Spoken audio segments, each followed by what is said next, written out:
Chapter 1. Transcendence.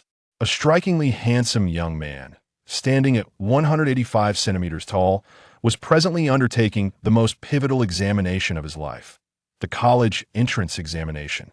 As he gazed at the examination paper, his mind was a blank slate, as if he had just been ensnared by a spell, with the knowledge he had painstakingly acquired slipping through his fingers like grains of sand. It's over. It's over. It's over. I am destined to be forever estranged from the university. His heart raced with anxiety as he stared at the intricately woven questions, lamenting inwardly. All the time spent revising this semester has squandered my youth. Just as despair threatened to consume him, a wave of dizziness washed over him, and his vision began to blur. At the moment he thought he would faint, a sudden and powerful force pulled him into an abyss of darkness.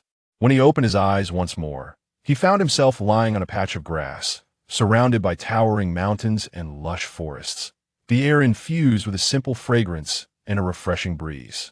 He abruptly sat up, a sense of unease washing over him. Where am I? Why does it feel like I have entered a fantastical realm? As he surveyed his surroundings, an unusual memory flooded into his mind. He saw a child clad in blue attire, adorned with a fluffy tail, sporting a silly grin. The child's memories merged with his own. Who is this? How'd I know his story? His heart began to race. Wait, this child is son Wukong. He suddenly realized that he had transcended into the world of Dragon Ball, embodying a 12-year-old son Wukong. At that moment, his heart erupted with excitement, nearly propelling him to leap into the air. Oh my goodness, I have become Wukong. This is the protagonist with boundless potential. He could hardly contain his exhilaration. I can finally experience unrivaled combat prowess and endless adventures. He began to test his limbs, attempting to acclimate to his new form. Stretching out his arms, he discovered that his body brimmed with strength, even more so than his previous self. This is absolutely fantastic. He realized he needed to adapt to this new physique. If I am son Wukong, then I must practice diligently to become even stronger. Wukong approached a sturdy tree, recalling the combat scenes he had witnessed in Dragon Ball, igniting a fire within him. He performed a few warm-up exercises before beginning to mimic the fighting techniques from the original work. With a powerful punch, a gust of wind whooshed past as the tree toppled with a resounding crash. Wow, that was astonishingly easy, Wukong exclaimed, clapping his hands in delight. Who would have thought I possessed such strength? This is far simpler than the physical education classes back at school. Elated, Wukong did not pause, his thoughts turning to another endeavor, jumping. Images of soaring through the skies in Dragon Ball flashed through his mind, igniting a fervor within him as he sought an open space to test his abilities. Taking a deep breath, he lowered himself, legs coiled like springs, and leaped into the air. In an instant, Wukong felt the exhilarating sensation of defying gravity, shooting upward like an arrow. The scenery around him blurred as he ascended rapidly. Wow, this is incredible, Wukong thought, exhilarated as he executed a midair flip. Gazing down at the mountains and forests below, a wave of joy washing over him. When he landed, he pushed off lightly, stabilizing himself on the ground. If I were to compete in the Olympics, I could effortlessly shatter world records, Wukong mused, envisioning himself on the podium, holding a gold medal, a sense of satisfaction swelling within him. Having acclimated to the power in his fists and feet, his gaze fell upon the Rui Bang strapped to his back, a thrill coursing through him. He slowly unfastened the Rui Bang, chuckling to himself, since I have inherited Wukong's body, I must also master his signature treasure. Wukong called out, Rui Bang, extend. No sooner had the words left his lips than the golden staff shot upward, seemingly endowed with a will of its own. Before he could react, he was whisked into the air, the trees below diminishing rapidly, the wind roaring in his ears. Oh, this feeling is absolutely exhilarating. Wukong couldn't help but shout. He maneuvered the Rui Bang with deftness, attempting to acclimate to the aerial movements, thoroughly enjoying himself.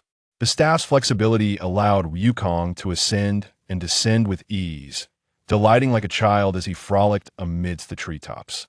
In this forest, Wukong lost track of time, completely immersed in the joy of adapting to his new body. He practiced jumping, punching, and rolling, occasionally sweeping the Rui Bang around him, feeling the surge of power as the birds and small creatures fled in fright, while he merely laughed joyfully, oblivious to the chaos. Throughout the day, Wukong explored various techniques, discovering the limitless possibilities bestowed upon him by this new body. As the sun dipped below the horizon, casting a warm glow over the forest, Wukong looked up at the orange-tinted sky, realizing it was time to return home. "My stomach is growling with hunger," he said, rubbing his belly as he resolved to stow away the Rui Bang and make his way back along the familiar path.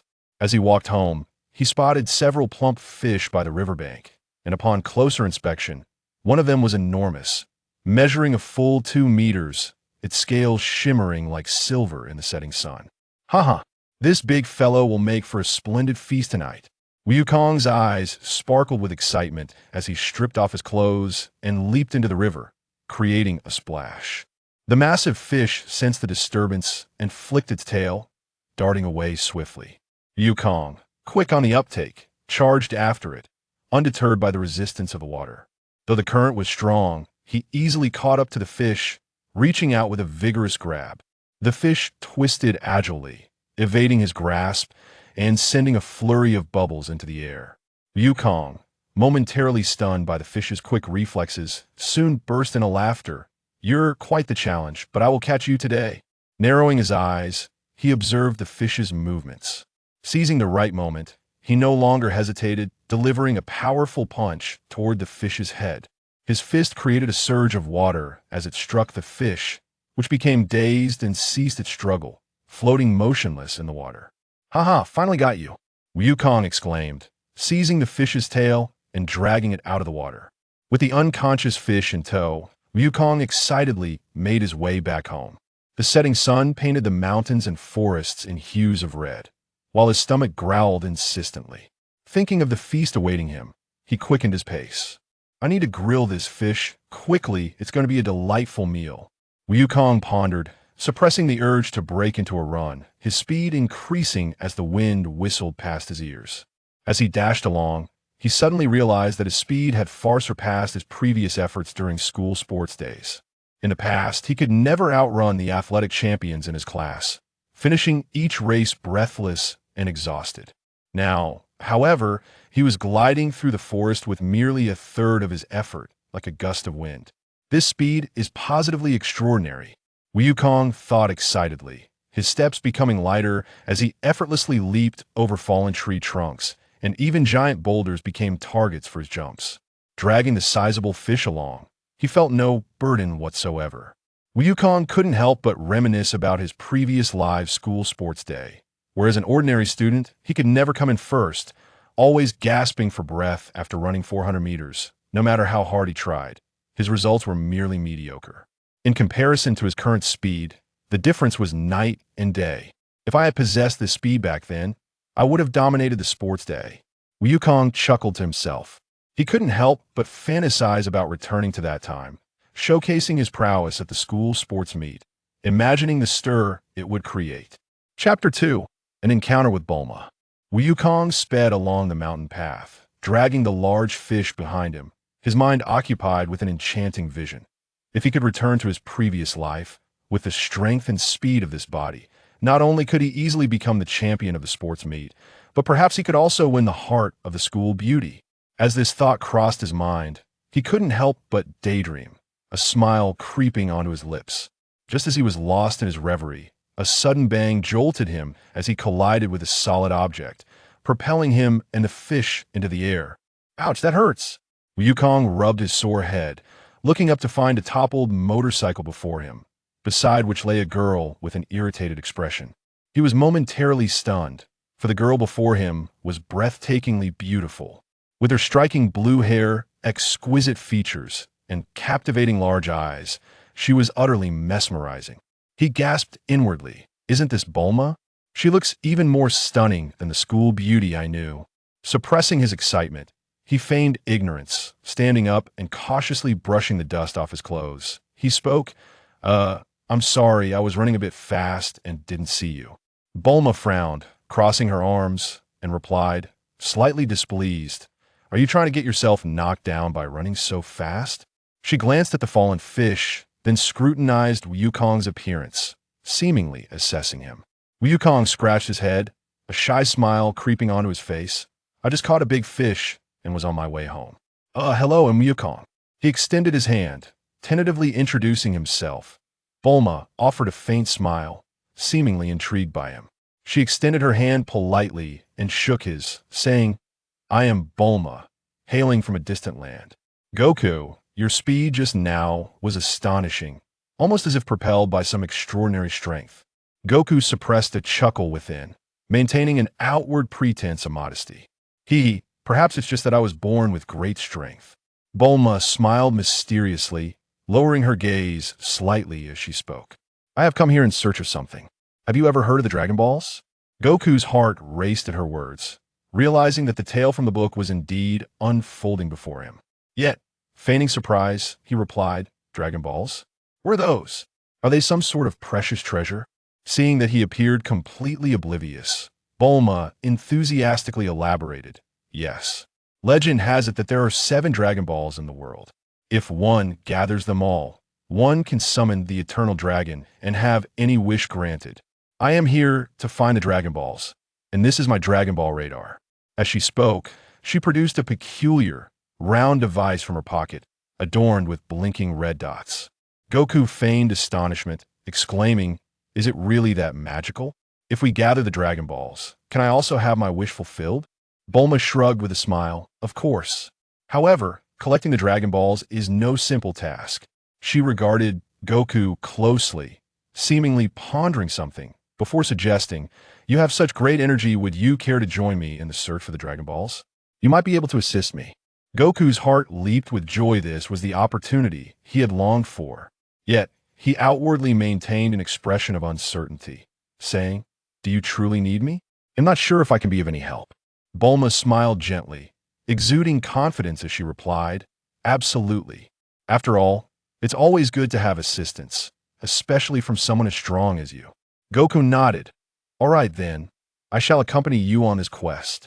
Internally, he reveled in delight, thinking, embarking on a journey to find the Dragon Balls with Bulma is far more exhilarating than conquering the school beauty.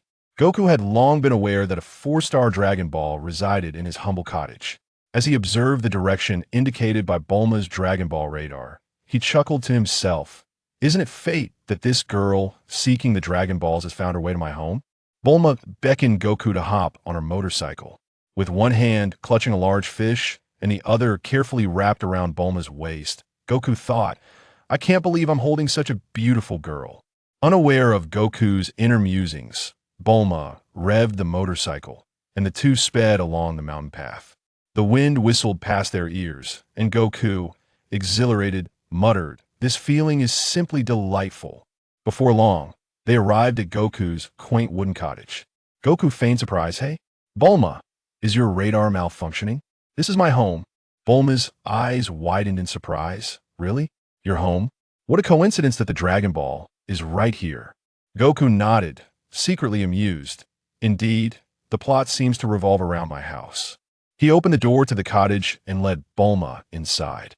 Bulma surveyed her surroundings, clutching the Dragon Ball radar as she slowly tracked the signal. Approaching a wooden table, her expression brightened as she pointed to a wooden box resting atop it, exclaiming, the signal is emanating from this box. Goku felt a surge of pride, but maintained a thoughtful facade, stroking his chin as he remarked, this wooden box was left here by my grandfather. I hadn't paid much attention to what was inside. With eager anticipation, Bulma gently opened the box. Inside lay a 4-star Dragon Ball, glowing softly. Elated, Bulma lifted the Dragon Ball and excitedly declared to Goku, this is fantastic. We found it at last. Goku feigned astonishment, echoing, wow. So this is the Dragon Ball you were searching for. Bulma, holding the Dragon Ball with gleaming eyes, turned to Goku, saying, Goku, it seems we are truly fated to meet. Would you join me in seeking the remaining Dragon Balls? With your help, we can find them more swiftly. Goku scratched his head, is that so? Well, hearing you say that, I find it quite appealing. All right then, I shall join you. Bulma's eyes sparkled with joy, her smile crescent-shaped as she carefully stowed the Dragon Ball away. Wonderful. With you, my mighty warrior, by my side, my quest for the Dragon Balls becomes all the more promising. Just as Goku and Bulma stepped out of the cottage, Goku's stomach let out a loud growl. He patted his belly and chuckled. Catching such a large fish was certainly worth the effort. I can roast it for a meal. Bulma, taken aback by his exaggerated appetite, laughed in surprise. It seems you truly are a little foodie. How do you plan to prepare it? Do you need any seasoning? Of course. Goku scratched his head. But there's nothing in these mountains. Do you have any seasoning? With a triumphant flourish, Bulma produced a capsule from her waist pouch. Pressing the button on top, a loud bang echoed as a complete set of seasoning bottles materialized before them. Goku's eyes widened in awe, and he couldn't help but exclaim, "This thing is truly amazing." Dalit, Sun Wukong, and Vegeta, despite their formidable strength, are ultimately mere mortals, unencumbered by excessive concern. Yet he is the Supreme Kai, even in his seemingly deceased state. His divine essence remains. The survival of the universe must be safeguarded with utmost certainty. Since the old Supreme Kai has already heard, there is no need for further elaboration. Indeed, we have reached an agreement, and now I wish to hear your esteemed opinion, old Supreme Kai. As he gazed at the old Supreme Kai, Dalit spoke. He chose his words carefully, understanding that he was not a man of irredeemable nature, free to act without regard for others. After all, he had spent decades in this world, engaging in its narrative for many years. Had he always acted with stubbornness, ignoring the counsel of others, he would have long met his demise. Before the old Supreme Kai could respond, the nearby Jebet stepped forward. "Mr. Dalit, your intentions are indeed perilous. We conveyed this to you recently when you inquired about our opinions. Even we cannot fathom the state of the outside world. However, we had hoped to dissuade you from such reckless endeavors, but it appears our efforts are in vain. Both Wukong and Vegeta have been swayed by your words." With that, Jebet let out a resigned sigh. Thus far, he, as a Supreme Kai, seemingly held the highest rank among deities in the universe. Yet his actual power was rather limited. Since the days of Majin Buu, without Dalit and his companions, this world would have perished long ago. Unable to intervene, Jebet's words were merely a lament. The old Supreme Kai cast a disapproving glance at him, displaying a look of exasperation, and turned to Dalit. "Very well. Enough of this discourse. Further words serve no purpose. The realm of the Supreme Kai may be lent to you, but remember, should the annihilation of this world come to pass, the responsibility lies with you." With that, the old Supreme Kai turned to Jebet. "Let us depart. You troublesome lad. Remaining here only hinders us. Rather, we should hasten to prepare on Namek." "I understand, esteemed ancestor," Jebet replied, still somewhat reluctant, yet resigned. Finally, he offered a parting wish for good fortune before departing the realm of the Supreme Kai with the old Supreme Kai and the duo of Shaggy and Little Shaggy. Watching their departure, Dalit fell into contemplation. Jebet and the old Supreme Kai had silently warned him, ultimately making him aware of the dangers inherent in their undertaking. It was Sun Wukong who broke the tense silence first. "Should we reconsider? I have never seen the old Supreme Kai and Jebet wear such expressions of helplessness. They wish to prevent us." At this moment, Sun Wukong fully grasped the gravity of the situation. The concern within him outweighed his desire to confront the masters of other realms. "Humph, I knew you would utter such words. If that is the case, why did you come here so eager beforehand? Now that the moment has arrived, you are hesitating. This is not the Kakarot I know." Vegeta's cold demeanor remained unchanged. These issues had long been contemplated. Yet, he chose to place his faith in Dalit. The crux of the matter lay in his own yearning for transcendence. The prince's mind, thoughts, and intellect had always been exceptional, albeit overshadowed by Dalit's brilliance, causing him to lag behind. "Do not speak like that. Vegeta, have we not yet begun?" Sun Wukong revealed a hint of trepidation. Observing his hesitation, Dalit offered a wry smile. "To be candid, even if we refrain from action, the future may still see others undertake it. We are merely pioneers. And consider this, Kakarot. If, at this very moment, adversaries from other realms were to appear, and even with our combined might we could not prevail, this world would face destruction.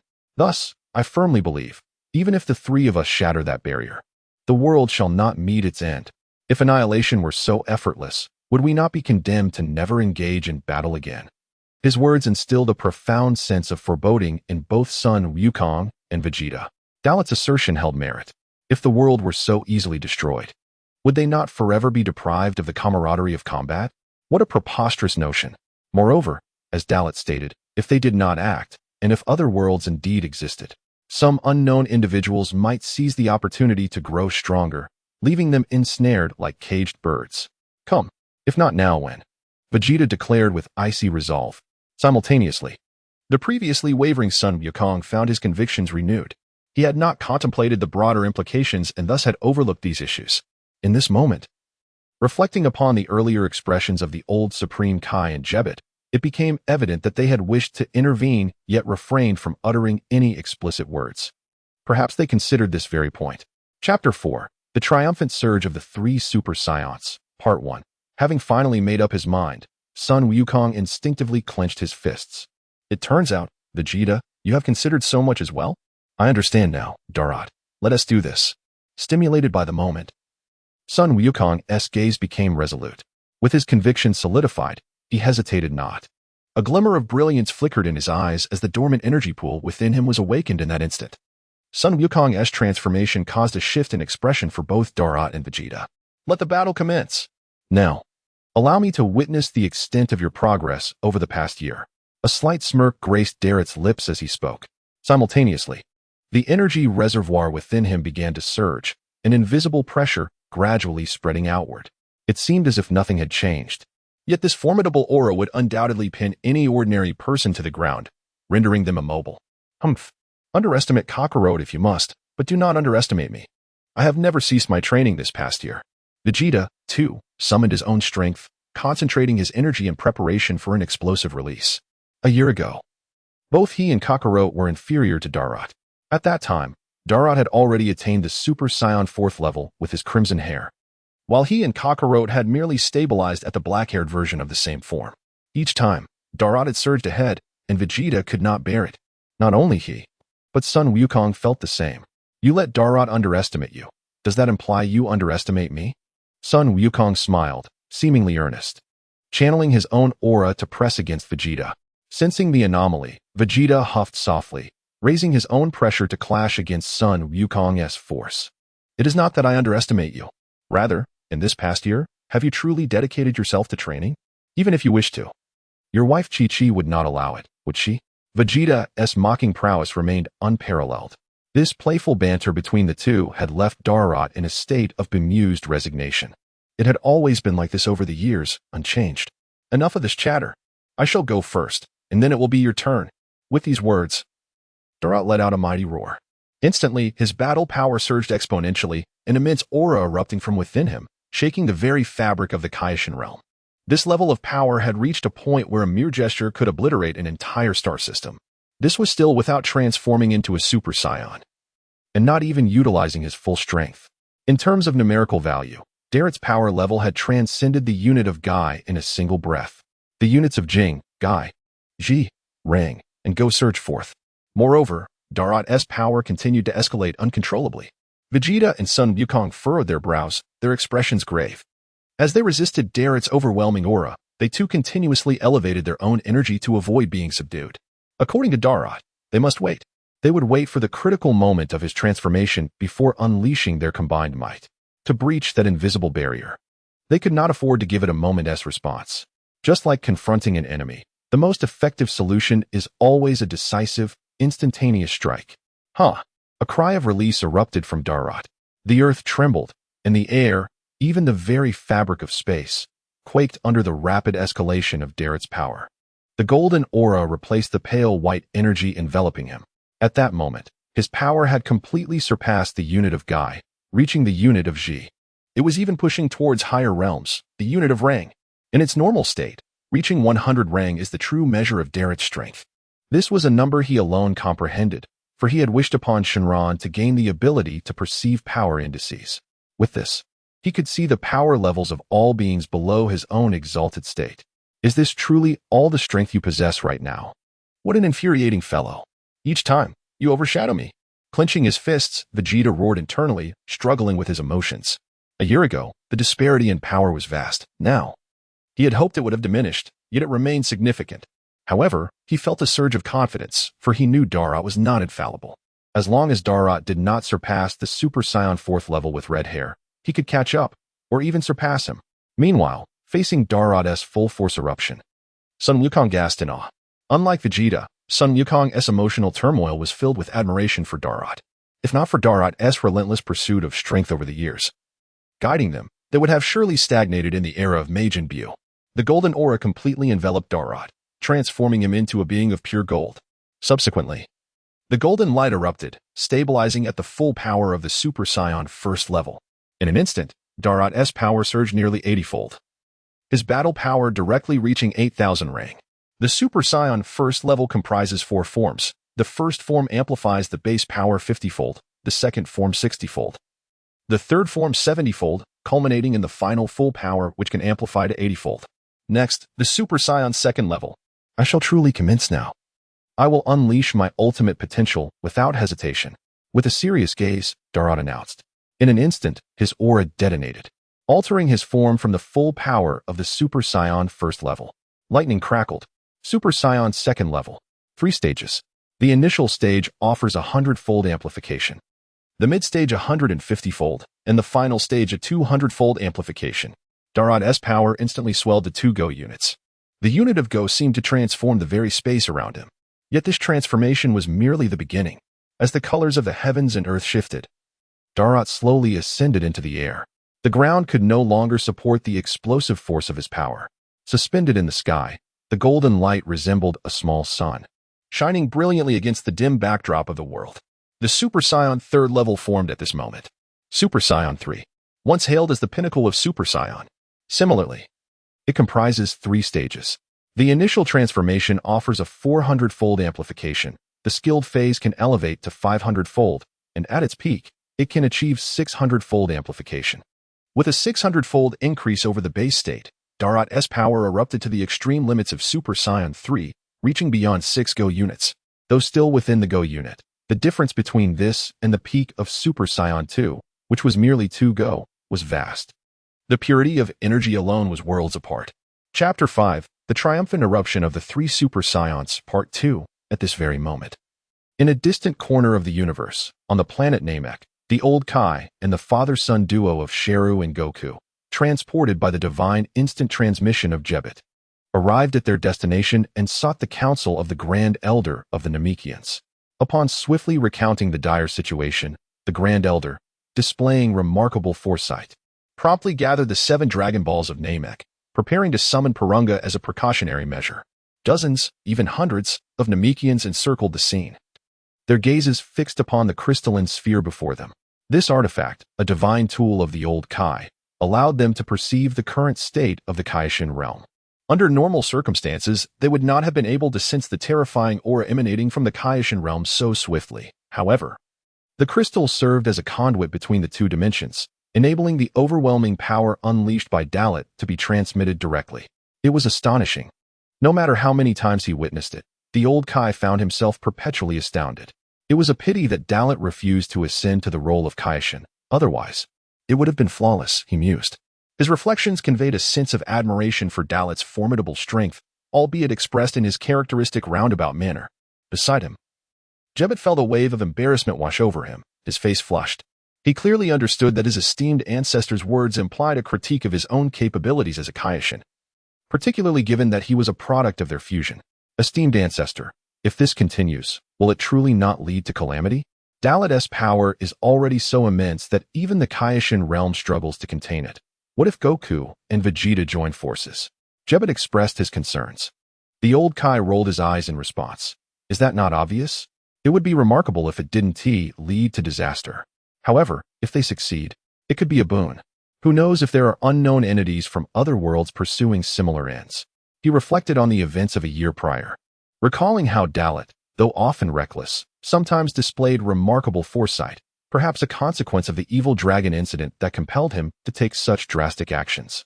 As he reminisced, the old Kai recalled that the birth of the evil dragons was not an insurmountable catastrophe. Rather, it was the unforeseen infusion of foreign power that rendered them truly perilous, nearly resulting in defeat. Had that not been the case, he would have intervened decisively, for the stakes concerned the very survival of their world. Consequently, Jebet fell silent, as did the surrounding Namekians, who remained transfixed, aware of their insignificance before the Kaioshin and reluctant to voice their thoughts. The image within the crystal stabilized, revealing Dalit in his third transformation of Super Saiyan, his power surging once more. In the Kaioshin realm, Dalit was now striving to ascend to the fourth stage of Super Saiyan. A crimson aura replaced his former golden flames, radiating from his being. In an instant, his robust physique resonated with a series of powerful sounds, bones creaking as if inflated, transforming into a figure of sheer terror. His upper garments vanished, revealing a deep crimson mane that flowed with the surging energy, a testament to his breakthrough. His golden hair underwent a transformation, ultimately reverting to its original black hue, marking the arrival of the Super Saiyan fourth stage in its base form. This form, while foundational, granted him eightfold the power of the Super Saiyan third stage, with a staggering increase to 3,200 times his baseline strength. In an ephemeral moment, his combat prowess escalated beyond limits, reaching an astounding 32 units. The surge in power was unparalleled, expanding at an extraordinary rate. With one mighty thrust, he shattered the confines of the upper realm, launching himself into the depths of the lower universe. Was that all? No. This was merely the ordinary strength of the Super Saiyan fourth stage in its black-haired form. The absolute limit of this state could be deemed a transcendent evolution of the Super Saiyan fourth stage itself, the pinnacle of life's evolution and metamorphosis. A complete transcendence of bloodlines, culminated in an excess of 3,200 times the baseline increase, ultimately soaring to an unprecedented 5,000 times.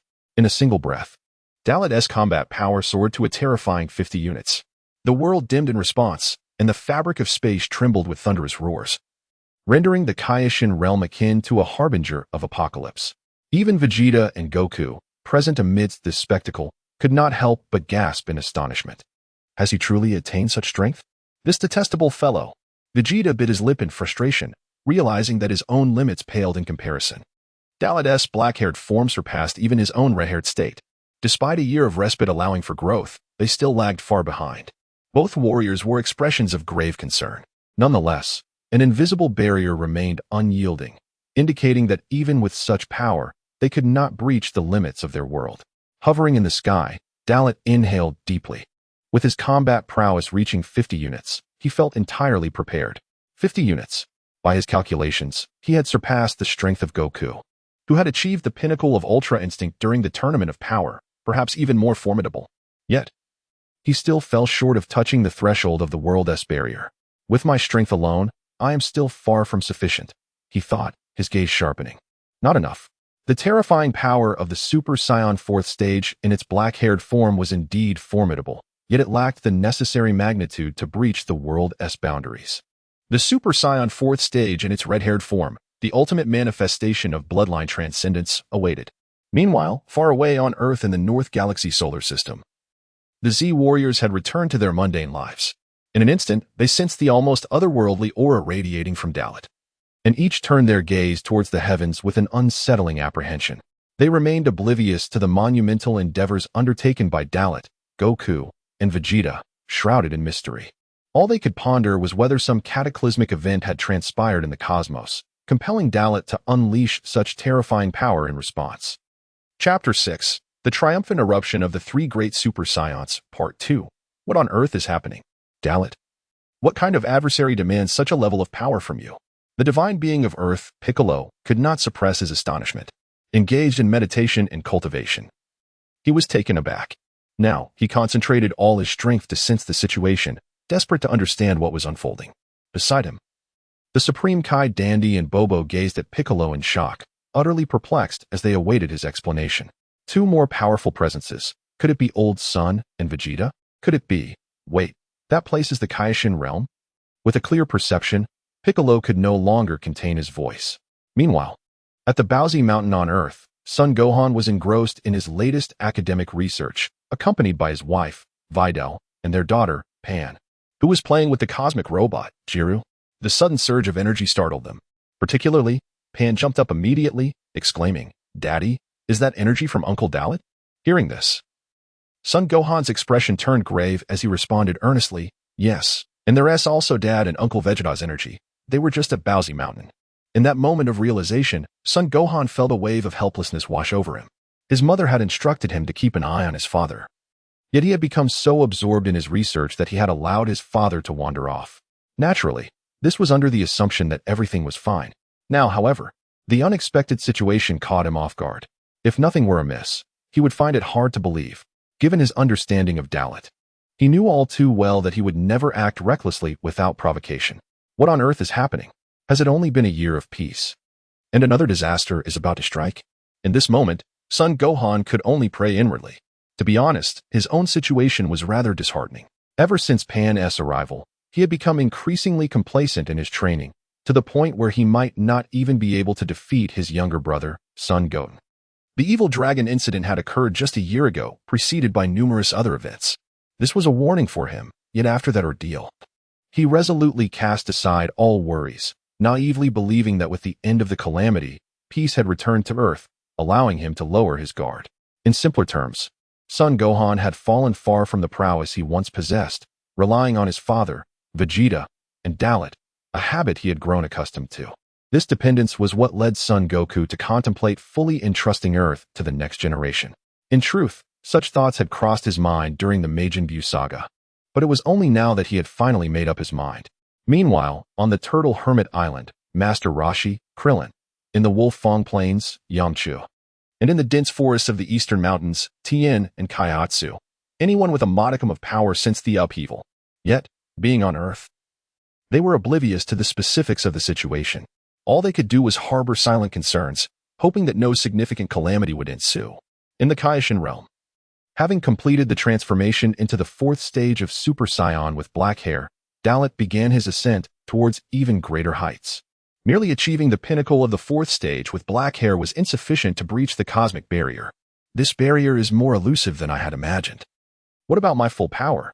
With a mighty roar, Dalit unleashed more of his energy.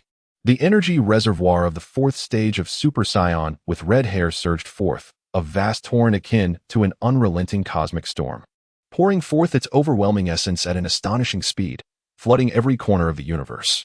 The tremors within the Kaishin realm intensified, as if it were on the verge of annihilation. The nearby planets surrounding the Kaishin star experienced catastrophic shattering due to the immense shockwave.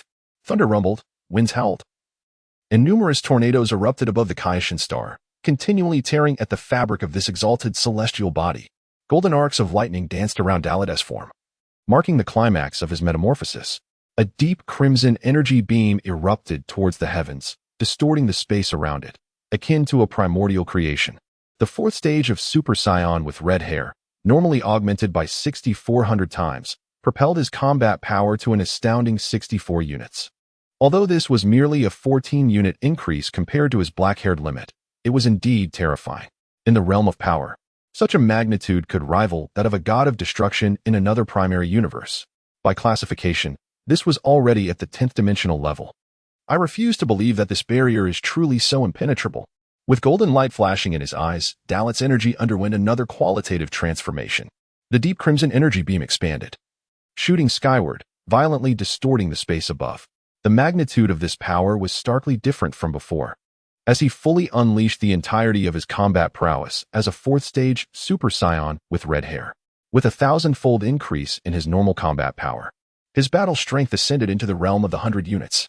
Yet, even so, he had only barely grazed the cosmic barrier, unable to fully touch it, let alone create a breach for interdimensional travel.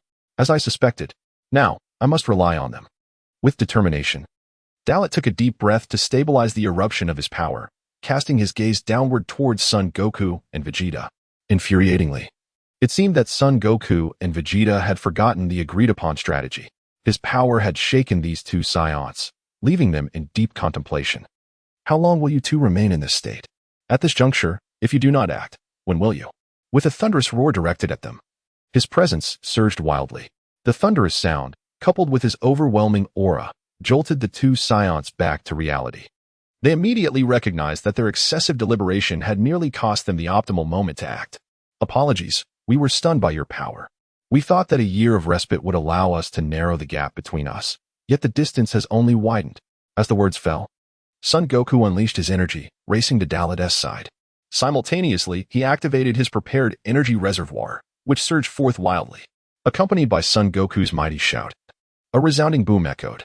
The deep crimson energy beam blossomed within Son Goku, and while it may have paled in comparison to Daoit's energy, it was still formidable in its own right. Chapter 7. Striking the barrier of the world in a radiant aura, Sun Wukong underwent a continuous metamorphosis, pushing his strength to its utmost limits. His waist-length hair transformed from black to a deep crimson hue, while his pupils shifted from black to a mesmerizing blend of gold and green. This form mirrored that of Daoit, embodying the fourth-level Super Saiyan with red hair. However, unlike Daoit's pinnacle state, Sun Wukong stabilized his fourth-level Super Saiyan form without breaching the ultimate limit. Nevertheless, it was a commendable achievement, as he had significantly surpassed his strength when he defeated the corrupted Super One-Star Dragon. It was evident that Sun Wukong had not wasted his time over the past year. With Sun Wukong's energy augmenting the situation, the towering Crimson Pillar of Light became more ferocious and tumultuous, its might significantly heightened compared to before. Yet, it only barely grazed the ethereal barrier of the world, failing to create even the slightest fissure, merely stirring the space into a translucent boundary. Vegeta sensed the transformation and became serious, calling out to him. The combined powers of himself and Sun Wukong had reached their zenith. Now, they could only rely on Vegeta's strength. Humph. I've been prepared for this. Even after a year, the gap between them was still irksome. But I am not weak. With a fierce roar, Vegeta surged forward, unleashing a terrifying aura that rivaled Sun Wukong's recent energy burst, even beginning to eclipse it slightly. The violent and fearsome power swept across the surroundings like a tempest. The Kaioshin realm struggled to withstand this overwhelming pressure, causing a slight tremor throughout the universe due to the explosive force. In the same fourth-level Super Saiyan state with red hair, Vegeta joined the other two, contributing his share of power. The three of them channeled their energy simultaneously, creating a celestial surge of combined energy. Boom. The sky erupted with three monumental beams of energy, accompanied by infinite golden arcs of electricity, as the overwhelming pressure caused the space above the Kaioshin realm to churn. Such a scene was beyond imagination for those who had not witnessed it firsthand. In the heavens above where their energies converged, the atmosphere began to swirl as if stirred by a stick in a pool, ultimately forming a massive vortex of energy. The Kaioshin realm, renowned as the most robust and highest-tier planet in the universe, started to crumble under the pressure unleashed by the three. The phenomena of landslides and howling winds expanded continuously. The barrier of the world had been touched, and due to their combined might, a ferocious storm of time and space erupted forth. Not enough. We must exert more effort. Noticing the vortex in the sky accelerating, Daoit felt an inkling of anticipation. They would succeed. Yet, mere exertion was insufficient. The trio's power had reached that critical juncture. With continued reinforcement, they could undoubtedly open the spatial passageway he envisioned. As he commanded, he intensified his own power. Sun Wukong and Vegeta were drawn into the surge. Did you hear that, Vegeta? Put in more effort. Your current strength is hardly superior to mine. Or is this what you refer to as the fruits of your year-long training? Sun Wukong teased, seemingly provoking Vegeta. He then surged with power, the deep crimson energy beam intensifying as their energies intertwined, colliding with the swirling vortex above. Stop giving me orders. Instead of advising me, you should focus on yourself, Kakarot. Vegeta retorted defiantly, unleashing a burst of power that transcended his limits. Losing to Daoit was bearable, but he would never accept defeat to Kakarot. Having reached this point, how could they possibly relent? As the two exerted themselves, Daoit's expression hardened. He channeled the full force of the pinnacle breakthrough of the fourth-level Super Saiyan red-haired form, amplifying the three beams of crimson energy to monumental proportions. A relentless surge of energy surged toward the vortex above. Crack. Crack. A sound akin to shattering glass echoed as minute fissures appeared within the world barrier at the point of their energy collision. The three stood witness to this moment, their excitement mounting, for it confirmed the righteousness of their efforts. Beyond this world, a higher realm undoubtedly awaited. Daoit proclaimed, "The shackles of my body are fully unbound. I release all my power. Beyond the limits, tenfold explosive force." Sun Wukong responded, "In that case, I shall join in. Tenfold King Kai Fist." Vegeta added, "Humph. You two fools. I too have cultivated pure explosive techniques over this year. 100,000 horsepower.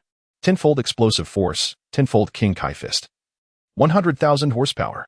In an instant, the trio's energy surged tenfold, their combined might becoming even more terrifying. As they continuously released their energies, the cracks in the upper world barrier multiplied, resembling a spider's web, a breathtaking sight. Moreover, the fissures continued to expand, growing larger.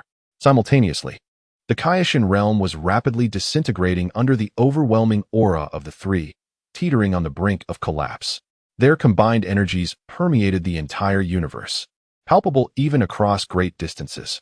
On planet Namek, the old Kaioshin, Jebet, and the saiyans, Sheru and Little Sheru, gasped in shock. Surrounding them, dozens of Namekians trembled in fear. They all felt their hearts lodged in their throats as the three strongest saiyans in the universe became an incomprehensible and unfathomable force. O our revered ancestor, if this continues, the Kaioshin realm will be utterly destroyed. Through the crystal ball, Jebet realized that the Kaioshin realm had reached an irretrievable state. At this moment, the only recourse would be to summon Purunga with the Dragon Balls and make a wish to avert catastrophe, much like during the era of Majin Buu. Of course, his current concern was not that. Instead, he feared that if this continued, the explosion of the Kaioshin realm would endanger the lives of Daluote, Sun Wukong, and Vegeta. Chapter 8.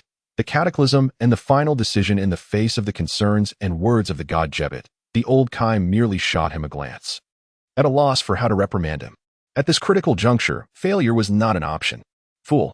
The fate of the world hinged upon their success, should they falter. Not only would the realm of the Kais be annihilated, but the entire universe would succumb to obliteration due to this immense power spiraling out of control. The old Kai scolded, filled with frustration. Even if they halted now, salvaging the realm of the Kais, the strength of the three would remain. This was akin to attaching a fuse to a colossal bomb, inevitably igniting that power. As these words were spoken, Jebet found himself at a loss for a response. The others could only watch in anticipation. The thoughts of all were concentrated on the three within the realm of the Kais. At this moment, it could be said that the very existence of their world was at stake, shattering the barriers of reality. Ultimately, it stemmed from an underestimation of the consequences. Who could have foreseen such terror? In the realm of the Kais, the three Super Saiyans had reached their utmost limits. Logically, the energy they released was more than sufficient to destroy this world multiple times over, yet it had not yet reached the threshold to completely shatter the barriers of existence. After a minute of stalemate and maximum exertion, their stamina was rapidly depleting. If they did not achieve success shortly, they would reach a critical point. Dorot, Goku, and Vegeta gritted their teeth, cold sweat streaming down their brows. They were straining to hold on, relying solely on their resolve to persist against all odds. Suddenly, the ground beneath them fractured completely, collapsing as a result of their overwhelming power, leading to the utter destruction of the realm of the Kais. It was truly a cataclysm. Damn it, that thing is far too resilient. This alone is insufficient to breach it. We must amplify our energy output. Overwhelmed by pressure, Dorot understood that to take this step, he would have to transcend his own limits, surpassing the peak of Super Saiyan 4th form, breaking through the boundaries. Otherwise, failure was inevitable. I can't.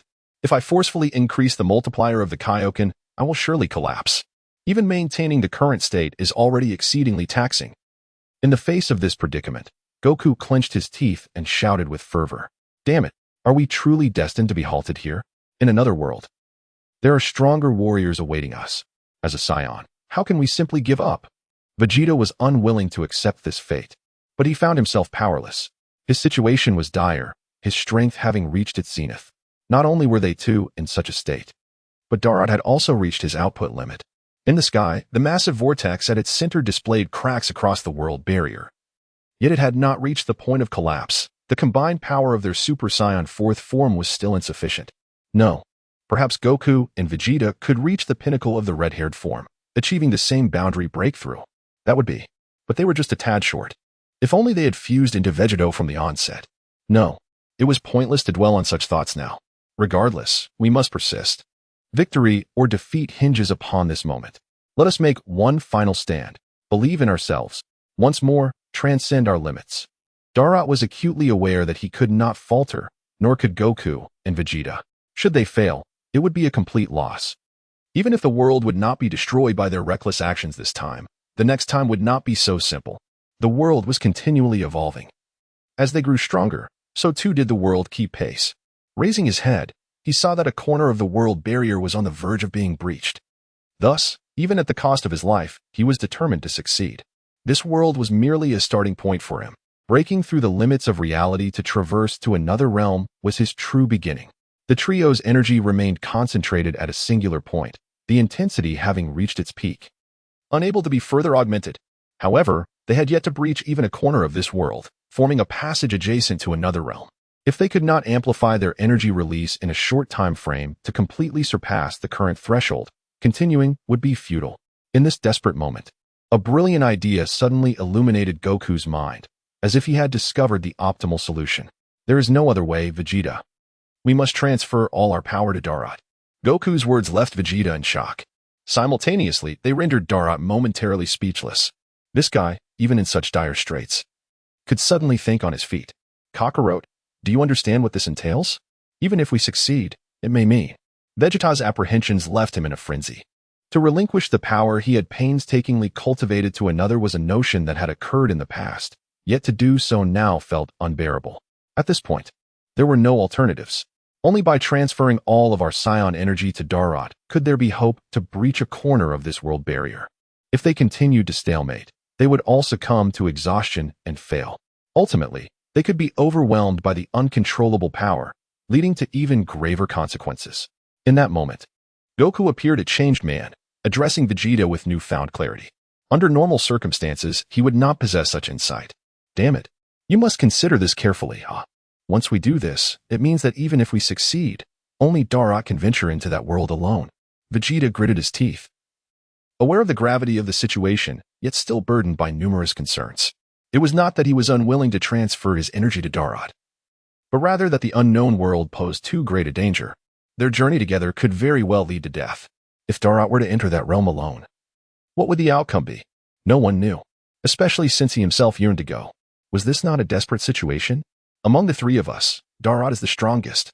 If you were the strongest, I would willingly give you my power. Goku's words, though gentle, were also strikingly direct. Chapter 9, Breaking the Balance.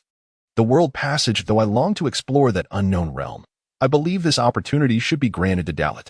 Let him venture forth first. One day, as we grow stronger, we shall harness our own powers to follow. Would that not be more splendid? Gazing at Vegeta, Son Goku reiterated his thoughts. For him, the situation had reached a critical juncture. This was their final chance. Any further hesitation could render them immobile due to exhaustion of energy. Ultimately, all three would face dire repercussions, particularly as they might struggle to control the immense power at their disposal. In response to Goku's words, Vegeta found himself at a loss for words. He could only muster the courage to proceed. As Goku suggested, since they could not venture into the unknown world themselves, it was prudent to allow Dalit to investigate the strengths and weaknesses of that realm on their behalf. One day, they would return, and then they would ascertain who among them was truly stronger, he or Dalit. Clenching his fists and resolved, Vegeta acquiesced to this course of action. Very well. I shall bestow upon you all my strength, Dalit. Do not let it go to your head. As you charge into that world, do not disappoint us. Before long, Kakarot and I will surely catch up to you. As he spoke, Vegeta began to channel his entire power.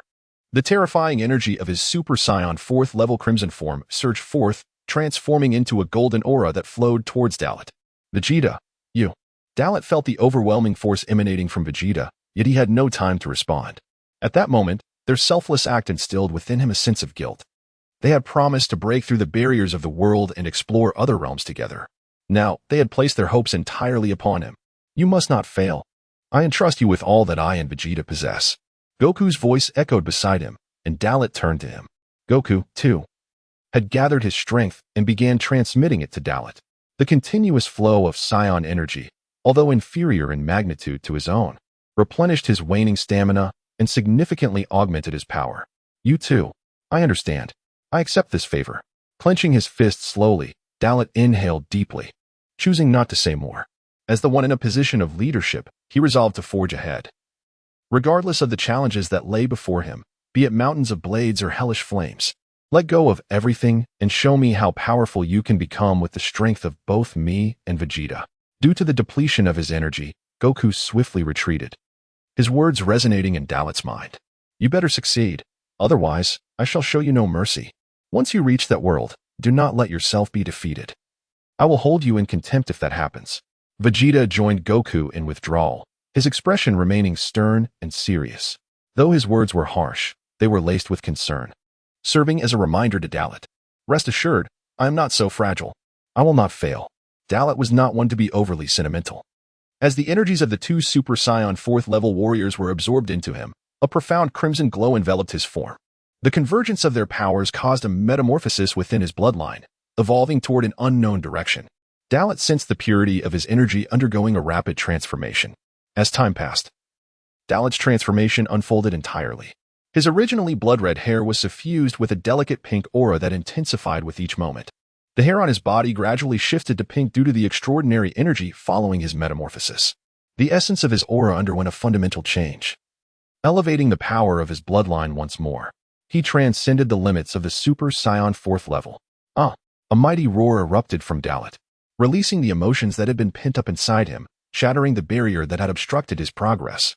His power surged, culminating in a comprehensive breakthrough. Having absorbed the prowess of 2 Super Saiyan 4th level warriors, particularly the extreme energies of Goku and Vegeta, he attained an entirely new state, escalating his combat capabilities from a unit of 100 to 1,000. This was a power that came without the enhancement of any augmenting techniques. With a fierce cry, an energy storm surged forth, crashing violently against the world barrier. Throwing his head back in a roar, Dalit unleashed a tenfold surge of energy, propelling his strength beyond the unit of 100 and into the realm of 1,000. This was a force that transcended the 10th dimension, reaching into the 11th. The previously cracked world barrier shattered instantaneously under the onslaught of his amplified energy. A void emerged, dark and profound, exuding an aura of terror. From within, an incomprehensibly fearsome black-purple lightning surged forth. A dark storm swept outwards, its might seemingly capable of devouring and annihilating all in its path. Finally, he had broken through. Taking a deep breath, Dalit's expression turned serious. The black hole before him was undoubtedly the passageway to other temporal realms. Shifting his gaze downward, he observed Goku and Vegeta, who struggled to maintain their forms. They had witnessed the birth of a new legend and the success of Dalit.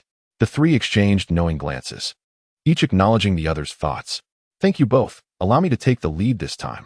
Once I discover a method or grow stronger, I shall return and together we will sweep through other realms. The words slipped from his lips as a whisper, only audible to Dalit himself. Yet, he believed that his intentions were conveyed through the understanding in their eyes. With that, Dalit inhaled deeply once more, unleashing all his strength as he charged towards the fractured opening in the world barrier. Who knows when this breach might be repaired? If he did not depart now, all efforts would be in vain once it mended. Under the watchful eyes of Goku and Vegeta, Dalit entered the void of the world barrier. In truth, rather than Dalit intentionally entering, it felt as though he was forcibly drawn in as he approached. At that moment, the two exhausted warriors witnessed Dalit's departure, and the black hole rapidly began to mend due to an unknown force. While they exhaled in relief, anxiety also crept in. They had succeeded, but what fate awaited Dalit? No one could say. Chapter 10. Exile. The world is conscious too on the planet Namek. The success of Dalit stirred both the god Jebet and the old Kai to rise in excitement. It worked. Truly, it has succeeded? Jebet exclaimed, unable to contain his inner turmoil. This prompted a sharp retort from the old Kai. My eyesight is not yet so poor that I require your reminders. I never imagined that Dalit would truly succeed. Chastised, Jebet fell silent, recognizing his subordinate status and accustomed to the reprimands of his esteemed ancestor. Yes, elder. Now, we ought to summon the eternal dragon and restore the Kaioshin realm, he suggested, his mind already fixated on the devastated state of their domain. Despite the triumph, their divine realm needed to be restored. There's no rush. Goku and Vegeta have yet to arrive. They haven't taken this opportunity to depart with Dalit. We shall wait until they come to us, the old Kai observed keenly, refusing to allow Jebet to summon the dragon hastily. Was this truly the end? He felt somewhat caught off guard, especially as the previously formidable energy dissipated alongside Dalit's departure, leaving behind an unsettling emptiness. Surely, some trace should remain. Little did he know, his apprehensions were about to manifest. Beneath the facade of calm lay a tempest of terror. The obliterated Kaioshin realm had witnessed its formidable power dissolve into nothingness with the vanishing of the black hole. Oddly enough, this development was fortuitous for Goku and Vegeta, as it meant they need not fear any drastic upheaval in their world. Although the Kaioshin realm lay in ruin, it had not extended its devastation further afield. Regrettably, they had not accompanied Dalit to other worlds. Yet, with Dalit's success, they too would eventually triumph, provided they could reach the same pinnacle of manifestation. Now it's our turn. Take my hand. Let us journey to planet Namek, Goku urged, snapping Vegeta from his reverie. Humph. Who wants to hold your hand? Vegeta scoffed. But as he spoke, he moved closer, preparing to place his hand on Goku's shoulder. Suddenly, a cacophony erupted. Crack, followed by an overwhelming explosion. The space around them fractured violently, unleashing a relentless tempest that enveloped them both with insatiable force. What on earth? What is happening? Vegeta shouted in frustration, his body rebelling against the uncontrollable pull. He attempted to summon his fading strength to resist, but it was futile. He was swiftly consumed by the collapsing space. Goku, witnessing this, gritted his teeth and shouted. But before he could consider Vegeta's fate, he too was swallowed by the rending void. One after the other, they vanished without a trace. In the wake of their disappearance, the shattered space rapidly mended, returning to its former state. Like Dalit, they had departed from this temporal realm. If Dalit were to learn of this, disbelief would surely follow. For he had taken with him all energy, making the re-emergence of rupture implausible, even after he had forcibly breached the world barrier and disrupted the equilibrium. On planet Namek, the sudden turn of events left the old Kai and Jebbet aghast. The father-son duo, Sando and Kuro, anxiously shouted Goku's name at the crystal ball. What is happening? Goku and Vegeta, they. Jebbet stammered, unable to articulate his thoughts. The old Kai's expression grew grave as a foreboding realization dawned upon him. Had Goku and Vegeta also ventured into other worlds? Wait, wasn't the breach repaired? How could it so easily shatter again? Jebbet pondered aloud, his concern mounting. Elder, we must summon the dragon Purunga and make a wish. If something has gone awry. He faltered, overwhelmed by the gravity of the situation.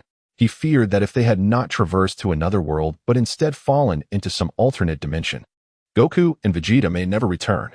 Jebbet, intensely focused on the old Kai, awaited his response. The old Kai, exasperated, rolled his eyes. What are you waiting for?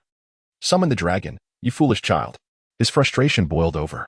Previously, timing had been against them. Now, with this unexpected crisis, Jebbet, a Kaioshin, seemed utterly oblivious. I understand, Elder. Despite feeling aggrieved by the tirade, Jebbet nodded obediently.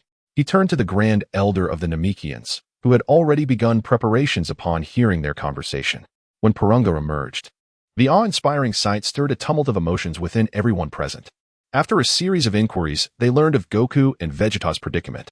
Although Purunga could not intervene in that domain nor retrieve the departed warriors, he elucidated the phenomenon's cause. The forceful disruption of the balance had instilled a sense of threat within the world's core consciousness towards Goku and Vegeta, the instigators. Thus, following Dalit's abrupt departure, they had been deemed a menace. It was akin to a living entity. When a creature recognizes a part of itself becoming uncontrollable, it instinctively discards that portion. Goku and Vegeta, having been identified as hazardous anomalies, were forcibly expelled from this world, despite their intrinsic belonging to it. Chapter 11. Both good and bad. Esteemed ancestor. What shall we do now? Even the divine dragon Purunga cannot bring back Goku and Vegeta. Under Purunga's answer, Jebbet was thrown into a state of confusion. He clearly had not grasped whether this situation was favorable or unfavorable for Goku and Vegeta. Although this world bore a dark mark, it was ultimately Darlot, Goku, and Vegeta who had chosen to explore other realms, seeking to transcend their current existence. What is there to worry about? As a Kaioshin, you have not grown from the events of these past years. The inability to return to this world is indeed a matter for Goku and Vegeta. But it also aligns with their desires, does it not? Darlot has departed from this world, and it is only a matter of time before they follow suit. Their unexpected journey to other realms is not a misfortune. Rather, it is a blessing. The old Kaioshin clasped his hands behind his back, delivering yet another lecture. He was wise beyond his years, perceiving matters with greater clarity than anyone else. Typically silent and unassuming, his mind was as clear as crystal. Upon hearing the old Kaioshin's words, Jebbet finally came to his senses. Just as he was about to speak, he was interrupted by the old Kaioshin. Enough? Our immediate task is to restore the Kaioshin realm, and then you must make a trip to Earth. To Earth? Jebbet was taken aback. Naturally. Regardless of the circumstances, Darlot, Goku, and Vegeta all departed this world from the Kaioshin realm, and they did not inform their families before leaving. Now that they have vanished, it is your duty as a Kaioshin to undertake this journey. As he spoke, the old Kaioshin's gaze drifted skyward, pondering whether this matter had reached a conclusion. No. Deep within, he harbored great concerns. Whether it be Darlot, Goku, or Vegeta, they could all be regarded as the guardians of this world. Their presence ensured the continued existence and peace of this universe. Now that they have all departed, it was akin to losing the cornerstone of stability. If a significant calamity were to strike at this moment, it would spell disaster. As for the warriors on Earth, he had little faith in any of them. Be it the once promising Gohan, the reincarnation of Majin Buu, or Vegeta's son, Trunks. I can only hope for peace. If they could return soon, our world might continue to uphold its tranquility. After uttering this thought in his heart, the old Kaioshin snapped back to reality. He looked at Jebbet again, noticing his inaction, which ignited a flicker of anger within him. What are you waiting for? Are you going to just sit idly by without making a wish? With a reprimand, the old Kaioshin nearly struck him with a swift hand. Stirred by the old Kaioshin's words, Jebbet managed an awkward smile and quickly turned to the Grand Elder of Namek. The process of making a wish officially commenced. In truth, his hesitation was not due to uncertainty about how to articulate the wish, but rather the old Kaioshin-'s insistence that he needed to inform Earth. It was no trivial matter. It meant he had to explain everything to the inhabitants of Earth. Furthermore, he would need to confront the formidable wives of Goku and Vegeta. Meanwhile, on Earth, the Z warriors had gathered at the sacred world of the Kais due to the unforeseen events. Gohan, Goten, Trunks, Chi-Chi, Piccolo, Tien, Kaiatsu, Yamcha, Krillin. Not only had Darlot's energy vanished, but it seemed as if the energies of Goku and Vegeta had also ceased to exist, simply disappearing. Piccolo spoke gravely. As an experienced Z warrior and the most composed strategist among them, he assumed the mantle of leadership in the absence of Darlot, Goku, and Vegeta. What is happening, Uncle Piccolo? Why did Dad and the others go to the Kaioshin realm? And why did such a terrifying energy suddenly erupt, only to vanish? Gohan inquired, perplexed and bewildered. In truth, who could comprehend the situation? I do not know. I only know that Darlot returned to Earth yesterday, and I expected him to visit the sacred world, but he did not. Strange. Piccolo began to speculate. He felt this matter was undoubtedly linked to Darlot, yet he was unaware of the particulars. My father's energy has completely dissipated, as if it never existed, Trunks said. Unable to finish his sentence, this unsettling feeling weighed heavily upon him. Ever since the evil dragon incident a year ago, he had not felt such a profound sense of insecurity. All we can do is wait here. I believe that Darlot, Goku, and Vegeta will be fine, Krillin interjected. Nearby, Yamcha nodded, sharing the same sentiment. Tien then remarked, at the very least, we can be certain that aside from the energies of Darlot, Goku, and Vegeta, there are no other energies present or suddenly appearing in the Kaioshin realm. Therefore, it may not be as we fear, with new enemies emerging. Perhaps. This matter is indeed grave. All we can do now is wait, Piccolo concluded, nodding in agreement. The group fell into silence. No one spoke further. Yet each person's mind was preoccupied with thoughts of what had transpired. Until, suddenly, Dandy received a message, a look of hopeful news illuminating his face. Everyone, please remain calm. The Great Kaioshin is currently summoning Porunga on Namek to make a wish. The Grand Elder has informed me that we should wait for the Kaioshin to arrive and explain everything to us. His words astonished the crowd. Dandy, are you saying the Kaioshin is using the Dragon Balls on Namek? Piccolo queried in disbelief. Upon seeing Dandy nod, unease began to creep into Piccolo's heart. It had been a year since the last use of the Dragon Balls. The Dragon Balls had long vanished from Earth, and now the Kaioshin was resorting to Porunga. Clearly, the situation was dire. Since it is the Great Kaioshin's command, then let us wait here, Krillin said. At this point, they had no other options but to remain where they were, especially given the stakes concerning Darlot, Goku, and Vegeta. Chapter 12. One of the main worlds, the transcendent time-space beyond the GT universe. Having traversed the barriers of existence, Dalit strolled through the shadowy passageway. Here, time seemed to stand still, devoid of any constraints or regulations. Since his entry, Dalit himself had lost track of how long he had been wandering. Darkness enveloped him, and occasionally, chaotic flashes of light streaked past. Were it not for an inexplicable sensation guiding him, he would be left questioning whether he had succeeded or failed. In a realm nestled within the countless parallel universes of the Dragon Ball world, the transcendent timespace of one of the main worlds. Here, the year was still 779 in the Age of Earth. Time had elapsed since the conclusion of the martial arts tournament between the 6th and 7th universes. Amidst the mundane flow of days, a significant event transpired, stirring the once tranquil Earth once more. Future Trunks had arrived in this past world, seeking help. Utilizing a time machine, Trunks had successfully reached this realm, yet he fell into unconsciousness due to grave injuries. No one in this world knew what Trunks had endured or what calamity had befallen the future world, leaving him in such a dire state. were Dalit present. He would certainly comprehend the situation, as he was well-versed in the original narrative of the transcendent timespace, a tale that remained etched in his memory. Regardless of the years that had passed, in light of Trunks' unexpected arrival and his current condition, Bulma promptly contacted Whis to reach the God of Destruction. Meanwhile, in the realm of the God of Destruction, Goku and Vegeta, upon receiving Whis' message, were taken aback. Without a moment to ponder, Goku seized Vegeta's hand and, disregarding Vegeta's protests, along with Whis and Beerus, they executed instant transmission back to Earth. After several attempts, Goku had finally mastered the method, allowing him to traverse between Earth and the realm of the gods. Upon returning to Earth, witnessing the unconscious and severely injured future Trunks, Goku, after deliberation, set off to Korin Tower to procure the sacred beans for Trunks' healing. Vegeta, however, fell into deep contemplation, his visage marred by concern. Though he appeared cold and indifferent, his mind raced with questions about the calamity that had befallen the future world, leaving Trunks in such a state. Beside him, Beerus and Whis exchanged glances, their emotions a tumultuous blend. One was the supreme god of destruction, while the other managed and maintained the cosmic order. They both instantly recognized that this unconscious youth did not belong to their world.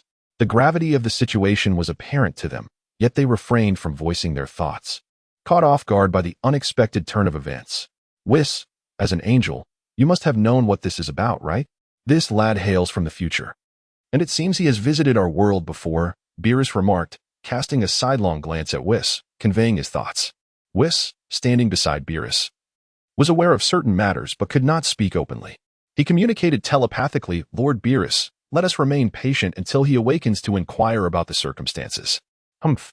You better provide me with a reasonable explanation. Such a grave matter is no jest, Beerus replied, his eyes narrowing, exuding an innate aura of intimidation befitting a god of destruction.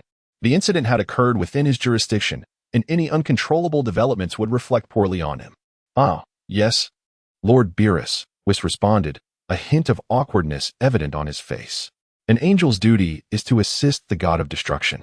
Yet he felt he had fallen short in this instance. Certain peculiar events had previously gone unmentioned to Beerus after his awakening. Thus, these two beings, standing at the pinnacle of the universe, awaited Goku's return with the sacred beans to heal future Trunks. Truth be told, both Goku and Vegeta were in a state of disarray, for Whis possessed the ability to restore Trunks with ease.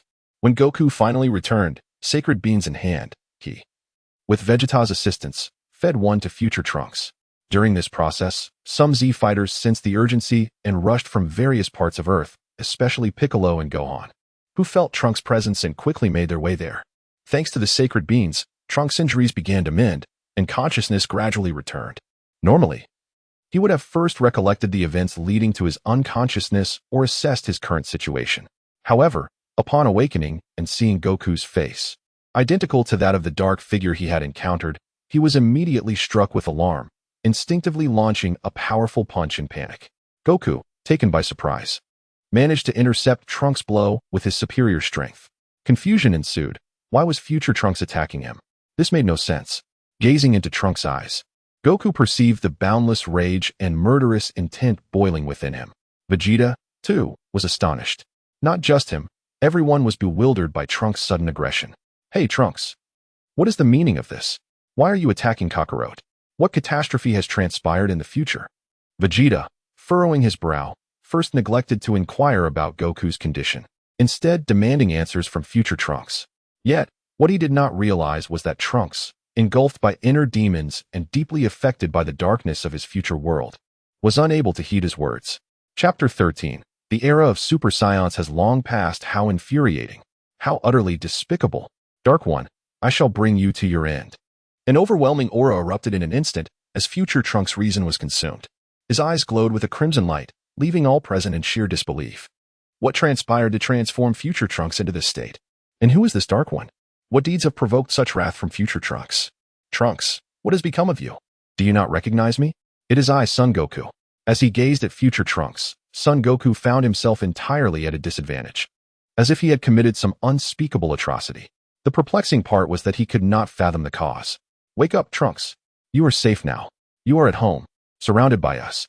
Seeing future Trunks ensnared in his own torment, Bulma, his mother, seemed to sense his anguish and immediately grasped his arm. Though Trunks hailed from a future timeline, To her, he was still her son. It was her call that momentarily halted future Trunks' turmoil, prompting him to turn and face her. The familiar visage brought forth a flood of chaotic memories, and he cradled his head in despair, overwhelmed by his agony. This scene was heart-wrenching. It was evident that such a reaction could only stem from immense pressure or profound trauma. Moreover, Trunks was no ordinary individual. After a prolonged silence, under Bulma's soothing presence, future Trunks finally emerged from his painful state, fully awakening. The murderous intent and rage in his eyes dissipated, replaced by a deep-seated fear yearning to be expressed, yet finding no avenue for release. I have returned. Mother, father, Uncle Goku, and everyone. Tears welled in Trunks' eyes. The rapid rise and fall of his emotions left him momentarily disoriented. He recalled his desperate return to the past via the time machine at the last moment. Had he not witnessed the Dark One slay his mother during his temporal journey, he would not have lost his sanity. Silence enveloped him, restoring his consciousness, and the others finally breathed a sigh of relief. Especially Son Goku. He exhaled deeply, wiping non-existent sweat from his brow, and spoke, "You truly startled me, Trunks. What on earth happened to bring you to such a state?" Goku, perplexed, could only inquire. Standing nearby, Vegeta, as future Trunks' father, was equally concerned. However, his inherently cold and stern demeanor masked his worry, as he sternly rebuked, "Humph. What was that display earlier? Trunks, what transpired in the future? And how did you sustain such grievous injuries? Furthermore, who was this Dark One you mentioned during your lapse?" Though his tone was harsh, Vegeta's familiarity was unmistakable to future Trunks. It had been many years since he had heard such a questioning tone. Instead of resentment, he felt relief at the chance to reunite with his father. The shackles on his heart were loosened, and years of pent-up emotions finally spilled forth. "Father, Mother, I am so sorry. I nearly committed an irreversible act." Tears of frustration streamed down his face. This was not merely weeping. It was the overwhelming joy of reuniting with his loved ones. Time passed in the midst of explanations, lasting 30 minutes. Future Trunks elucidated the events of his timeline, stabilizing his emotions. In essence, a formidable enemy, resembling Son Goku, had emerged in the future, overwhelming him to the point where he had no choice but to seek help in the past. The most critical point was the merciless slaying of Bulma in the future, which plunged future Trunks into deep self-reproach and ignited Vegeta's fury to the brink of eruption. Though she belonged to a different timeline, she was nonetheless his wife. How could he endure such a tragedy? Vegeta's wrath was formidable, but fortunately, after the group's persuasion, he managed to temper his anger. Yet, this incident had sown the seeds of vengeance within him, compelling him to find a way to confront this so-called Dark One. "So, you attacked me first because you mistook me for this Dark One?" Goku pieced together the situation and readily forgave future Trunks. It was merely a misunderstanding. If left unresolved, it would weigh heavily on everyone's hearts. "I apologize, Uncle Goku, for my earlier recklessness. My purpose in coming to this time was to collaborate with everyone. No, it is more accurate to say I sought your assistance, for I believe that you all in this era must be stronger than during the battle against Cell. In the years to come, my strength has continuously surged, yet even I could not contend with the Dark One. Which is why I chose to return to a decade after the Cell incident. This way, at the very least, the past warriors would have grown stronger." "I see. This piques my curiosity. Just how powerful is this Dark One?" "Trunks, you must have become quite formidable as well." Goku scrutinized future Trunks with a playful grin. Having felt Trunks' strength firsthand with that last punch, he acknowledged Trunks had indeed grown significantly more powerful. Yet, he was curious to know which level of Super Saiyan Trunks had reached. "Yes, Uncle Goku. I should be stronger than the Gohan of those days. I have reached the same realm he once attained." In response to Goku's inquiry, future Trunks straightforwardly revealed his power level. However, this alone did not provide a complete understanding. Goku took the initiative to suggest a demonstration of Trunks' abilities, leading to a friendly sparring match between them. Ultimately, it served as a test for future Trunks while providing Goku insight into the Dark One's strength. The outcome was quite evident. Upon Goku transforming into Super Saiyan 3, future Trunks was left utterly astonished, for he had never attempted to transcend the second level of Super Saiyan. He had believed that surpassing the Super Saiyan form would be the pinnacle of achievement. Little did he know, the era of mere Super Saiyans had long since passed. Chapter 14. The Prohibition of Time Travel. After a series of battles, a clearer understanding of their strengths emerged among the group. They began to deliberate on how to tackle the impending situation, which was intertwined with the future. The uncertainty surrounding the identity of the dark entity in this era rendered their task exceedingly complex. It was Bulma who proposed a bold solution. Why not traverse into the future to resolve the matter? While this idea had merit, it was swiftly curtailed by Lord Beerus and the Angel Whis. Although the notion of time travel was intriguing, it was a grave offense to traverse the fabric of time at will. Not even gods were exempt from this rule. Only the Kaioshin, who wielded the time ring, had the authority to navigate time, as they governed creation itself. This necessitated a temporal leap to ascertain whether the beings and events they created held significance. Beerus's staunch opposition left no room for leniency. He made it abundantly clear that matters could not be approached so casually, compelling the group to seek alternative solutions. At that moment, they had not considered the perilous situation of future Trunks. Beerus, while firm, had shown a semblance of respect, and Whis remained silent. Typically, the arrival of entities from alternate timelines warranted immediate expulsion by the god of destruction and his angel. Should such beings refuse to depart, annihilation would be the only recourse. Now that your discussions have concluded, Beerus declared, his arms crossed, as he approached future Trunks. He scrutinized him intently for a moment before speaking. You, young man, if you are aware of the Kaioshin and my existence in the future, then you must recognize that frivolously traversing time is utterly wrong. Your arrival has already skewed this timeline, giving birth to an altered future. I do not care who you are or what has transpired in your time. What matters is that you have jeopardized this realm, and thus, I must insist you leave immediately. At this juncture, Beerus's demeanor had turned exceedingly grave. Even invoking his destructive aura, future Trunks found himself overwhelmed, struggling to breathe under the weight of Beerus's presence. He understood that seeking help in this manner was indeed a transgression. Otherwise, he would have traversed timelines without hesitation.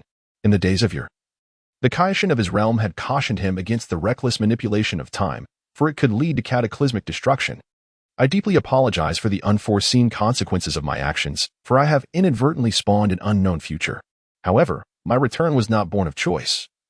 The future has been ravaged by the dark entity, leaving it in ruins. If this continues, the Earth, and even the universe, shall fall to this malevolent force, who seeks to annihilate all mortals. Future Trunks clenched his fists, hoping to evoke Beerus's sympathy through his earnest plea in the dire state of his world. Unfortunately, Beerus was unmoved. Even so, what does it matter? The affairs of the future are the affairs of the future. If the laws governing this world dictate such a course, then it must be adhered to. Whether mortals perish or even gods are slain, the rules cannot be violated. Beerus's unyielding stance left future Trunks and everyone present in shock. They had never witnessed such a display from Beerus before. Lord Beerus, could you not show some leniency? After all, the past Trunks visited our era without any calamity befalling us. In fact, he even saved the world. Goku, ever the optimist, ventured to plead for future Trunks. Unbeknownst to him, this plea carried significant weight. At that moment, only the astute, such as Vegeta and Piccolo, grasped the implications of Goku's words. Silence, Kakarot. Vegeta snapped at Goku, inhaling deeply. Though angered, he could only watch future Trunks with a heavy heart. He wished to assist, yet Beerus's words clearly bore weight. To intervene recklessly could disrupt this timeline irreparably. In the past, Vegeta had been indifferent, but now, with a family to protect, his concerns deepened. Goku, somewhat irked, cast a reproachful glance at Vegeta. He thought it was disheartening that Vegeta, Trunks' father, would side with Beerus in this critical moment. However, this situation leaves no room for compromise. Indeed, future Trunks' arrival has altered the past, and he did save this world, even his own. But have you considered that had he not come, our present might not be what it is today? Thus, we have already begun to tread an unknown path. The last time, I might have overlooked the implications, but we cannot afford such recklessness again, Whis interjected, elucidating the rationale behind the situation. Beerus added, if humans could traverse time freely and alter the future, what do you think would become of this world? This statement rendered Goku speechless, leaving all present in a state of bewilderment. The logic was undeniable, yet they found themselves powerless to simply watch. Well, they have already arrived, haven't they? Even if we return now, Trunks has already altered our timeline, hasn't he? Perhaps we could allow him a brief respite in our era before he returns? Bulma suggested. Lord Beerus and Whis, why not indulge in the exquisite delicacies I have prepared for you? Knowing you would come, I enlisted renowned chefs from around the globe to create a feast, featuring many dishes you have yet to try. Bulma's astute proposal momentarily softened Beerus's stern demeanor. Realizing he had let his guard down, Beerus cleared his throat, adopting a more solemn tone. Very well, we shall linger for a brief while. However, once we have savored the meal, we must take our leave. With that, Beerus and Whis swiftly moved towards the direction Bulma indicated, leaving the others momentarily speechless. It appeared that Beerus was not as unyielding as they had presumed. Chapter 15. The Mutation, the Arrival of Dalit. Truly remarkable, Bulma. You possess an extraordinary ability. Goku praised earnestly, oblivious to the fact that this was merely a temporary measure. Enough flattery. Let us swiftly devise a plan. If Beerus and Whis finish their meal before we have reached a consensus, we shall find ourselves without recourse. Bulma glared at Goku, her frustration palpable. Frankly, this brainless individual had always been a source of exasperation for her since their childhood. So, what solutions do we have at this juncture? Time is not on our side. Gohan interjected, surveying the group. Despite the passage of years, the bonds forged in their youth remained unforgotten. Upon hearing his words, a heavy silence enveloped the room. Finally, Piccolo broke the quietude, suggesting, why not enter the hyperbolic time chamber? If we cannot assist Trunks directly, we can at least help him elevate his strength, thus equipping him to confront the impending darkness. As this notion took root, the group's spirits lifted. Yet, Vegeta shook his head disapprovingly. You underestimate the complexity of the situation. Even if we manage to enter the time chamber, given the speed at which Beerus and Whis consumed their meal, we would have at most half an hour. Even if we could remain in the chamber for 10 days or more, do you truly believe he could achieve significant power in such a brief time? Vegeta's demeanor grew grave. Our strengths have been built gradually, step by step. A mere month, or even a few months, would not yield any substantial breakthroughs. Moreover, Beerus is not easily deceived. While he has granted us a modicum of time, if we overstep our bounds, the consequences could be dire. What then shall we do? We cannot simply stand by and watch Trunks march to his demise, Krillin chimed in, the urgency of the situation weighing heavily upon them. The future Trunks lowered his head, a melancholy expression overtaking his features. He had believed he returned to the past for a chance at vengeance, yet this outcome rendered his journey futile. He understood the larger truths, yet he refused to accept his fate. Enough. You need not fret over me. I should not have returned. All burdens should rest upon my shoulders alone. What Beerus and Whis have said is true. If my presence causes the future to spiral further into chaos, I will be the greatest sinner. Just being able to see you all again brings me great contentment. At this juncture, future Trunks could only find solace in acceptance. Ultimately, death was but a triviality. For him, with his future mother gone and my having perished while protecting him, living had lost all significance. Witnessing future Trunks' resignation, the others fell silent, merely gazing at him, lost in thought. Humph. So easily resigned? If that were the case, do not claim to be my son. Vegeta's sharp voice shattered the stillness, pulling future Trunks from his stupor. Indeed, no solutions may exist. However, if one were to accept their fate, they would cease to embody the spirit of my son. I, Vegeta, am a being who defies destiny, who resists all constraints. From my days of survival under Frisia's tyranny to becoming one of the universe's mightiest warriors. Had I accepted my fate back then, I would have long since vanished. Father. Future Trunks was at a loss for words, unsure of how to respond. His temperament was too gentle, bordering on cowardice in the face of adversity, a trait exacerbated by his recent experiences. Anyone subjected to such relentless oppression, with no means of resistance, could easily lose their way. Yet, it must be acknowledged that future Trunks had relied excessively on others. Had he possessed clearer goals, worked diligently, and sought strength, he would have faced the so-called dark forces without fear. What if he stood alone? True strength can conquer all adversaries, thus preventing the future from descending into chaos. Vegeta recognized the potential within future Trunks, which only fueled his frustration. After all these years, such minimal progress. He had neither attained the level of Super Saiyan God nor perfected the second tier of Super Saiyan. The third transformation seemed entirely beyond him. Admittedly, Vegeta himself had not achieved Super Saiyan 3, not due to inability, but rather lack of focus on that path. He had already attained Super Saiyan Blue. The atmosphere grew increasingly tense. At this moment, not only were they bereft of solutions, but even their words lacked direction. What comfort could they offer? Only Goku remained, tirelessly pondering, striving to find a resolution while ensuring future Trunks could remain in this world as long as possible. He refused to believe that all hope was lost. In a moment of clarity, he recalled a critical point, the Omni King. Indeed, the supreme deity of the universe is the god of destruction, whose decisions even the angels cannot contest. However, there exists an entity even more powerful, Yet, he was uncertain how to reach the Omni King. In truth, Goku and the Omni King had only exchanged fleeting glances, their encounter occurring after the tournament between the 7th and 6th universes had concluded, and the Omni King had appeared on the arena stage. The circumstances had never progressed to a point where the Omni King personally summoned Goku or provided him with a communication device. The narrative had abruptly shifted during the conflict with Black Goku, foreshadowing the impending crisis in the future world. Reliance on the Omni King was the only way forward. Thus, the device bestowed upon Goku by the Omni King was either serendipity or a preordained arrangement. Just as despair began to take hold, an unforeseen phenomenon occurred. The sky suddenly tore open, revealing an immense rift. It was as if the heavens had been cleaved apart, forming a vortex that emitted an aura both terrifying and profound. This chasm, reminiscent of a dark abyss, immediately captivated the attention of all present. Such an extraordinary occurrence was nothing short of monumental. Thunder roared, and winds surged, rendering the world dim in comparison. Vegeta, what is happening? Goku, such a terrifying presence. Amidst their shock, the dark vortex erupted with bolts of lightning, and concurrently, a shadowy figure began to coalesce, accompanied by an overwhelming and formidable energy.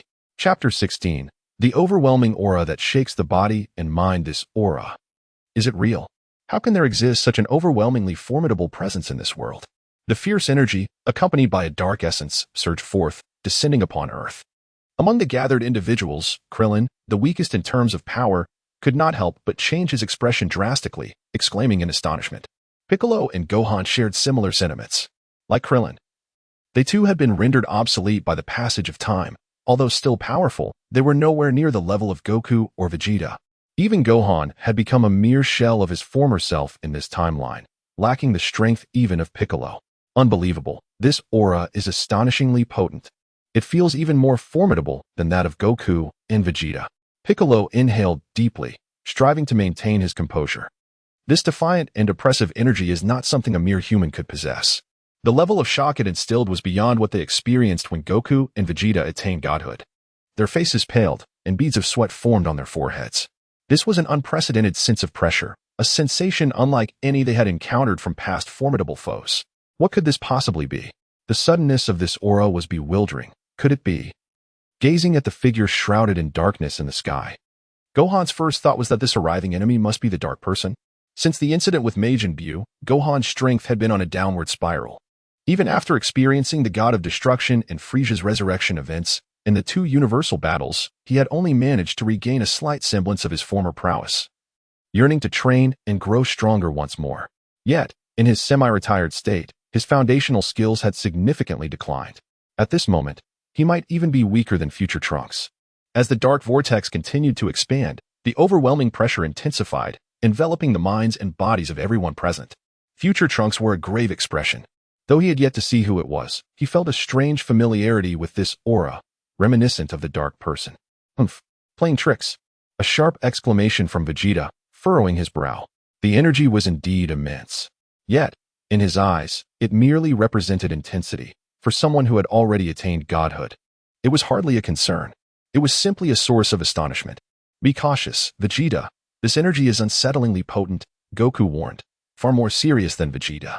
The suddenness of this occurrence and the absurd strength of this aura were unlike anything he had experienced in his years of training. Upon hearing Goku's words, Vegeta's vigilance noticeably heightened, although his expression remained unchanged. Ultimately, we now live in an era where not becoming a god renders one worthless. This is his personal conviction. At this moment, on the other side, the God of Destruction, Beerus, and the angel, Whis, were both taken aback by this indescribable aura, curiously gazing at the sky while continuing to enjoy their meal. Hey, Whis, this ruptured space is quite extraordinary, Beerus remarked. Whis casually nodded. Indeed, Lord Beerus. It appears that the newcomer is no ordinary being. As he spoke, Whis took another bite of his fried dumpling. Could this be the mastermind behind the calamities in that boy's future timeline? Humph. There is indeed a hint of capability, Beerus said, displaying a look of disdain. While undeniably strong, they were still far from a threat to him as a god of destruction. Humph. Lord Beerus. This might not be the Dark Person who destroyed the future world. At least, I cannot discern which timeline this rift connects to, was countered Beerus's assumption. This revelation surprised Beerus. I see. So it comes from another timeline? If even you are uncertain, it seems we have encountered an anomaly in our world. With narrowed eyes, Beerus wore a half-smile laced with a hint of destructive energy. If similar incidents continued to occur, they would become increasingly uncontrollable. Should this persist, significant events would unfold in their timeline. In his countless years of existence, he had never faced such a situation. Let us remain calm, Lord Beerus. We should observe for now. What do you think? If it is indeed an enemy, it will serve as an excellent test for Goku and Vegeta's strength. As they have made considerable progress in their training, Whis suggested. This statement halted Beerus's inclination to act. Very well, we shall observe first, he solemnly nodded, falling silent. At that moment, the profound and imposing aura once again swelled. The terrifying dark vortex in the sky solidified further, evoking a sense of incredibility. Trunks, it seems that the one who brought destruction to your future world has pursued you. Given the intensity of this aura, your defeat is not unjustified, Vegeta stated, crossing his arms as he approached future Trunks. At this juncture, this was the only plausible explanation. Who else could it be? Future Trunks' expression turned grave. He wanted to speak, but struggled to find the words. The dark person? While we were pondering how to resolve this, they have come to us. Very well. If we can defeat him, the calamity of the future timeline will naturally be resolved. A smile crept onto Goku's face as he felt a surge of excitement. Engaging in battle with a supremely powerful opponent was his ultimate pursuit. Rather than assisting future Trunks, Goku's personal ambition took precedence. Compared to Goku from the GT timeline, his counterpart from the Super timeline displayed a lack of responsibility. Dad. Still, it would be wise to exercise caution. This aura is chilling. The dark person's strength likely requires you to attain godly form to contend with it. As Goku's son, Gohan was acutely aware of his father's tendencies, prompting him to offer a warning. Having witnessed too many instances of his father being defeated due to underestimating opponents, he wished to prevent any missteps this time, especially since this was indeed a grave matter. Chapter 17. The formal arrival amidst the dark vortex, the passage of time became an enigma, and the location of his presence remained unknown. It was only upon perceiving a glimmer of light ahead that Dalit ventured forth toward it. At last, he reached the threshold of illumination. Unlike the impenetrable darkness within, the exterior revealed the world beyond. Indeed, he had succeeded. Breaking through the barrier and traversing the lengthy dimension of obscurity had led him to other realms. His thoughts were validated, although it had taken a significant span of years. Every moment had been worthwhile. He had finally liberated himself from the confines of his original world, transitioning from the GT parallel universe to other temporal realms. As he strolled forward, stepping through the void, the moment he fully emerged from the dark vortex, he basked once more in the warmth of sunlight. The fresh air enveloped him, instilling a profound sense of vitality. A subtle smile, both proud and austere, graced his lips. In his eyes, he had accomplished something remarkable, igniting a sense of joy and anticipation for the future. However, to others, his expression bore an unsettling malevolence. As he departed, the dark vortex began to rapidly diminish, ultimately vanishing under the influence of an unseen force, as if it had never existed. Curiously, the consuming force that had drawn him in was starkly different from the one he now experienced. Muttering to himself, Dalit pondered the peculiarities of the dark vortex. Prior to his entry, he had felt an overwhelming, irresistible pull. Now, that force had dissipated, replaced by an odd energy propelling him forward, expelling him from its grasp. Suspended in midair, Dalit gradually regained his composure. It was not the time for such musings. He needed to ascertain his surroundings and determine if he still resided in the Dragon Ball universe. Perhaps, after this journey, he had transcended into a different reality. For everything remained shrouded in uncertainty, waiting for his personal exploration to unveil the truth. Taking a deep breath, he surveyed his surroundings. The azure sky was adorned with fluffy white clouds. Looking downward, he could clearly see the ground below. He was not far from it, even catching glimpses of buildings and people. For a moment, Dalit was struck dumb, as the familiar yet slightly foreign environment plunged him into nostalgia. His heightened senses confirmed his location. This was indeed Earth. The unmistakable auras of familiar figures left no room for doubt. Sun Wukong, Vegeta, Bulma, Trunks, Gohan, Piccolo, Krillin. Murmuring their names, Dalit finally detected his long-sought target, the god of destruction, Beerus, and the angel, Whis. His expression turned serious, as a traveler of worlds. Dalit quickly understood the nature of the universe he had entered. Unsurprisingly, it remained the Dragon Ball universe. However, this particular Dragon Ball universe undoubtedly belonged to one of the primary narrative timelines. Otherwise, the existence of a god of destruction and an angel would be implausible. The main timeline of Dragon Ball constituted the most complete and expansive world, starkly contrasting with the GT timeline he had just departed. In his initial assessments, he regarded the GT timeline as merely a peripheral world, lacking completeness. There existed only one universe, devoid of the Omni King, Grand Minister, angels, and gods of destruction. Ultimately, how could a singular universe encompass wholeness? It seemed, beyond doubt, that he had traversed into a transdimensional realm. How fortunate he was to breach the barriers of worlds and arrive at the primary parallel universe he sought. The confusion on his face dissipated, replaced by a renewed smile. Words could scarcely encapsulate his current elation. The joy within him made his body tremble. After several seconds, he managed to quell his excitement and began to calculate the timeline of this universe. If Trunks has grown to such an age, does that imply the timeline of this primary parallel universe aligns with that of the GT universe? Wait, if they align, then Bulma shouldn't appear so youthful. Moreover, his keen gaze fell upon the crowd below, immediately honing in on Bulma's slightly protruding abdomen, unmistakably indicating her pregnancy. At such a young age, and yet expecting, Vegeta and Bulma could not possibly be having a third child. Therefore, it appears that in this primary parallel universe, Bra has yet to be born.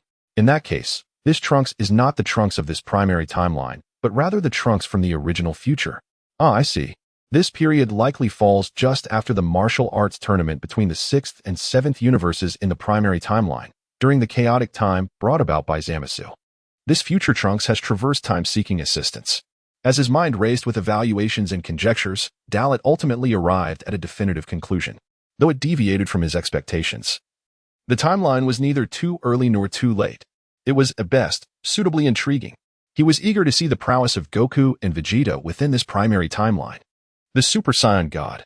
How exhilarating. A playful expression danced across his face. What level of strength did Super Saiyan God and Super Saiyan Blue possess? Having traversed the GT timeline for decades, curiosity had always lingered within him.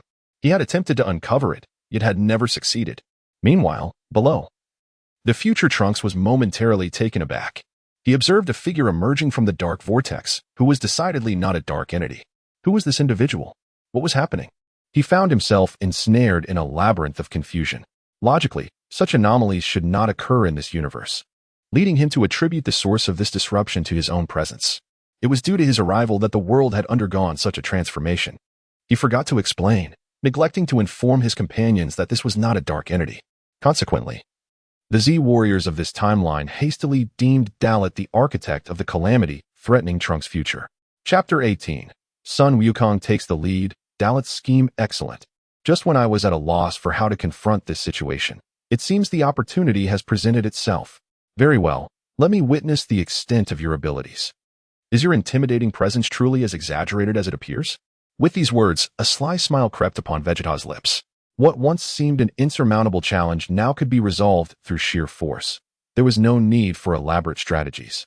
Just as he prepared to unleash his aura and charge forward, Vegeta found himself a step behind Sun Wukong.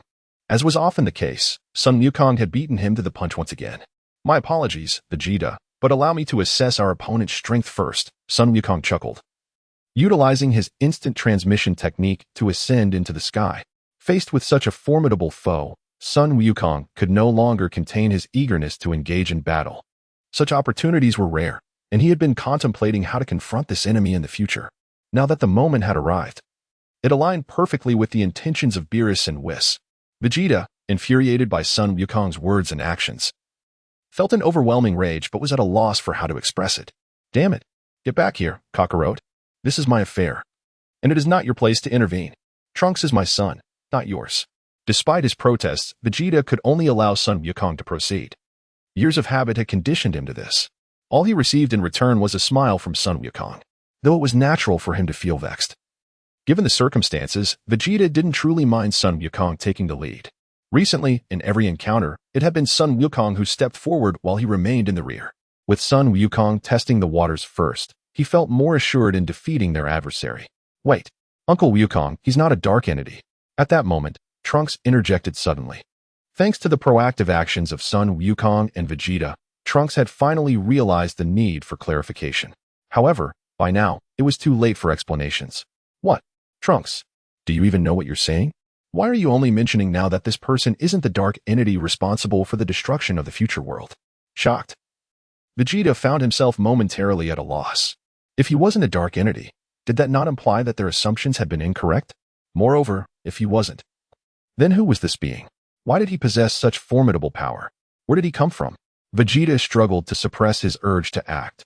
If the other party approached with good intentions, he couldn't simply attack. Yet, the sudden appearance in their realm surely had a purpose. He trusted that Sun Wukong would not act recklessly, so watching the situation unfold was prudent.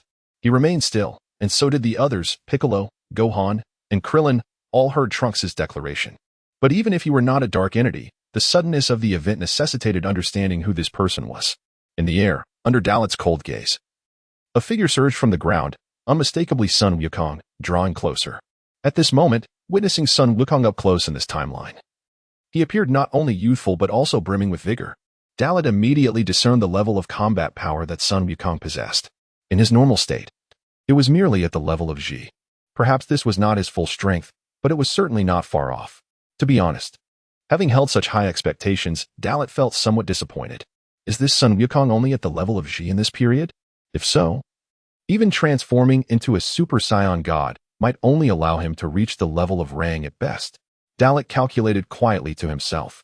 He had previously been curious about the comparative power of the Super Saiyan God and the Super Saiyan 4th level, although he lacked practical comparisons. Based on the information provided by the original work and data from various parallel worlds, Dalit had already reached a conclusion. This conclusion suggested that the increase in power from the Super Saiyan 4th level and the Super Saiyan God was remarkably similar. Whether it was the Super Saiyan 4 or the Super Saiyan God, the differences were minimal. They remained transformations of the same tier. Of course, the red-haired Super Saiyan God could only be compared to the black-haired Super Saiyan 4th level.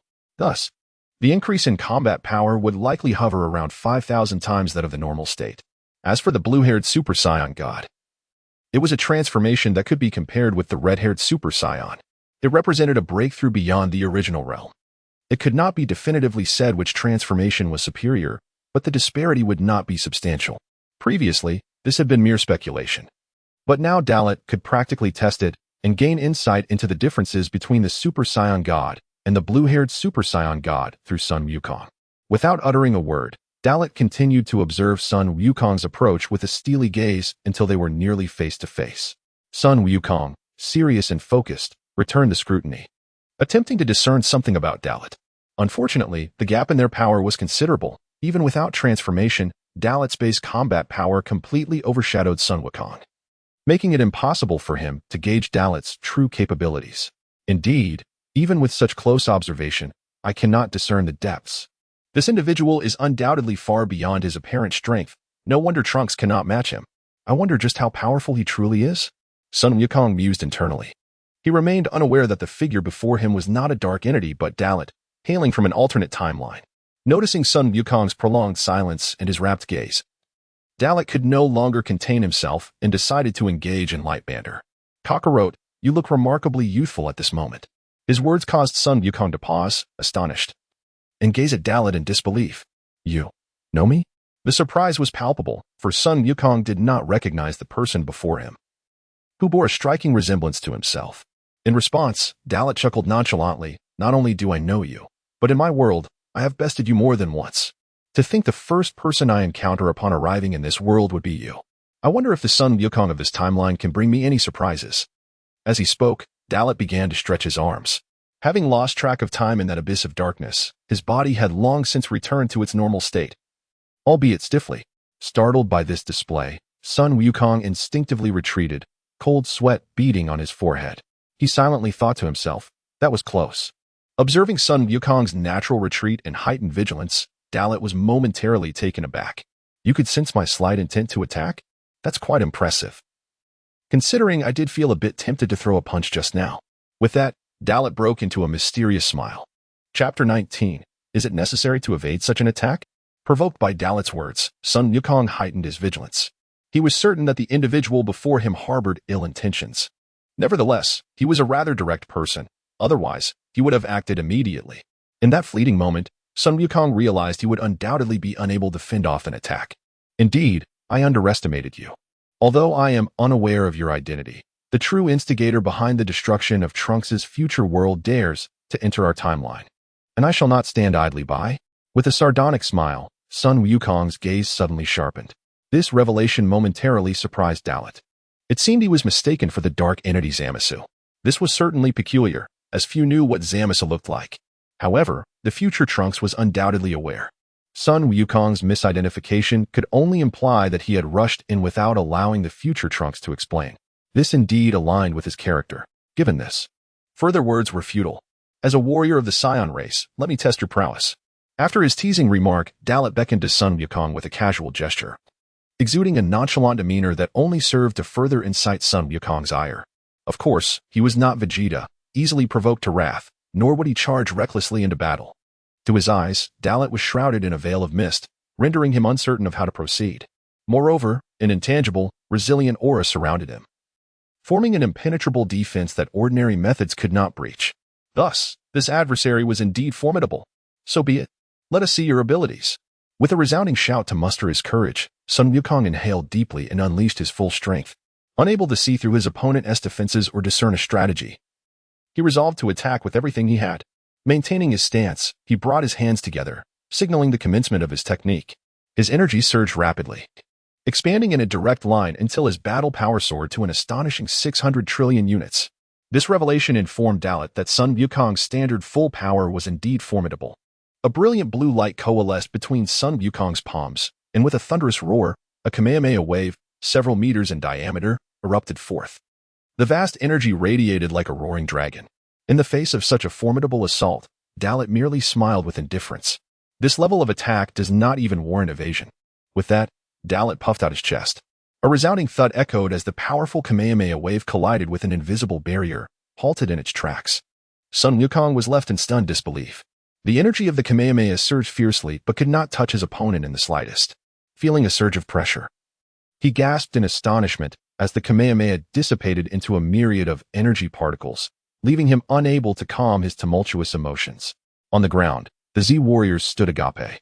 Did Wukong's Kamehameha wave truly get so effortlessly dismantled? This individual didn't even flinch. Krillin exclaimed, astonished. In his view, Sun Wukong's attack should have at least prompted some form of defense from the opponent. Yet, the adversary remained utterly unfazed, not even so much as furrowing a brow. It was simply unbelievable. The residual aura coalescing around him formed an impenetrable shield, rendering Wukong's Kamehameha incapable of breaching even that layer of defense. This unknown entity was terrifyingly powerful. Beside them, Piccolo observed intently, quickly discerning the truth. The Kamehameha had indeed struck, but it merely impacted the opponent's aura barrier. Son Gohan, standing next to Piccolo, wore a worried expression. Father has been too careless. He should have transformed into Super Saiyan God form immediately. This opponent is unlike any he has faced before. His initial warning had proven futile, as his father had failed to heed his words. Now, it was too late. He could only hope this enemy would grant his father sufficient time to react. Vegeta, arms crossed, assessed the situation with his wealth of combat experience. Quickly realizing the magnitude of Dalit's true power, not only did he effortlessly block Kakarot's Kamehameha with mere aura, but he did so with remarkable ease. This aura was no mere pretense. A Super Saiyan in its first to third tiers could not contend with him. Only the strength of Super Saiyan God or Super Saiyan Blue could hope to defeat him. As he made this assessment, Vegeta's expression turned grave. His arms remained crossed. Yet his right index finger twitched in response to the intense unease brought on by Dalit. Unknowingly or not, he seemed to glimpse something crucial. Suddenly, his gaze dulled, revealing disbelief. It was the mark of a Saiyan. The tail. No wonder I found this aura somewhat familiar. After decades, only a handful of Saiyans remained alive. So he had inadvertently forgotten what his comrades' auras felt like? This individual is also a Saiyan. His astonishment drew the attention of others. How absurd. This unknown entity crossed time and space, and he, too, is a Saiyan.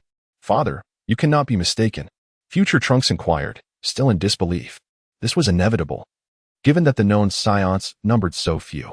Do you think I would misinterpret this? Besides, you cannot see it, but I can. That individual possesses a tail. This is a unique trait of our Saiyan kind. Casting a sidelong glance at future Trunks, Vegeta maintained his icy demeanor as he spoke. It was undeniable that he was a Saiyan, yet his true identity remained elusive. Even as a prince, Vegeta had lost touch with many memories since planet Vegeta's destruction. Reflecting on it now, how could he hope to find the answer? At the very least, he was certain that this scion did not exist in his recollections. Chapter 20, Dalit in Midair. Dalit effortlessly dispelled Sun Wukong's Kamehameha wave merely by wielding his imposing aura. It was not until the attack had concluded that Dalit casually patted his garments. This gesture, without a doubt, belittled Sun Wukong and served as a provocation. A cold smirk appeared at the corners of Dalit's mouth as he scrutinized Sun Wukong with a mocking gaze. The implication was unmistakable. Is this truly the extent of your power? If this is all you possess in this dimension, I shall be sorely disappointed. As he spoke, Dalit narrowed his eyes, completely disregarding the possibility of a renewed assault from Sun Wukong. The disparity in their strengths was so vast that Dalit could afford to ignore any of Sun Wukong's current attacks. The gap between 600 Ji and 100 Yang is immense. Moreover, Dalit had absorbed the powers of Sun Wukong and Vegeta from the shattered world barrier, resulting in a further transformation. His normal combat strength had long since surpassed the 100 Yang mark. Faced with Dalit's mockery, beads of sweat formed on Sun Wukong's brow, the pressure weighing down on him more than ever. He had become overconfident. That was merely the beginning. Even my Kamehameha, executed with all my might, could not breach your aura barrier. Yet, my strength is not limited to this. Since you recognize me, you should know I can transform into a Super Saiyan.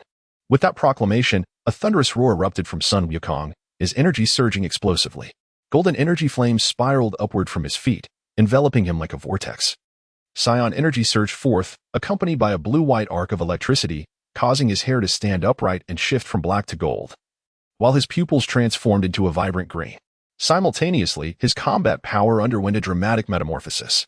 In the pure Super Saiyan first form, at full power, his strength surged 80-fold, elevating his combat power to the Yang unit of 4 Yang 8000 G. Ah, so this is the full power of Super Saiyan first form?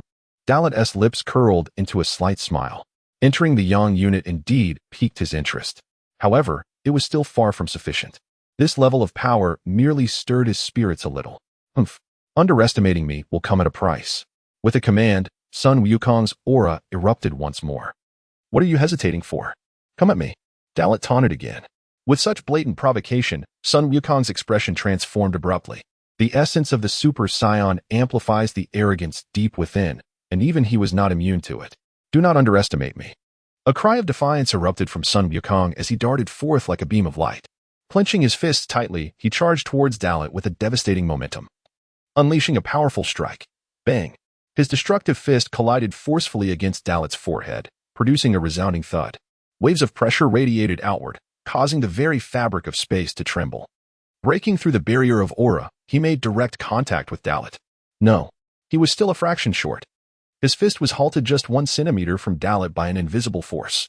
While others may not perceive the anomaly, both Sun Wukong and Dalit understood the truth. What? Sun Wukong gasped in disbelief.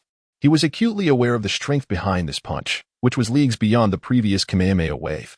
Yet, it was still thwarted by that formidable aura barrier. Has he lost confidence? This is merely the beginning. Thus, let us continue. Noticing the panic on Sun Wukong's face, Dalit taunted him further. Provoked again, despite the fear creeping into his heart, Sun Wukong gritted his teeth and unleashed his full combat strength in the Super Saiyan first form. Charging at Dalit with all his might, his relentless onslaught fell like a torrential storm upon Dalit. Each punch carried the potential to topple mountains and annihilate worlds. The sound of explosive impacts echoed like thunder, deafening to the ears. Sun Wukong's speed and power escalated, yet still, he could not breach Dalit's aura barrier. At that moment, those witnessing the spectacle on the ground were left in shock. Even the god of destruction, Beerus, and the angel, Whis, were taken aback. Despite transforming into Super Saiyan, their power amplifying severfold, the situation remained unchanged. Wukong's attack seemed futile, all thwarted by Dalit's aura. It was evident that he was a formidable opponent. If that boy does not reveal his true capabilities soon, he may find himself in serious trouble, Beerus mused, savoring his delicacies. While others remained oblivious, Beerus, as the god of destruction, had discerned Dalit's true strength. Even at his zenith, it was merely a tad more powerful than Sun Wukong's Super Saiyan third form. Once Sun Wukong unleashed his divine power, the disparity would shrink instantaneously, even reversing the tide against his opponent. It appears the situation is far more complex than you envision, Lord Beerus. This individual is rather extraordinary, Whis observed, narrowing his eyes upon noticing a particular trait on Dalit's body. That feature is exclusive to Saiyans. Are you suggesting that Wukong would lose to him even after tapping into his divine power? Beerus exclaimed, startled by Whis' words. He was well aware of Wukong's strength, having witnessed his growth under Whis' tutelage. While he may not yet be overwhelmingly powerful in the grand cosmos, who else could match him? Well, aside from Vegeta. Lord Beerus, do take a look at what is wrapped around that individual's waist, Whis remarked with a smile, drawing Beerus' attention. Upon closer inspection, he noticed what appeared to be a rope-like, furry tail. If one did not look closely, it would be easy to overlook. I see. So this unknown individual is also a scion. That explains much. Beerus finally comprehended Whis' implication. If he is a scion, then indeed, it complicates matters. With such immense strength, he is bound to possess transformation abilities. Beerus was acutely aware that every transformation for a scion results in a significant leap in combat power. If he could disregard Sun Wukong's Super Saiyan attacks without transforming, then what might happen once he does?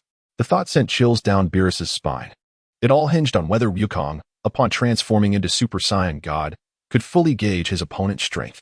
Whis added, further capturing Beerus' attention. We shall observe for now. Should Wukong falter, this being from beyond our realm must be eliminated. Beerus' expression grew solemn. After all, this scion was undeniably formidable. Chapter 21. The arrival of Black Goku. Sun Wukong's resurgence in the expanse of the sky. Sun Wukong, in his full-power Super Saiyan first form, unleashed a relentless assault on Dalit. Thus far, he had thrown countless punches and kicks, yet the invisible barrier remained unshaken. In desperation, Wukong gritted his teeth and decisively distanced himself from Dalit. At this moment, his fists emanated scalding white smoke, while beads of cold sweat trickled down his forehead. He had come to grasp the disparity in their powers. Continuing the battle in this manner would yield no results. What a terrifying being. I've never encountered someone like this before. The attacks of the Super Saiyan first form are utterly ineffective. Wukong's mind was shaken, and his wariness of Dalit intensified. It was no wonder that the Trunks of the future world was no match for him. Even facing Dalit proved to be exceedingly challenging. Wukong had mistakenly identified Dalit as a dark entity. Little did he realize that the true dark being had already traversed into this time-space during the earlier confrontation and concealed his presence in the shadows. His prolonged absence was not due to fear, but rather the peculiarity of the situation. Particularly the strength of the adversary, he was battling an unknown entity that filled him with apprehension. This world of the past is quite different from what I envisioned. Who is that person? A mere human, yet possessing such formidable power. Black Goku mused softly. The existence of Dalit had shattered his understanding. As a deity, his instincts warned him that this human posed a significant threat, a sensation that grew ever stronger. Given the current circumstances, even the formidable Super Saiyan Wukong could not budge his opponent. Could he, in turn, withstand Wukong's onslaught? Clearly, the answer was no. Astounded as he was, he felt a surge of excitement, for arriving in the past was a matter of immense significance for him. It presented an opportunity to engage in a true contest with the original Sun Wukong, thereby perfecting his divine form. In the future world, there was but one Trunks, and he had grown weary of that challenge. This opportunity was not to be missed. However, the right moment for his emergence would be when the battle reached a critical juncture. Let me observe how the strongest warrior of the warrior race triumphs over such a monster, he thought, arms crossed, entirely concealing his aura. Adopting a stance akin to a mountain watching a tiger fight. In the aerial battlefield, Dalit stood unwavering against Wukong's assault. A slight smirk playing at the corners of his mouth, his gaze mockingly scrutinizing Wukong. What's wrong? If the Super Saiyan first form at full power isn't sufficient, are you not considering elevating your level? Dalit taunted disdainfully. The provocative words echoed in Wukong's ears, igniting his determination once more as he clenched his fists, amplifying the energy within him. As you wish, he roared, unleashing a powerful shout. Instantly, golden electricity surged wildly around him, blue-white arcs enveloped his form, and his hair took on a distinctive fringe. The golden aura, akin to a volcano erupting, surrounded him fiercely. The blue-white arcs danced with increasing speed, affecting the very fabric of space. His strength had significantly escalated compared to before. This is the Super Saiyan beyond Super Saiyan. How about this? Wukong exclaimed, his expression grave, showcasing his Super Saiyan's second form to Dalit. While confidence in one's strength is commendable, blind arrogance can lead one to a perilous fate.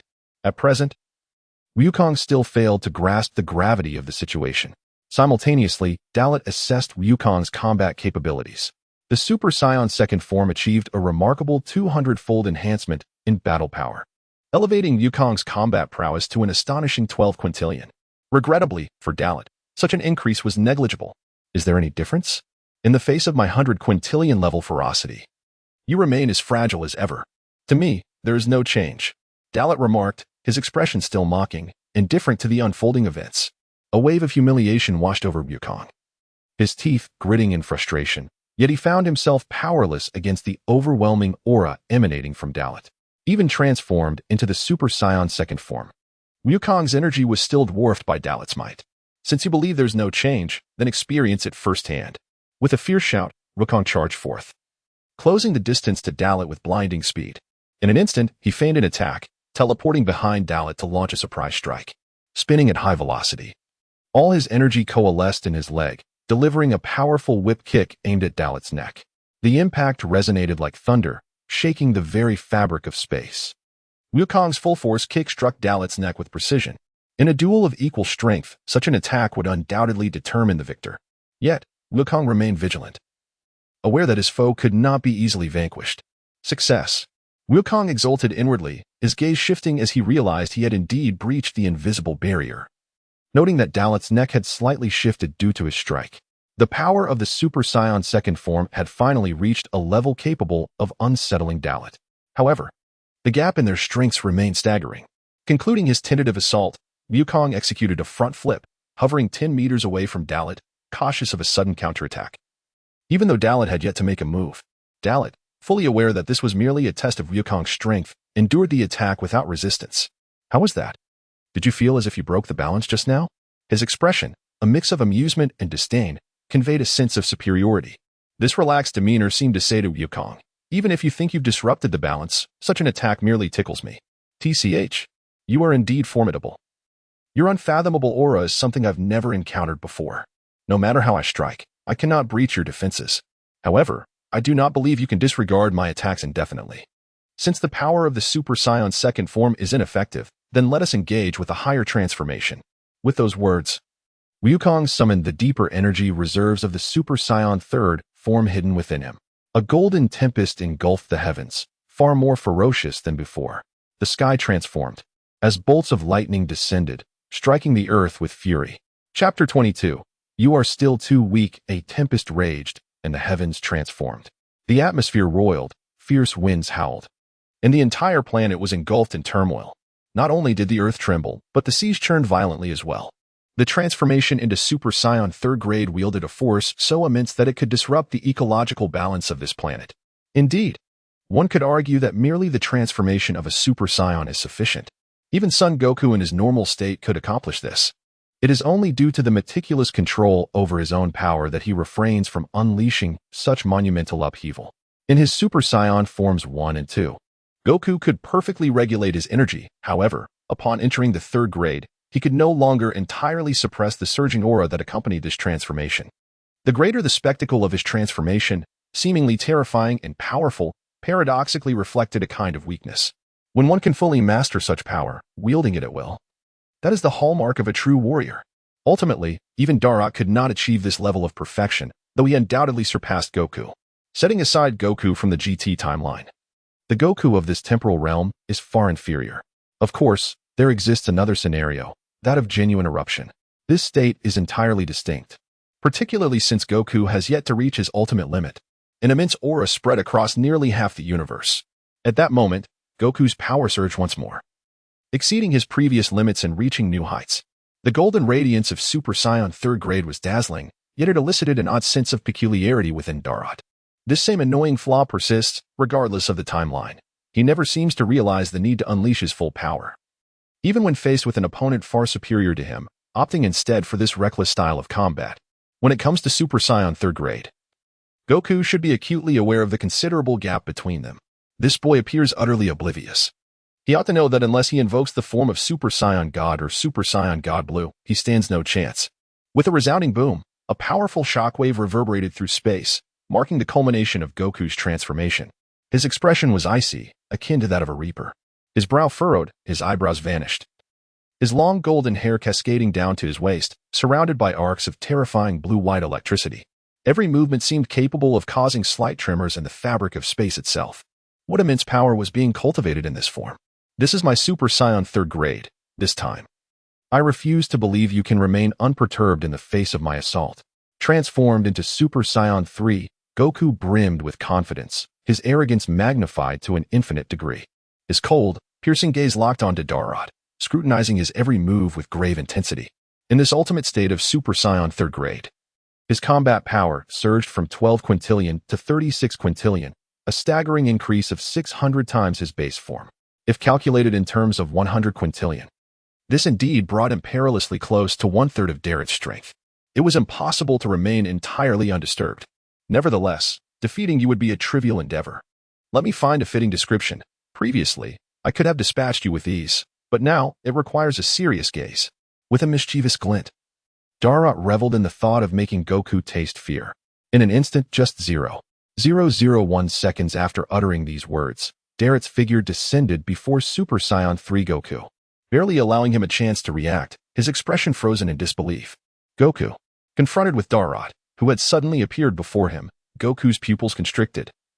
An alarm resounding within his very cells, instinctively urging him to distance himself from Darrot. Yet it was too late. With a resounding snap, a casual flick of Darrot's finger struck Goku squarely on the forehead, and in an instant, an overwhelming power surged through Goku, sending him crashing backward like a cannonball. He flew out of West City, hurtling straight into the desolate plains. It was only upon reaching this barren expanse that Goku managed to stabilize himself with sheer willpower. Gritting his teeth against the searing pain radiating from his forehead, a trickle of blood escaping from the corner of his mouth due to the violent shockwave. What blinding speed! Even in my Super Saiyan 3rd grade form, I couldn't react. Damn it! Goku was deeply shaken, unwilling to concede defeat. He had anticipated that Super Saiyan 3rd grade would enable him to hold his own against Darrot, only to be met with a merciless slap of reality. The disparity between him and Darrot remained insurmountable. Where are you looking? Darrot's voice suddenly echoed in Goku's ear, startling him once more. In an instant, his battle instincts zeroed in on Darrot's location, and without hesitation, Goku instinctively spun around and unleashed a powerful punch. Bang! A deafening explosion ensued. However, Darrot effortlessly blocked Goku's strike with a single finger, dissipating the residual force entirely. The ease with which Darrot neutralized Goku's attack left him in awe of his opponent's terrifying might. How disgraceful! To be frank, you are still far too weak. If Super Saiyan 3rd grade is all you possess, then there is no need for me to waste any more time with you. With that, Darrot exerted force through his finger, unleashing a shockwave that sent Goku reeling once more, unable to withstand the backlash. In the process of being thrown back, bang! The sound of impact echoed as Darrot's knee struck Goku's abdomen, not only halting his backward momentum, but also forcing him to collapse onto Darrot's knee. Blood spilling from Goku's mouth as his body trembled. It must be said, at this moment, he was truly too weak. Were it the Goku from the GT timeline, Super Saiyan 3rd grade would have been astonishingly powerful. Enduring a relentless barrage from Darrot, Goku gritted his teeth, yearning to retaliate, to resist, but in this moment, he possessed no strength whatsoever. That strike had targeted his Achilles heel, and despite any latent power, he found himself incapacitated. In desperation, Goku finally felt the chilling grip of death closing in. Thus, he began to summon the divine power within him. Sensing something amiss, Darrot's expression shifted slightly. His eyes narrowing as he seized Goku's face, forcefully tossing him aside. Boom. A thunderous crash resonated. Dense smoke billowed, the earth quaked. As Goku was violently hurled to the ground by Darrot's ferocious throw, the terrifying force embedding him into the very surface of the earth. At this moment, the battle seemed to have reached its conclusion. Darrot, without even needing to transform, had decisively driven Super Saiyan 3rd grade Goku into the depths of the ground. Chapter 23. The main play begins with an air of icy composure. Dalit stood motionless in his place. Was it truly possible that Sun Wukong had been defeated by himself? The very thought was inconceivable. Even if this universe's Sun Wukong appeared to be lacking, he had yet to truly unleash his full potential. That fleeting moment when he sensed the surge of unique power within him had prompted his sudden attack, hurling Sun Wukong back to the ground. Gazing into the heart of the thick smoke, Dalit's expression remained stern as he gracefully descended from the sky using his aerial technique, approaching the periphery of the haze. As the smoke gradually dissipated, revealing the figure of Sun Wukong, who lay weakened in the deep pit. Dalit observed the Saiyan struggling against the excruciating pain radiating from his forehead and abdomen, forcing him to crawl on the ground, writhing in agony.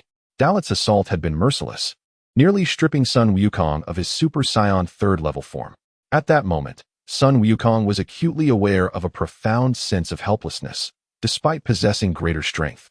He found himself unable to harness it, akin to a lamb awaiting slaughter. After a strenuous effort to regain his composure, he managed to rise, inhaling deeply as he faced Dalit. Within him, a sentiment of disbelief lingered. How could such a formidable adversary arise in Trunks' future world? It was no wonder Trunks sought their assistance. How could one man alone withstand such an opponent? The thought left him weary. Unbeknownst to him, he was overestimating the threat. The mere Black Goku Zamasu could not reach such heights. At least, the current iteration of Black Goku Zamasu was still rather feeble. At last, shall we get serious? Now the fun begins. With a resolute thought, Dalit descended to the earth, firmly establishing his presence. Without granting Sun Wukong an opportunity to speak, he initiated his taunting mode, hoping to provoke a more potent response from Sun Wukong. Though the you from my universe is no different, this version of you lacks intellect. When faced with a formidable foe, you fail to unleash your full power at the onset, opting instead to rely on probing attacks to discern your opponent's intentions before making a decision. I must say, you are courting death. This habit of yours is your most fatal weakness. Had I wished to kill you just now, you would have been beyond saving. Having spoken, Dalit crossed his arms, adopting a haughty demeanor that left Sun Wukong gasping for breath. As much as I would like to deny it, the truth seems to be just that. Currently, I cannot summon any power. If you wish to slay me, it would be a simple task. Yet, I find it curious. Having obliterated Trunks' future, why not eliminate me now, the threat you perceive? You must realize that I possess even greater strength yet to be revealed. Enduring the agonizing pain, Sun Wukong trembled, cold sweat drenching his forehead as he forced a smile that was more grotesque than tears. Although he managed to stabilize his body, the indescribable torment rendered him incapable of exerting strength. Hearing Dalit's self-mocking and skeptical words, he replied, "Threat?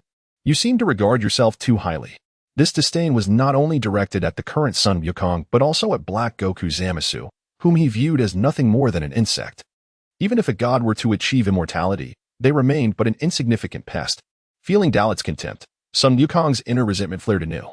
As a scion, possessing immense power yet unable to unleash it, he could not tolerate the ridicule. Even he, Sun Wukong, found it unbearable. You truly are overconfident, believing you can defeat my full strength. Sun Wukong fixed his gaze upon Dalit, taking deep breaths to calm his injuries and emotions. There is no need for such lowly provocations to buy time. For me, granting you a moment is inconsequential. Besides, ending this battle now would be far too dull. I shall wait for you to reveal your full strength before I mercilessly allow you to taste despair. Sun Wukong's feeble attempts at provocation amused Dalit, who responded directly. If he truly wished to eliminate him, he could have done so in that instant without any hassle. What he sought was the power of the Super Saiyan God. Should he fail to witness it, he would lose the meaning of battling this universe's Sun Wukong. How generous, he mocked with a smirk. The next moment, Sun Wukong's expression turned grave. However, do not speak too soon. You may find yourself regretting it later. From this moment on, I shall no longer test the waters, nor will I show mercy. If you wish to see my full power, then behold. The long-dormant reservoir of energy within Sun Wukong surged forth, and the divine energy within him rapidly coalesced, erupting outward. As Sun Wukong closed his eyes, he withdrew from the Super Saiyan third-level state. Saiyan energy was supplanted by divine power. With each passing second, a deep crimson aura enveloped Sun Wukong, akin to flames ablaze, signifying a transformation that emanated from within. The metamorphosis was far less ostentatious than that of the Super Saiyan third level. Although he had not trained in the so-called divine power, Dalit, with his formidable prowess, could distinctly sense the subtle and unpredictable shift in Sun Wukong's aura. Is this the power of the Super Saiyan God, or merely divine power? Compared to human strength, it indeed possesses a wholly distinct essence, at least. The intensity of this aura is remarkable. Inwardly appraising the situation, Dalit began to grasp the disparity in their levels. Through his perception, he could clearly detect Sun Wukong's combat prowess escalating at an astonishing pace. As Sun Wukong's hair transitioned from black to a vibrant red, his aura entered an enigmatic realm, both palpable and elusive. Fascinating. Is this your true strength? Compared to before, it certainly holds more allure. To provoke Sun Wukong further, Dalit continued his taunting. Yet this was insufficient. So unleash more. Become stronger. Reveal even greater power. Ideally, transform into the Super Saiyan God Blue in one breath. In this era, only the Super Blue form could prompt me to take you somewhat seriously. Chapter 24, The Power of the Divine? Is it truly impressive? As the full might of the divine power was unleashed, Sun Wukong's transformation reached its conclusion. In the face of Darrett's provocations, he remained steadfast in his resolve. This was largely due to the influence of the divine power, which tempered his rage, preventing him from becoming as easily angered as in his ordinary Super Saiyan form. The divine energy, akin to flames coalescing into a tangible form, enveloped him, burning fiercely from within. This was the Super Saiyan God. At this moment, Sun Wukong's combat power surged dramatically, stabilizing at an astonishing 300 yadas. To put this into perspective, this was already double the strength he possessed prior to Darrot breaking the world barrier. However, that may no longer hold true, as Darrot had absorbed the entirety of the energy from GT Timeline's Sun Wukong and Vegeta, pushing his own baseline power beyond any known limits. Just how much stronger he had become remained an untested mystery.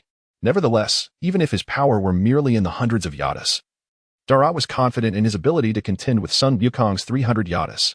Crucially, Darrot had finally discerned the extent of the increase in combat power brought about by the Super Saiyan God transformation. It was equivalent to the limits of the fourth stage of the Super Saiyan form.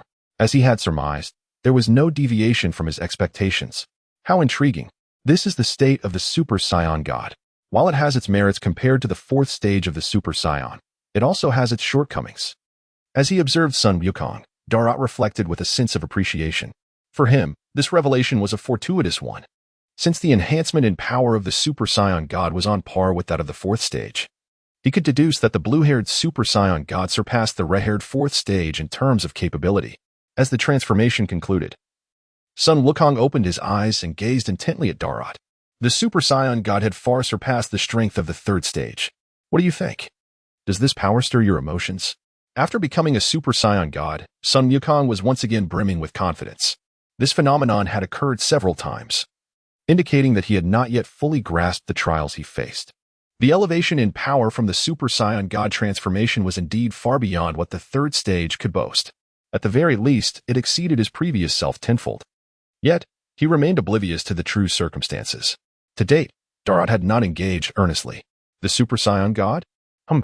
It certainly had its flair, but ultimately, it was rather average. Maintaining a posture with his arms crossed, Darrot's teasing demeanor remained unchanged. With his baseline strength, he might indeed find it challenging to contend with Sun Wukong in his Super Saiyan God state. However, by slightly tapping into the reservoir of Super Saiyan energy to bolster his own power, that gap could be significantly bridged. In fact, should he fully exploit this energy, surpassing Sun Wukong in his Super Saiyan God form would be a trivial matter. Yet, he refrained from transforming. After all, such a discrepancy was not insurmountable. Should he directly assume his Super Saiyan form, the necessity for this combat would vanish entirely. It was essential to recognize that once he transformed, his combat power would leap across dimensions. A mere baseline of 100 yadas upon transforming to full power in Super Saiyan form could elevate him to an astounding 8,000 yadas. How audacious. Even now, you dare to speak so lightly of it. Just average? We'll see about that. In response to Darrot's unchanging remarks, Sun Wukong let out a thunderous roar and launched an unrestrained assault. The transformation into Super Saiyan God not only enhanced his speed, but also improved every facet of his capabilities, particularly his agility. With a sudden and unexpected punch, he aimed straight for Darrot's face. This was Sun Wukong reclaiming his honor. As if merely warming up, Darrot effortlessly raised his hand and easily deflected the blow. Boom. An explosive shockwave radiated outward, creating an invisible sound wave that was nothing short of terrifying. The ground beneath them crumbled as a massive crater was formed from the sudden release of power. Yet, within a 5-meter radius around Darrot, there was no impact whatsoever. By skillfully dissipating the force, Darrot easily neutralized Sun Wukong's attack. With smoke swirling and debris flying, Sun Wukong gritted his teeth. A grave expression on his face. You can withstand that. Here I come.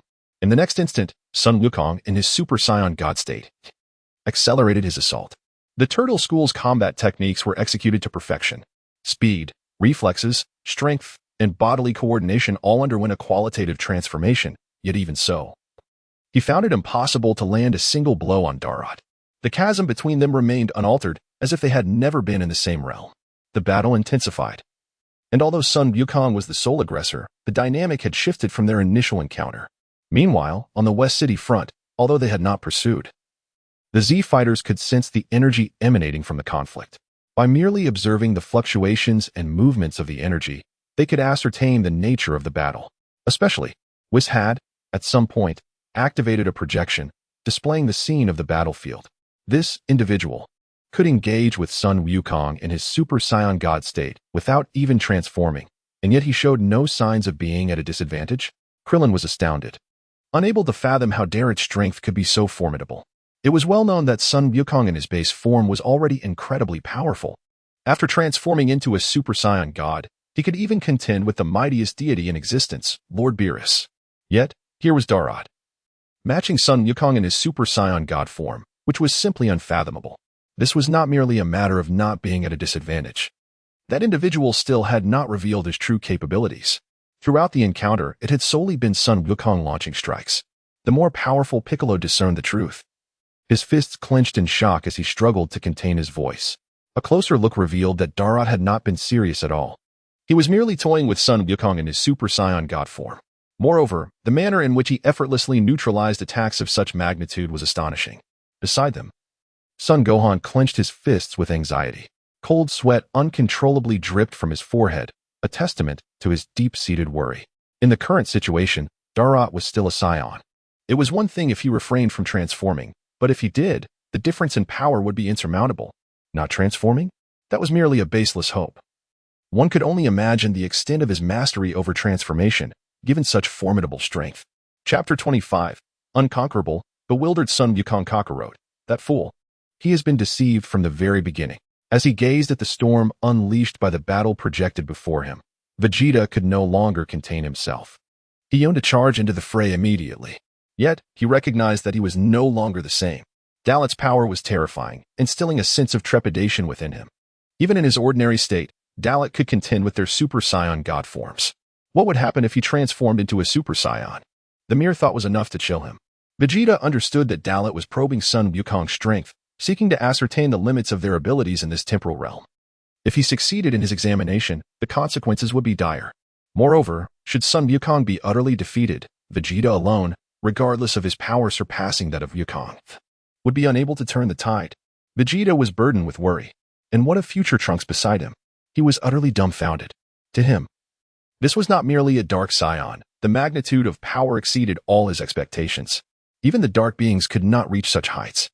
More shocking was the transformation of Uncle Wukong, which should have rendered him even stronger, yet he remained unable to stir significant ripples against this opponent. Could it be that his existence was somehow linked to my own? How infuriating. Is it truly my fault that I have brought forth such a formidable enemy into the past? Lord Beerus and Lord Whis were indeed correct. As future Trunks watched the unfolding scene, anxiety consumed him. Meanwhile, Angel Whis and God of Destruction Beerus continued their meal, unfazed by the escalating battle. Even at this juncture, they remained idle, for the conflict had only just begun. The earlier Super Saiyan forms, 1, 2, and 3, were mere preludes. Now, with the emergence of Super Saiyan God, the true performance had commenced. Alas, even Super Saiyan God Wukong was unable to contend with his adversary, piquing Beerus's curiosity about Dallet's true strength. For Beerus, the predominant emotion was no longer shock, but rather intrigue. It had been years since he encountered such a powerful entity, one seemingly worthy of being his rival. On the battlefield, Super Saiyan God Wukong and Dallet traversed the dimensions, their speeds far surpassing anything previously witnessed. They engaged in combat from the ground to the sky and back again, a continuous cycle of collision and evasion. However, this was not a genuine clash. Throughout, it was Wukong who attacked while Dallet defended and countered. To the naked eye, it appeared as though two streaks of light collided and separated, only to repeat the spectacle over and over again. Such a sight was breathtaking, awe-inspiring. As the battle progressed, Super Saiyan God Wukong felt the pressure he had previously experienced intensify. Dallet's power seemed to grow boundlessly with each assault, as if it had no limit. Every time Wukong approached the brink of Dallet's capabilities, they inexplicably expanded once more. Initially, Wukong's Super Saiyan God form could keep pace, yet as time passed, the situation deteriorated rather than improved. Damn it, how much strength is this guy still concealing? Even as a Super Saiyan God, I cannot keep up with him through mere offense. Being suppressed in this form, Wukong inhaled deeply while his mind raced with speculations. At this juncture, there was no alternative. He was now in the most stable and powerful state of Super Saiyan God, while perhaps lacking the explosive power of Super Saiyan Blue. In terms of endurance and sustained combat ability, Super Saiyan God was unrivaled. So this is what you call a Super Saiyan God? This so-called divine power is nothing more than this. And don't let your focus waver, Kakarot. Sensing Wukong's hesitation during his assault, Dalit had grown tired of merely deflecting his attacks. In a mere 0.0001 seconds, he unleashed a powerful strike toward Wukong, realizing the danger too late. Wukong instinctively activated instant transmission, narrowly evading Dalit's sudden assault and reappearing behind him. Now is the moment. Seizing this opportunity, Super Saiyan God Wukong poured all his strength into a right punch enveloped in crimson flames, aimed at the back of Dalit's neck. No matter how powerful one may be, there are always vulnerabilities.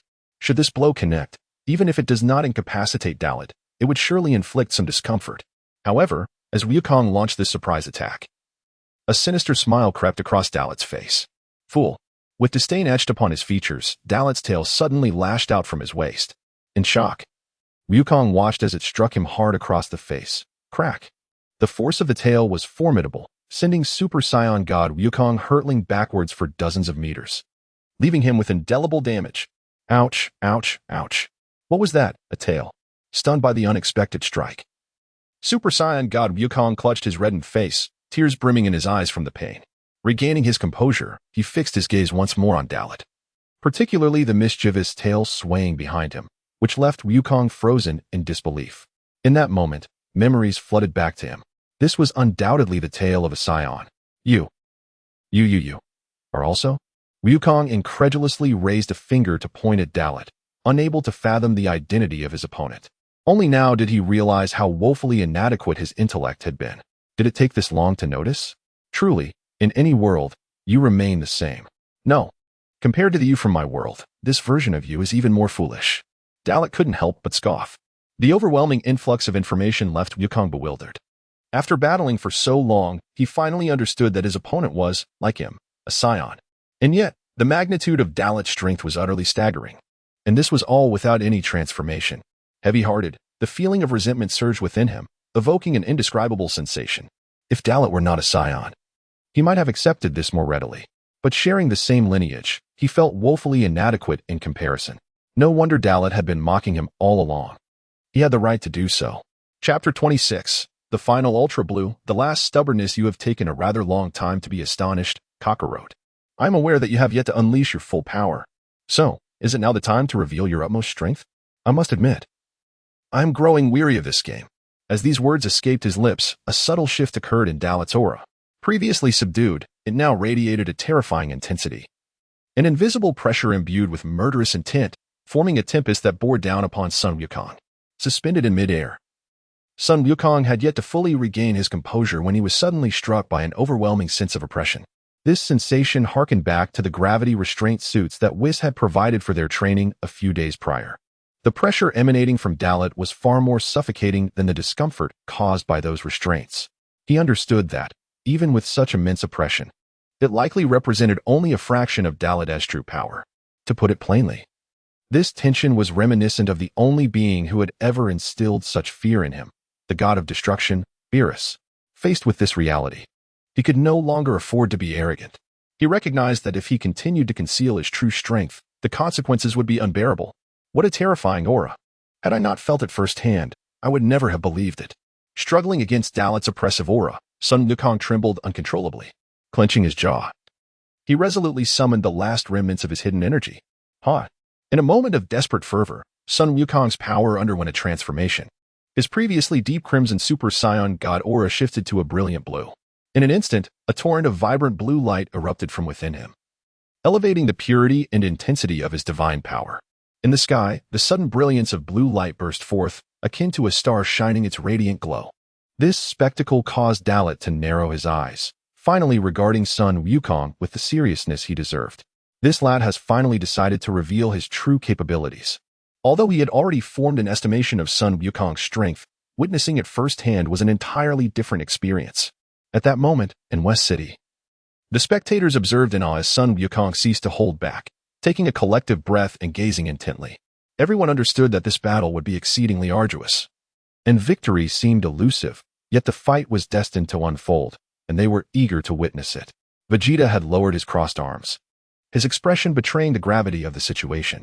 It was undeniable that the shock brought forth by Dalit was immense.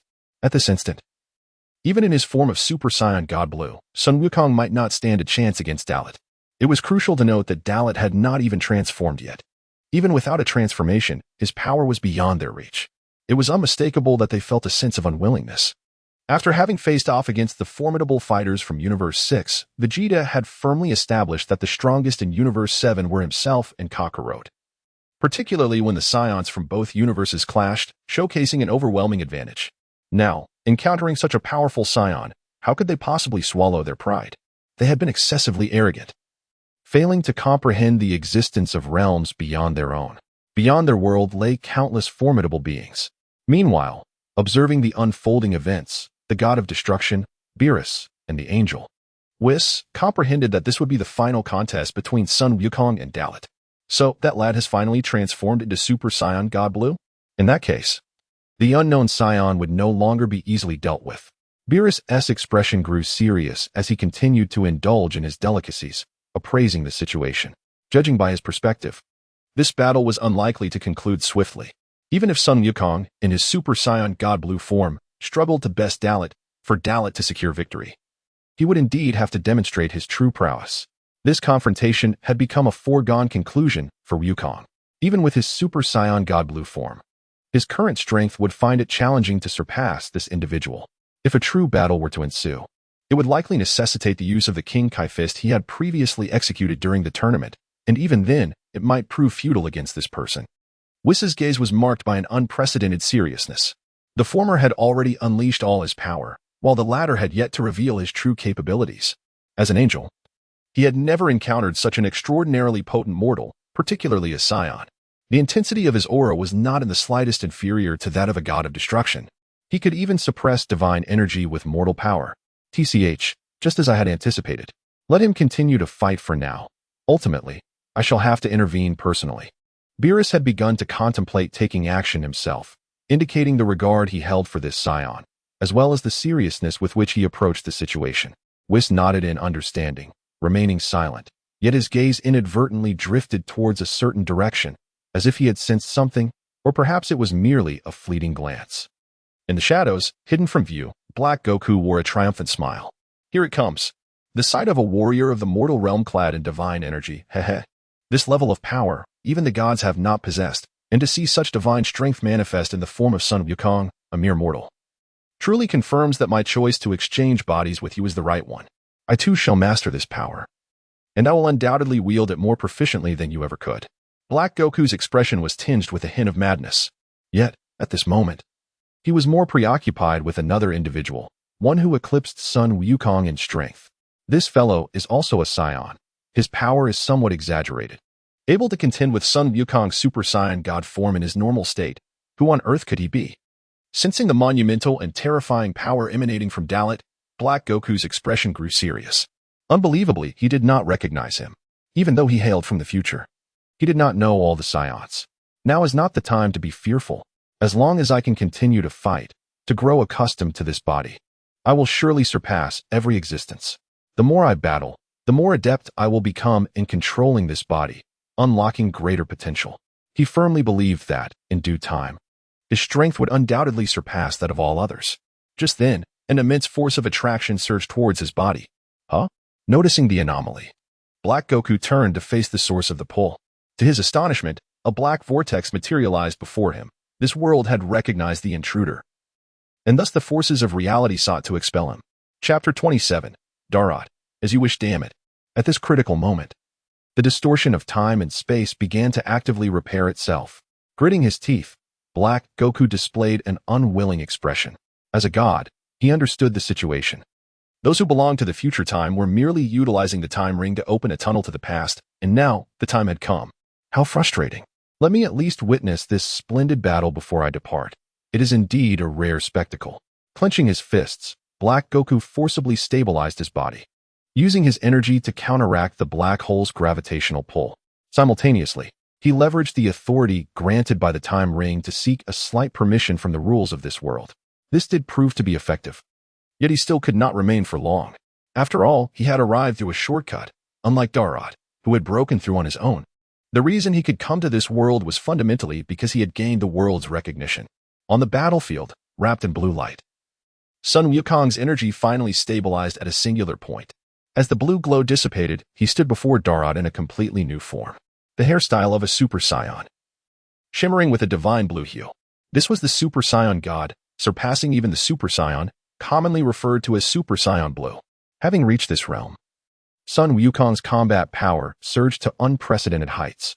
His data had already reached an astounding 480 yadas. Super Blue, compared to Super Red, had merely increased by 180 yadas. It seems that this universe's Kakarot has yet to fully master Super Blue. After all, the plot of the Dark Beings has only just begun. It is remarkable he can even reach this level. An 8,000-fold increase over his normal state is indeed comparable to the later stages of the Super Saiyan 4th level. Yet it still falls short by 2,000-fold compared to the limit break. Darot mused silently. At this moment, he had gained a precise understanding of Super Saiyan Blue. Unfortunately, he felt a sense of disappointment. He had anticipated that this universe's Sun Wukong would possess at least 1,000 yadas of power. Yet, he had not even reached 500 yadas. Indeed, he was much stronger than his normal state, and Darot could no longer contend with him at that level. However, if he transformed, this battle would come to an end. This is my full power, Super Saiyan Blue, Sun Wukong declared solemnly to Darot. His demeanor reminiscent of someone rediscovering their confidence. It was indeed quite pitiable. He remained oblivious to the fact that he was merely a pawn in Darot's hands. Stop hiding, transform quickly. Since you are a Saiyan, you must have mastered the transformation into a Super Saiyan, right? My Super Blue is certainly beyond your current capabilities. Without waiting for Darot to respond, Sun Wukong proclaimed. His eyes scrutinized Darot, eager to reclaim his honor, thus attempting to force Darot to transform. Are you certain? Darot replied with a rhetorical question. Only upon seeing Sun Wukong's resolute nod did Darot shake his head in disbelief. Very well, then, as you wish, Kakarot. As soon as the words left his lips, Darot unhesitatingly began to stimulate the S cells within his body. An unending stream of energy surged from his cells, flowing towards his spine. There were no dramatic changes in the heavens or earth, no tremors of the earth. The transformation into the first stage of Super Saiyan was effortless, completely under his control. His black hair billowed in the wind, occasionally flashing with golden light. It was only then that Sun Wukong, standing closest to Darot, realized he had made a grave mistake. He had overestimated himself. In West City, the Z warriors gathered at the Capsule Corporation were utterly astonished by the overwhelming presence emanating from Darot. This aura, is it truly something a human can possess? It can even increase further, it's terrifying. Krillin's mouth hung open, his face as pale as a sheet, fear washing over him. His heart felt as though it were gripped by an invisible claw, rendering it difficult to beat. The weakest among them, Krillin was left in a state of shock. The other Z warriors were not faring much better. Even Vegeta's expression was one of utter dismay, as if they had encountered the apocalypse. This was the first time they had ever felt such a terrifying energy. When the god of destruction, Beerus, descended, they had not experienced this level of fear. That was because their power was insufficient to perceive divine might. Now, however, Darot's strength was tangible. They could distinctly feel how formidable this energy was, as if they were less than ants in its presence. If Beerus's god of destruction aura was a terror that pierced the soul, then Darot's current energy pressure was akin to a calamity of the heavens collapsing. On the other side, the god of destruction, Beerus, wore a serious expression, halting his eating. This aura had reached a level that even shocked him. The angel Whis narrowed his eyes slightly. On the battlefield, golden flames surged, blending with radiant light. At this moment, Darot stood like a god of war amidst the cosmos. His hair transitioned from black to gold, and his pupils shifted from black to emerald green. The first stage of Super Saiyan full power. His combat power skyrocketed from 100 yadas to 8,000 yadas, without actively exploring the potential for further enhancement. Darot's strength remained stable at this level. Yet, he was always on the verge of breaking through his limits, even capable of touching the 10th dimension. The overwhelming pressure bore down upon Sun Wukong, causing the Super Saiyan God Blue to undergo a drastic change in expression. How is it, Kakarot? Do you believe you have any chance of victory against me now? Your previous demeanor was not like this, Darot remarked, exuding an aura reminiscent of an invincible deity. Just a casual word from him left Sun Wukong gritting his teeth, cold sweat pouring down.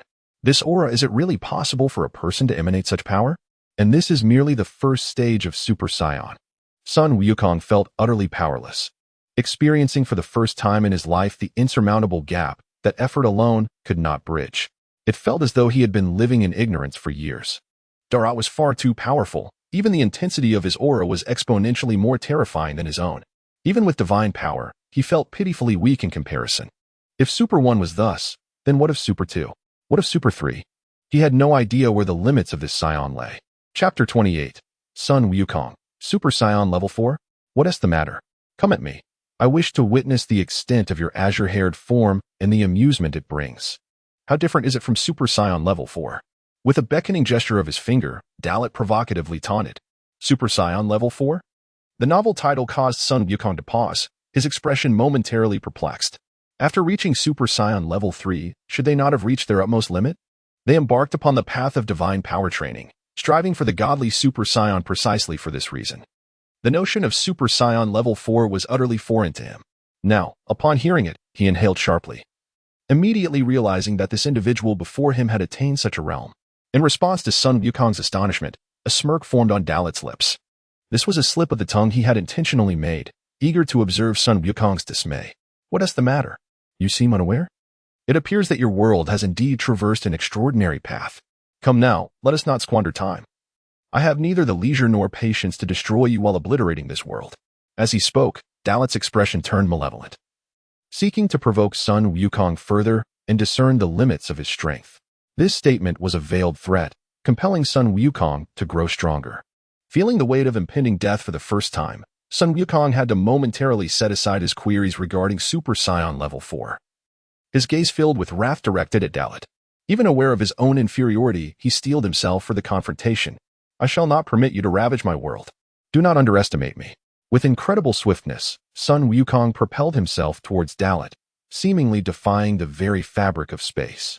A torrent of blue energy coalesced at his command, condensing into his fist. A devastating punch was unleashed, aimed squarely at Dalat's visage. To the onlookers, Sun Wukong appeared as a flash of lightning, his movements too swift to be captured. Yet, to Dalat, the world around him seemed to move in slow motion. Sun Wukong's speed resembled that of a sluggish tortoise. His strikes devoid of any force, soft and ineffective. Raising a finger, Dalat effortlessly intercepted the onslaught. With a resounding boom, the immense power of divine energy behind Sun Wukong's strike was effortlessly negated by a mere fingertip, completely nullifying the formidable impact. The shock of having his attack so easily thwarted left Sun Wukong in utter disbelief. His full-powered assault had been dismissed with a single finger. The chasm between their abilities was staggering, entirely beyond the same realm. Yet, he refused to concede, just as he prepared to strike again. Dalat's words rang out once more. What is the matter, cockroach? Do not cease your assault. With a wicked grin, Dalat taunted him. Sun Wukong remained silent. His teeth gritted as he glared at Dalat, icy determination blazing in his eyes. With both fists and legs employed, he unleashed a tempestuous barrage of attacks. An unrelenting offensive that sought to leave no openings. In the span of a mere second, a multitude of lethal blows rained down upon Dalat. Such ferocity would challenge even Vegeta, who wielded the same Super Saiyan blue power. Yet before Dalat, it was utterly inconsequential. He continued to stand firm, a single finger repelling the onslaught, his stance unwavering. Seizing a fleeting moment, Dalat turned defense into offense, flicking his finger. Bang! A sound resonated, as what appeared to be an innocuous flick sent the Super Saiyan blue Sun Wukong hurtling backward like a severed kite, spiraling uncontrollably. He soared nearly 1,000 meters before barely managing to regain his balance. Clutching his throbbing forehead with his right hand, tears welled in Sun Wukong's eyes. His forehead had turned red and swollen. The sheer disparity in power was glaringly evident. Sun Wukong felt fear creeping in. The Saiyan race thrived on battle. Yet at this moment, he felt his courage waning. Seeing Sun Wukong relent, Dalat casually placed his hands behind his back, his smile unwavering as he hovered in the void. Locking eyes with Sun Wukong. As the pain in his forehead subsided somewhat, Sun Wukong began to regain his composure. No, I cannot win in close combat against him. This fellow stands there, rendering me incapable of making a move. He appears to have numerous flaws, yet in reality, he is impeccable. The gulf between Super Saiyan Blue and him is insurmountable. Must I resort to that technique? Gazing at the formidable Dalat, Sun Wukong found no better alternative. For the first time, he perceived Super Saiyan Blue's power as minuscule and fragile. As fellow Saiyans, their combat prowess was not even on the same scale. Sun Wukong had exerted all his strength, while Dalat had yet to reveal his true capabilities. This sense of impotence was profoundly disheartening. Most critically, Dalit had even mentioned Super Saiyan level 4. Surely, he could transform. If Super Saiyan level 1 possessed this strength, what might Super Saiyan level 4 entail? It could be far more potent than the god of destruction, Beerus. In the shadows, Black Wukong witnessed this extraordinary battle, his eyes wide with disbelief. Can a mere finger truly repel the divine form of Sun Wukong? This power is indeed wieldable by mortals. Infuriated by Dalit's overwhelming combat prowess, Black Wukong was incensed. While he prided himself on his arrogance and narcissism, he remained lucid. The Saiyan before him was not merely strong, he instilled a profound sense of dread. Merely observing this spectacle filled him with fear. Since acquiring this body, he had grown increasingly combative, yearning to clash with formidable beings. The stronger the opponent, the greater the power gained upon their defeat. Yet now, such feelings eluded him. The terrifying might of Dalit loomed before him. Even the Super Saiyan God Blue Sun Wukong may not be an adversary he could defeat with a mere finger. In the face of such a formidable presence, he feared that a single moment of engagement would lead to his demise. In the future world, this individual does not exist. If he did, my plans would surely falter under his interference. Black Wukong mused inwardly. He was relieved that Dalit did not exist in the forthcoming world. Such a terrifying entity, even if confrontable, would demand an exorbitant price. The implementation of the Human Zero plan must not encounter the slightest flaw. Chapter 29. Has Beerus become the savior? A single strike shattered the West capital. Through the projection of Angel Whis' staff, everyone gasped in disbelief. At this point, even Son Goku had transformed into his Super Saiyan Blue, yet he was effortlessly subdued by Dalit. The sheer power of Dalit's Super Saiyan form instilled a sense of despair. Even Goku, in his Super Blue state, struggled to inflict any damage, and his opponent was merely an ordinary Super Saiyan. Krillin, with a face full of astonishment, remarked on the vast disparity in power. The gap is indeed insurmountable. My father and that individual are not even in the same dimension. That guy is far ahead. Son Gohan clenched his teeth, his heart swelling with frustration and indignation. He was enraged by his own impotence and felt bitter that he had been rendered obsolete by the passage of time. Once a leading frontline fighter, he now found himself dwarfed by the overwhelming strength of his father and Vegeta. The arrival of such a formidable adversary left them helpless. He yearned to assist. Yet he knew that charging into battle would only lead to his own demise. This sense of powerlessness deepened his despair, weighing heavily upon him and making it difficult to breathe. Suddenly, Piccolo spoke up, bringing a momentary reprieve to the gathered crowd. Wait, the battle isn't over yet. Even though Super Blue Goku might not be a match for him, he still has the Kaioken technique hidden up his sleeve. Let us not forget that during the recent tournament, Goku employed this very technique to turn the tide and fought to a standstill against that hit. As he spoke, Piccolo calculated, adding, if Goku utilizes the Kaioken, there's a chance he could turn the battle around. His words, though optimistic, reminded everyone present of the flicker of hope that still remained. However, Prince Vegeta was not convinced. As much as I hate to admit it, even with the Kaioken, Kakarot is no match for this guy, Vegeta critiqued. The Kaioken may amplify strength, but thus far, their opponent had merely transformed into a first-level Super Saiyan. Given that he too possessed transformation abilities, Vegeta doubted that his adversary would stop at just that. While the Kaioken could close the gap, it would only enhance one's power within the same realm. Should the opponent transcend to Super Saiyan 2 or 3, the distance would widen instantaneously. Piccolo's hopeful words contrasted sharply with Vegeta's grim assessment, plunging the group into despair. What are we to do? If this continues, Goku will surely be defeated. Perhaps even killed. Krillin inhaled deeply, his expression growing more anxious. His thoughts mirrored those of the others. What can we do? You ask me? Who can I ask? Frankly, if I hadn't witnessed it myself, I wouldn't believe such a being could exist. Vegeta gritted his teeth. This was merely the first level. Yet it was enough to render their Super Saiyan Blue ineffective. To contend with such a threat, they needed to transcend their current limits and surpass Super Blue. Perhaps I should plead with Lord Beerus? Bulma interjected suddenly, suggesting that the group had a powerful ally at their disposal. Indeed, throughout this ordeal, we've been worrying. But we have the god of destruction, Beerus, right beside us. This revelation brought a sense of direction to the group. Meanwhile, Beerus found amusement in the notion of being regarded as a savior. However, he remained indifferent to others' perceptions. Only Vegeta clung to his own beliefs. Kakarot, that fool. He should have unleashed his full power from the start. That would have caught his opponent off guard. Now, the baseline of power has been firmly established by our adversary. If this guy truly harbors ill intentions, we are all doomed. Vegeta berated Goku internally. Yet, in the next moment, he felt a twinge of relief. Initially, he had intended to confront the enemy himself, only to have Goku leap ahead. Had it not been for Goku, Vegeta would now be the one grappling with this overwhelming sense of helplessness. On the battlefield, after experiencing the chasm in power, Super Blue Goku swallowed hard, remaining silent for a long time. Seeing this, Dalit grew impatient. What is taking so long? Is there no strategy in mind, or are you preparing to concede? I have been waiting for quite some time, he remarked, stifling a yawn. This dismissive demeanor ignited Goku's frustration, yet he dared not act rashly. Confronted by a being of this caliber, every cell in his body trembled with trepidation. I refuse to believe you can withstand my full power Kamehameha, Goku declared. Taking a deep breath as energy surged within him, guided by his will, he clasped his hands together, forming a lotus shape as divine energy rapidly coalesced.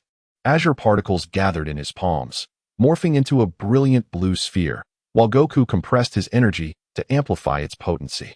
Here it comes. Kamehameha. Energy reached its zenith. And with a shout, the azure beam erupted from his palms, racing towards Dalit with cataclysmic force. Huh, has he reached this level?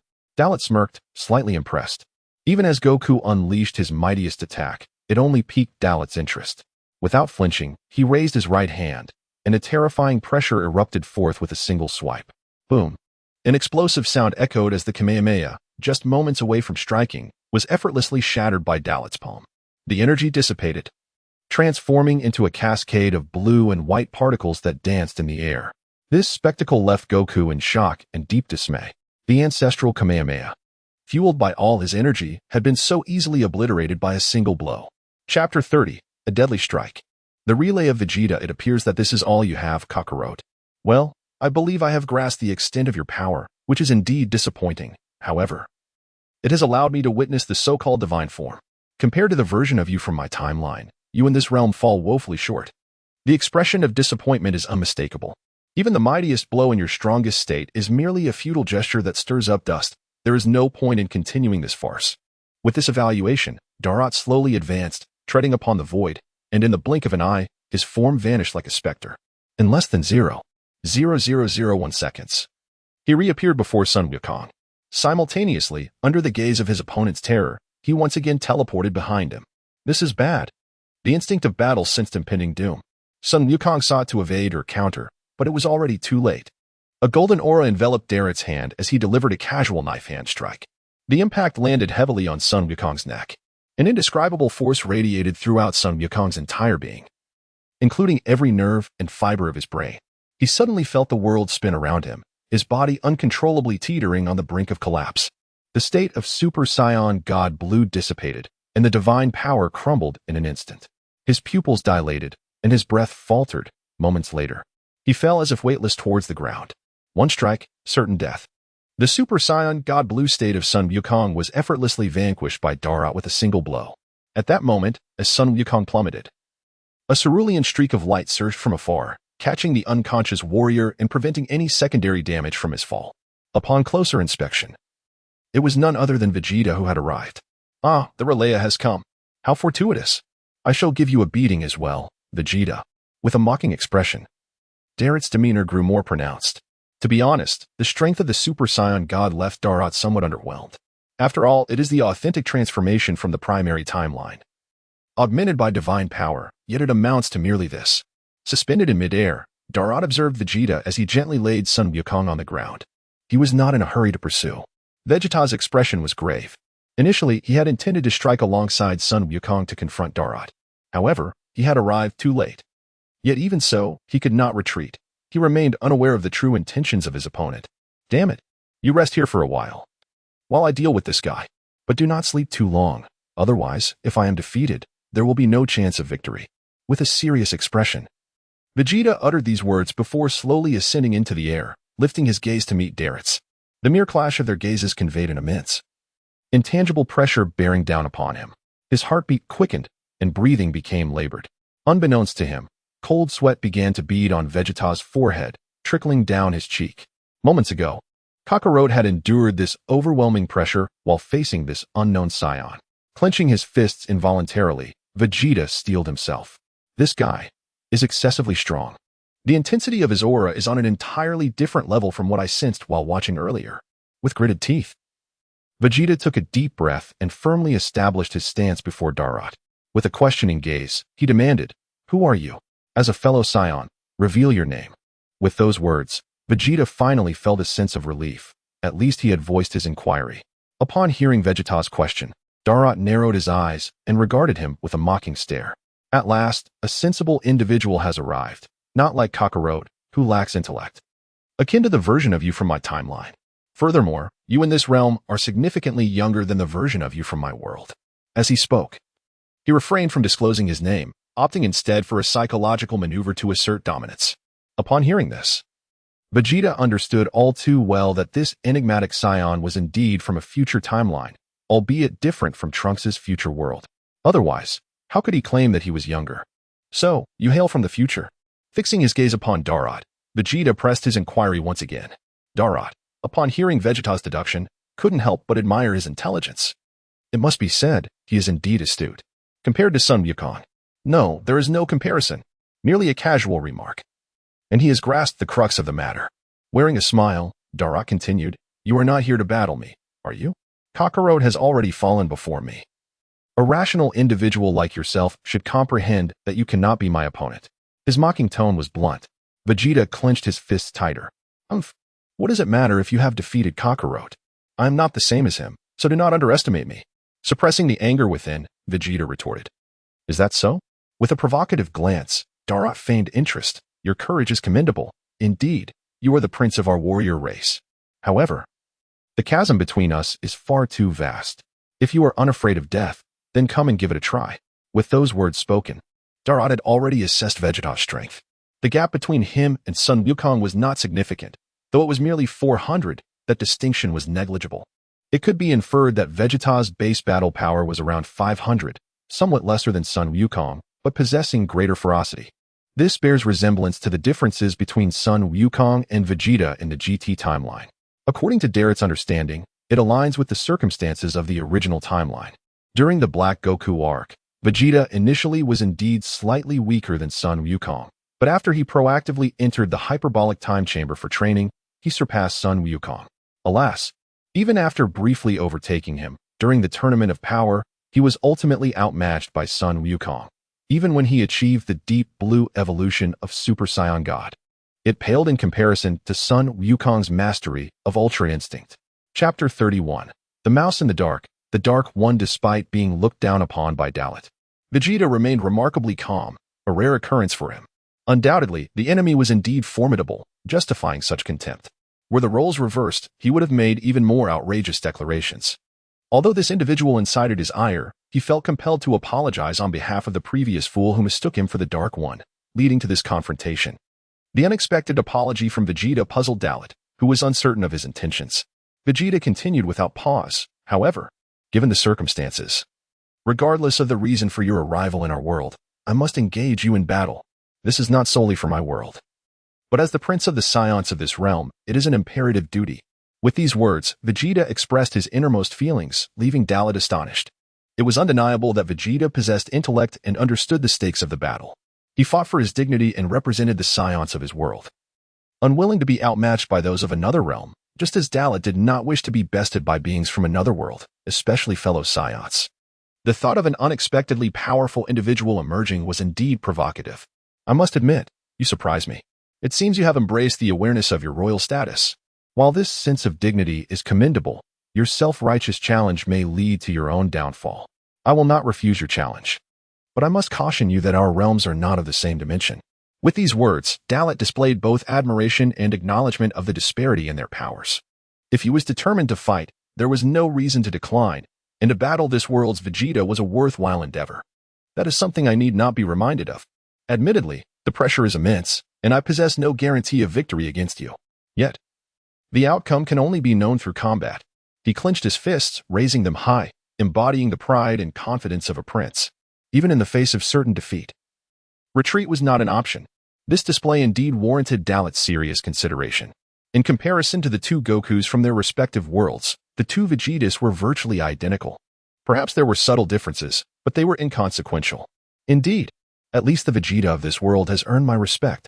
However, before I accept your challenge, one matter must be addressed first. The Dark One. Dalit's words caused Vegeta to tense. The Dark One. You know that individual? The incredulous inquiry escaped Vegeta's lips as he furrowed his brow. They had been at a loss to confront the Dark One, and now this future scion spoke of him. What did it mean? Perhaps he possessed more knowledge than they had assumed. Don't get it twisted. I neither know nor recognize him. However, a lurking mouse in the shadows has piqued my interest. First it was Kakarot, and now you mention the Dark One. Could this mouse be the so-called Dark One? As he spoke, Dalit's gaze shifted toward a nearby cliff. Atop the cliff, several miles away, a disturbance began to unfold. Initially indifferent, Dalit's attention was now drawn to the swirling vortex of time and space. Vegeta followed Dalit's gaze, and there stood a figure clad in dark martial attire. Upon closer inspection, the figure bore an uncanny resemblance to Goku, exuding an aura of malevolence. Without Dalit's warning, Vegeta had felt nothing.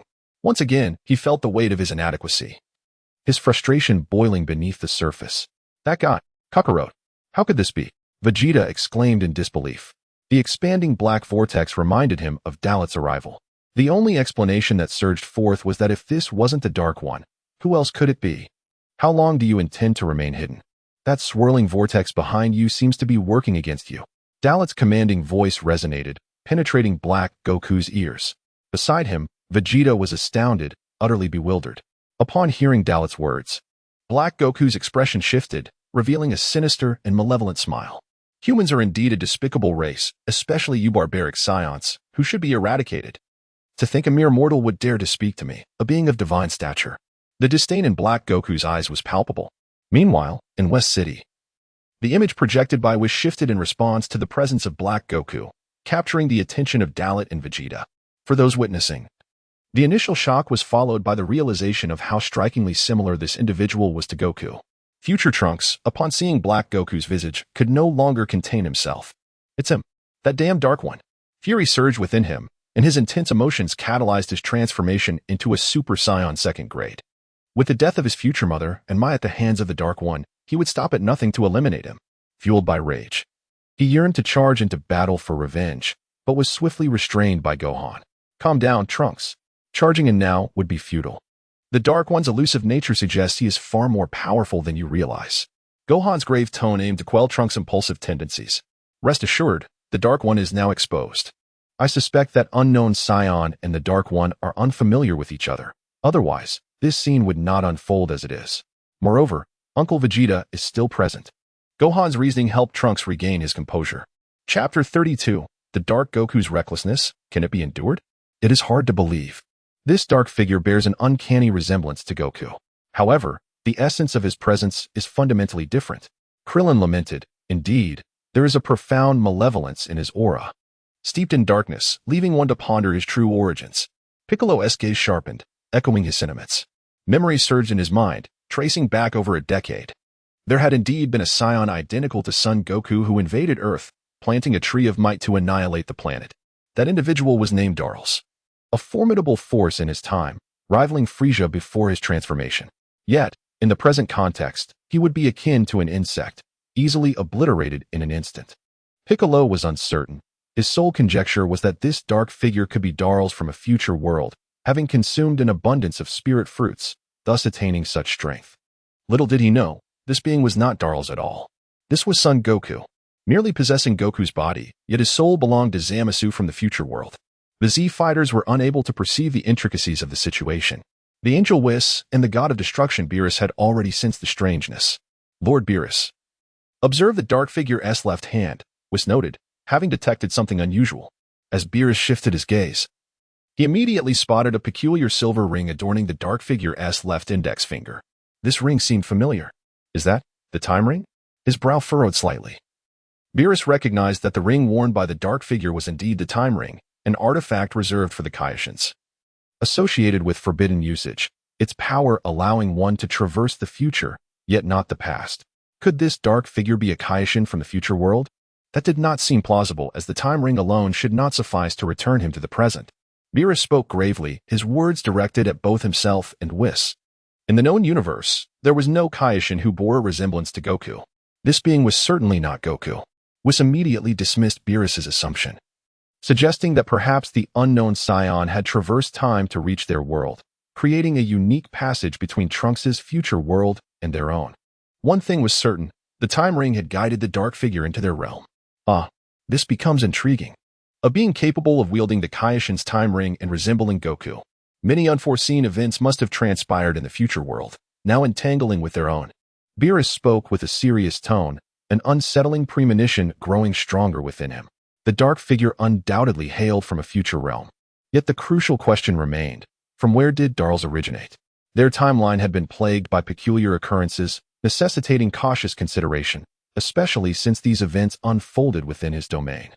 On the battlefield, Dark Goku forcefully harnessed his power, momentarily leveraging the time ring's abilities to escape the vortex of time, materializing before Darls and Vegeta. A tense standoff ensued, intensifying the atmosphere. You are the dark figure from Trunks' future world? Excellent. I had thought I would never get the chance to confront you again. Your appearance here is tantamount to courting death. Vegeta's fist clenched, his focus solely on Dark Goku. A tempest of rage brewed within him, seeking an outlet. The figure before him, identical to Kakarot, had wreaked havoc in Trunks' future world. Not only had he grievously injured Trunks, plunging him near death, but he had also slain Bulma in that timeline.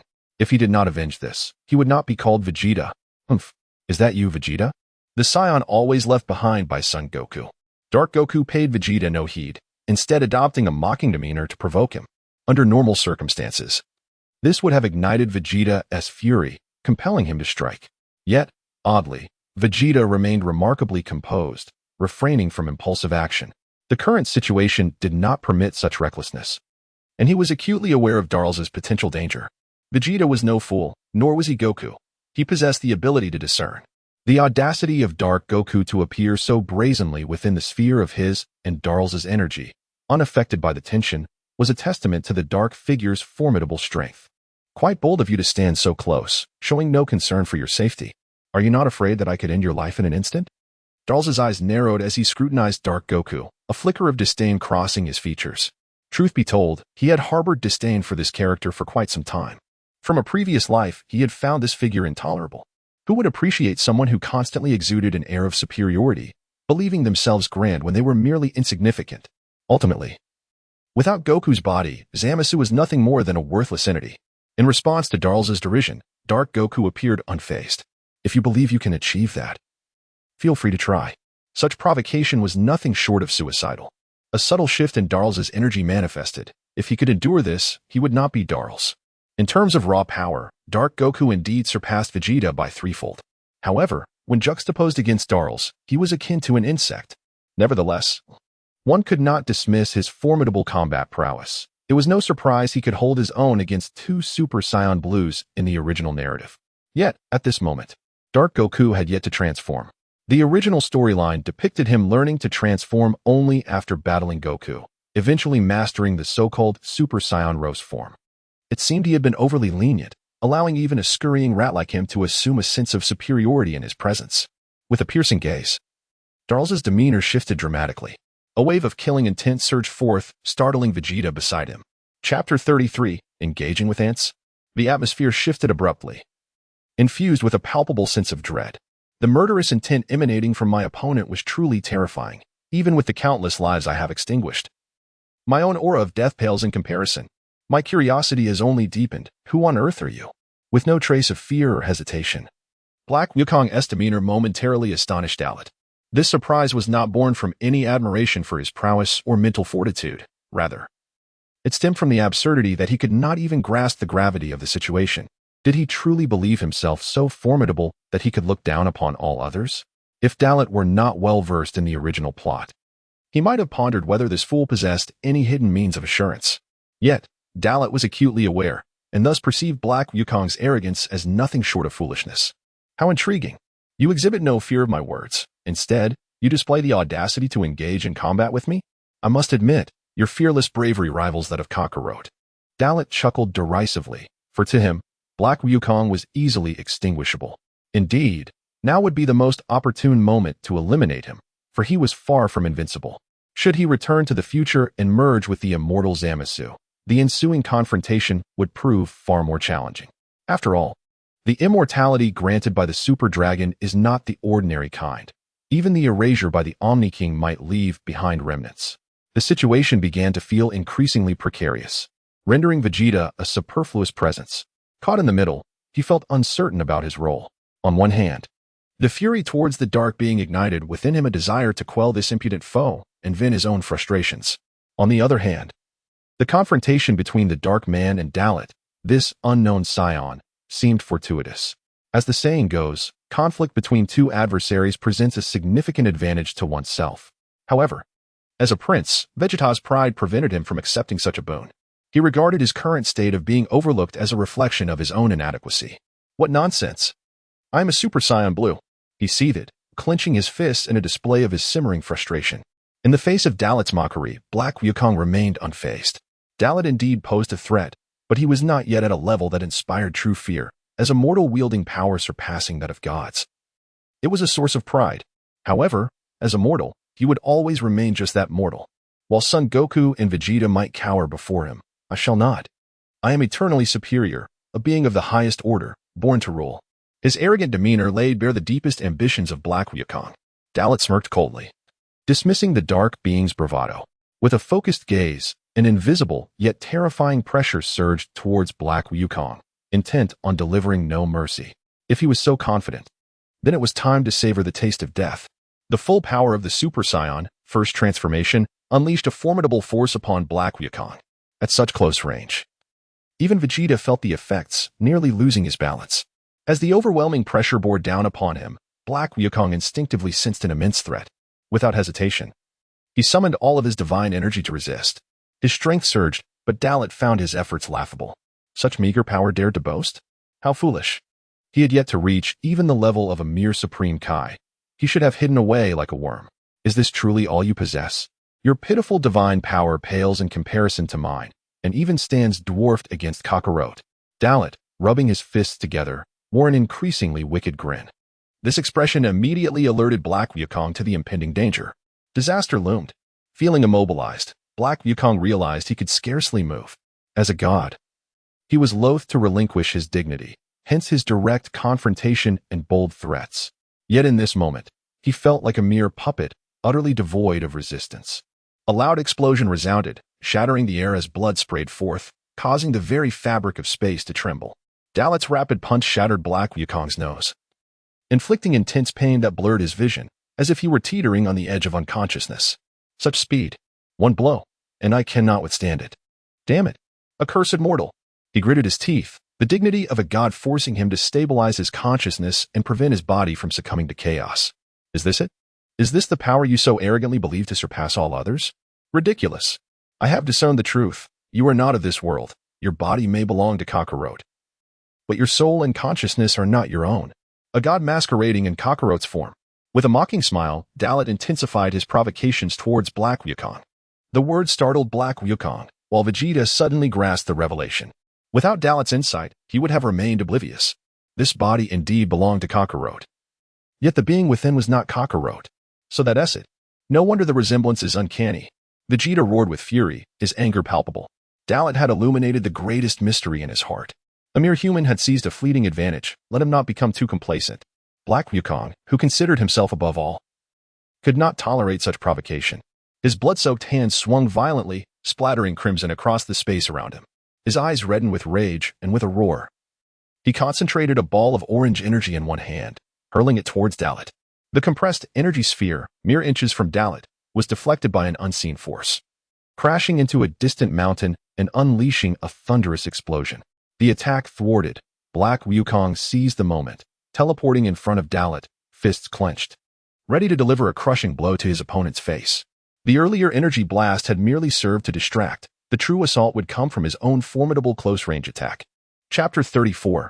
The ant remains an ant with each strike. The devastating power capable of shattering mountains was unleashed. Such terrifying assaults compelled even the Super Saiyan Blue forms of Goku and Vegeta to avert their gaze. It was evident that despite a lack of sheer combat strength, Black Goku's true power, bolstered by divine energy, had reached astonishing levels.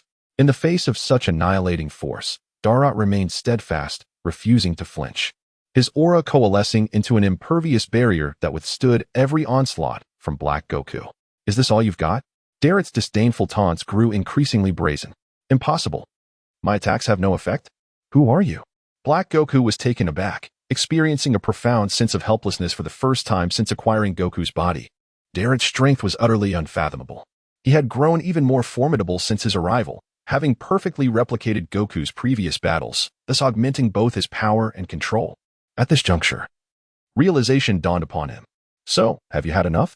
He uttered, his lips curling slightly as Darrot effortlessly seized Black Goku's attacking fist with one hand. A sinister grin spreading across his face. Black Goku was overwhelmed by a life-threatening sense of danger, an unprecedented sensation for one of divine lineage. His complexion turned ashen, his instincts alerting him more acutely than his divine senses. He was no match for this unknown scion. He would perish. As he watched Darrot raise his fist for an uppercut, the air crackled with tension. The very essence of his being seemed to lock him in place, leaving no opportunity for escape. With a thunderous crash, Darret's punch shattered Black Goku's jaw, teeth and blood spraying through the air as he was sent hurtling like a cannonball into the heavens, crashing away. Humph! Is this all? How audacious to act so arrogant before me. Even Kakarot in his true form is no match for me. You, who have merely usurped Kakarot's body without mastering his transformations, are nothing but an insect. Darret's scornful words rendered Vegeta, the bystander, momentarily speechless.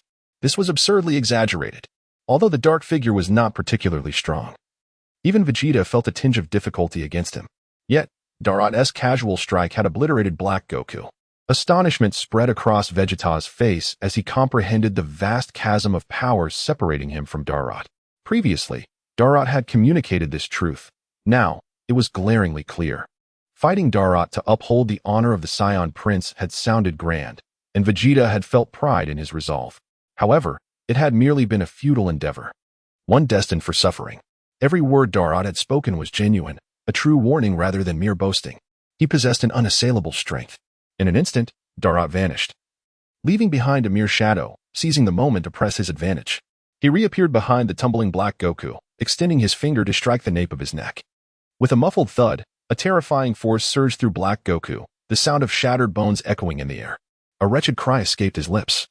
This blow not only injuring his physical form but also wounding his very spirit. Black Goku lost consciousness, his power dissipating as he plummeted towards a rocky mountain. In a split second, Darrot teleported once more, grasping Black Goku's neck as if lifting refuse, hoisting him effortlessly. The beleaguered Black Goku was devoid of any combat capability. I overestimated you, thinking your grandiose claims reflected true power. This is where your journey ends. Had you mastered your transformations? Perhaps you could have put up a semblance of a fight. Darrot's contemptuous gaze fixed on the barely conscious Black Goku. Just as he prepared to discard him, a mysterious force tugged at him, halting his actions. He glanced upward to see a dark vortex expanding on the cliff where Black Goku had previously concealed himself. The temporal vortex had lost its equilibrium. Black Goku's strength was insufficient to sustain his presence in this world, compelling the vortex to consume him and return him to his original timeline. Ah, the future world? How intriguing. Very well. I shall spare you this time and observe how far you might grow. Should you perish here, it would indeed be rather dull. Nevertheless, your insolence cannot go unpunished. A sly smile danced upon Darrot's lips. In the next instant, an invisible energy surged within Darrot, condensing into a minuscule particle in his palm, imperceptible to the untrained eye. Before you depart, I shall leave a trace of myself within you. This will ensure I can find you again. With that, he drove the energy into Black Goku's body, planting a seed for future encounters. With a careless wave of his hand, the near-lifeless Black Goku was drawn into the vortex, vanishing without a trace. As the dark whirlpool consumed him, the connection between the future and this world severed, the once expanding void disappearing as though it had never existed. As the dark figure was engulfed, Darrot turned his attention back to Vegeta, who remained in stunned silence. Upon meeting Darret's gaze, he gasped, brow furrowing with confusion. Why? You had the power to eliminate that wretch, yet you chose to let him go. Chapter 35, Vegeta's Choice. Vegeta's inquiries were steeped in confusion. Given Dallet's strength, he could have effortlessly annihilated the Dark One. Yet, at the pivotal moment, Dallet chose to spare him, a move that left Vegeta bewildered. If it were him, he would never have allowed such a threat to escape, especially after the Dark One had audaciously insulted him. In response to Vegeta's questions, Dallet remained nonchalant, his demeanor unchanged, exuding an air of indifference. Do you think a human would care for the life of an ant? he retorted. Vegeta's casual reply reverberated in his mind. Indeed. Who would concern themselves with the fate of an ant? What significance would there be in its death? As Vegeta pondered this, he suddenly snapped back to attention, his expression turning grave. You are shifting the focus. I refuse to believe that Dark One is merely an ant. No matter how powerful you are, there must be limits. Are you not afraid that the Dark One will return stronger? He posited that if the Dark One could transform, his existence would pose a significant threat. Vegeta's astuteness shone through, prompting another glance of admiration from Dalit. Indeed, your reasoning mirrors my own, he acknowledged. However, what merit is there in vanquishing such a feeble foe? Would it not be wiser to await his ascension in strength before defeating him? Dalit's words were straightforward, offering a glimpse into his intentions, leaving Vegeta at a loss for words. After all, how could he influence the actions of someone so vastly superior? At that moment, in West City, the onlookers were left dumbfounded by the unfolding events. Many lamented the Dark One's continued existence, recognizing that had Dalit, this enigmatic scion, eliminated him, Trunks' future would have been salvaged. Yet, the outcome was shocking. The opportunity to eradicate the harbinger of ruin was squandered. What was that scion thinking? Krillin, unable to contain his frustration, voiced his complaint. That is not entirely fair, Krillin, Gohan interjected, his sense of reason prevailing. The Dark One is not part of our group. He bears no obligation to assist us. Piccolo's voice was more direct, elucidating the situation further. Although it is unfortunate that the Dark One was spared, this experience may not be entirely in vain. For you, Trunks, it could be a blessing in disguise. Trunks' expression darkened. He bore the weight of unspoken anguish. The Dark One had initially posed no significant threat, and in their early skirmishes, he felt confident in his ability to defeat him. Yet, his reluctance to deliver the final blow had allowed the Dark One to grow stronger after each encounter, ultimately leading to a point where Trunks could no longer withstand him. He recognized that he bore some responsibility for the dire state of his future. Had he eliminated the Dark One earlier, the situation might have been different. Meanwhile, Beerus and Whis continued to enjoy the freshly prepared barbecue on the table, engaged in their own conversation. Hey, Whis, what do you think that Scion truly intends? He clearly dominated yet chose to release his opponent at the last moment. It's quite perplexing, Beerus mused, his voice low with suspicion. Whis, equally puzzled, replied. If Lord Beerus cannot discern his motives, then neither can I. Perhaps he seeks amusement rather than bloodshed. Oh, are you certain he harbors no such intentions? The killing intent he unleashed moments ago was quite formidable, Beerus remarked, narrowing his eyes in contemplation. Whis, fully aware of the implications, responded, however. His true objectives remain a mystery. We will only uncover them once you choose to intervene personally. Given that Goku has been defeated and Vegeta is no match for this scion, he would only be able to delay the inevitable. Back on the battlefield, Vegeta's seriousness intensified in light of Dalit's words. He struggled to comprehend the nature of this unknown scion from the future. Upon reflection, it seemed that since his arrival, the scion had not engaged in any extraordinary actions. Rather, it was they who had sought him out. Are you still prepared to battle me? Dalit inquired, his casual demeanor contrasting sharply with the gravity of the situation. After witnessing the Dark One, you must now grasp the disparity in our strengths. As he dusted off his attire, a smile played on his lips. Dalit's gaze scrutinized Vegeta intently. Should Vegeta choose to fight, Dalit would treat the encounter with utmost seriousness. For Dalit, it was merely a question of whether to engage in battle. However, for Vegeta, the decision was fraught with difficulty.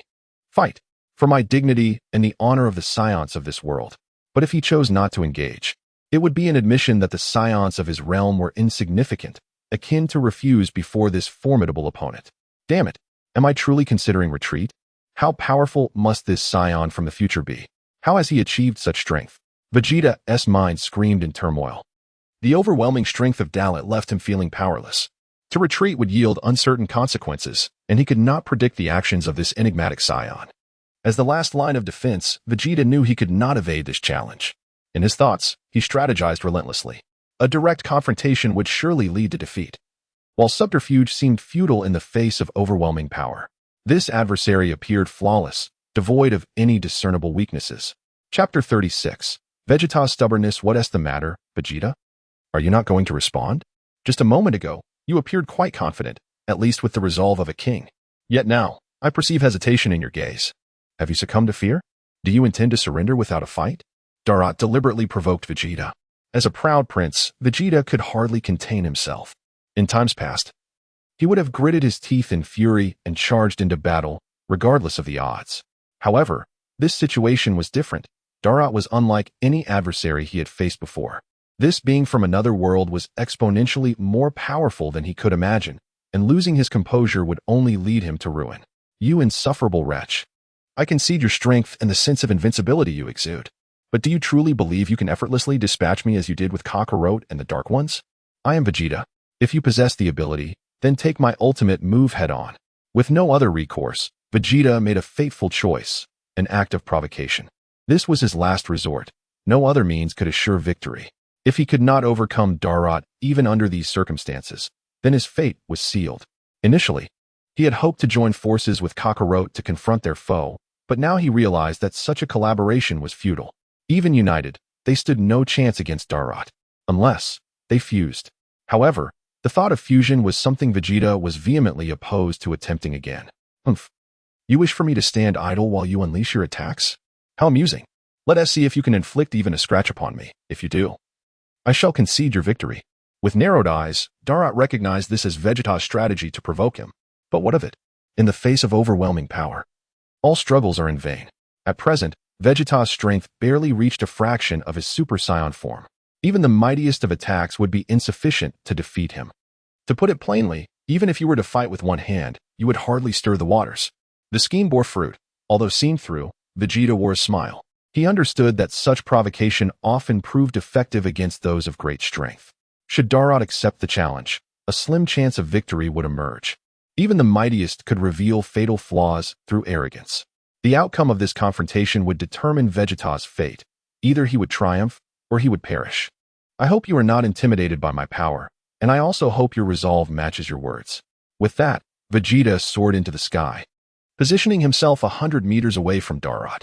Drawing a deep breath, he summoned his divine energy, which surged and churned under his command. In the next moment, he spread his arms wide, his gaze sharpening as an immense wave of divine power erupted forth like an unending torrent of lava. Huh! His frantic roar echoed through the heavens as the unleashed energy transformed the very fabric of reality. Winds howled and mountains trembled. The atmosphere roiled. Dark clouds gathering under the influence of Vegeta's overwhelming power. The earth shook violently, causing the planet itself to sway under the might of his divine energy. No, it was not just Earth. This terrifying force extended throughout the entire star system, rippling outward. Suspended in midair, Darrot now regarded Vegeta with a hint of astonishment. He had not anticipated that Vegeta's full eruption would surpass even the full might of Super Saiyan Blue Goku's Kamehameha wave. The destructive potential of this power surpassed 1,000 quintals. Vegeta's visage was fierce, his muscles bulging and veins protruding, as he clenched his teeth and poured every ounce of energy into his attack. This scene mirrored the moment in the original narrative when he unleashed his ultimate flash with all his might. Though the outcome had not been favorable then, Vegeta's strength was forever etched in the memories of all who witnessed it. One could not deny the astonishing energy he wielded, far exceeding the limits of his own endurance. Should he reach the pinnacle of this attack, even defeating a foe of a higher tier would be a mere formality. If I were to withstand this attack in my normal state, I would emerge severely injured, if not worse. With that thought, Darrot smirked, saying nothing further. The gap in their strengths was unmistakable. Before Vegeta's ultimate technique, he remained utterly unmoved. In his current state, he was operating at full power and could easily withstand the assault. Meanwhile, in West City, as the battle commenced, the Z fighters were gripped by trepidation at Vegeta's display. If he unleashed his ultimate move from that angle, even the slightest miscalculation could obliterate the entire planet. Krillin shouted in alarm, fearing that Vegeta's residual energy could spell doom for Earth itself. Beside him, Piccolo cast a scornful glance. Vegeta undoubtedly had his own strategy. Having decided to attack from that angle, he must have a plan in mind. Piccolo clenched his fists, no longer watching the images projected by Whis, but gazing at the sky where Vegeta was gathering energy. Though invisible, the power felt palpable. Tension filled the air. The strongest among them, Goku, had already fallen. Now, all hope rested upon Vegeta. Vegeta truly is impressive, gathering such astounding energy, but Darrot remains utterly unfazed, completely disregarding Vegeta's impending assault, Piccolo mused. In this moment, he could only lament his own weakness, powerless to intervene. The disparity was beyond their reach. All they could do was silently pray for Vegeta's success. Beside them, Gohan gritted his teeth in despair. Regret coursed through him. If only he had mastered the power of Super Saiyan God. Then his father and Uncle Vegeta would not have to fight alone. He could lend his strength. A decade ago, he had been the youngest but strongest among them. With determination and fury, he had been unmatched. Now, those days felt like distant memories. He had once stood on the cusp of greatness, yet failed to seize the opportunity that had been laid before him. Now, it was too late for regrets. Chapter 37, A Full Power Strike. Sun Wukong awakens. Unlike the Z-Warriors, the two deities nearby bore solemn expressions, though their demeanor was not exaggerated. I was genuinely astonished that Vegeta could concentrate his energy to such an extent. However, to that fellow, it remains inconsequential. Beerus had already made it clear that even if this strike landed, the outcome would not be favorable. Ultimately, it boils down to the disparity of dimensions. Beerus himself exists as a being above the 10th dimension, and he can easily disregard Vegeta's attack. The gap in dimensions cannot be bridged merely by a boost in power. Although it may not yield effects, Vegeta's energy has indeed exceeded his own limits. This can be considered his last-ditch effort, pouring all his hopes into this singular strike. As Whis spoke, his gaze inadvertently fell upon the unconcerned and relaxed Darrot. As an angel, even observing Darrot through a projection, it felt as if Darrot's true form were right before him. He had likely discerned Darrot's limits and the level at which he operates. According to his analysis, it seems even the average destroyer god pales in comparison. Among the 12 destroyer gods across the 12 universes, half of them are not even a match for Darrot. It appears, Lord Beerus, that you must prepare yourself. After this strike, barring any unforeseen events, you will have to intervene. Whis' gaze returned to Beerus, who grunted in annoyance. I know. On the battlefield, the earth trembled incessantly, and the atmosphere became chaotic. Sun Wukong, who had been unconscious, suddenly stirred, his consciousness gradually returning. In a daze, he slowly opened his eyes, instinctively leaping to his feet and gazing skyward. An astonishing scene unfolded before him, jolting him into clarity. Was that Vegeta? Seeing Vegeta high in the air, gathering power, Sun Wukong was taken aback. Such divine energy, such strength, had surpassed his own. Incredible! Vegeta, is this your full power? Unconsciously, he clenched his fists, entirely disregarding the injuries still afflicting his body. He could sense that Vegeta was risking everything to launch this attack. This reckless accumulation of energy beyond limits was evidently a final, desperate strike. During his unconsciousness, he could not fathom the events that transpired. All he could recall was his battle with Darrot, which ended in utter defeat, leaving him with no chance to retaliate. The opponent had merely used a first-level Super Saiyan's full power, and it had plunged him into a deep unconsciousness, stripping him of his combat abilities. Resentful of his failure, he began to worry for Vegeta. From his perception of energy, he could ascertain that the energy Vegeta was gathering was indeed terrifying, even beyond his ability to withstand. It could annihilate a star system in an instant. Yet, even in the face of such astonishing energy, Darrot remained utterly unmoved. What realm do you inhabit? Has the gap truly widened to such an extent? Gazing at Darrot in the sky, Sun Wukong noticed that Darrot's expression remained unchanged, deepening his feelings of discouragement and frustration. The aura of death emanating from Vegeta's strike was palpable, yet Darrot appeared indifferent. Vegeta will lose. Sun Wukong inhaled deeply, no longer hesitating. Even if his body might shatter as a result, he was determined to unleash that move. He wagered his very life, for it pertained to the peace of this world and the future. Until now, he remained oblivious to the circumstances. However, this was inevitable, as he had been in a state of unconsciousness and had no knowledge of the dark beings that had already appeared and were being ravaged by Darrot. In the high skies, Vegeta had amassed energy to its utmost limit, his body operating beyond capacity, muscles bulging to an extraordinary degree. The terrifying divine energy surging wildly within him. If this strike failed, it would signify his defeat. If I unleash this attack, its explosive power could obliterate this star system. If you were capable, then try to withstand it. Summoning his ultimate technique, Vegeta forced out a smile more grotesque than tears, defiantly challenging Darrot. So confident, are we? Then bring it on. I have eagerly awaited your ultimate technique. He raised his hand, extending his right index finger in a taunting gesture, provoking Darrot, who remained unfazed. This ignited a fire within Vegeta, his pride insulted, and in an instant, his fury erupted, fully manifesting alongside the execution of his ultimate move. You shall pay for your arrogance. Behold my ultimate, shining flash. With a frenzied shout, an immense and radiant golden energy beam erupted from Vegeta's palm. Like a world-destroying dragon, it surged toward Darrot with cataclysmic force. In the instant the energy was unleashed, a tempest arose, The space trembled, and thunder roared. Vegeta's ultimate shining flash. This was indeed the true ultimate shining flash. Unstoppable, as lightning flickered, it formed into a colossal dragon with a gaping maw, capable of consuming all. Its might was overwhelming, as if it sought to devour Darrot entirely, tearing him to shreds. So it is a truly terrifying move. Even someone of my caliber could sustain severe injury or even face death if I were careless. However, while it may be effective against others, for me, it holds no weight. As the words fell, Darrot nonchalantly raised his right hand. He intended to catch Vegeta's ultimate shining flash with a single hand. After all, he had faced such an attack before. In the GT timeline, Vegeta had previously used a similar technique against him. If it were the Gamma Burst Flash, he would take it more seriously, for that was Vegeta's true ultimate move. Of course, this mainline timeline Vegeta had yet to learn that technique. It was only during the events of the original series Tournament of Power that Vegeta first unleashed it against Jiren, though ultimately, he could not defeat Jiren. With a resounding boom, the terrifying energy of the ultimate shining flash collided head-on with Darrot's palm. Chapter 38, Vegeta's Defeat. Goku's resurgence. The space trembled, and the aftershocks spread like a tempest, whipping up fierce winds and monstrous waves over a vast expanse of hundreds of miles, as if the world were on the brink of annihilation.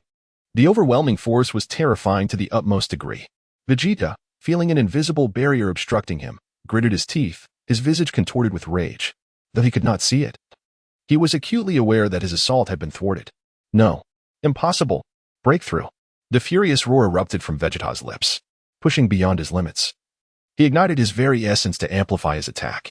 Yet, despite his fervent efforts, he could not advance an inch. Eventually, as his energy was entirely depleted, he struggled to hover in the sky, gasping for breath. In disbelief, he beheld a sight that left him breathless, nearly causing him to faint. His ultimate flash, unleashed with all his might, was now reduced to a mere plaything in the hands of Dalit, condensed into a sphere and toyed with effortlessly. Despair engulfed his mind, rendering him speechless and powerless to salvage the situation. Dalit wore a serene smile, his unimpressive demeanor further emphasizing his invincibility, even when struck. It was evident that Vegeta's efforts could barely ruffle Dalit in the slightest. Vegeta's expression shifted dramatically, his mouth agape, cold sweat streaming down his forehead. "Damn, monster!" he exclaimed, unable to contain his despair. He understood the magnitude of his own techniques. He had no doubt of their strength. Challenging those above his level was no issue for him. Yet, here was someone who not only withstood his assault unscathed, but toyed with his most potent strike. His worldview was shattered by Dalit's absolute power, obliterating all preconceived notions of strength. What they once believed to be strong was nothing more than the feeble trembling of an ant in the presence of true power. Even the divine was rendered a mere jest. Vegeta remained suspended in the air, while Dalit made no move to engage him further. With a mere clench of his fist, the once fearsome energy exploded like a balloon, dissipating into nothingness. "That was quite impressive, Vegeta. However, your limits are reached. The power you boast is but a trifle before me," Dalit remarked, gazing at the astonished Vegeta. These words struck Vegeta like a dagger, sapping his remaining resolve. The side effects of his energy release intensified, leaving him severely drained. Though he still maintained the form of Super Saiyan Blue, he found he could barely exert even a fraction of that power. In an instant, Dalit took action. His form blurred and vanished, only to reappear like a streak of light before Vegeta. This spectacle left Vegeta breathless, witnessing Dalit's movement yet unable to respond. He could only watch helplessly as a crushing punch approached. The sound of impact echoed violently as Dalit's fist embedded itself in Vegeta's abdomen, the force rippling through his body. A shockwave erupted, stirring the air behind him into a tempest. Reeling from the blow, Vegeta's gaze turned vacant, and before he could comprehend the situation, he was spewing blood from the sheer agony. As the pain surged, his final defenses crumbled. "Damn it," he muttered, crimson blood spilling from his lips. And after a moment of struggle, he reverted from Super Saiyan Blue back to his normal state. His pupils faded, and his consciousness blurred. Like a lifeless body, he hovered in the air, supported only by Dalit's fist. Otherwise, he would have plummeted to the ground. "I have experienced the power of the Super Saiyan God in your so-called superior blue form. Frankly, I am quite disappointed. Both you and Kakarot are woefully inadequate. Had it been the Kakarot and Vegeta from my timeline, they could easily handle you with the first stage of Super Saiyan," Dalit lamented, not hiding his disappointment. It was crucial to note that this timeline was the true continuation of the original story, while the GT timeline was merely a branch. Yet, The branch had proven far superior to the original, withdrawing his fist from Vegeta's abdomen.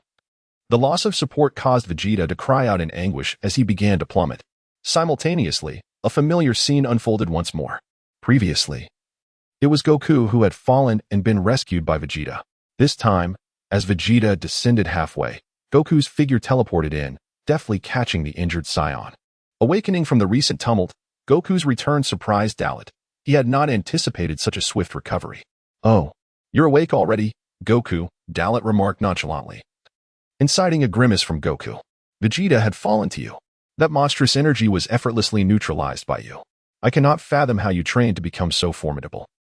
Gazing into Dalit's eyes, Goku felt a deep resentment for his own inadequacy and could only muster a bitter smile. Facing Dalit, who resembled a furious god of destruction, he was engulfed by a sense of hopelessness and impotence, realizing that no amount of strength could suffice. "Let's dispense with the pleasantries. I am weary of such sentiments. By the look on your face, do you still wish to challenge me?" Observing the faint glimmer of combativeness in Goku's eyes, Dalit inquired with curiosity. Despite the overwhelming disparity in power, Goku's willingness to stand forth signified his fearless spirit. Undoubtedly, he was a true martial enthusiast. Although he paled in comparison to the Goku of Dalit's timeline, his fighting spirit was commendable. Taking a deep breath, Goku steadied himself while ensuring Vegeta's safety before facing Dalit with renewed gravity. "Kakarot, you." Vegeta struggled to speak, seemingly aware of Goku's intentions, yet unable to elaborate further. He had lost his fighting capability and could only rely on Goku now. Chapter 39, The Final Hope. "I acknowledge your formidable strength, a prowess that renders both Vegeta and myself utterly powerless. In fact, your might may even surpass that of Lord Beerus, the god of destruction. Yet, despite this, you are not invincible. I possess methods to confront you. Moreover, I have now discerned how to engage you in battle and ultimately defeat you." Serious words flowed from Goku's lips, his expression grave, devoid of any semblance of deceit. The power behind his words momentarily startled Dalit. At this juncture, to utter such declarations could only be deemed folly. However, the conviction in his stance suggested he had indeed devised a strategy. Beyond Super Saiyan God Blue? A sudden recollection flashed in Dalit's mind, causing the corners of his mouth to twitch into a smirk. Despite the battle reaching such a critical point, he had no qualms about stretching his limbs. It would require little exertion. How intriguing. You genuinely believe you can vanquish me? It appears you have yet to fully comprehend your lesson. Very well. I shall grant you this opportunity. Reveal to me your concealed techniques. With a commanding presence, Dalit crossed his arms, a hint of arrogance lacing his tone. Goku's audacity was remarkable. After repeated encounters, he still stood resolute. Dalit felt it imperative to remind him of their power disparity, to illustrate the insurmountable chasm between them. A weakling is merely a weakling. Even with special techniques to augment power, one cannot equate themselves with a true stronghold. Rest assured, this time I will ensure your satisfaction. However, before we engage in combat, I must first escort Vegeta back. You wouldn't object, would you? Goku's countenance was tense. This was also a tactic to provoke Dalit. He feared that Dalit might seize the opportunity to harm Vegeta, potentially putting him in grave danger. To Goku, Dalit still represented a figure of darkness. The future world had been obliterated due to Dalit's actions, and it was inevitable that he would seek to eradicate any remnants of opposition. It is indeed pitiable. By now, Vegeta has come to understand the truth in Dalit's identity, while Goku remains blissfully unaware. Even if Vegeta remained lucid, he did not immediately think to clarify this matter. Have you ever seen a human strike at an ant? Not to mention, Vegeta is but a paralyzed insect, Dalit said, a sardonic smile creeping onto his face. At this, Vegeta's indignation nearly caused him to faint. Goku, however, clenched his fists in frustration. Though the words were harsh, they were undeniably of brutal reality. In Dalit's eyes, they were mere insects. You shall soon learn that even an ant can possess the strength to shake your foundations. With a resolute declaration, Goku executed instant transmission, whisking Vegeta away from the battlefield. Dalit had long since perceived Goku's thoughts. Kakarot, do you truly believe that the Kaioken technique is infallible? In the face of such a vast power disparity, how could you think it would bridge the gap between us? Navi. With a subtle shake of his head, Dalit closed his eyes slightly. Wait, Goku will not flee. He will inevitably return. In West City, Goku reappeared via instant transmission, cradling the nearly lifeless form of Vegeta. Vegeta, Bulma exclaimed. Father, Trunks cried. Bulma and her son approached, their eyes filled with concern. The sight of his family's worry nearly shattered Vegeta's cold facade, yet as a prince, he struggled to maintain his composure. Though he felt genuine emotion, he would never display vulnerability. Stop looking at me like that. I'm not dead yet. In his own way, Vegeta attempted to convey that he was fine and did not require their worry, turning his head away defiantly. It was undeniably humiliating. Yet the adversary was simply too formidable. Goku, standing nearby, remained unfazed, his gaze fixed on the horizon, as if Dalit awaited him there. If I were to lose once more, Bulma, and everyone else, you must leave Earth aboard the spaceship. Since that individual has come to this timeline, he will not spare you. Goku's voice was solemn. The words left everyone stunned, momentarily at a loss for how to respond. Trunks from the future quickly realized that Uncle Goku was still oblivious to the situation's intricacies and spoke up. Uncle Goku, are you unaware? This unknown scion is not the dark figure that destroyed the future world. While you were unconscious, the dark entity that obliterated the future was soundly defeated by him. Nanny? Goku gasped in shock, his mouth agape as confusion washed over him. So, he had been mistaken from the very beginning? Yet, Goku had a point. Although this unknown scion had not committed any heinous acts, his true intentions remained a mystery to all. What do you think? Piccolo interjected. To be frank, Goku, do you believe you can defeat him? The disparity in power seems insurmountable. With Piccolo's words, the atmosphere grew tense once more. After a considerable pause, Goku finally gathered his thoughts and replied, honestly, this caught me off guard. I had no idea he wasn't the dark figure. So much has transpired. Nevertheless, this individual is no ordinary foe. Even if I make bold declarations, when it comes to actual combat, I am still uncertain of my victory. Though they had not confronted him directly, the presence of that individual was palpable. His strength was astonishingly out of reach. My plan is to go all out, employing a Kaioken tenfold, or even more. If he refrains from further transformations, I am confident I can at least secure a draw. As his words concluded, Goku had laid bare his final hope. Beyond this, what other means exist to enhance strength? Perhaps we could seek the counsel of Lord Beerus, the god of destruction. Piccolo suggested calmly, voicing a potential solution that had been on their minds. This was a thought shared by them all. Even Goku himself acknowledged that employing a tenfold Kaioken might not suffice against Dalit, rendering such an endeavor seemingly futile. Chapter 40. The Scion Identity. The battle. Upon hearing Piccolo's suggestion, Son Goku displayed a calm demeanor, unperturbed by the gravity of the situation. Beside him, Vegeta cast a sidelong glance at Goku without uttering a word, yet his expression spoke volumes. This was not a trivial matter, even if they were outmatched. Retreating was not an option. No, Piccolo. Although even with my Kaioken, I cannot guarantee victory over the opponent, this is ultimately a matter that pertains to us Saiyans. Therefore, I believe it is unnecessary to trouble Lord Beerus. As he spoke, Goku appeared contemplative. He glanced towards the positions of Beerus and Whis, then turned his gaze back to Vegeta. Much like Goku, Vegeta harbored similar sentiments. By now, they had discerned the other's intentions. It was merely a test of their limits, and they reciprocated this probing. At this moment, the unknown scion exuded an ominous air, yet he had not committed any heinous acts. Otherwise, they would have long since perished. Thus, engaging in battle now was merely a matter of pride. Father, do you intend to? As Goku's son, Gohan quickly perceived his father's thoughts upon witnessing his expression. After all these years, he understood his father too well. Even with better alternatives, Goku would never concede easily. He would face any foe head-on, undeterred by the prospect of defeat. Gohan realized that his father was preparing for a life-and-death struggle. Do not worry, Gohan. I genuinely wish to discover the extent of my limits. Even with no chance of victory, I desire to confront him honorably, not as an Earthling, but as a Scion. Goku smiled faintly at his son, voicing his true feelings. As a fellow Scion, regardless of the disparity in their strengths, he felt compelled to fight. Only through battle could he advance and uncover opportunities for breakthrough. This conviction prompted Vegeta to engage the opponent without hesitation. Goku, you claim you wish to fight as a Scion rather than as an Earthling or a martial artist. It seems you grasp the essence of your words. Krillin remarked, half amused, half exasperated. Over the years, he had thought Goku had changed significantly, yet the truth was that Goku remained unchanged, willing to cast aside everything for the sake of battle. Indeed, Krillin, from here on, you need only observe. Should that individual truly intend to act, I trust that Lord Beerus and Lord Whis will not stand idly by. As he spoke, Goku offered a final smile, raising his hand to his forehead.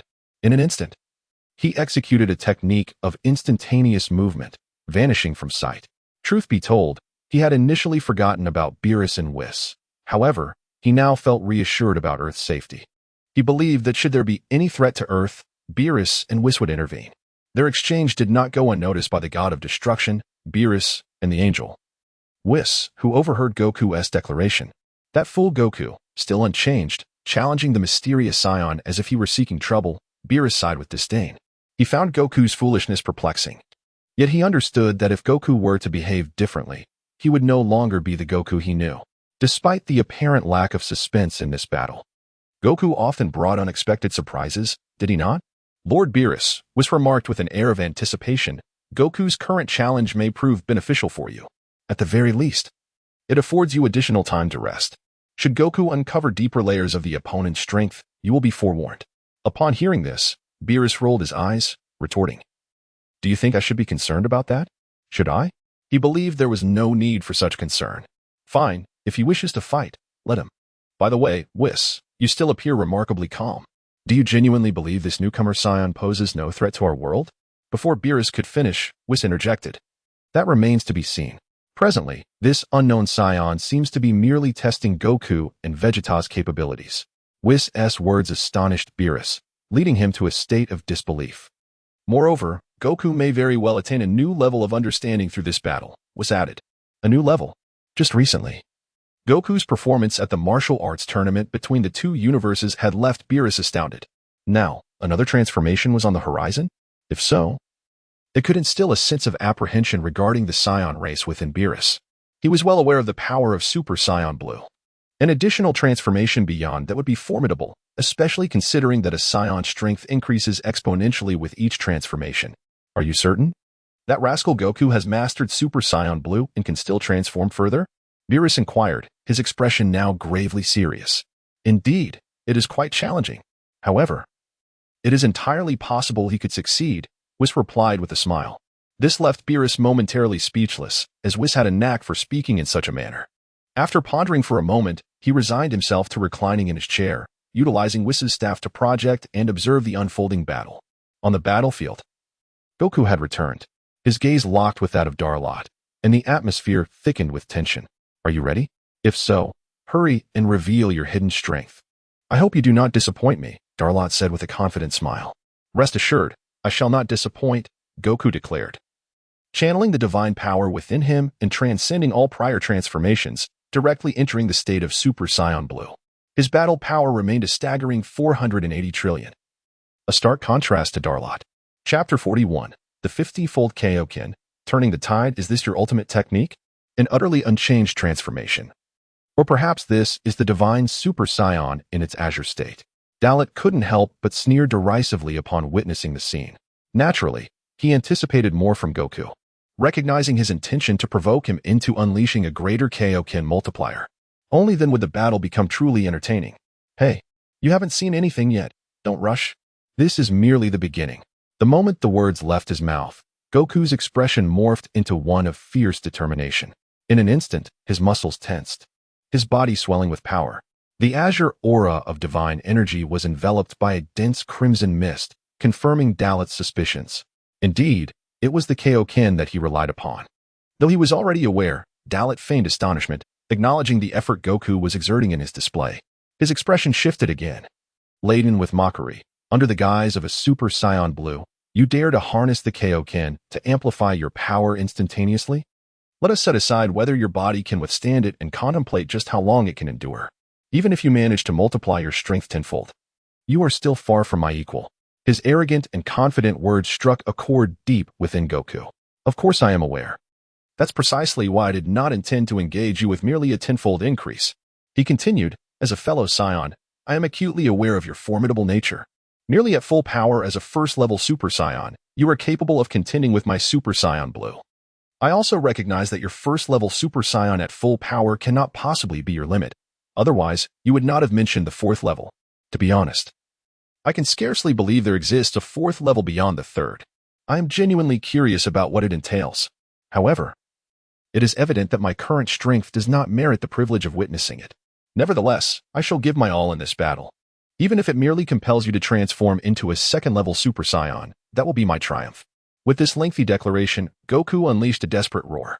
In an instant, a scarlet energy flame erupted from within him, soaring skyward to a height of several dozen meters. The sky darkened abruptly, transforming the clear day into an ominous twilight. Rumble.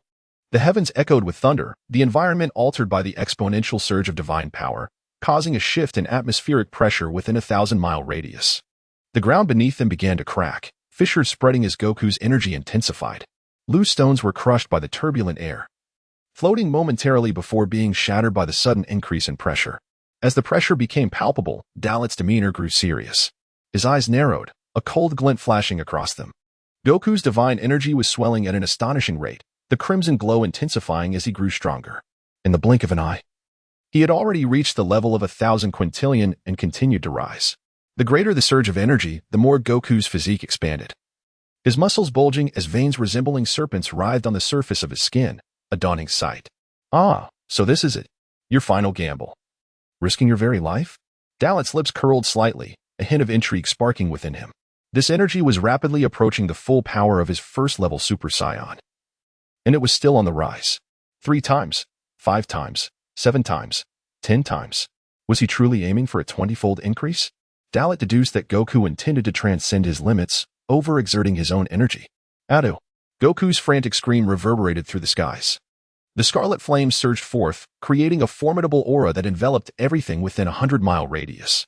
Crimson electricity crackled and sizzled in the air.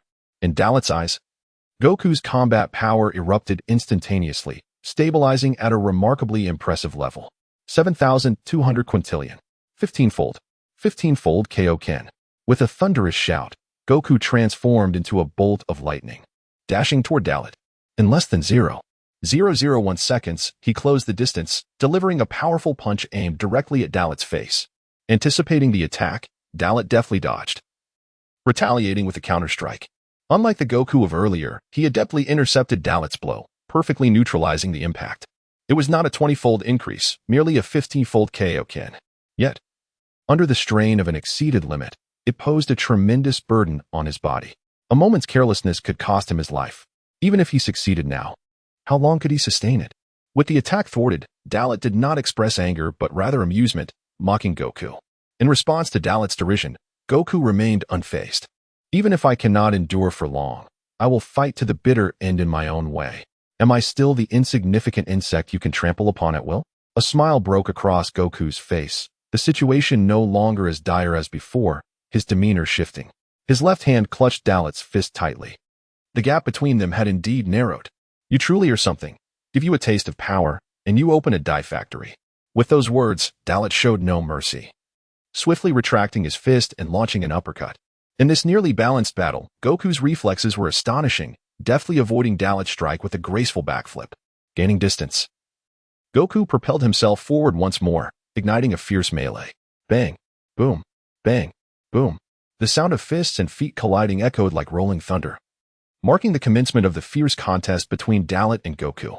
Their speed and strength escalated with each exchange, their bodies responding with utmost precision as they countered each other's moves. From a distance, it appeared as a dazzling spectacle of golden light colliding with a blend of blue and red.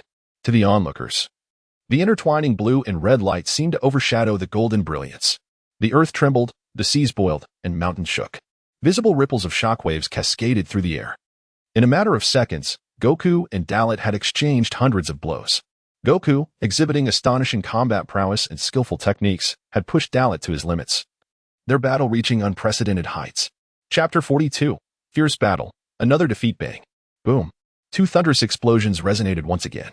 The relentless Sun Wukong, in swift succession, struck hard against Dalet's arms. The terrifying force propelled Dalet like a cannonball, soaring into the sky. As he stabilized his backward motion, the sharp pain in his arms caused Dalet to involuntarily gasp. Upon closer inspection, he noticed wisps of smoke emanating from his arms. As a Super Saiyan at full power, being sent flying by Sun Wukong was a testament to the terrifying potency of the 15-fold Kaioken executed in Super Saiyan Blue form.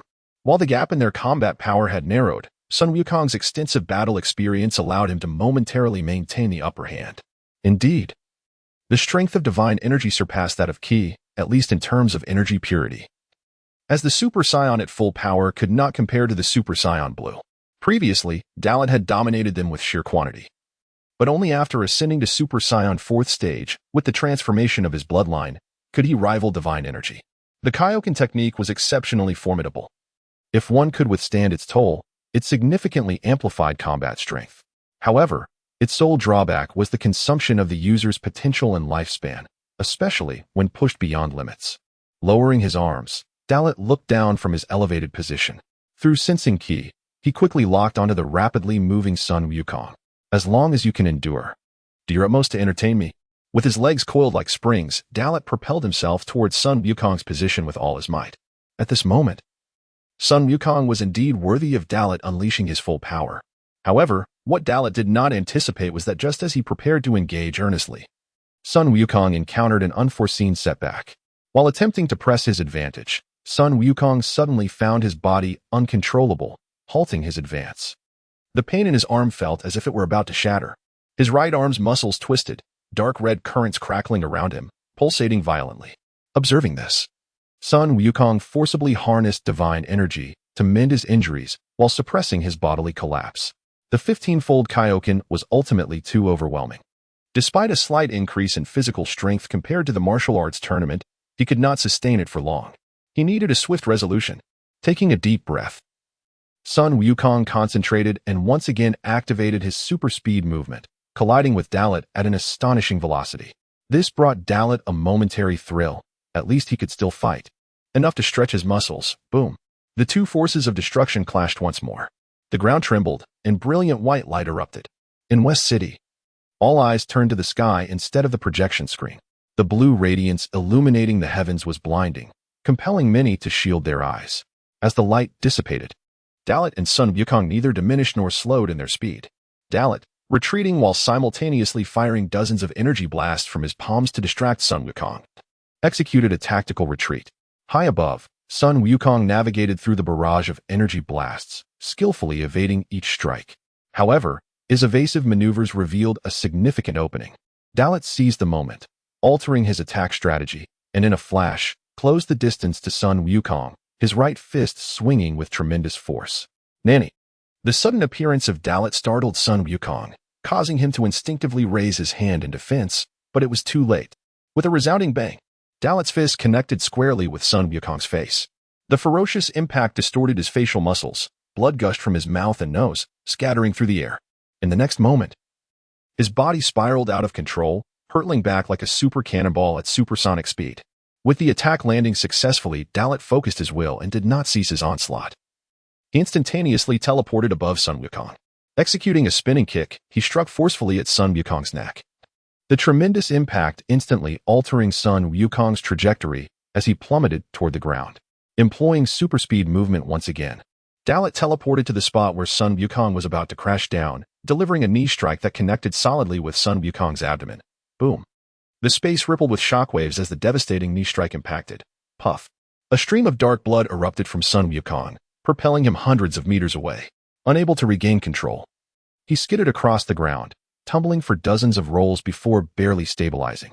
As the aura of the Kaioken dissipated, he remained in his Super Saiyan Blue form, collapsing onto the ground. The battle had shifted from an initial advantage to a profound reversal. It seemed as though it had reached its conclusion. Kakarot. Is this truly your limit? How disappointing. I had expected more from you, but alas, I overestimated your capabilities. The disappointment was evident in Dalit's eyes as he feigned a sigh. His taunts were deliberately designed to provoke Sun Wukong, despite sustaining grievous injuries and enduring 3 devastating blows. Upon hearing Dalit's mocking words, Sun Wukong's body twitched slightly, though he could not rise. This subtle movement caught Dalit's attention. I should quickly finish you off and explore other realms of this world. You beings truly lack intrigue. With that, Dalit raised his hand, energy coalescing in his palm, compressing continuously. As the energy slowly gathered, the fallen Sun Wukong finally reacted, forcing his battered body to stand.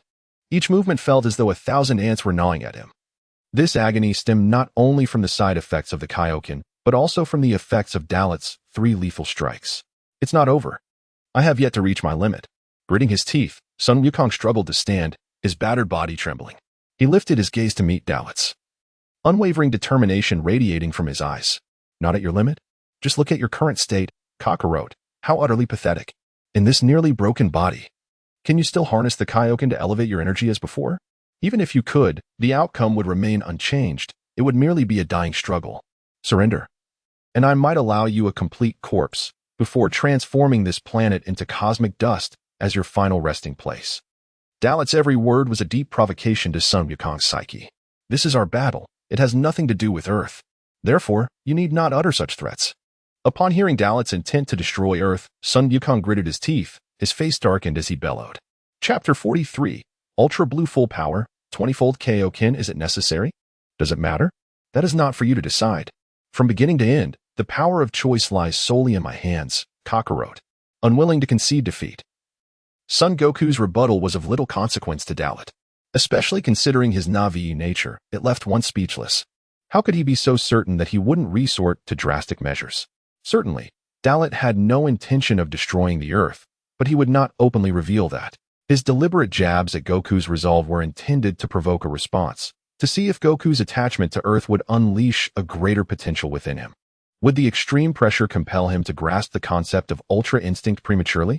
In the original storyline, Whis had always been subtly imparting the secrets of Ultra Instinct to both Goku and Vegeta.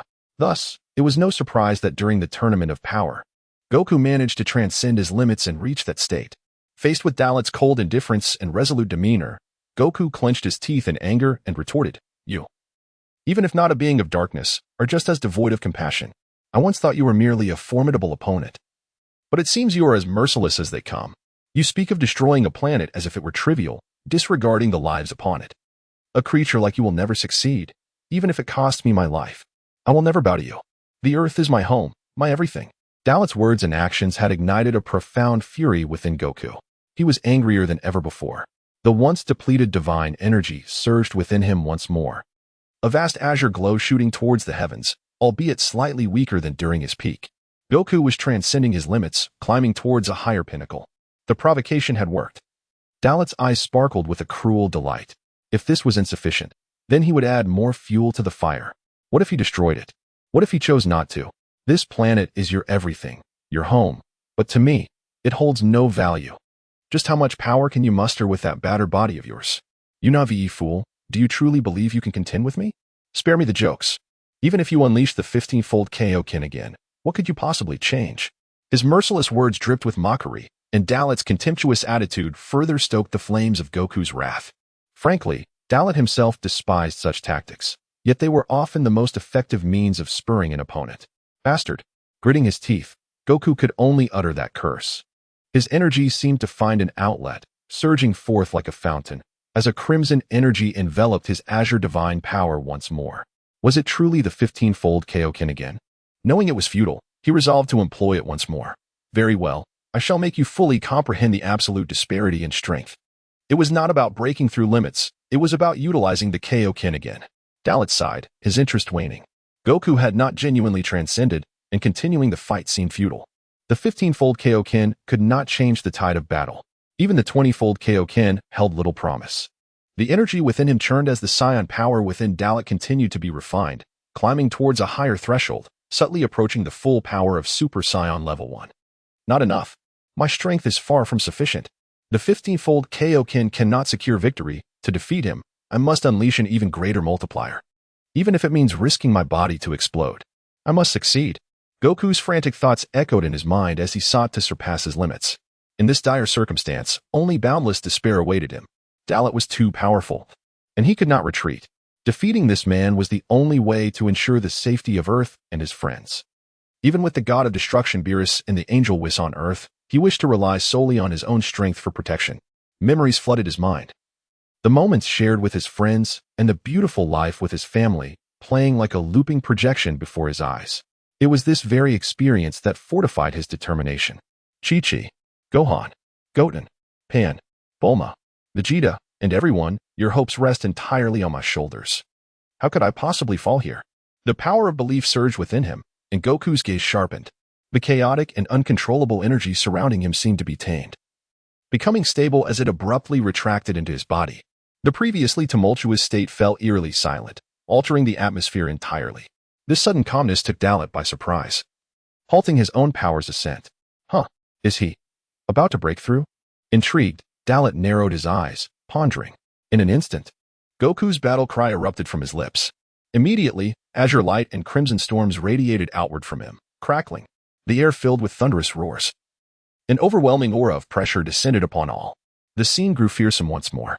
As Dalit sensed this extraordinary surge of energy and the transformation occurring, his eyelids fluttered, a smile creeping onto his face. Goku's battle power had soared beyond his previous limits. 100 quintillion. He had crossed the quintillion threshold, breaking into the next realm. Just as I anticipated, it seems you have achieved it, Kakarot. Is this your Ultra Blue full power? Dalit murmured with an amused smile. Ultra Blue full power. Stronger than the pinnacle of Ultra Blue, even in its initial stabilization, it amplified his base power by 9,000 times, elevating his battle prowess to 540 quintillion. Furthermore, with the application of the 20-fold Kaioken atop the Ultra Blue full power, his battle strength surpassed the quintillion unit, reaching the realm of 100 quintillion. This was indeed the power of the 10th dimension, the 10th dimensional level, if nothing unexpected occurs. This is precisely the realm of the god of destruction, Beerus. Chapter 44, Breaking Boundaries, Normal State 150 Rio. This is all of me. King Kai's fist, 20 times. With a hysterical shout, Son Goku's visage transformed into an exceedingly ferocious sight. His clenched jaw and bulging eyes reflected an escalating aura that continued to swell and surge.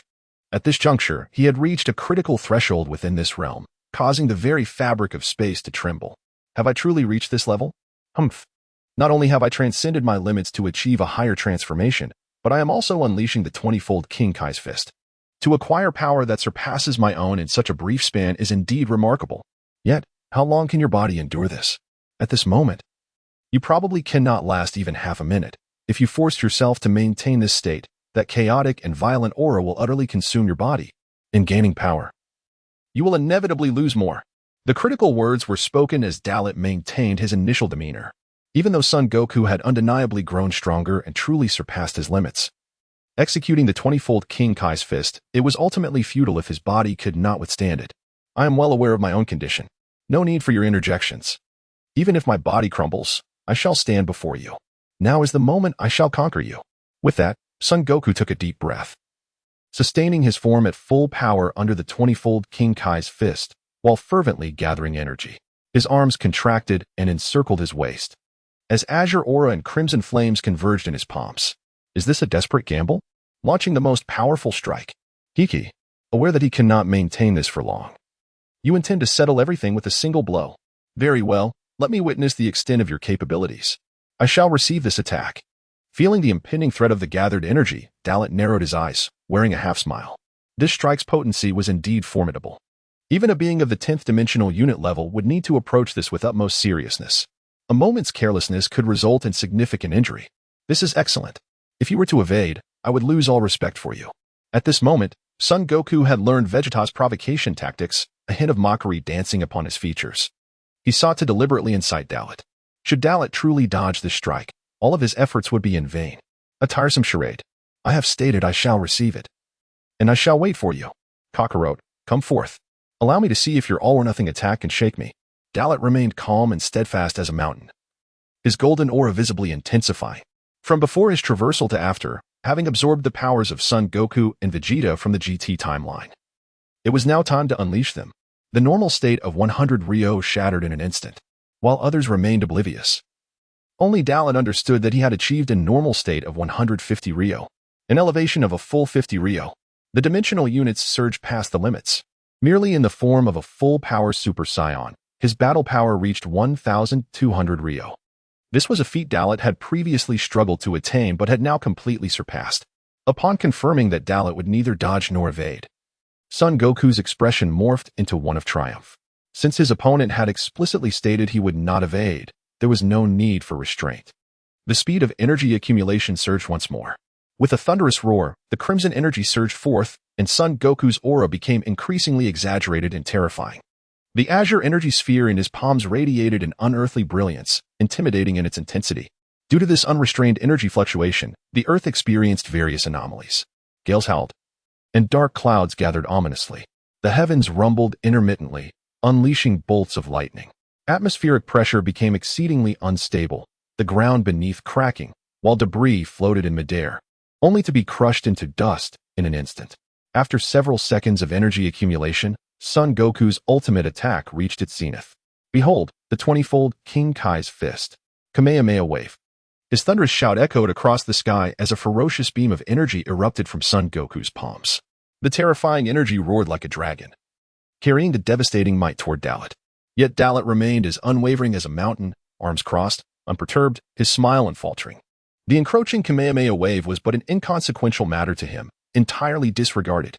The energy ruthlessly engulfed Dalit's body, annihilating all surrounding matter, and surged forth into the cosmic expanse at an astonishing velocity. The deafening explosion erupted in the void of space, sending shockwaves radiating outward. A brilliant light blossoming around the earth, lingering long before it gradually dissipated.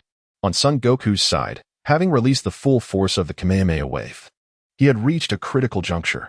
Even with a trace of remaining strength, he could only manage to stave off collapse. Ha ha ha. Heavy breaths escaped his lips.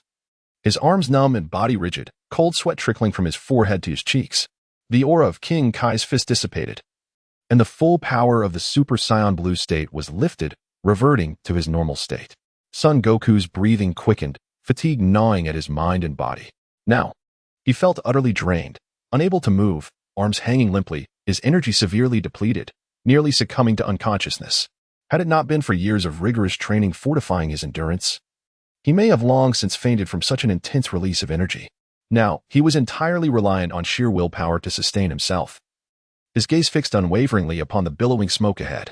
As the smoke slowly cleared, a familiar figure emerged, gradually revealing itself through the haze.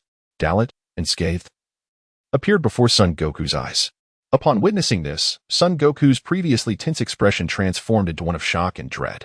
The Kamehameha wave he unleashed in the state of 20-fold King Kai's fist had not only been perfectly received by Dalit, but had also left him entirely unscathed. His attack had failed to even breach Dalit's aura defense. The sheer might displayed was unequivocally terrifying. Chapter 45, Bulma's Concerns, Will Beerus strike? How could it be unscathed? The cold air surged relentlessly through his mouth and nose. Son Goku's mouth fell agape, and his pupils constricted to their limits. This situation left him incredulous, prompting an instinctive step backward, an action beyond his control.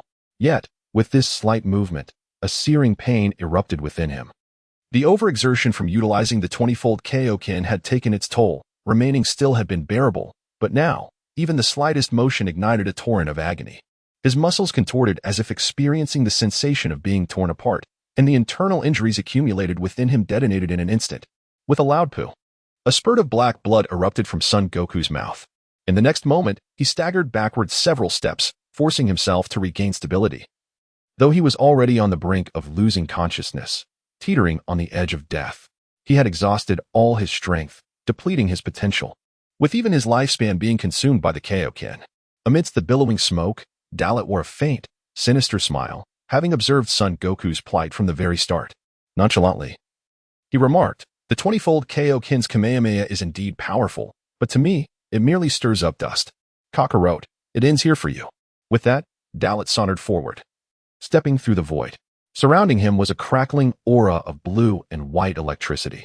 This was no longer the full-powered state of a first-level Super Saiyan. It was that of a second-level Super Saiyan. His hair stood erect, a lock cascading over his forehead. He had achieved the pinnacle of the second-level Super Saiyan transformation. Despite unleashing all his might against the Kamehameha powered by the 20-fold Kaioken, Dalit found it impossible to withstand it unscathed. At the final moment, he chose to transcend his limits, augmenting his power to an astonishing 200-fold. In an instant, his battle power surged from a mere 1,000 to an overwhelming 3,000. Though the difference seemed minimal, the disparity in power levels was insurmountable. "I never expected that my attack would be completely thwarted by you. The gap in our abilities is truly unbridgeable." Son Goku's expression soured, more repugnant than if he had ingested excrement. Yet, his mind remained alert, harboring a flicker of pride. For at this moment, Dalit was no longer the same adversary he had faced before. "But I have succeeded. At the very least, I forced you to reveal your second-level Super Saiyan form. Which proves even though we exist in different dimensions, the gap between us is indeed narrowing." Ha, he chuckled, but the laughter brought forth excruciating pain. The harsh reality was that Son Goku was at his wit's end. He had lost. The chasm between realms could no longer be bridged by merely increasing the Kaioken's multiplier. Even a 30-fold or 40-fold increase would yield the same outcome. "Have you resigned yourself to your fate? You who only understand the futility of your efforts after the fact. Kakarot, in your current state, even without my intervention, your downfall is merely a matter of time. However, since you have summoned such fervor to defeat me, I must respond in kind. Whether you survive rests solely upon your own determination. Ignoring Son Goku's words, Dalit's cold remarks left him in a state of despair. It was precisely as expected. Having withstood his assault, it was only natural for Dalit to retaliate. With Son Goku rendered powerless, he posed no threat. Observing Son Goku's faltering form, Dalit did not hesitate to clench his right fist and strike. A concentrated energy fist struck Son Goku squarely in the chest, leaving an unmistakable, massive imprint that brutally penetrated his already battered body, delivering yet another crushing blow. At this moment, regardless of his willpower, his body had reached its breaking point. I have lost, Son Goku uttered, with the last of his strength. Darkness engulfed his vision, and his consciousness began to fade. He succumbed once more to unconsciousness. Simultaneously, in West City, through Whis' angelic staff, the unfolding battle was laid bare before all. Son Goku had been defeated. Even in his ultimate form, the 20-fold Kaioken, he was effortlessly bested by Dalit. This creature is truly a monster. Even with the 20-fold Kaioken, Goku couldn't conquer him. How could such a being exist in this world? Krillin's face turned pale, his heart racing in terror. The magnitude of Dalit's strength was indelibly etched into everyone's minds. Beside him, Piccolo could not contain himself. He is indeed not of this world. This statement snapped everyone into realization. Dalit did not belong to their realm. Damn it, I knew it would come to this. Kakarot has gambled his life by forcefully employing the Kaioken beyond its limits. And now he faces that fiend's attack. If he doesn't receive timely aid, he will truly perish. Clenching his fists, Vegeta was the first to react. Kakarot had reached the brink of death. Yet, in this moment, none of them were qualified to intervene. Presently, the strongest among them was Vegeta himself, who had already been defeated by Dalit. Shifting his gaze, Vegeta looked toward the only being who could rival Dalit, the ever-patient god of destruction, Beerus, and the angel, Whis. As Vegeta spoke and redirected attention, all eyes fell upon Beerus. Humph, were you addressing me, Vegeta? You were so confident at the outset, claiming this was a matter for the saiyans alone. Yet now, you wish for me, the god of destruction, to assist you? Beerus spoke with a disdainful tone, reminiscent of a petulant child. Lord Beerus, I had actually instructed my staff to prepare dinner earlier. This evening's feast will be lavish, with many dishes that you have yet to savor. That scion mentioned that if Lord Sun loses, the earth will be destroyed. You wouldn't want to see the culinary delights of earth vanish along with it, would you? That would be quite a pity, wouldn't it? At this moment, it was Bulma who skillfully interjected, deftly alleviating the tension for Vegeta. Her feigned composure and indirect request for Beerus's intervention cleverly acknowledged his status, providing him an avenue to save face. There are still many delicacies I have yet to sample? Is that true? At the mention of food, Beerus's interest was instantly piqued. During his time on Earth, he had been captivated by an endless array of culinary delights, each dish uniquely flavorful and utterly irresistible. The prospect of yet another sumptuous feast prepared by Bulma ignited his appetite. Indeed, the kitchen staff is currently preparing everything, and it will all be served at dinner time. Seeing the opportunity, Bulma nodded eagerly. This enthusiasm only further motivated Beerus. Very well, then I shall reluctantly intervene. However, should the food fail to meet my expectations, you will know the consequences. Beerus's shift in demeanor was swift and decisive.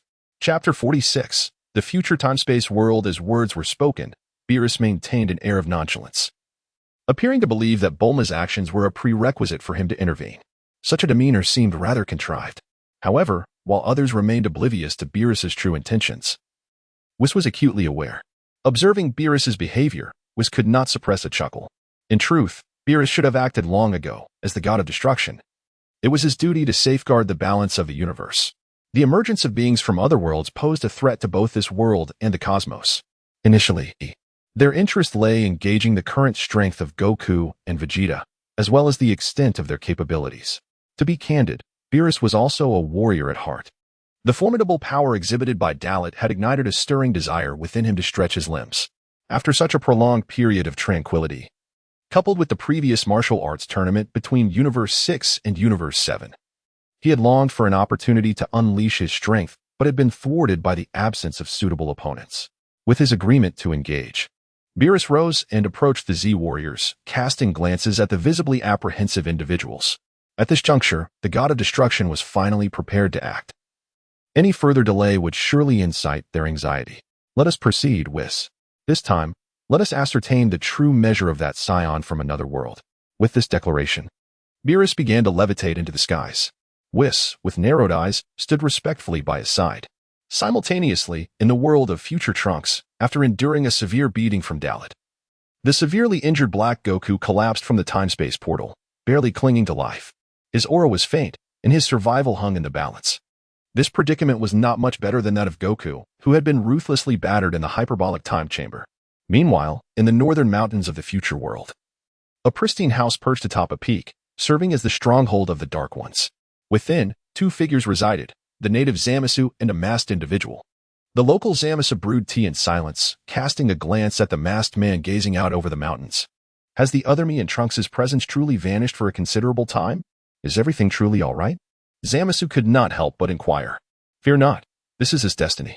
The temporal energies left behind by Trunks' time machine will create a tunnel to the past where he should engage in battle with Goku.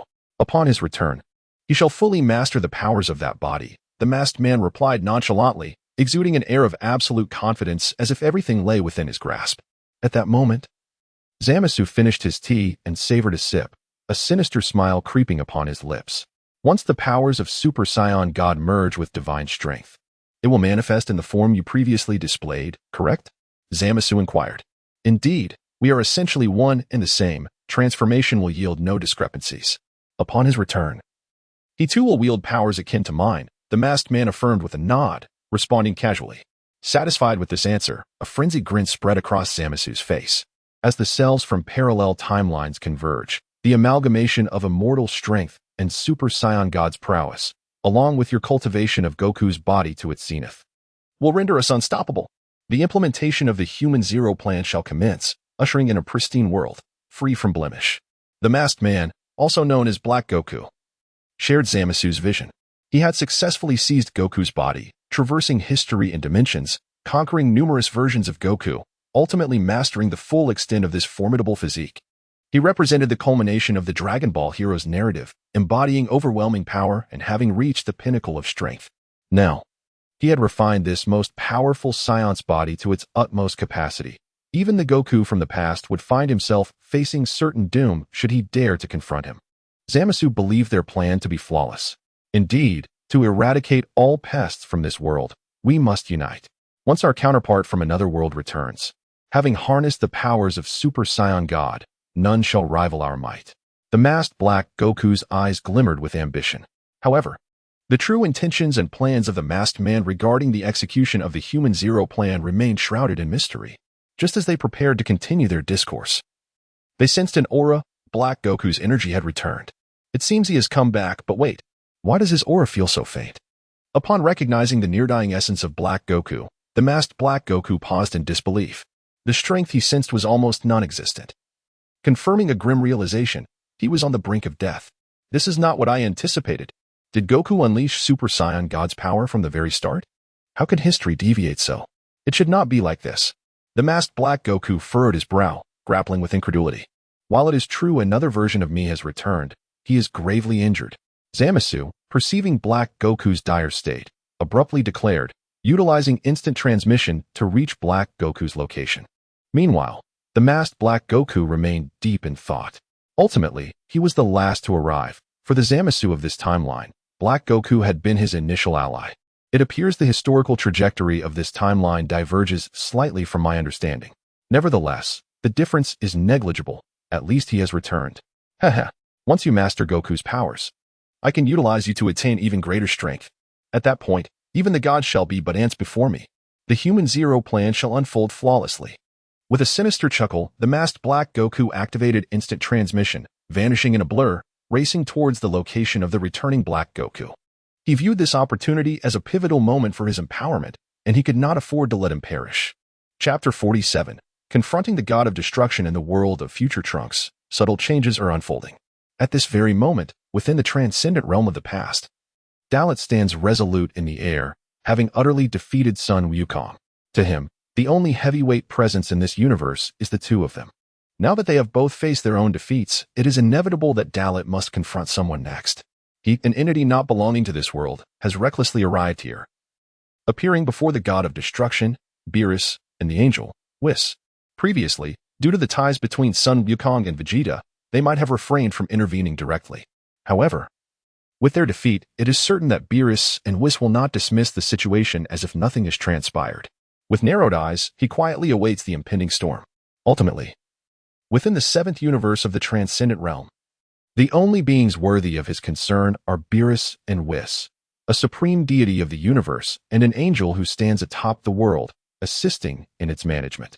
Let me witness the true strength of the god of destruction from the main timeline. I sincerely hope not to be disappointed. With this thought, Dalit shows no regard for Sun Wukong's fate. Frankly, whether he lives or dies is inconsequential, for the Dragon Balls can revive him. Even if Earth's dragon cannot accomplish this, Porunga undoubtedly can, and the angel possesses the ability to resurrect a person as well. Following the Tournament of Power, Whis' intervention granted Frieza a new life, showcasing the terrifying capabilities of angels. It was from this moment that the terrifying veil was formally drawn back, akin to omnipotence. Here they come, murmuring to himself. Dalit's lips tighten slightly as he shifts his gaze toward West City. In an instant, Beerus and Whis traverse the 100-mile distance between West City and the battlefield. Appearing before him, this speed is not exaggerated. Both Vegeta and Sun Wukong have achieved similar feats before. Yet, their sudden arrival is indeed breathtaking. The god of destruction, Beerus, descends from above, casting a cold, indifferent gaze upon Dalit, his expression as frosted as if cloaked in ice, exuding an indescribable pressure. For the first time, Dalit stands face to face with a god of destruction. No, there is also the angel. Yet, Dalit fearlessly meets their gaze. After all, in his GT timeline, he is regarded as the invincible strongest. In that GT realm, there are no gods of destruction, no angels, nor beings of a higher echelon. In essence, he embodies the ultimate existence. The pressure he exudes is now fully restrained, creating an oppression far more terrifying and profound than before. The sky darkens as shadows encroach, transforming the atmosphere within thousands of miles into a realm of darkness due to the might of their auras. A mere exchange of glances between them has wrought such significant impact. It is evident how fearsome mere fluctuations of energy can be. Both parties, with a single glance, discern the other's strength with remarkable accuracy. This scion is far more powerful than I had anticipated. My close observation reveals much more than my previous sensing. As these thoughts form, Beerus preliminarily assesses Dalit's strength, nonchalantly descending from the skies to the side of the barely conscious Sun Wukong. You, lad, would be quite the loss if you were truly to perish, he remarks, glancing at the unconscious Sun Wukong. Despite his derisive expression, it is clear that he holds a degree of regard for Wukong. Moreover, this display of strength has indeed surpassed his expectations, thus carrying a hint of admiration in his tone. It is evident that Beerus acknowledges the feat of Sun Wukong pushing beyond his limits. He is confident that, given sufficient time, Wukong may one day indeed catch up to him. Hey Whis, please return this lad to West City. With a burden like him around, it hinders my ability to unleash my true potential, Beerus calls to Whis, who stands behind him. As he slowly rises to match Dalit's altitude, Whis nods with a smile, lightly tapping his angelic staff against the ground to summon a beam of light that envelopes Sun Wukong. In the next instant, both vanish from the battlefield. This maneuver is beyond comprehension, even for Dalit. It appears as though they have linked two realms, seamlessly transitioning locations. Yet it seems more intricate than that. The power of an angel. Indeed, even in my current state, I cannot easily unravel its mysteries. Unable to grasp this domain, Dalit can only pretend as if nothing has occurred. Ultimately, his journey to transcend the confines of the GT timeline was motivated by the desire to grow stronger, to seek opportunities.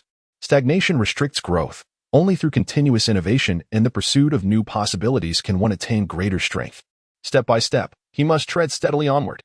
You must be the strongest deity in this timeline, for the power you wield barely allows me to regard you with seriousness. Gazing at Beerus, Dalit refrains from directly addressing his identity, casually stating his thoughts. After all, he is not from this world, and his own realm lacks the presence of Beerus, thus requiring a semblance of pretense. As Dalit perceives Beerus' strength, he discerns that even now, it reaches the level of 5-dimensional. This aligns with the information provided in the original narrative, and Dalit is now more certain than ever that his assumptions regarding dimensional levels are accurate. Beerus is at least a being of the level of a valley unit, and when fully unleashed, he could achieve the caliber of a gorge, the most formidable god of destruction. Humph. Your bravado is indeed remarkable. Do you believe that having defeated Sun Wukong and Vegeta grants you the audacity to boast before me? As a scion from another world, you still have a chance to return to your realm, and I can treat your arrival as if it never occurred, Beerus responds, his expression shifting slightly as he dons the demeanor of a god of destruction. The mere words and aura of his rebuke are sufficient to convey directness. Then I fear I cannot grant you that wish, Dalit replies with a smile, undeterred by Beerus's dismissal. He has crossed the barriers of worlds to arrive in this realm, leaving the GT timeline behind. With his objectives achieved, how could he be frightened away by mere words and return to the GT timeline? Furthermore, the passage for traversing worlds has vanished. Even if you wish to return, it would not be as simple as that. Chapter 48 Clin. Surely Lord Beerus has not been defeated? Upon hearing Darlot's words, Beerus appeared to be perplexed. His expression darkening as an invisible aura of destruction pressed down upon Darlot like an overwhelming tide. The pleasantries had been exhausted, and there was no need for further trivialities. He interpreted Darlot's reluctance to depart as a sign of ignorance. As a deity of destruction, his authority was not to be desecrated or belittled. A sudden heaviness enveloped Darlot. A palpable sense of impending peril surged within him, prompting an involuntary, radiant smile. Deep within his heart, he yearned for this intense sense of crisis. A sensation he had not experienced in many years. The tension, the pressure, the feeling that one misstep could lead to demise, it was exhilarating. In his GT timeline, he had been invincible for far too long. Only when Goku and Vegeta fused to become Vegeto did Darlot feel that thrill. No other being could provoke such a response. Remarkable. This power is the mightiest I have encountered among the gods. Unlike Kakarot and Vegeta from earlier, you are vastly superior. Darlot's words served as both a compliment and a challenge to Beerus. Let me guess, in this timeline, Kakarot and Vegeta have learned the so-called divine power from you. Transforming into Super Saiyan gods, have they not? The Saiyan blood within him began to boil as Darlot spoke, his fighting spirit radiating from his eyes, directed fiercely at Beerus. You are quite astute, unlike those simple-minded Goku and Vegeta, who surprisingly discern my power. Yet, despite your strength, you traverse worlds and remain oblivious to my identity. Feeling Darlot's battle intent, Beerus clasped his hands behind his back, exuding an air of supreme authority. Must I know you? It would be prudent to share your name, lest I remain unaware of which deity I am engaging with. Gazing intently at Beerus, Darlot retorted. This was, after all, their first encounter. Beerus realized that this scion from another world truly did not recognize him. Did his existence not reach this realm? Or perhaps the version of him in that world still slumbered, hence the lack of recognition? Contemplating these thoughts, Beerus wasted no time in delivering a stern self-introduction. I am the highest god of the universe, the god of destruction. You may refer to me as Lord Beerus. With that, Beerus's expression hardened once more, having sensed the power within Darlot steadily coalescing, indicating readiness for combat. Humph. Even scions from other worlds are battle maniacs. It is commendable that you dare challenge me. However, you shall soon realize the chasm that separates mortals from gods. No matter how strong a mortal may be, they can only taste despair before a god. Your fighting spirit is utterly meaningless before the god of destruction. As he articulated this, Beerus's destructive energy began to surge, a testament to his might, despite affirming that a being of his caliber could not be swayed by a mere mortal. Darlot's strength compelled him to confront the reality of the situation.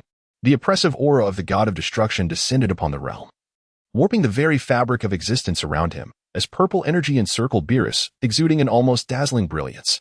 Standing closest to him, Darlot experienced firsthand the terrifying weight of this aura and grasped the true ferocity of the god of destruction.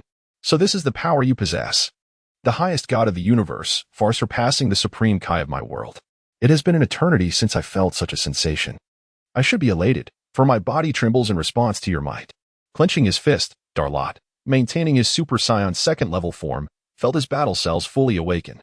Beerus was indeed formidable, and this was merely a fraction of his true strength, a power he could wield with ease. Excitement coursed through him, his body responding instinctively to the thrill of confrontation. The Supreme Kai? Huh? Are you jesting? The likes of the Supreme Kai are not worthy of being compared to me. Upon hearing Darlot's words, Beerus chuckled, recalling the inadequacies of his own universe's Supreme Kai. What a pitiful being! Were it not for the shared existence of the god of destruction and the Supreme Kai, he would not even regard them. Darlot resonated with this sentiment, though he could not fully express it. Indeed, the Supreme Kai pales in comparison to you, the god of destruction. It is unfortunate that my world lacks such a presence. Otherwise, I would not have endured years of tedium, deprived of worthy opponents. With that, Darlot summoned his scion energy to contend with Beerus's overwhelming power. West City was returned to the private estate of the Capsule Corporation with Goku, aiding him in regaining consciousness. However, he refrained from fully healing him, seemingly desiring Goku to gradually recover through his own strength, thereby pushing his limits.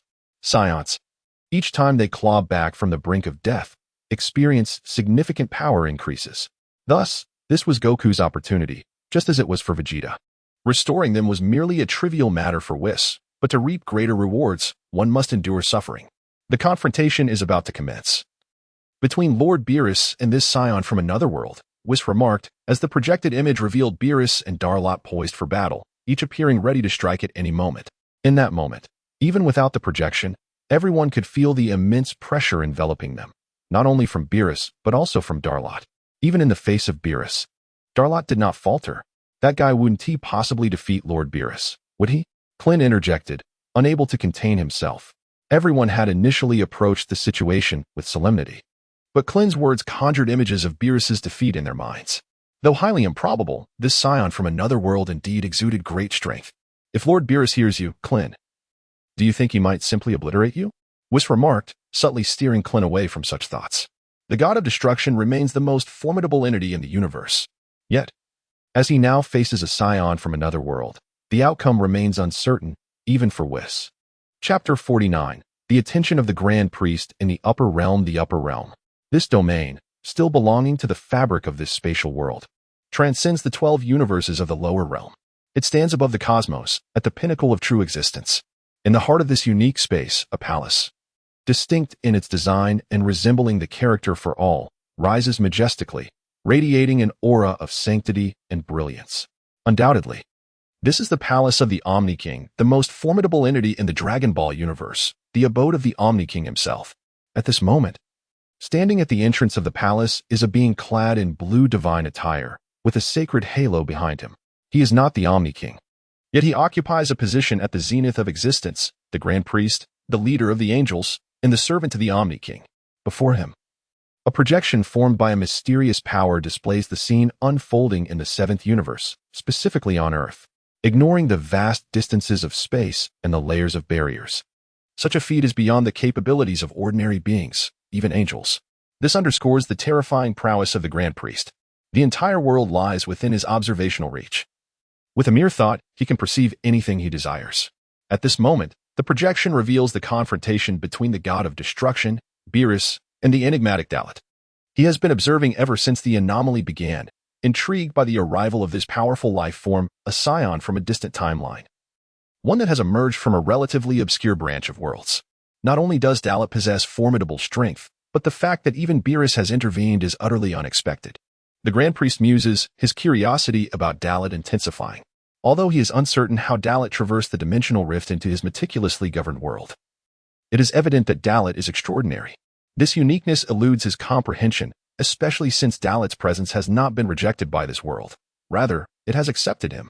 Ordinarily, any external threat of such magnitude would be expelled by the world's consciousness, similar to the previous expulsion of dark entities.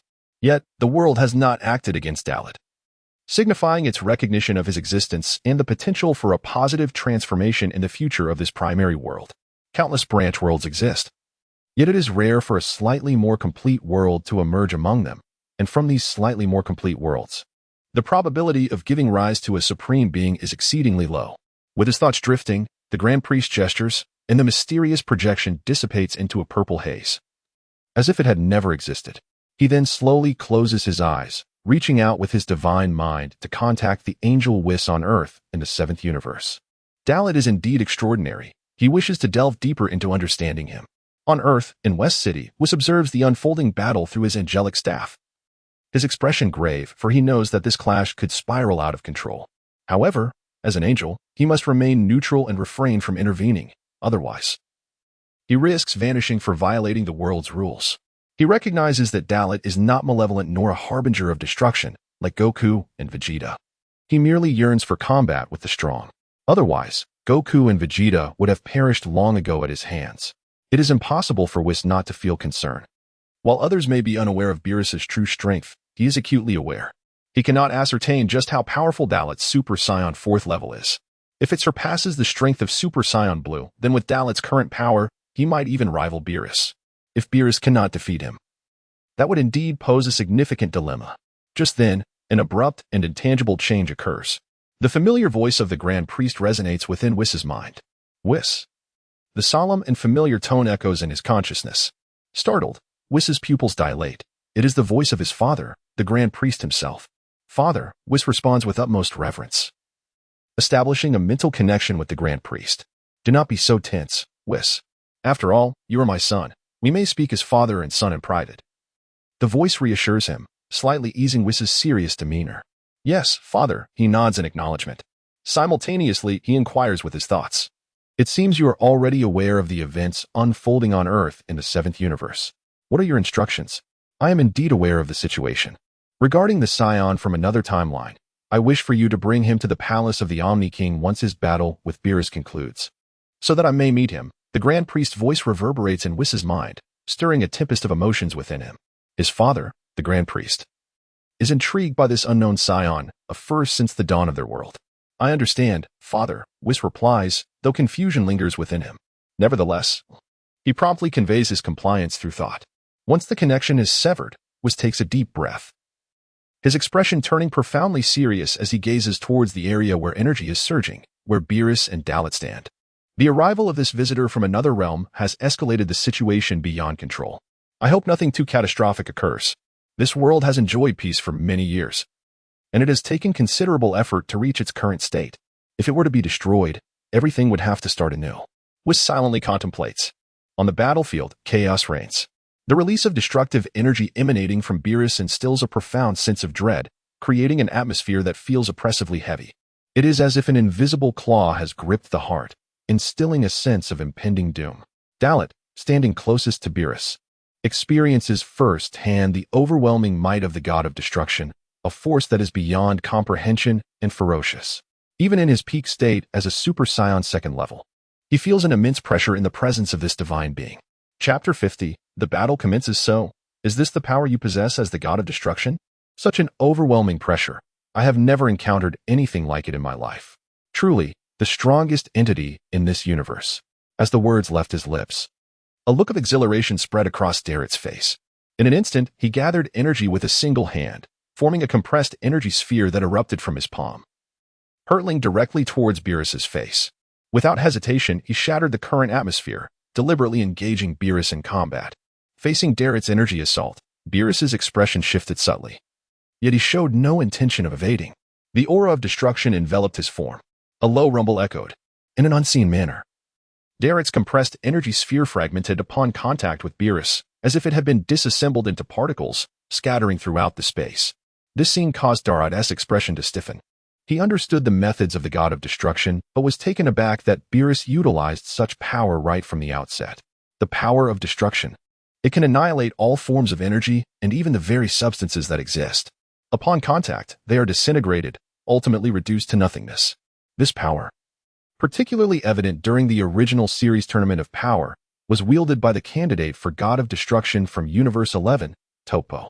He discarded everything to unleash the power of destruction, ascending to become a god of destruction. Given the current situation, it was evidently the same. As the energy disintegrated, Beerus's gaze sharpened, and an invisible shockwave surged towards Daret's face. In the next moment, Beerus stepped into the void, unleashing an unimaginable speed that brought him before Daret in less than 0.001 seconds, delivering a punch. Daret, feeling the pressure, caught a fleeting shadow as Beerus teleported in front of him. Instinctively, he evaded the heavy punch while delivering a whip kick aimed at Beerus's neck. With a resounding explosion, waves of force swept through the space as Daret's powerful kick was effortlessly halted by Beerus with a single hand. Quite impressive. Beerus's face broke into a mischievous grin, and in the next moment, he forcefully locked Daret's right leg, unleashing terrifying strength. Under the immense power's control, Daret's expression changed, and he immediately tapped into his Scion energy, stabilizing his body and resisting Beerus's grip. Is this all there is? If this is all you can muster, I would be quite disappointed. As the pressure mounted, a mocking expression deepened on Beerus's face. In the next instant, he hurled Daret away. The dual forces of impact left Daret momentarily disoriented, and his body rocketed backward at supersonic speed. After flying 100 meters, Darrot managed to stabilize himself, but before he could react, several violet spheres of destructive energy rushed towards him. With little time to think, he instinctively surged skyward. However, the energy seemed to possess a will of its own, precisely tracking him no matter how far he fled. Is this thing equipped with tracking capabilities? Humph. With the destructive energy closing in, Darrot resolved to confront the threat head-on. Gathering energy in one hand, golden light surged forth. With a furious roar, he unleashed an astonishing energy blast from his palm, engulfing the pursuing spheres of destructive energy. Boom, boom, boom, boom. Amidst the radiant explosions, the destructive energy was obliterated by Darrot's onslaught. In the midst of the fiery blasts, Beerus charged forth, his smile growing ever more pronounced, fist clenched, aiming for Darrot's face. In a critical moment, Darrot crossed his arms defensively before his chest, and Beerus's punch struck squarely between them. An unimaginable force radiated through Darrot's arms, and in the blink of an eye, he lost control of his body, once again hurtling backward like a projectile. This time, he was sent soaring into the heavens.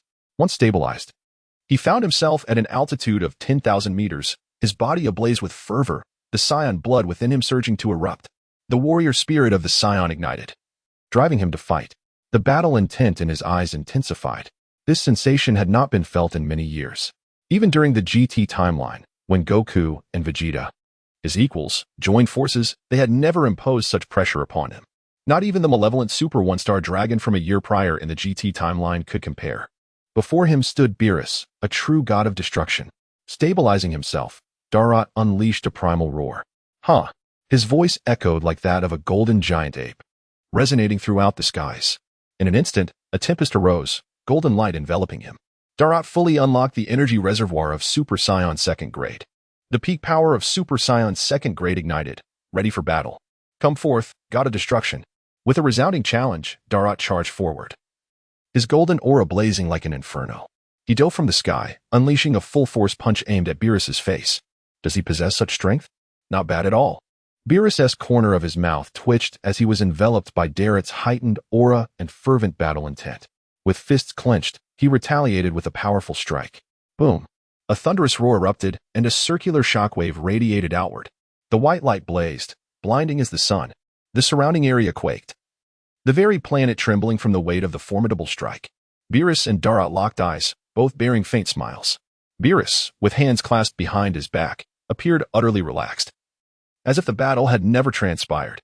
However, a glint of yearning for combat flickered in his gaze. Darrot, equally emboldened, felt the aftermath of their clash. The residual force from their previous exchange left his arms tingling. Just from one punch, he had tasted the terrifying might of the god of destruction. It is worth noting that his physical resilience had reached extraordinary heights. Even in his Super Saiyan 2nd grade state, he was immensely formidable. Chapter 51. Are humans inferior to gods? Indeed, merely relying on the second transformation of Super Saiyan is insufficient to rival the god of destruction, Beerus. After all, he is an entity that has existed for over 100 billion years. However, this suits my intentions perfectly. With my combat spirit fully unleashed, Darrot flexed his wrists, surveying Beerus with keen eyes. If Beerus were not so formidable, I would truly be disappointed. In this initial round of sparring, we shall settle for a draw. Although Beerus may indeed have a slight edge, the gap is not insurmountable. That last punch truly allowed me to feel your strength.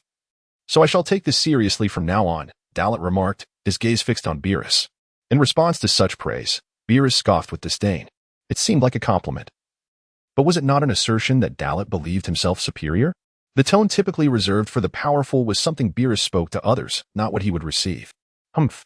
As a scion, it is indeed remarkable that you can spar with me without falling behind.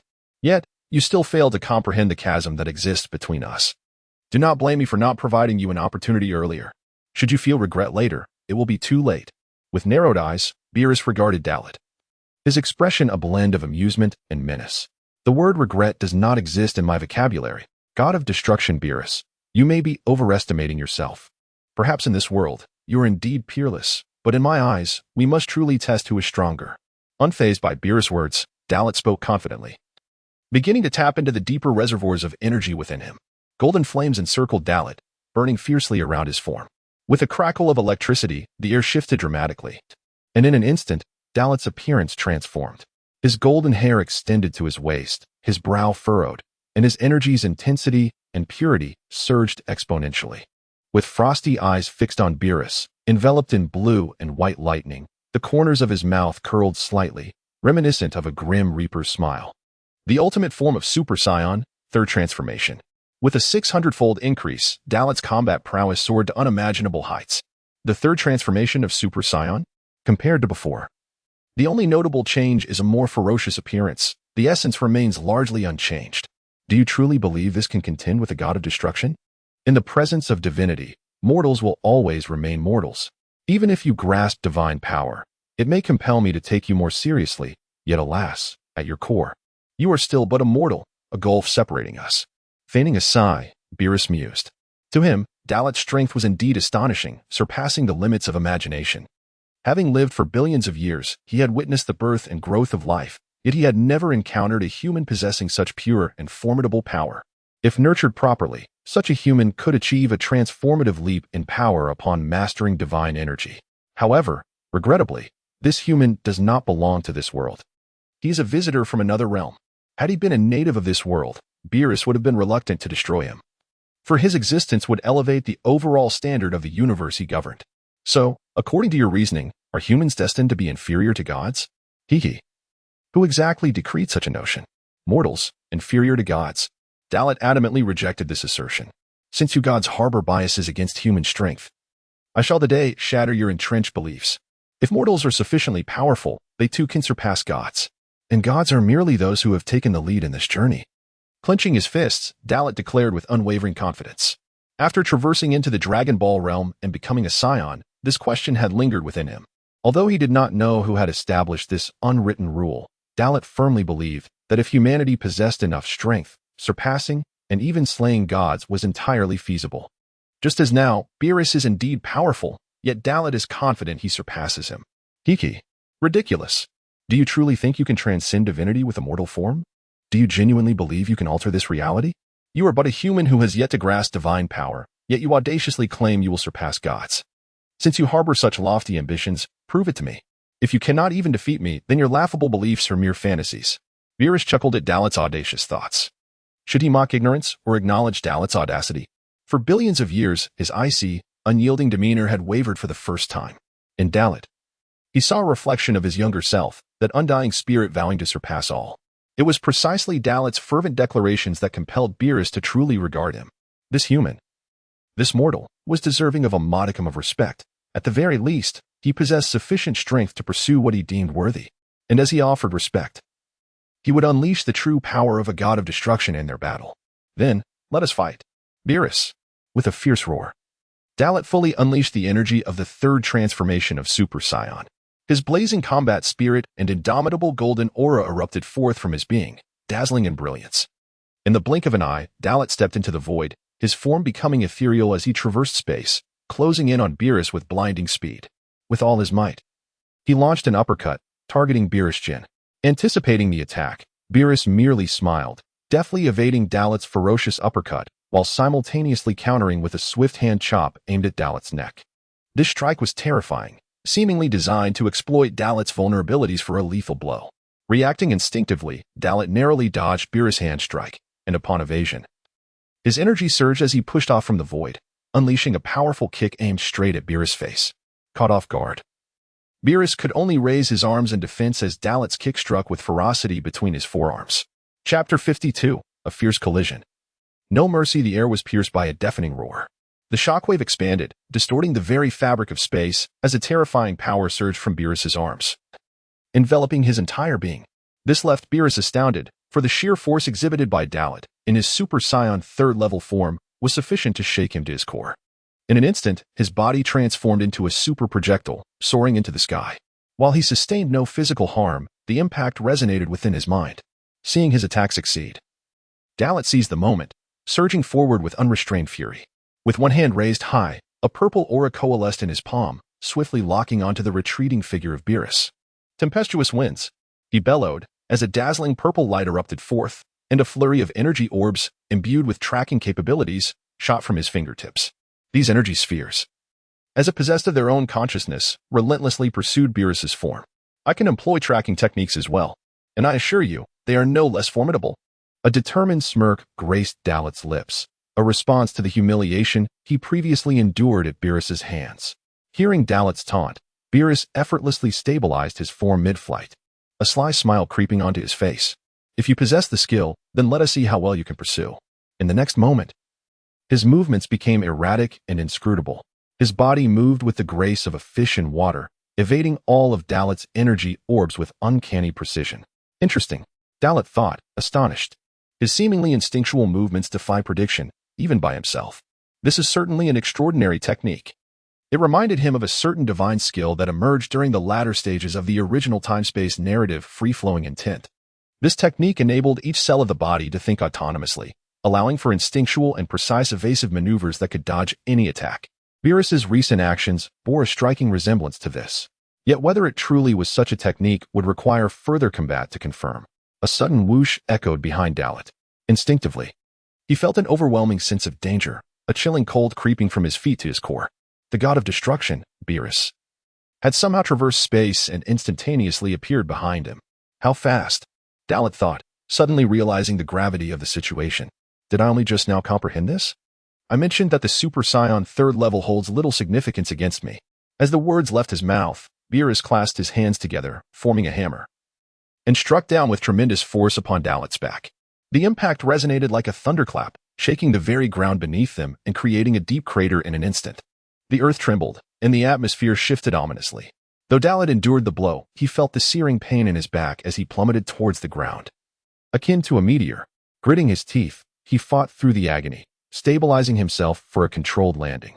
Suddenly, his instincts screamed with urgency as he looked up to see Beerus descending upon him with astonishing speed. Gritting his teeth, Dalit braced himself, arms crossed defensively, establishing a solid stance. The ground shattered with a resounding crash as Beerus's fist struck, creating a chasm 1,000 meters deep.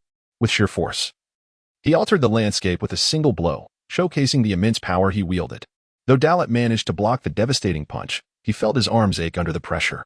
With determination, he summoned his strength and propelled Beerus away.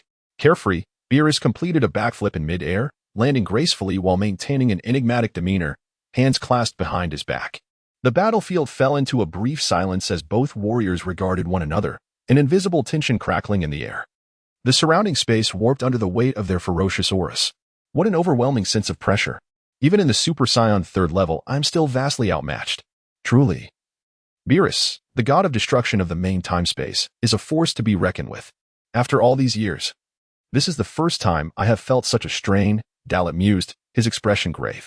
Yet, this solemnity quickly morphed into a fervent battle spirit, his competitive instincts igniting within him. Assuming a fighting stance, Dalit began to search for any opening in Beerus's defenses. You want to attack? Then I shall not hold back. With that declaration, Beerus amassed his power, shattering the ground beneath him.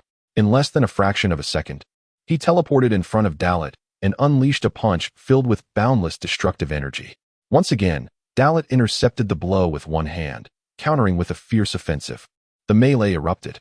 The sounds of fists colliding echoed violently as Dalit and Beerus engaged in a furious exchange, each pushing their close combat skills to the limit, attack and defend. Defend and attack. In mere seconds, they exchanged thousands of blows. Smoke billowed, dust swirled around them, and their energies clashed, generating a symphony of thunderous resonance.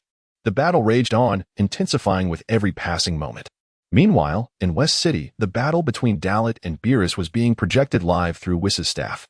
The residual energies from their fight created an immersive atmosphere for all the Z warriors present. Each of them stood in shock, pale-faced, as if they had seen a ghost. This unknown Saiyan, merely a Super Saiyan 3rd level, was able to confront Lord Beerus head-on? Krillin's mouth hung open in disbelief, overwhelmed by the spectacle.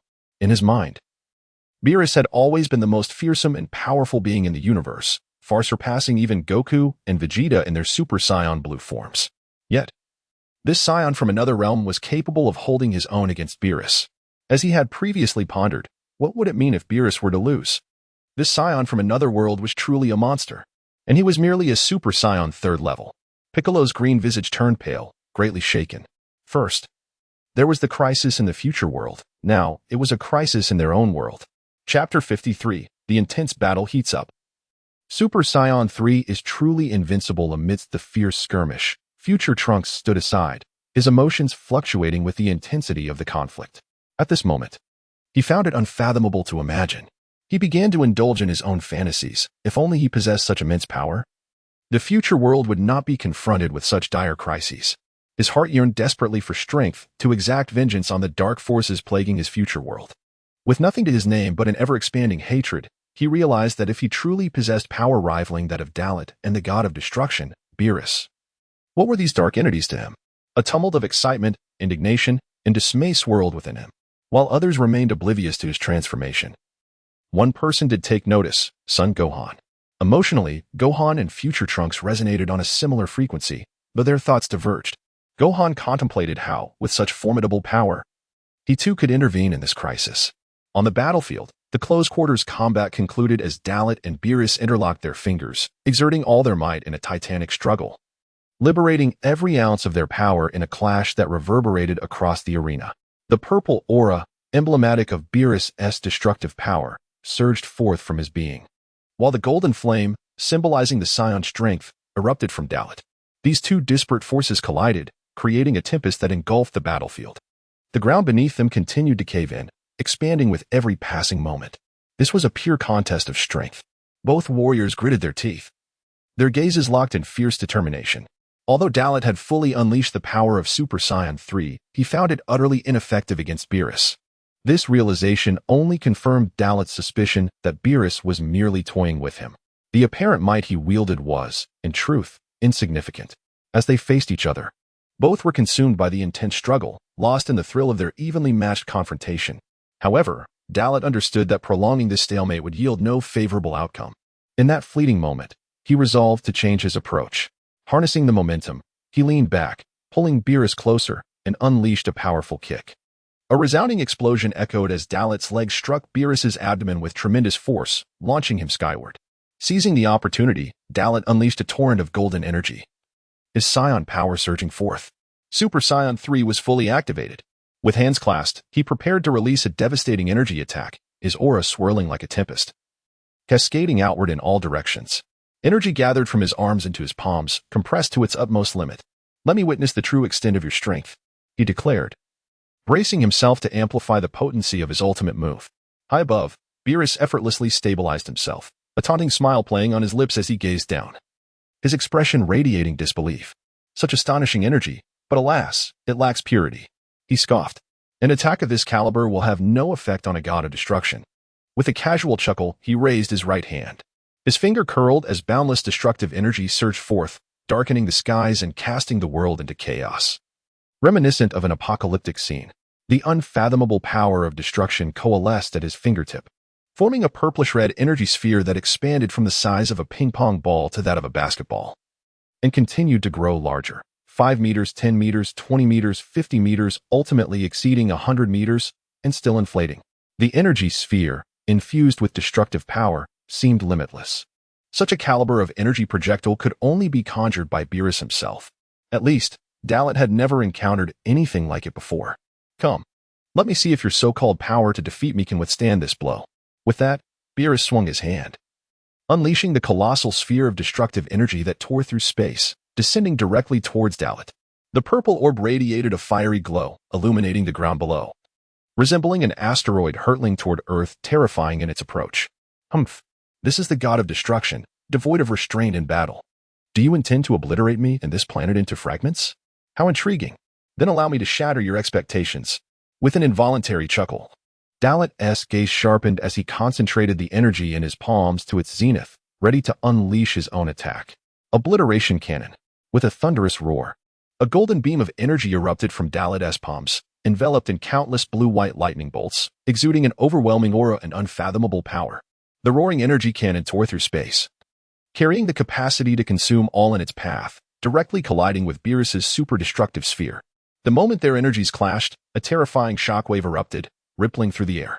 The space trembled as blinding white light erupted. The powers of destruction and humanity stood in stark opposition, their energies clashing at the epicenter, producing sparks of contrasting forces. The energy of the obliteration cannon was gradually dismantled under the relentless onslaught of Beerus's destructive power, while Beerus's energy was also being eroded by the might of Dalit's attack. The two forces remained locked in a fierce stalemate, each exerting their utmost effort against the other. In the skies above, Beerus found himself momentarily taken aback as his attack was temporarily halted. After all, this was a strike infused with the might of a god of destruction, incomparable to the divine powers wielded by Goku and Vegeta. This scion had managed to withstand his destructive energy with mere mortal strength. It was utterly unfathomable. Beerus' curiosity regarding Dalit grew exponentially. You can withstand even my destructive energy? I must see how long you can endure. A mocking smile crept across Beerus' face as a purple glow materialized in his palm, coalescing into another purplish-red energy sphere. In the blink of an eye, it was propelled into his destructive energy. As the destructive force intertwined with Beerus' energy sphere, it emitted a strange glow. In the next instant, the energy orb underwent a staggering transformation, expanding dramatically, its diameter exceeding a kilometer. The tide of battle shifted, the balance disrupted in an instant. As Beerus' colossal destructive energy sphere advanced with overwhelming force, pushing Dalit's obliteration cannon backward. Chapter 54, Bloodline Evolution, Super Saiyan Level 4 in an instant. The pressure on Dalit's hands multiplied, causing his arms to feel heavy and his legs to sink under the terrifying weight. Panic surged within him as he realized that Beerus had unleashed his full energy without restraint. Every hair on Dalit's body stood on end, sensing that this formidable opponent intended to crush him without allowing a moment for retaliation. Such overwhelming power was beyond what he could withstand in his state as a Super Saiyan Level 3. In mere seconds, Dalit's energy was entirely extinguished, and the colossal destructive sphere descended upon him like a comet, mercilessly engulfing his form. The sight was breathtaking, evoking gasps of astonishment from any observer. Yet, high above, Beerus merely smirked, displaying no significant change in his demeanor. To him, while Dalit was undoubtedly strong, he ultimately fell short of expectations. Mortals would always remain mortals, and the chasm between gods and men was vast. Beerus had hoped that Dalit could inject some excitement into his otherwise monotonous existence. But the brief display of power had proven insufficient to withstand his might. With a faint sigh, the god of destruction once again summoned his destructive energy, altering the trajectory of the energy sphere as if it were rebounding, propelling it skyward in another direction away from Earth. It seemed as though the battle had reached a conclusion, leaving Dalit unable to stir any significant turmoil. However, just as the destructive energy sphere was about to breach Earth's atmosphere, an unfathomably potent force surged forth, counteracting Beerus' control and stabilizing the energy sphere in place, rendering it immobile. What? Beerus gasped in surprise, his gaze fixating on the sphere. At its center, a swirl of tiny vortices began to emerge, expanding as they twisted. This spectacle caused Beerus' pupils to constrict in astonishment. Is it still struggling? How intriguing. With a grin of excitement, Beerus chose not to amplify his destructive energy further, opting instead to wait in the air for Dalit to break free from his grasp. The earlier attacks had merely served as a warm-up, as he sensed Dalit's energy escalating at a terrifying rate, transforming into something extraordinary. A solemn expression crossed Beerus' face. This scion from another world was not as fragile as he had anticipated. The sheer magnitude of his energy was unprecedented, a revelation that opened Beerus' eyes after billions of years. A mortal could indeed contend with a god, although this energy still paled in comparison to his own. It was alarmingly close to that of other gods of destruction. In fact, it could rival even the weakest among them. This realization was the source of Beerus' astonishment. The boy was not simply boasting about surpassing the divine. He was proving it through action, demonstrating that mortals could indeed stand shoulder to shoulder with the gods. The atmosphere grew tense as the destructive energy sphere shrank dramatically, contracting from a diameter of thousands of meters down to mere meters, and finally disintegrating into a myriad of energy particles that scattered across the cosmos. At the center of this energy, Dalit stood resolutely, transformed into a being that transcended humanity, resembling a fierce and intelligent beast. His once golden hair had reverted to its natural black, cascading down to his waist, now adorned with deep red fur. His muscles appeared more robust and imposing, with crimson accents framing his eyes, enhancing his formidable presence. A golden aura enveloped Dalit, radiating heat that rivaled the sun itself. With determination igniting within him, he lifted his head to meet Beerus' gaze, a confident and mischievous smile gracing his lips. In that moment, he embodied an existence that all mortals would aspire to heed. The zenith of bloodline evolution, a true representation of absolute power, Super Saiyan Level 4. In West City, within the opulent estate of Bulma's family, the Z warriors stood aghast, their faces pale, as though they had witnessed a ghost. Among them, the Saiyan duo, Goku and Vegeta, displayed expressions of disbelief, as if confronted with the unfathomable. This aura, is it truly something a human can achieve? How is this possible? So terrifying, Gohan exclaimed, unable to articulate his shock. Unlike divine power, Dalit's energy was something they could perceive, reaching levels capable of annihilating a person effortlessly. Was such ferocious combat prowess attainable by mortals? Who among them could achieve this? If faced with Dalit now, even a mere glance from him would suffice to strip them of their fighting spirit. This form, could it be another Super Saiyan? Piccolo said, his face etched with awe and fear. They had all witnessed the transformations of Super Saiyans, but the differences between level 1 and level 3 were minimal, primarily in hair length. The transformations Goku and others had trained for, Super Saiyan God and Super Saiyan Blue, merely altered hair color without significant changes to their overall state. Yet the figure before them, with its crimson mane, shattered their understanding of what it meant to be a Super Saiyan. If this state was indeed another form of Super Saiyan, did it imply that Saiyans could evolve into such beasts without harnessing divine power, simply by following their own paths? The others stood speechless, when suddenly, Goku snapped back to reality, swallowing hard as he spoke up. I understand now. That guy mentioned Super Saiyan level 4. A transformation that surpasses level 3, yet diverges completely from Super Saiyan God. What? Kakarot, are you certain? This is Super Saiyan level 4? Vegeta exclaimed, his jaw dropping in disbelief. If this were true, did it mean they had strayed from the correct path? Chapter 55. The dilemma of Sun Bei and the astonishment of Beerus. Initially, I found it hard to believe, but now that I have witnessed it, I am certain. This state is indeed what that individual previously referred to as the Super Saiyan 4th level.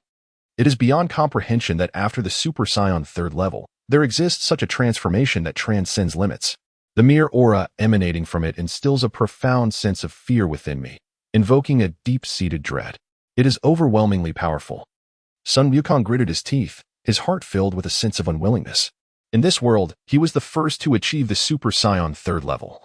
Yet he had never contemplated whether there existed a Super Saiyan 4th level beyond that. After the arrival of the god of destruction, Beerus, he was inadvertently led down another path, training to harness divine power and transform into a Super Saiyan god. Indeed, he succeeded.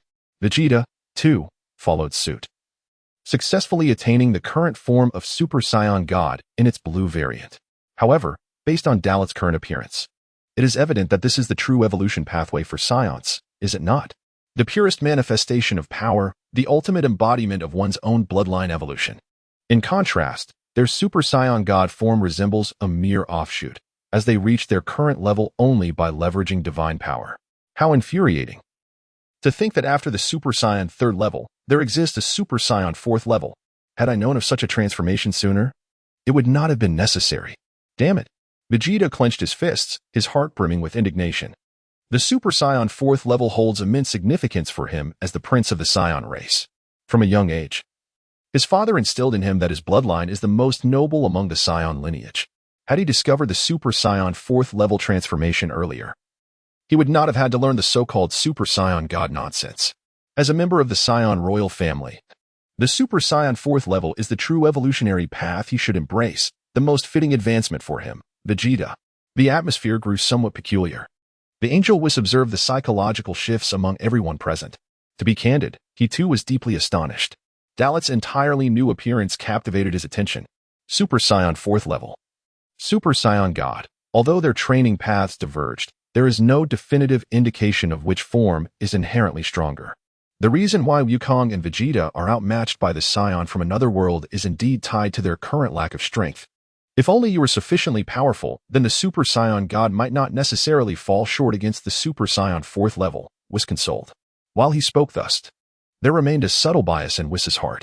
Returning his gaze to the projected image, it seemed as if he could see Dalit standing before him. This pure power, this form, it seems quite suitable for becoming a god of destruction. One cannot deny that angels possess a peculiar quirk. Upon encountering certain extraordinary beings, they cannot help but indulge in flights of fancy. Alas, Dalit does not belong to their realm. Otherwise, he would indeed be a fitting candidate for the role of a potential god of destruction in the 7th universe. On the battlefield, Dalit, now transformed into the Super Saiyan 4th level, advanced slowly until he reached a position equal to that of Beerus, locking eyes with him in silence. As he observed Dalit from such close proximity, Beerus was taken aback, though he concealed his surprise. For the first time, he beheld a Saiyan in this form. He had not anticipated that saiyans could possess such a peculiar transformation. This form bore some resemblance to the great ape transformation, yet was fundamentally different. Beerus inquired curiously. The Super Saiyan 4th level, distinct from the evolutionary paths chosen by Kakarot and Vegeta in this world, is the result of honing a mortal's power to its zenith, thereby manifesting this form, Dalit declared, his expression stern and cold as he articulated his current state. Beerus appeared unperturbed, biding his time for Dalit to elaborate. Super Saiyan 4th level. Your naming conventions as Saiyans remain remarkably consistent. However, this Super Saiyan 4th level does have a certain appeal compared to your previous forms, yet to compare with me, it is still far from sufficient, Beerus assessed. Scrutinizing Dalit closely, this power, emerging from a mortal, is indeed somewhat alarming. Even amongst the lower-tier gods of destruction, not all could rival Dalit's current strength. In the face of Beerus's judgment, Dalit did not take offense, for Beerus's words were not mere bluster, but a reflection of reality. Merely possessing the form of Super Saiyan 4th level with black hair is insufficient to defeat Beerus, the god of destruction. Of course, he had yet to unleash his full potential, as he was still in the early stages of the Super Saiyan 4th level with black hair. A multiplication factor of 3,200 had elevated his combat power to 48 units, still shy of 50 units. To catch the eye of Beerus, this was indeed inadequate. If the ordinary Super Saiyan 4th level cannot impress you, then how about this? With that, Dalit clenched his fists, and his eyes suddenly sharpened. An overwhelming aura surging forth from within him. Feeling the energy within Dalit surge once more, Beerus widened his eyes in disbelief. Boom! The golden aura swept across the battlefield like a tempest. Within this golden radiance, Dalit underwent another transformation. The already formidable aura escalated to a suffocating intensity. As the golden light dissipated, although Dalit's form remained unchanged, his aura had reached a level capable of shaking the divine. The pinnacle of Super Saiyan 4th level with black hair. It could also be termed as a Super Saiyan that transcends the Super Saiyan 4th level. A standard multiplier of 5,000 had instantaneously elevated Dalit's combat power to 75 units. This level of strength, infinitely close to the 100-unit mark, was enough to astonish Beerus. How about it? God of destruction, Beerus, can you still face me as you did moments ago? Dalit's lips curled into a slight smirk, mockingly provoking the astonished Beerus. Realizing his lapse in composure, Beerus's expression immediately returned to one of gravity. Chapter 56, Super Saiyan 4 Versus. God of destruction, the overwhelming aura was indeed exaggerated. It was hard to fathom that a mere mortal could reach such heights. The intensity of this energy was something I had never witnessed in my billion years of existence. You have certainly reshaped my understanding and perception of mortals. However, to assert that you can defeat me is utterly impossible. As I see it, you are merely mediocre. After a brief moment of contemplation, Beerus mockingly chuckled, deliberately provoking Dalit to see if this scion from another realm could surprise him further. Mediocre, is it? Then show me through your actions. Is the Super Saiyan 4th stage truly as you claim? With those words, Dalit vanished, reappearing in an instant before Beerus, delivering a swift kick aimed directly at the deity's chin. Anticipating the attack, Beerus evaded with an ethereal grace, countering with a powerful whip kick. The resultant explosion reverberated like thunder, the shockwave capable of tearing the very fabric of reality apart. Had it been the previous Super Saiyan 3rd stage Dalit, this kick would have left him gravely injured. But now, Dalit stood as the omnipotent Super Saiyan 4th stage. Not only had his physical prowess been immensely enhanced, but his speed, strength, reflexes, and overall power had undergone a transformative leap. Beerus's kick was effortlessly caught by Dalit with a single hand, leaving the god of destruction momentarily stunned. He had unleashed his full strength in this attack, yet the scion was proving to be more formidable than he had anticipated. Your speed and power no longer seem as oppressive as before, he remarked casually. In that instant, Dalit unleashed his strength, deflecting Beerus's leg while seizing the deity's shoulders with both hands. Channeling all his might into his arms, he propelled Beerus into the sky like a rocket. A resounding cry erupted from Dalit as he entered a state of heightened fury, golden energy swirling around him. In the next heartbeat, he pursued Beerus at supersonic speed. Fists flying, Beerus, midair, adeptly regained his balance, and as Dalit closed in, a purple aura enveloped him, his godly power surging. The atmosphere grew eerie and silent. God of destruction's wrath, he proclaimed, and with a sweep of his arms, an innumerable barrage of purple energy orbs erupted in a 360-degree assault. Cognizant of the impending danger, Dalit tightened his focus, establishing a protective barrier around himself. However, his momentary pause provided Beerus the opportunity to strike. In an instant, the god of destruction teleported behind him, shattering his energy shield with a single punch and delivering a flying kick that sent Dalit soaring into the clouds. Damn it! Truly, Beerus the god of destruction. His speed surpasses my expectations, Dalit thought, feeling the intensity of the blow weigh heavily on him, although he was still holding back. The pressure he felt from Beerus was immense, even in his peak Super Saiyan 4th stage. Suddenly, a whooshing sound pierced the air. As Dalit contemplated how to counter Beerus's relentless assault, the deity's figure materialized right before him. Startled by this maneuver, Dalit, drawing from his extensive combat experience, stabilized himself and launched an energy sphere. To Beerus, this attack seemed trivial, and with a casual flick, he batted the energy blast away, surging toward Dalit once more. His fist imbued with devastating destructive power. The impact struck Dalit squarely in the face with a thunderous bang, dispersing the surrounding clouds and causing ripples in the very fabric of space. This blow landed firmly, twisting Dalit's face in agony, revealing the sheer force behind it. Despite the crushing impact, Dalit did not retreat. He merely turned his head aside. What? Dalit remained standing after such a powerful strike. A sense of foreboding gripped Beerus. In the next moment, Dalit's reaction left him astounded. He had repelled the force of the punch using sheer strength. Do not underestimate the saiyans. Not all mortals are toys for the gods to trample upon. With fierce determination, Dalit retaliated, delivering a powerful punch that struck Beerus in the abdomen. The terrifying force penetrated Beerus's body, disrupting his insides and leaving the god of destruction wide-eyed and spitting bile. Another uppercut landed on Beerus's chin, sending his head soaring and his body spiraling out of control. Seizing the moment, Dalit unleashed a flurry of brutal strikes. Each blow was imbued with overwhelming force. As Beerus's body absorbed the relentless assault like a punching bag, pain surged from his muscles to his brain, igniting the wrath of the god of destruction. As Dalit's next heavy punch approached, Beerus caught it with a single hand. A cut appeared at the corner of his eye, purple blood oozing down, while his lips bore the same hue. His expression twisted into one of ferocity, and a powerful purple glow enveloped him. It had been countless years since he had endured genuine harm. Dalit had truly become a threat, compelling Beerus to take him seriously. In Dalit's perspective, Beerus's power was escalating with each passing moment, showing no signs of slowing down as he swiftly surpassed the 100-fold level of combat capability. You, young man, are becoming rather presumptuous. There is a limit to arrogance. With a thunderous roar, Beerus seized the initiative, delivering a heavy punch to Dalit's abdomen that sent him reeling. Now, it was time for his counterattack. Fueled by the pain of Dalit's strikes, Beerus's fighting spirit ignited anew. Chapter 57. The mighty display of Beerus and the emergence of Super Saiyan 4 red hair as the agonizing pain radiated from his abdomen. Dalit felt an unprecedented sense of the destructive god, Beerus. This entity was entirely different from before. If he had once displayed a casual demeanor, now he was utterly serious. Rather than engage in endless chatter, it would be far more prudent to exhibit some truly impressive skills. With a resounding shout, Dalit showed no hesitation. If Beerus was earnest, that was excellent. Otherwise, this warm-up battle would drag on far too long. A disdainful scoff escaped Beerus's lips as he fully dedicated himself to the offensive. Utilizing both fists and feet, his counterattack resembled a torrential hailstorm, terrifying in its ferocity. All the assaults Dalit had previously unleashed were now returned to him in full force. A fierce violet glow enveloped Beerus's fists, signifying the amplification of his destructive energy. Each strike descended upon Dalit like meteors hurtling through the heavens, ravaging his body. Each blow contained the power to obliterate stars. In mere seconds, Dalit endured dozens, if not hundreds, of merciless assaults from Beerus.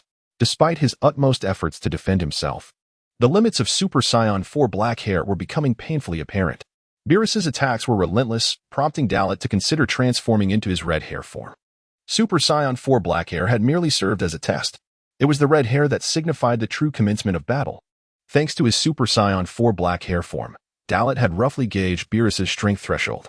Years of rigorous training and life-or-death experiences, coupled with his extensive combat knowledge, meant that if he could not discern this by now, his years of existence would be deemed futile. Your tenacious resistance shall not alter your inevitable defeat at my hands. If your capabilities are limited to this, then our battle shall come to an end. Now, let me conclude this with a final blow.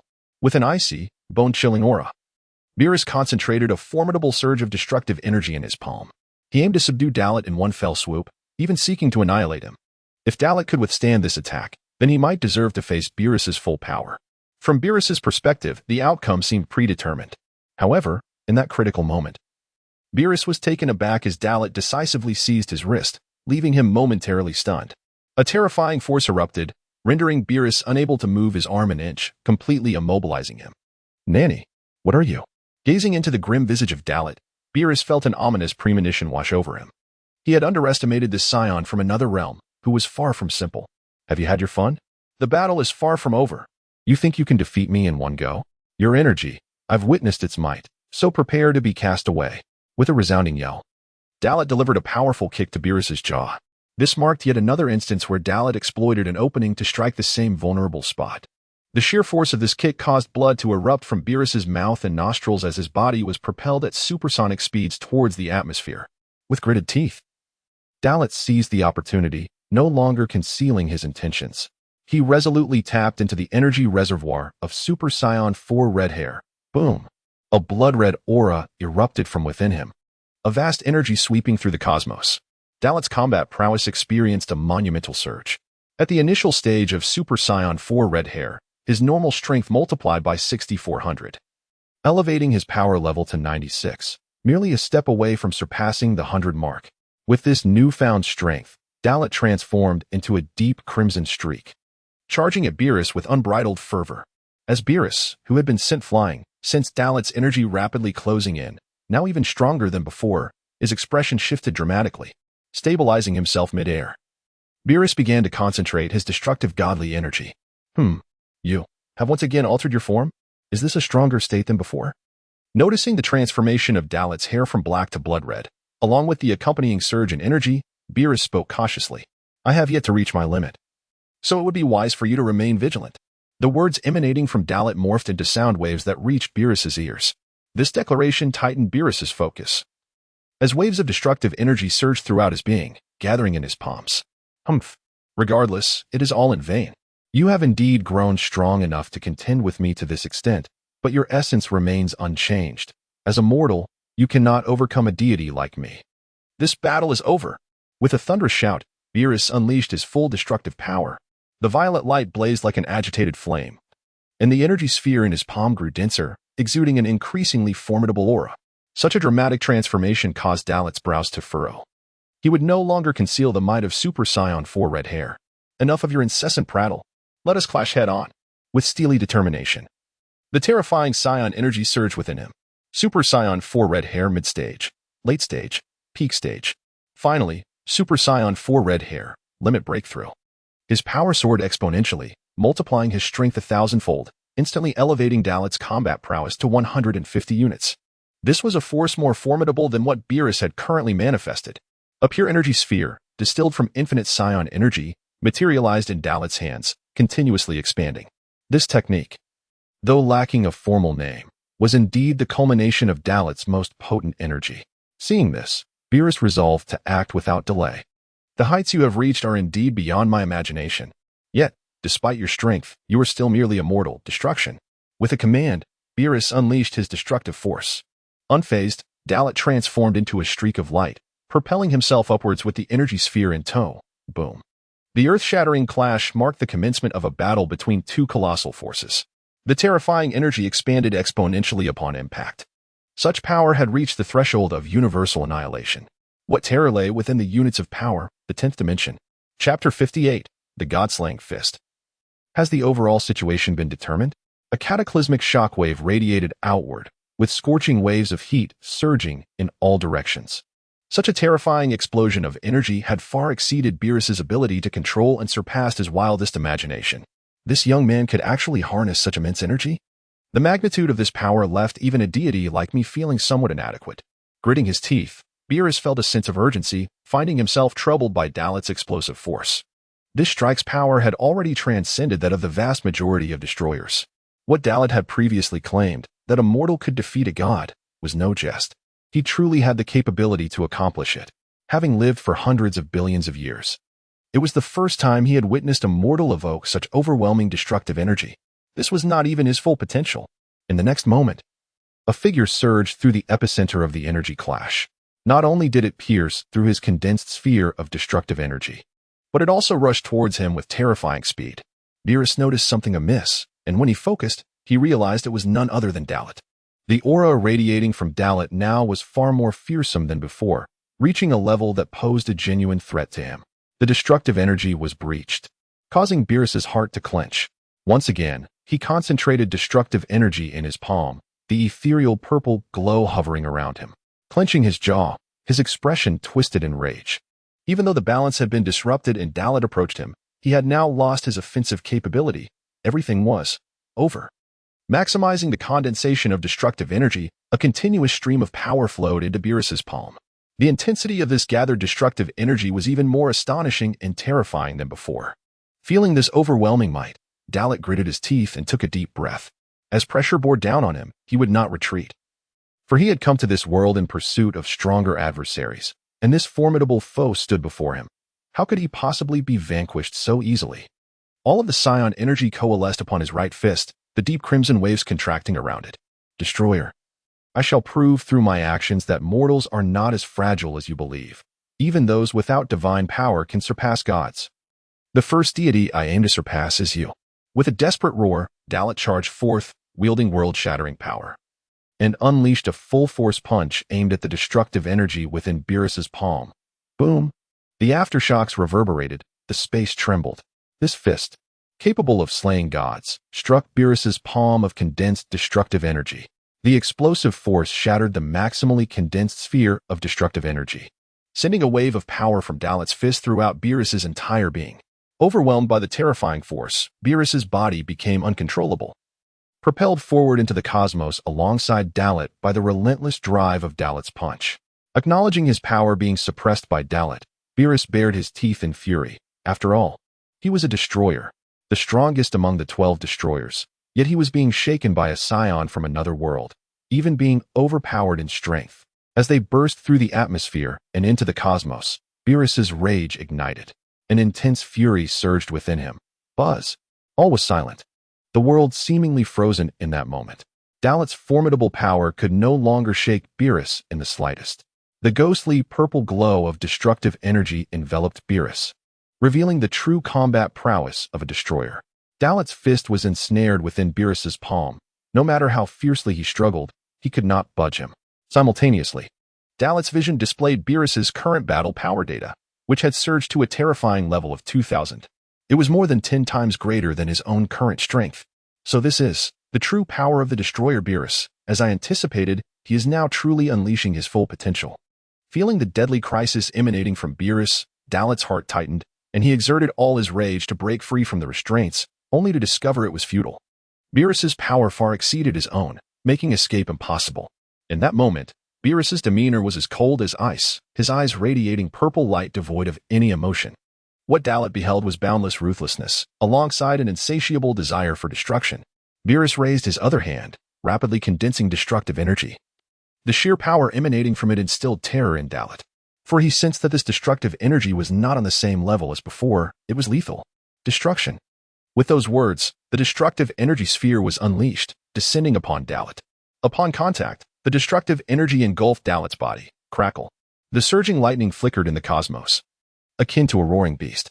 Dalit's form, trapped within the heart of the destructive sphere, contorted in agony as he, in his Super Saiyan 4th stage with red hair, reached his limits. In such circumstances, even the mightiest power could not be wielded, and the strength of the destroyer had transcended his imagination. This wretched being, has he truly become this formidable? 10th dimensional level. This creature has even reached the pinnacle of the 10th dimension. Clenching his fists, gritting his teeth, Dalit's expression twisted into a terrifying grimace. Veins protruded from his skin, appearing as if they might burst at any moment. Saiyan energy surged within him, aiding in resisting the encroaching force of destruction. Yet, this merely offered a temporary reprieve, failing to resolve the crisis entirely. Is he still struggling for survival? The tenacious Saiyan. With a derisive laugh, Beerus clasped his hands behind his back, seemingly convinced of the outcome. He did not strike at Dalit again, but instead observed as he struggled against the overwhelming force of destruction. Seemingly recognizing that it would be too regrettable for a warrior of Dalit's caliber to perish, Beerus expressed a degree of respect for him. To be honest, a warrior of your stature deserves to live, but alas, you are not of our world, and this realm cannot accommodate you. Chapter 59, Super Saiyan 4th Level. Bloodline sublimation, though it is indeed regrettable, I must concede to you. After careful contemplation of your previous grandiose declarations, I find there is some merit to your words. With a mortal frame, you aspire to rival the divine, even to conquer the gods. With your capabilities, it is indeed possible. However, the unfortunate truth is that you stand before me, a god. Were it another destroyer, I believe your strength could indeed prevail over them. These words flowed from Beerus as all emotions were released. Dalit is undeniably a formidable warrior, the strongest he has encountered in billions of years. Yet, ultimately, a victor must emerge from their clash. He fought with great fervor. Once his words faded, Beerus slowly shook his head. Despite all this dialogue, Dalit did not muster the strength to counter his techniques. It was evident that Dalit had truly reached his limit. Once he revealed his true power, Dalit's strength appeared fragile. The regret in his gaze yearned for an unforeseen turn of events, yet the reality lay stark before him. With a sigh, he remarked, "It seems you have indeed reached your limit. I shall hasten to end your suffering. After all, you are the first in many years to compel me to unleash such overwhelming destructive energy. Among my adversaries, you rank foremost." As he spoke, Beerus seemed to reminisce about a fallen warrior, displaying the utmost respect. To receive praise from a destroyer such as him is the highest honor in the cosmos. Just as he prepared to strike again, Beerus halted his movements. "Your incessant self-admiration is truly irksome. Who told you that I have reached my limit?" A thunderous roar erupted. Following that, a resonant sound echoed. The scion energy, which had been on the brink of extinguishment under destructive energy, suddenly surged forth, racing against the divine power. This was not a desperate attempt to counter the godly force, but a fierce tearing apart of it from within. "What? You still wish to resist? I have already declared this futile." In response to the unexpected turn in Dalit's words, Beerus, in frustration, clutched his ears. He had already proclaimed victory. Yet Dalit's counterattack stung his pride. "How presumptuous of you, this so-called destroyer. What of mortals? What of gods? As long as one possesses sufficient strength, a mortal can surpass the divine. Did you truly believe I would fall so easily? Do not jest. I have yet to unleash my full potential." With a resounding shout, Dalit's aura transformed. "You thought I would merely cooperate to enhance your performance? If that is your belief, then allow me to demonstrate my true power." The deep crimson aura gradually shifted to a soft pink, the purity of his energy significantly amplified, standing in equal measure against Beerus' destructive power. Once immobilized by the divine energy, Dalit now regained control. Such a spectacle was inconceivable to Beerus. Can you possibly change once more? A sense of foreboding stirred within him. If so, it would indeed astonish him. Cautiously, he summoned his destructive power again, condensing a wave of energy to intensify the confinement of Dalit within his destructive prison, seeking to obliterate him. Yet, it was too late. Dalit had undergone a transformation amidst the divine energy. Though he still appeared as a Super Saiyan 4th level, his hair and body hair had shifted from deep crimson to pink.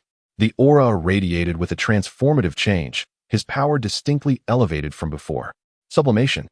This was the transcendence of Super Saiyan 4th level, a breakthrough of bloodline. The destructive energy could no longer suppress or bind Dalit. Before arriving in this world, Goku and Vegeta had poured their Saiyan energy into him. The breakthrough occurred at that moment. I had made a pact with those two. Upon entering this new world, I would not disgrace them. What of a destroyer? Do you think a god can unilaterally dictate the limits of mortals? I require neither your praise nor your approval. I shall show you, in my own manner, how mortals can surpass a god." With a mighty roar, Dalit's energy erupted forth. In the vast expanse of the universe, a brilliant pink light was unleashed, dazzling like a sea of stars. The destructive energy shattered, forcing Beerus to retreat from the astonishing wave of power. As he regained his balance, Beerus fixated on the source of this energy. Cold sweat trickled down his forehead. For the first time, as the strongest destroyer, he felt a sense of peril. Indeed, Dalit now possessed the capability and power to threaten him. Damn it! Wasn't it preferable to be obediently obliterated and fade away after receiving the praise of a destroyer? Yet, he chose to resist until the end. Unconsciously clenching his fists, Beerus glared with gritted teeth at the center of the light. Within the pink radiance, a familiar figure flickered. The owner of this silhouette was none other than Dalit. Simultaneously, his inner fighting spirit surged. For the first time in his life, he experienced such a feeling. All energy converged, retracting into his being, as Dalit emerged before Beerus in a renewed form. The color had shifted once more. Are all you Saiyans running a dye shop? With every breakthrough, the color of your hair changes. Beerus couldn't help but mutter, his gaze towards Dalit growing increasingly grave. Dalit regarded Beerus' remarks with indifference. raising his hands to observe this newfound energy. Thanks to Beerus' divine energy, he had solidified his current form. The greatest growth attained under pressure was precisely Dalet's aim upon entering this new world. Super Saiyan 4th level, bloodline sublimation. At this moment, his battle power was tenfold that of Super Saiyan 4th level with red hair, surpassing an astounding 1,500 units. Chapter 60, The Pinnacle Showdown. The ultimate battle with a steely gaze, Dalet fixed his eyes upon Beerus, the aura of dominance unmistakably radiating from him. At this moment, despite the staggering disparity in their combat power, 500 units apart, Dalet's strength transcended mere numbers. A mere 1,500 units was but a starting point, a prelude to what lay ahead. Moreover, Saiyans possessed the remarkable ability to evolve and grow stronger under pressure. Dalet harnessed this trait to refine his mastery over power, enabling him to become ever more formidable. He was a Saiyan, a being of bloodline evolution taken to its zenith. As long as he continued to battle against the mighty, his strength would only increase. I apologize for making you wait. God of Destruction, Beerus, I heard your earlier remarks. I regret to inform you that I shall disappoint you. Glancing back at Beerus, a smirk of playful mockery resurfaced on Dalet's face. It could be said that upon reaching this level of power, he had attained the capability to dominate all. The relentless surge of Saiyan energy coursed through him, its purity rivaling even divine power, perhaps even surpassing it. Humph. Have you begun to overestimate yourself again? You are far more resilient than I anticipated. Indeed, you are now more deserving of my true effort. Beerus bared his teeth, his gaze locked onto Dalet, a spark of excitement igniting within him. To such remarks, Dalet remained unfazed. Seizing the initiative, he declared, you are indeed stronger than I imagined.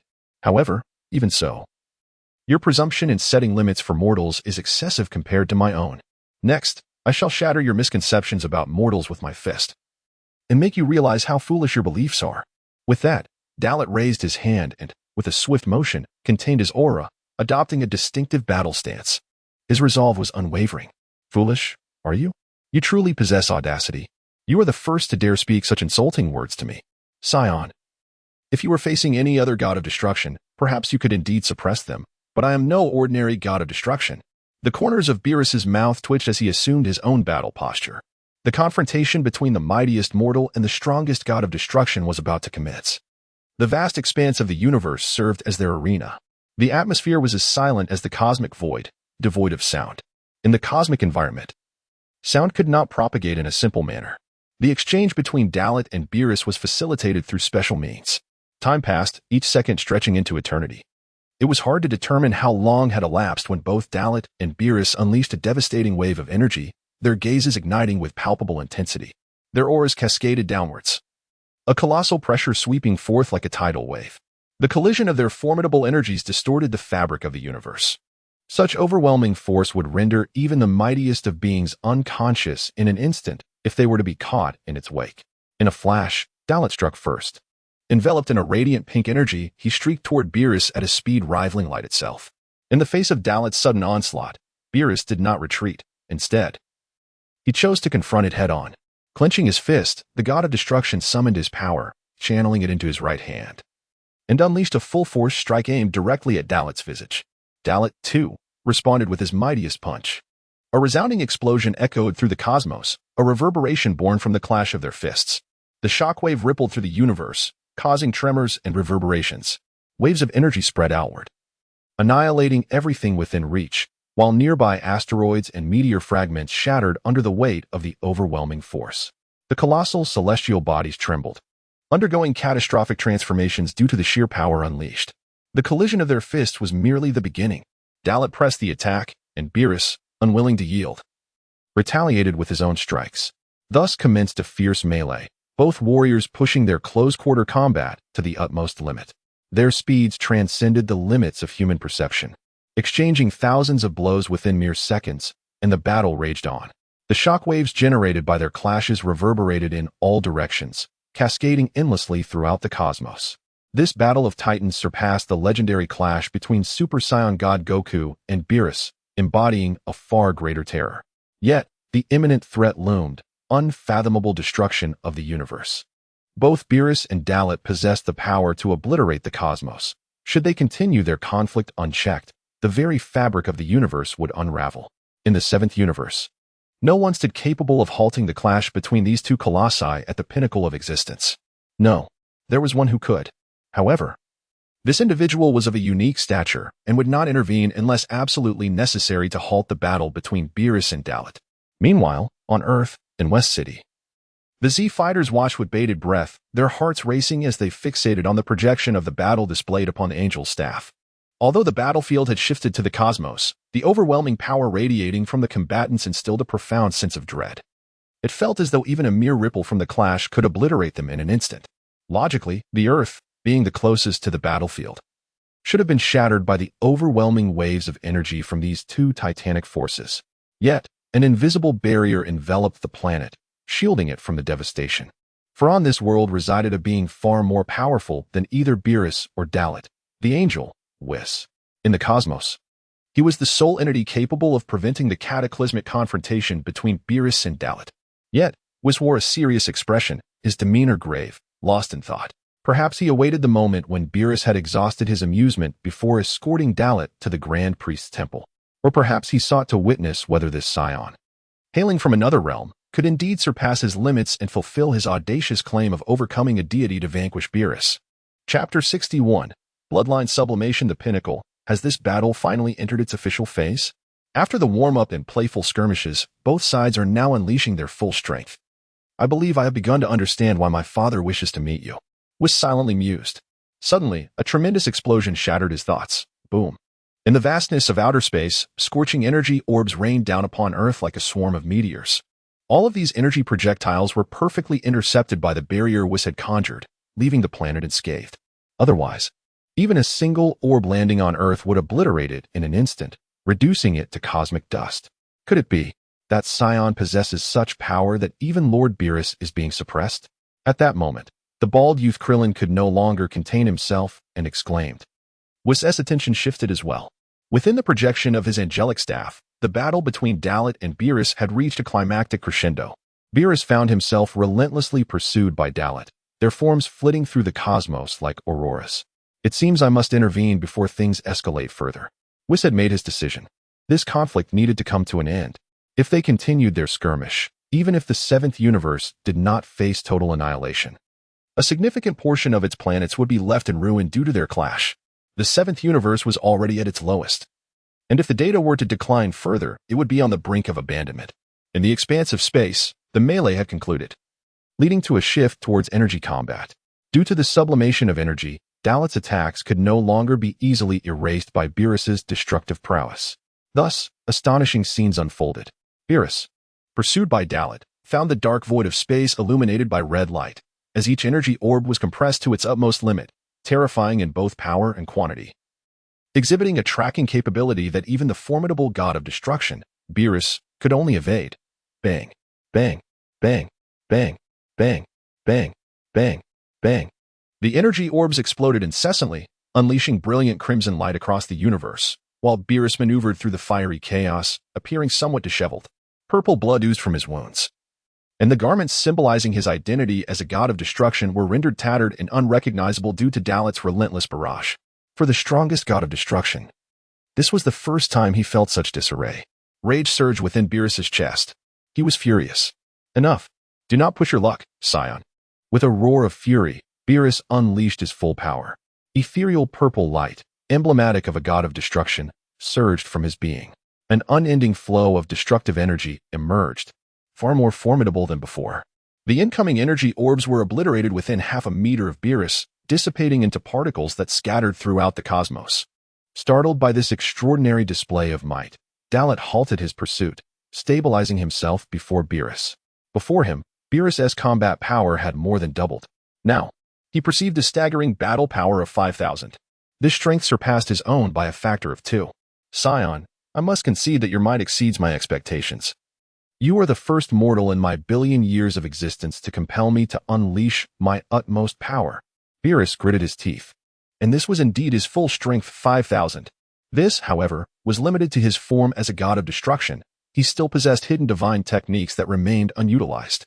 These techniques were not entirely suited to him, and coupled with his imperfect mastery, they had not been called upon. The original text indicated, having played enough, he finally unleashed his full strength. This power was even more terrifying than I had anticipated. However, my journey is not yet complete. Upon sensing the terrifying pressure radiating from Beerus, Dalit narrowed his eyes.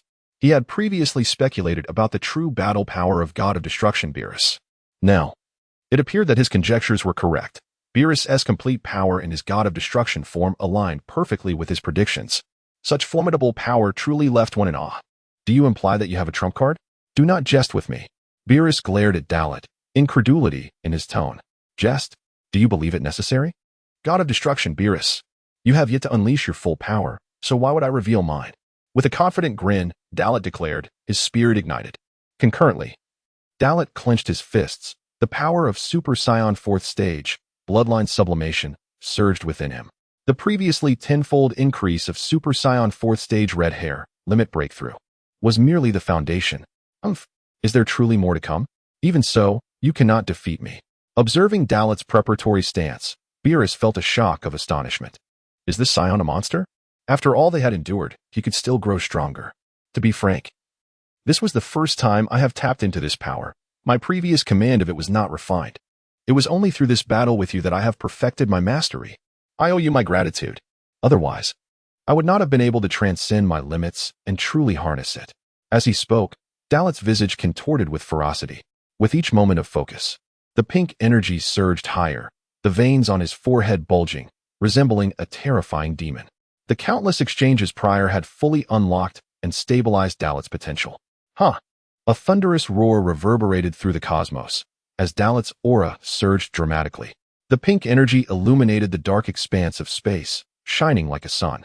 His aura and battle power escalated steadily. Sensing the shift in power, Beerus's expression changed dramatically, though he quickly regained his composure. While Dalit's aura was indeed formidable, it still paled in comparison to his own. With a complete release of energy, Dalit's battle power had doubled yet again. Super Saiyan 4th stage bloodline sublimation pinnacle form. A 20-fold increase in base power. Dalit's battle power surged to a staggering level of 3,000, nearing the midpoint of the 10th dimensional boundary. Is this all you can muster? A slight flourish, but regrettably you are facing me, the God of Destruction, Beerus assessed, judging by the aura. While Dalit's presence was indeed fearsome and powerful, it was still insufficient to rival him, indicating a notable gap between them. With the outcome clear, Beerus felt a sense of relief. Chapter 62. Reinforcement again? Double explosion so? Do you mean to say that I am inferior to you? The God of Destruction, Beerus provocatively stated, eliciting a cold chuckle from Dalit. Indeed, that is precisely the implication. What? Do you disagree? Beerus raised an eyebrow, his tone taunting. The atmosphere became charged with tension, the air thickening as Dalit fell silent, while Beerus maintained a mocking smile, seemingly convinced that Dalit had reached his limit. A sinister grin crept across Dalit's lips. He was belittled yet remained unperturbed. Beerus, I concede that your strength is formidable, perhaps even surpassing mine by a considerable margin. However, do you truly believe that my capabilities are confined to what you see before you? Is this truly my utmost limit? Dalit's lips curled in a playful smirk as he toyed with Beerus. Upon hearing this, Beerus's pupils dilated slightly, a flicker of surprise crossing his features. Although it was but a fleeting moment, Dalit keenly detected the subtle shift in Beerus's demeanor. He chuckled, "Oh, one must be aware of the circumstances when posturing. Do you not think your confidence has crossed into arrogance?" Beerus, evidently skeptical of Dalit's claims of hidden power, couldn't fathom that such extraordinary combat prowess could exist alongside a mere mortal. In the vast expanse of the universe, only the 12 gods of destruction could momentarily match Dalit's strength, and now this young man asserted that he had yet to reveal his true potential. Would he believe it? I have never been one to bluff. I acknowledge my confidence, yet it rests upon an indomitable foundation of strength. You call me arrogant, and I concede that point. However, it is undeniable that I have barely scratched the surface of my true capabilities. At least, you have yet to corner me into a desperate situation. As he spoke, a pink aura enveloped Dalit, pulsating with energy, and a layer of crimson light encased it. With a resonant hum, the crimson glow surged forth, causing the very fabric of space to tremble, while Dalit's energy and combat prowess escalated to an extraordinary degree. Realizing the transformation unfolding within Dalit, Beerus was struck with astonishment.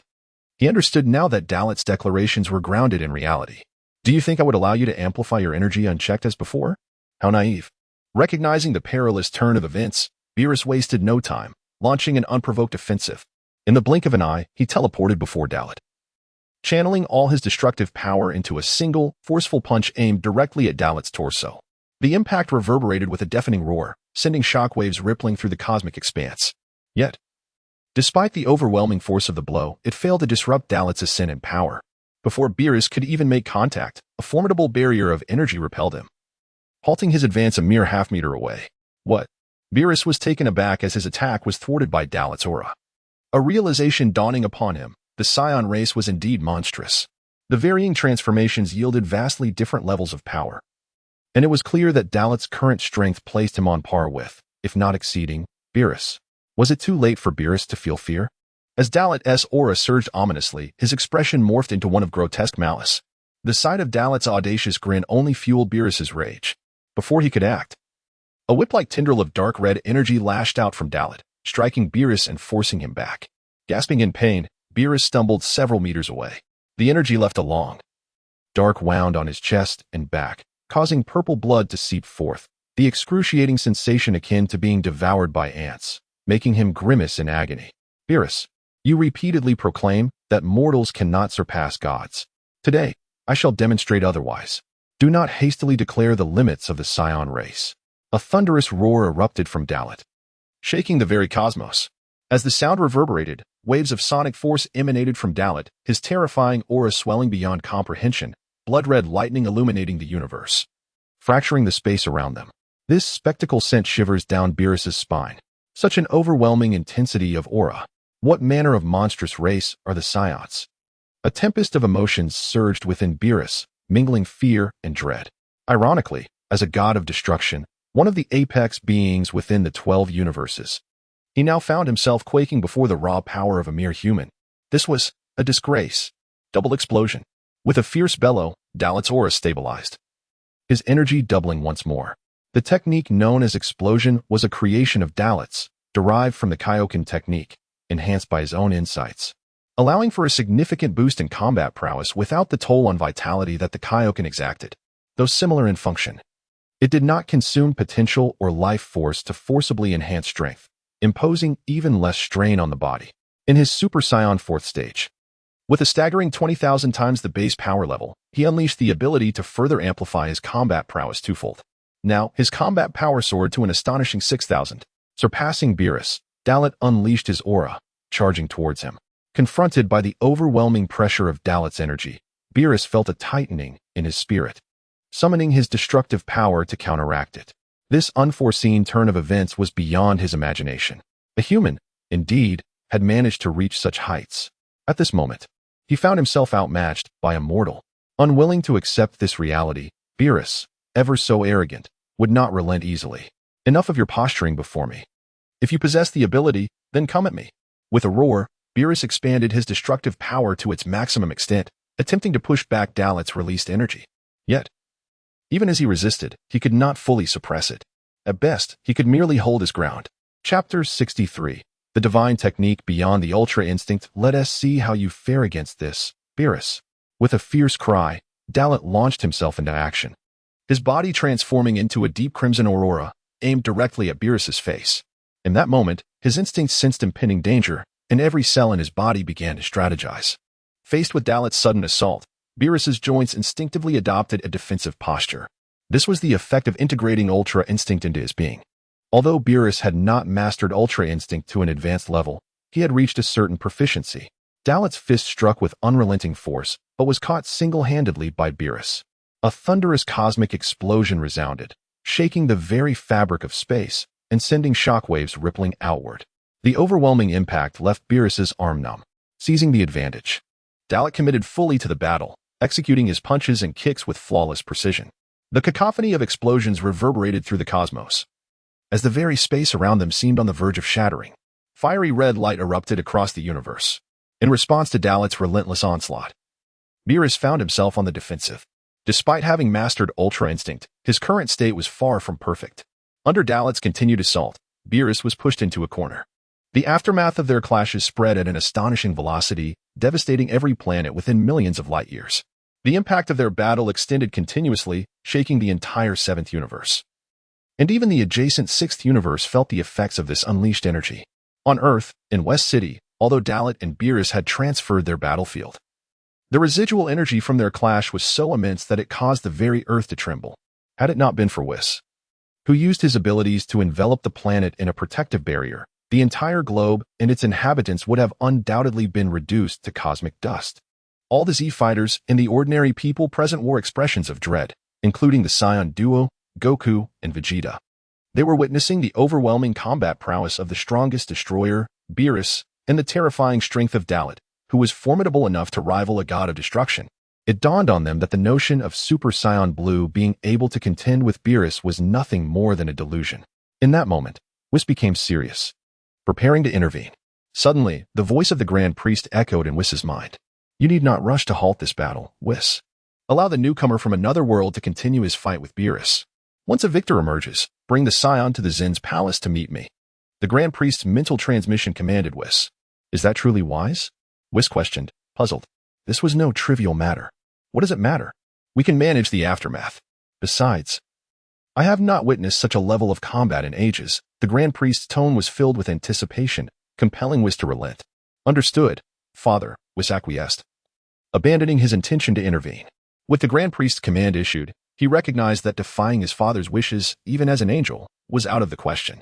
In the cosmos, the battle intensified. Dalit, under the full power of Super Saiyan 4th stage, and enhanced by a doubling of explosive energy, found even the mighty Beerus forced to momentarily evade his fury. Throughout the confrontation, Beerus could do little but defend against Dalit's relentless barrage. Although the incomplete Ultra Instinct alleviated some of the pressure, it was not flawless. It could not evade every attack, leaving Beerus at a disadvantage. In a precarious situation, Beerus resorted to a divine technique he had not utilized in countless eons. Divine technique, leap, he silently chanted. With a sudden, muffled sound, Beerus vanished at a speed beyond Dalit's comprehension, leaving him bewildered. Before Dalit could fully comprehend the shift, he felt a crushing blow to his neck. Beerus's powerful kick propelled him far away, towards a distant death planet. This speed was beyond measure. Not merely a result of brute force, but akin to a rapid spatial leap, reminiscent of a spaceship soaring through the cosmos. Struck hard, Dalit hurtled through space at superluminal speeds, crossing light years before crashing onto the surface of the unknown death planet. Struggling to push himself up, he tasted blood, and his expression darkened. What was that technique? A sudden burst of speed? Or perhaps a spatial leap? Even I cannot perform such a feat. It feels as though he wielded a power akin to mastery over space in that attack. Clenching his teeth, Dalit pondered the implications. The original text contained scant descriptions of Beerus, known only as the strongest god of destruction with a rudimentary grasp of Ultra Instinct. Today, confronting the might of the strongest god of destruction firsthand, Dalit realized the gravity of the situation. No wonder he is deemed the strongest god of destruction. Beyond his destructive power, he has mastered some extraordinary abilities, divine techniques beyond Ultra Instinct. With his fists clenched, Dalit contemplated his strategy. The ability Beerus had just exhibited allowed him to leap through space undetected. Following the strike, Beerus would also move at an extraordinary speed, rendering Dalit's current strength insufficient to withstand the attack. Suddenly, a chill ran down Dalit's spine, and a sense of imminent peril enveloped him. No way. Is he really going to unleash something that devastating? He exclaimed, stunned by the sight before him. A massive sphere of destructive energy, comparable in size to a sun, emerged from the depths of the cosmos, piercing through the atmosphere of the death planet and descending inexorably. Even at a seemingly slow pace, its sheer terror was palpable. Chapter 64. The unit of the abyss, the colossal and terrifying destructive energy sphere unleashed by Beerus rivaled the grandeur of the sun itself. Should one endure this attack head-on, survival would be a mere stroke of luck.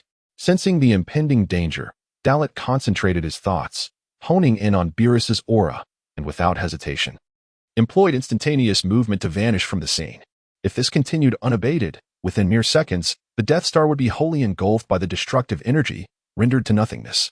After his departure, the gargantuan destructive energy sphere collided with the surface of the dying planet.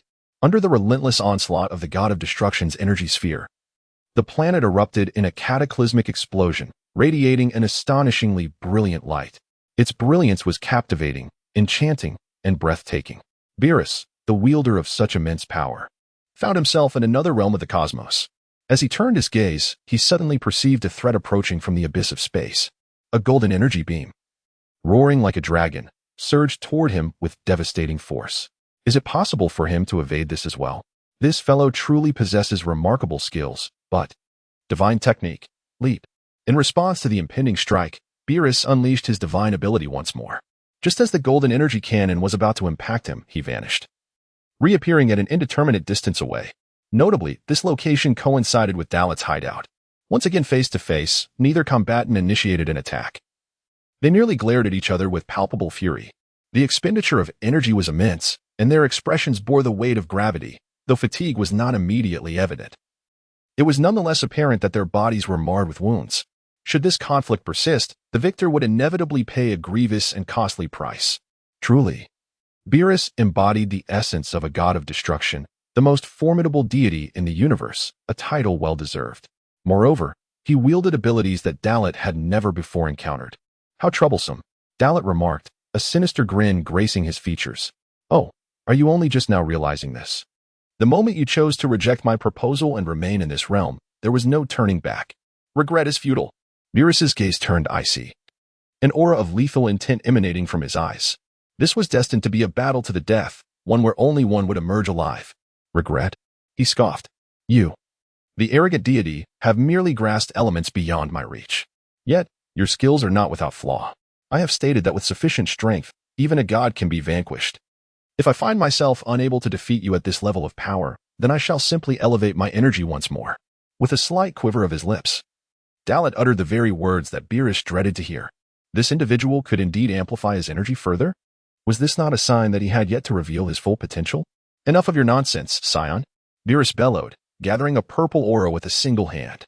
The tremendous energy surged at his command, coalescing into a tangible form. He hurled a crimson destructive energy sphere, compressed to its utmost limit, toward Dalit.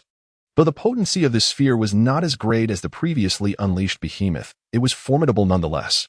However, when it was but half a meter from Dalit, it was met with his overwhelming aura, which enveloped and gradually compressed it, ultimately disintegrating it. In the blink of an eye, the energy sphere, infused with Beerus's power, was extinguished, transforming into scintillating purple particles that scattered into the void. As the energy was once again dismantled, Beerus's expression shifted to one of shock and trepidation. The rising energy surrounding Dalit instilled in him a sense of caution, rendering him hesitant to act recklessly. The scarlet and pink lights intertwined, with the crimson hue gradually asserting dominance, enveloping the pink aura while steadily escalating in intensity. With a crackling sound, the flow of energy accelerated, unleashing waves of crimson lightning. And Dalit's combat prowess soared like a rocket. Fivefold explosive force, he shouted, his energy surging once more, surpassing previous increments. This fivefold enhancement elevated his power in the fourth transformation of Super Saiyan to an extraordinary quintuple strength. With a foundation of 3,000 units augmented by this fivefold explosive force, his combat power transcended the conventional bounds, advancing from the 10th dimension into the 11th, the unit of the abyss. One abyss equals 5,000 units. This terrifying might positioned him well beyond Beerus's current capabilities by a staggering triple margin.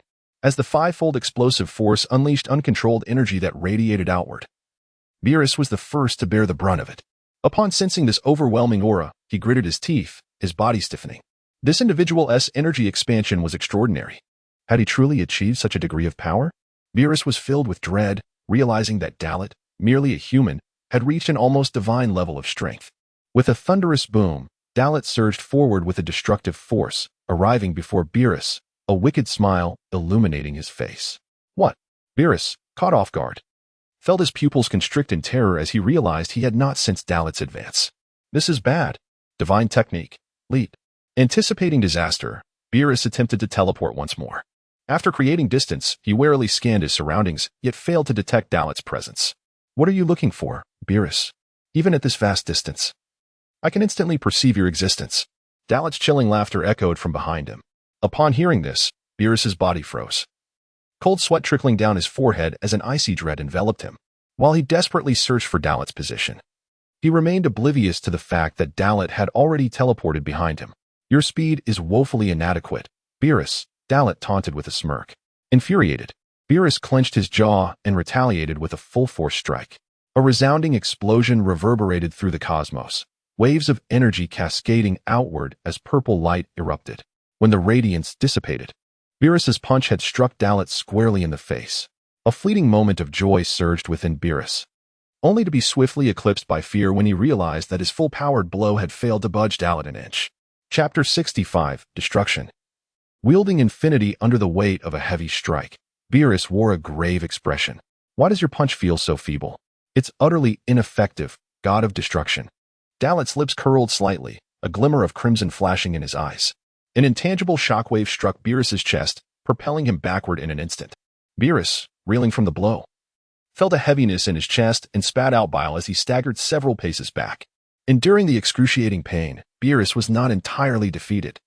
He glared at Dalit with gritted teeth. That gaze of yours feels oddly familiar. As a deity, did you ever consider that my strength could rival your own? Humph. Hey, mocking laughter escaped Dalit as he clenched his fist, his aura surging violently, akin to the relentless ebb and flow of the tide. Sensing the imminent peril from Dalit's words, Beerus instinctively raised his hands defensively.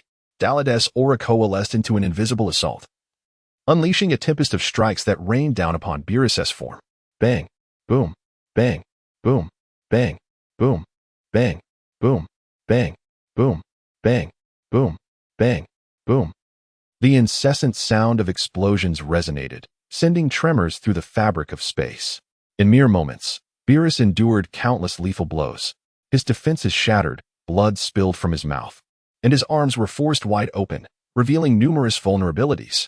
Seizing the opportunity, Dalit teleported before Beerus, targeting his vital areas with a crushing fist. With a resounding bang, a ripple surged through the space, the sheer force obliterating countless fragments of meteors around them. The impact penetrated Beerus's chest, and in that instant, it felt as if time itself had come to a standstill. As Beerus's aura dissipated, his pupils glazed over, blood oozed from his mouth, and his body uncontrollably flew backward. You persistently claim that mortals cannot surpass the divine, and that I cannot vanquish you, the god of destruction, after experiencing the power of mortals firsthand. Surely this absurd notion should be shattered. Beerus. Watching Beerus's retreat, Dalit's smile brimmed with confidence. The most reliable method to determine victory and defeat is when one warrior's altitude surpasses that of the other. I must admit, traversing worlds has unveiled a vast expanse. This battle has proven to be my most arduous. The name God of Destruction, Beerus, shall remain etched in my memory. As Dalit finished speaking, Beerus, who had been hurtling toward the cosmic abyss, suddenly stabilized his body.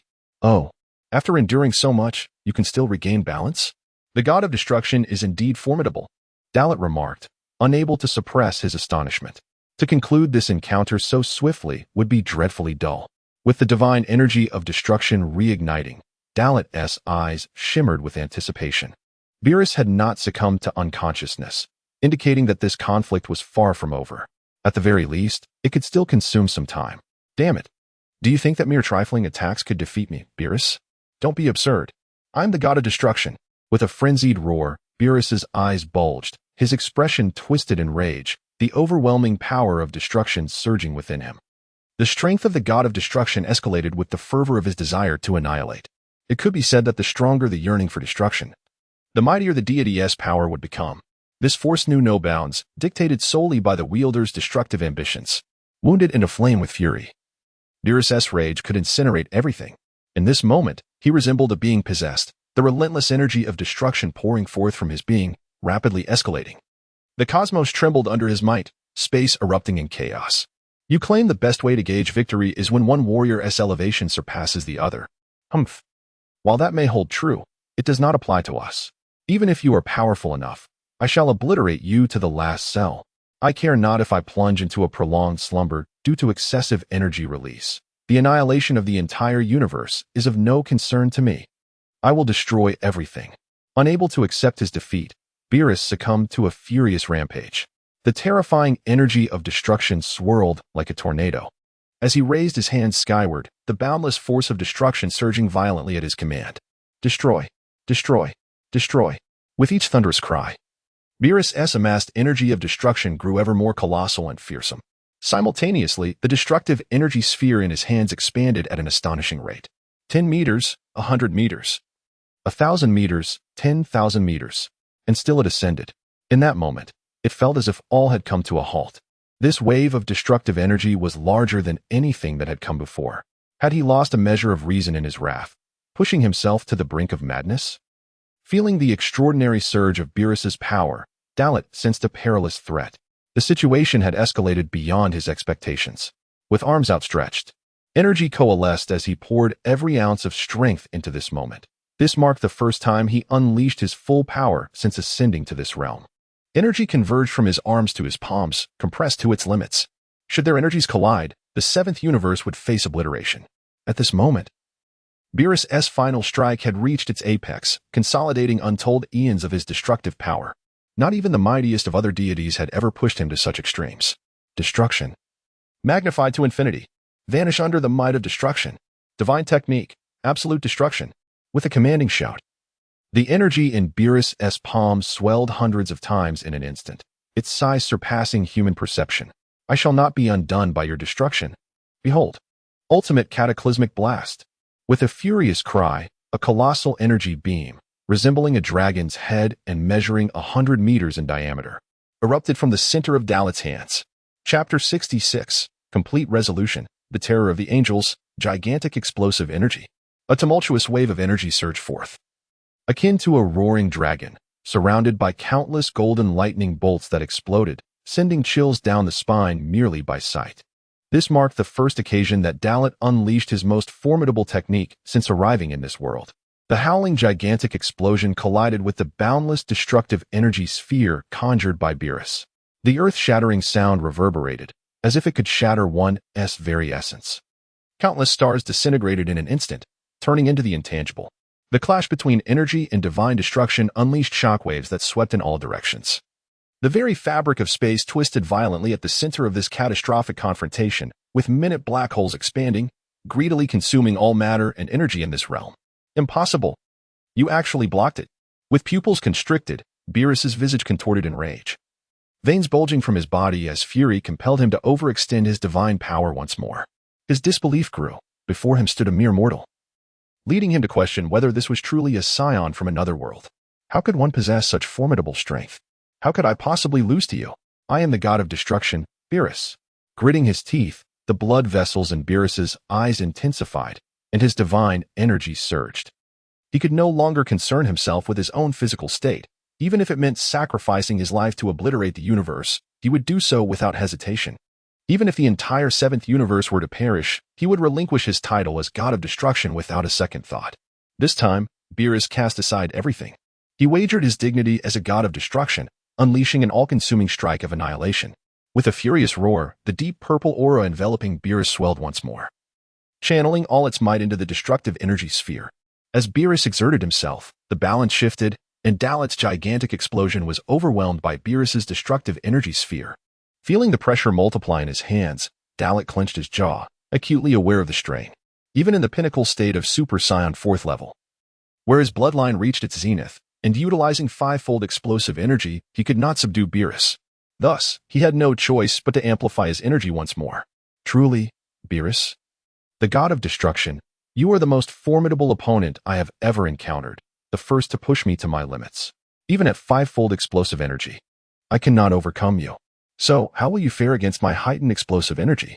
As the thought crossed his mind, the muscles in Dalit's arms swelled significantly. Tenfold explosive energy. Gritting his teeth, Dalit once again amplified the energy multiplier, elevating it from fivefold to tenfold. This was the utmost limit his body could endure. Raising his combat power to an extreme level. With a deafening boom, the gigantic explosion expanded, and the surrounding arcs of electricity became even more menacing. As he unleashed the tenfold explosive energy, the tide of battle shifted in an instant.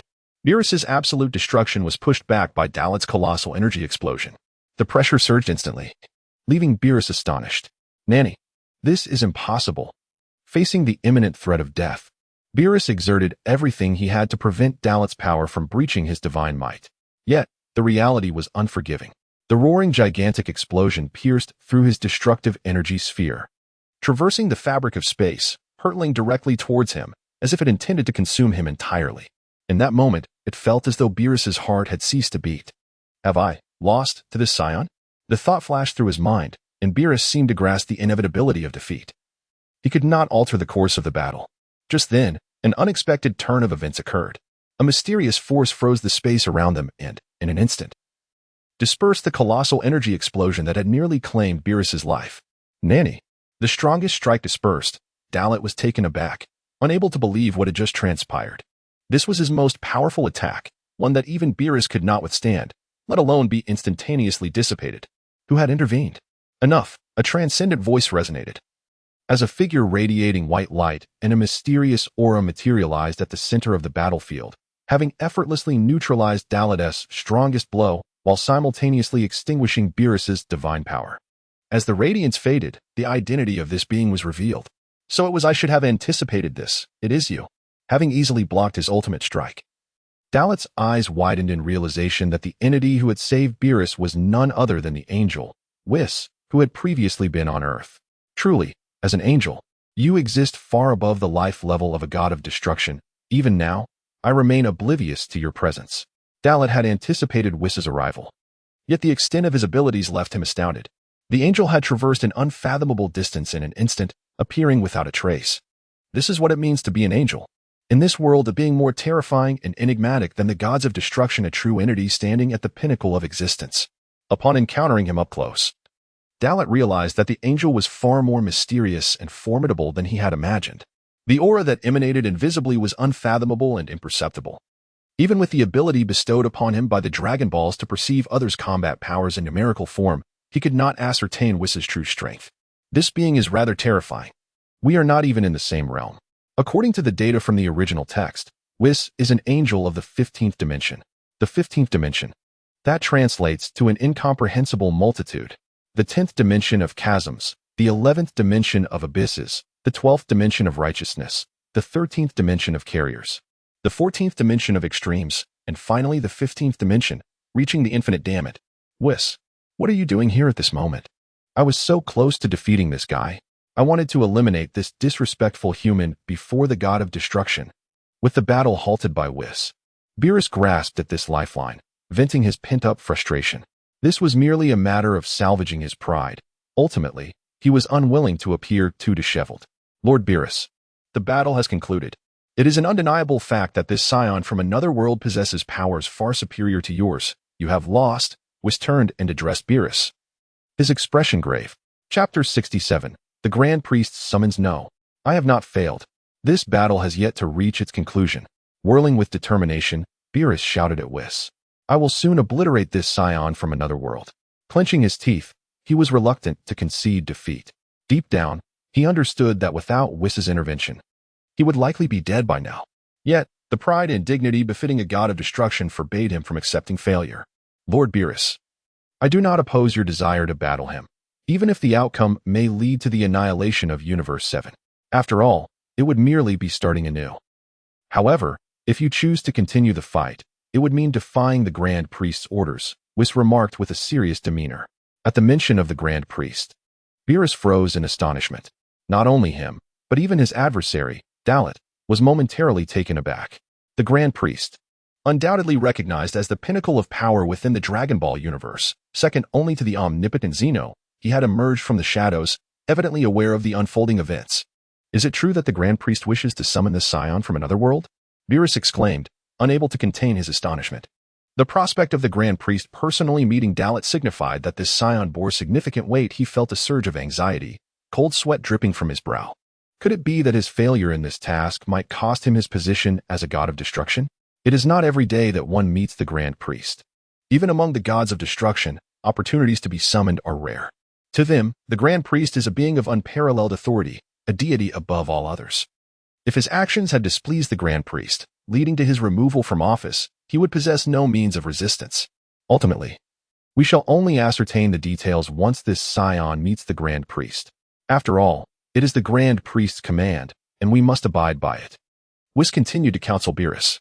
Curiously, not only did Beerus find himself at a loss, but even Whis, as the Grand Priest's son, was equally perplexed. How infuriating. Since the Grand Priest has chosen to summon this scion, how could I possibly object? Whis, I shall accompany you. Though reluctant, he realized there was no alternative. Turning his head away, he feigned composure, aware that failing to attend might invoke the Grand Priest's wrath, jeopardizing his position as a god of destruction. Thus, it was better to take the initiative than to remain passive. Whis, perceptive as ever, recognized Beerus's inner turmoil. Rather than contesting, he accepted it, turning to face Dalit. Whis donned a smile and said, "The scion from another world. You must have overheard part of our conversation. Are you willing to join us on this journey?" Whis saw in Dalit a reasonable individual, not one given to malevolence. Otherwise, the situation would not have escalated to this point. "Huh, do you believe I have a choice?" Facing entities stronger than a god of destruction, Dalit responded candidly. Whis did not reply, instead gracing Dalit with his characteristic smile. "It appears so. In your world, not only do gods of destruction not exist, but neither do we angels." "Angels?" Dalit feigned ignorance, questioning, "Are they gods of greater might?" With a smile, Whis passed over the inquiry while Beerus could no longer contain himself. "You, a mere creature from a cornered world, should not presume to comprehend the vastness of this realm. Do you truly believe you hold any significance? In the presence of angels, you are not but an insect. Mark my words, tread carefully. The Grand Priest is not one to be trifled with. He possesses the power to govern all existence. With but a thought, both you and I could be extinguished." Beerus's words were dire, a warning to Dalit, as he feared the repercussions that might ensue. In response, Dalit rolled his eyes dismissively. "I am well aware that I cannot compare to this angel, nor do I know what the Grand Priest is capable of. However, I am stronger than you. So it would be wise not to raise your voice at me. Without the angel's intervention, you would already be dead." "What did you say?" Beerus erupted in fury once more. But this, indeed, was the truth. Chapter 68. The transformation of the future. There was no necessity to continue entangling with the god of destruction, Beerus. Darot chose to disregard his presence entirely. Having vanquished him, Darot felt a sense of fulfillment. Now, it was far more important to reach the true pinnacle of the world. Without hesitation, he inhaled deeply and exhaled, subsequently shedding his Super Saiyan 4th stage form and approaching Whis. Observing Darot's every move, Whis chuckled softly. "It seems I need not elaborate further. Having attained this realm, you can perceive that I harbor no ill intentions, and nor does the Grand Minister summon you with malice." As he spoke, Whis placed one hand on Darot's shoulder while the other held his angelic staff, which shimmered with light. Beerus instinctively placed his hand on Wiss's back. The power of the angels surged forth, momentarily leaving Darot astonished within its embrace. This power was unlike anything he had ever felt, completely distinct from divine energy. It was even more terrifying than that of a deity. "Is this the power of an angel?" Darot murmured within himself. Simultaneously, in the future timeline where Trunks resided, the dying Black Goku was rescued by the faceless Black Goku and his companion, the Zamasu of this timeline. After recovering from his injuries, the unique trait of saiyans, becoming stronger upon near death, resulted in a remarkable enhancement of Black Goku's strength. This boost was not merely superficial but profound, especially as he now grasped the forbidden powers of the saiyans. "What transpired in the past world that left you so grievously wounded? Did that Son Goku transform into a Super Saiyan God and wield divine power against you from the outset?" The faceless Black Goku inquired, arms crossed and a serious expression adorning his face. This was a matter of great concern for him. If that were the case, he would need to adjust his plans accordingly. Otherwise, a more significant mishap could occur, leaving him unprepared. Upon hearing such a question, Black Goku did not suspect the intentions of the faceless version and promptly answered, "No, it was not Son Goku, but a Saiyan I have never encountered before. And he was extraordinarily powerful." The revelation left the faceless Black Goku wide-eyed with surprise. A Saiyan never before seen? He furrowed his brow, as this was entirely beyond his comprehension. In all the history he understood, in the past he had experienced, apart from Son Goku and a few others, there were no other Saiyans. What was the origin of this mysterious Saiyan? Was it his existence that caused everything to spiral into the unknown?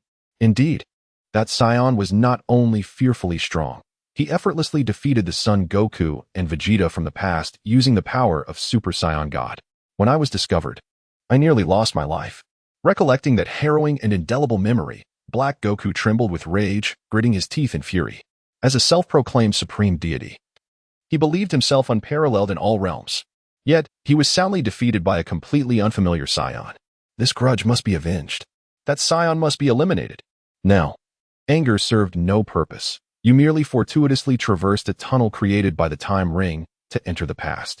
Clearly, returning to that time is no longer feasible. However, engaging with such a formidable opponent should prove beneficial, right? Fortunately, you survived. Next, we simply await further developments, just as the faceless one suggested. Zamasu stepped forward and spoke to Black Goku. Hearing this, Black Goku repressed the fury within and replaced it with a sinister smile. As Zamasu of this timeline mentioned, he indeed gained much. Indeed, I have been reborn, though I regret not battling that Son Goku nevertheless. As he spoke, a deep crimson aura surged forth from Black Goku's body. That eerie, alluring divine power erupted from him like an unending flow of magma, responding to his will. Athe. The scream grew increasingly piercing as the divine energy within Black Goku underwent a qualitative transformation, ascending explosively. This power. So this is it. You have finally harnessed the strength of this body. Zamasu observed Black Goku's state with wild excitement glimmering in his eyes. The intensity of this divine power far surpassed his own expectations. This was precisely what he had hoped for. The faceless Black Goku remained silent. Yet a faint smile played upon his lips beneath the mask. Success had finally been achieved. Mastering the Super Saiyan God was merely the first step. Next, Black Goku needed to engage in battles with Son Goku and Vegeta, elevating his combat prowess further, and then it would be time for him to reap the rewards. He intended to cultivate his strength by utilizing this version of himself, who possessed the body and powers of Son Goku. The Human Zero plan of this timeline would ultimately fail, he was certain of that, and no unforeseen events would occur. Only by growing stronger could he realize the true potential of the Human Zero plan. After all, the Omni King remained the ultimate adversary. With a thunderous roar, the overwhelming divine energy soared into the heavens. Black Goku's form transformed, and his combat power underwent a dramatic metamorphosis. The scarlet aura enveloped him, intertwining with a purplish-red energy. As Black Goku's hair stood erect, resembling that of a Super Saiyan, yet tinted in a striking rose hue, his energy had ballooned to unprecedented levels. I have fully mastered Son Goku's power. After this brush with death, my strength has surged, and the power of the Super Saiyan God is now at my command. I too can transform into the Super Saiyan God in this rose form. Black Goku declared with a maniacal grin, his gaze fixed upon the faceless Black Goku, who shared the same body as Son Goku. Do you wish to battle me? It seems the warrior spirit within you has been somewhat influenced, making you rather combative. The faceless Black Goku remarked with a smile, sensing the overwhelming desire for combat emanating from Black Goku's eyes. Though Black Goku had indeed grasped the power of Son Goku as a Super Saiyan God, it was only a preliminary mastery. Even he had not fully harnessed this body, possessing only a fraction of its potential. However, even that fraction was sufficient to render him stronger than the Black Goku before him. Chapter 69. The contest between Black Goku and the Supreme Kai. The majesty of the Grand Minister, do not speak such words. Are you not just like me? The confident smile upon Black Goku's face radiated an extraordinary self-assurance. This newfound confidence, stemming from his true essence, was undeniable. Indeed, but as another version of myself. When it comes to the mastery over Son Goku's form, I far surpass you. After all, I have wielded the power of the Super Saiyan God for quite some time.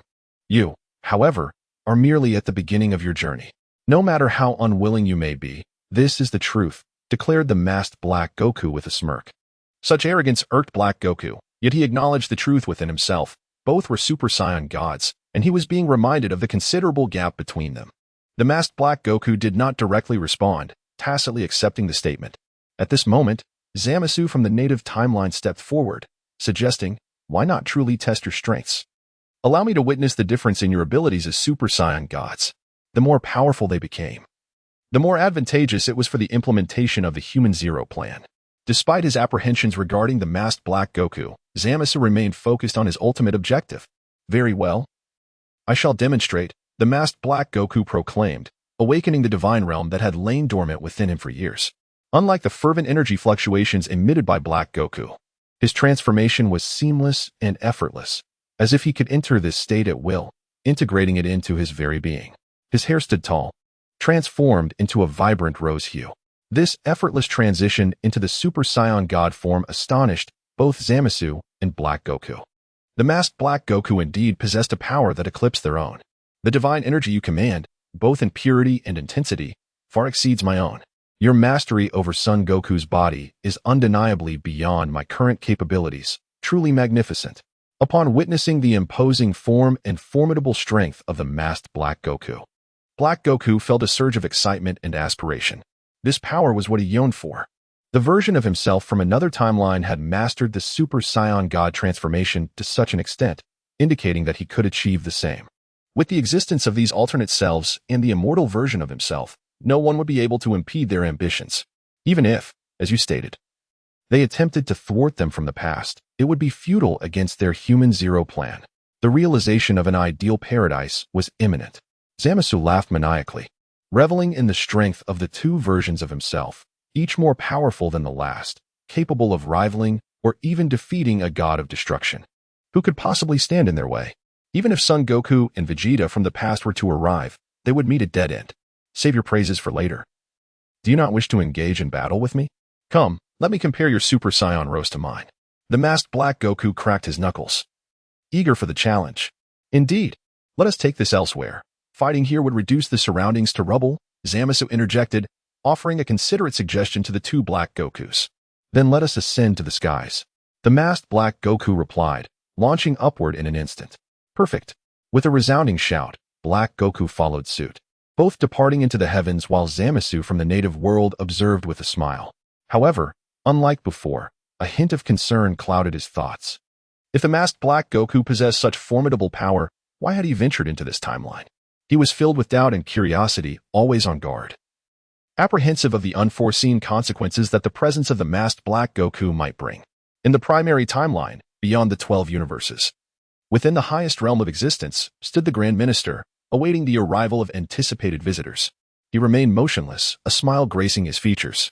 Suddenly, 3 figures flashed before him. Accompanied by a peculiar light, Whis, Beerus, and Dalit had arrived in this celestial domain. Grand Minister. Upon seeing the Grand Minister, Whis and Beerus immediately offered their respects. Whis merely inclined his head, while Beerus executed a deep bow, clearly flustered in the presence of the Grand Minister. Dalit, unperturbed, remained calm. As a traveler from another realm, he understood that the Grand Minister had no intention of causing him harm. Otherwise, there would be no need for such elaborate arrangements to summon him. The Grand Minister's palace represented the pinnacle of existence in the original timeline. Though they had yet to encounter the Grand Zeno, the Grand Minister was an undeniable authority. Hey, what is that expression on your face, young man? Show some respect and learn. Beerus exclaimed impatiently, noticing Dalit's composed demeanor. Calm down. If my behavior leads to your punishment, that would be unfortunate, he retorted dismissively. Since arriving in the Dragon Ball universe, Dalit had refused to compromise his principles. Even when he was weaker, he had held firm. There was no reason to change now. Beerus, incensed by Dalit's words, could only fume silently, hoping the Grand Minister would overlook the matter. Do not concern yourself with it. Beerus. He is not a being of our world and is unfamiliar with our customs, so it is of no consequence, the Grand Minister remarked casually, effortlessly resolving the issue. In essence, it was as simple as that. Dalit understood this well, thus his lack of formalities mattered little. After all, this was his first visit to this world, and he was not well acquainted with its intricacies. With the Grand Minister no longer pursuing the matter, Beerus could only nod, drenched in sweat. Yes, understood, Grand Minister. Good. The Grand Minister affirmed, then continued. By the way, Beerus, I see you have made progress in your strength. I observed your previous battle. However, you must strive harder. While you have maintained the balance of the 7th universe, your actions were rather extreme. Do not repeat such behavior in the future. Chapter 70. The Grand Priest. Profoundly mysterious the seemingly complimentary remarks were, in truth, veiled criticisms directed at Beerus. This was a sentiment that any astute individual could comprehend. Of course, the Grand Priest did not intend to belittle Beerus, nor was he making an official reproach. Rather, he offered a subtle reminder, urging Beerus to recognize his missteps. I am truly sorry. Grand Priest, I shall not err again. Cold sweat cascaded down Beerus' face, his complexion turning ashen, trembling uncontrollably. It was already a stroke of fortune that he had not acted too impulsively, fearing that his recklessness might provoke the Grand Priest into enacting punishment against him. While others may be oblivious, both the god of destruction and the angel understood the formidable nature of the Grand Priest. He was an entity capable of appending everything at a mere whim. In a bygone era, when the cosmos comprised 18 universes, 6 of them fell into chaos, failing to develop properly, and thus incurred censure. Not only were these universes obliterated into oblivion, but all beings within them, including the gods of destruction, were also extinguished, with angels being the sole exception, not counted among the cosmic realm. You understand, then. Now, Whis, please escort Beerus back and ensure the proper reformation of the 7th universe. I have heard that the standards there are declining. The Grand Priest smiled as he nodded, then turned his gaze toward Whis. Son Goku. This extraordinary being had, by now, forged a tenuous connection with the Omni King, suggesting that everything lay within the control of the angels and the Grand Priest. The trajectory of the universe's development was indeed anticipated by them. Is it truly so, Whis? Is our universe's decline attributed to that rascal Goku?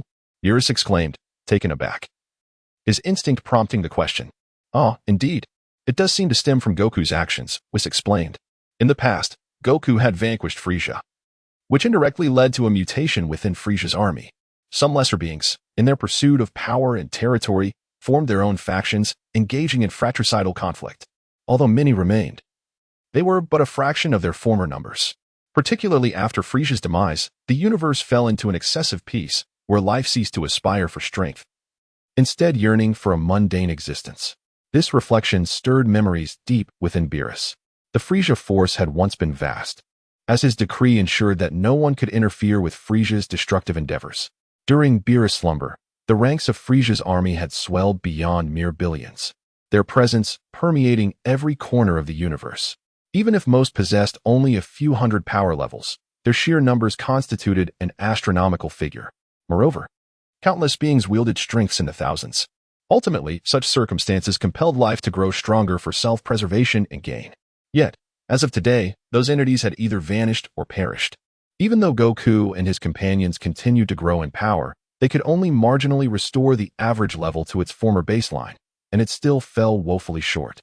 This impudent fellow, I shall return and reprimand him thoroughly. Beerus seated, his frustration palpable. Though enraged, he dared not express his ire in front of the Grand Priest. Well, ultimately, this is a matter for the seventh universe. It is for you to resolve, the Grand Priest declared, issuing a subtle dismissal to Whis and Beerus. Then we shall take our leave, Grand Priest, Whis responded. Beerus, with newfound respect, affirmed, I will ensure a thorough reformation and not disappoint your expectations, Grand Priest.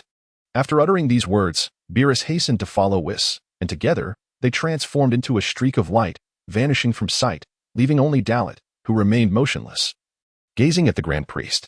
Having observed the exchange for quite some time, Dalit comprehended the essence of the Grand Priest's words. Nevertheless, he felt it was somewhat theatrical, as many events in the Dragon Ball universe seemed predestined. They either moved in one direction or veered toward an alternate turning point, unlike his own GT timeline, which was merely a side story. The primary timeline exhibited striking similarities. In a previous life, Dalit had speculated about the ultimate goals of the Grand Priest and the angels. The original narrative offered no insights, only hinting at the impending calamities without revealing specifics. Noticing Dalit's focused gaze, the Grand Priest turned to him and said, first and foremost, welcome to our world, esteemed warrior from another realm.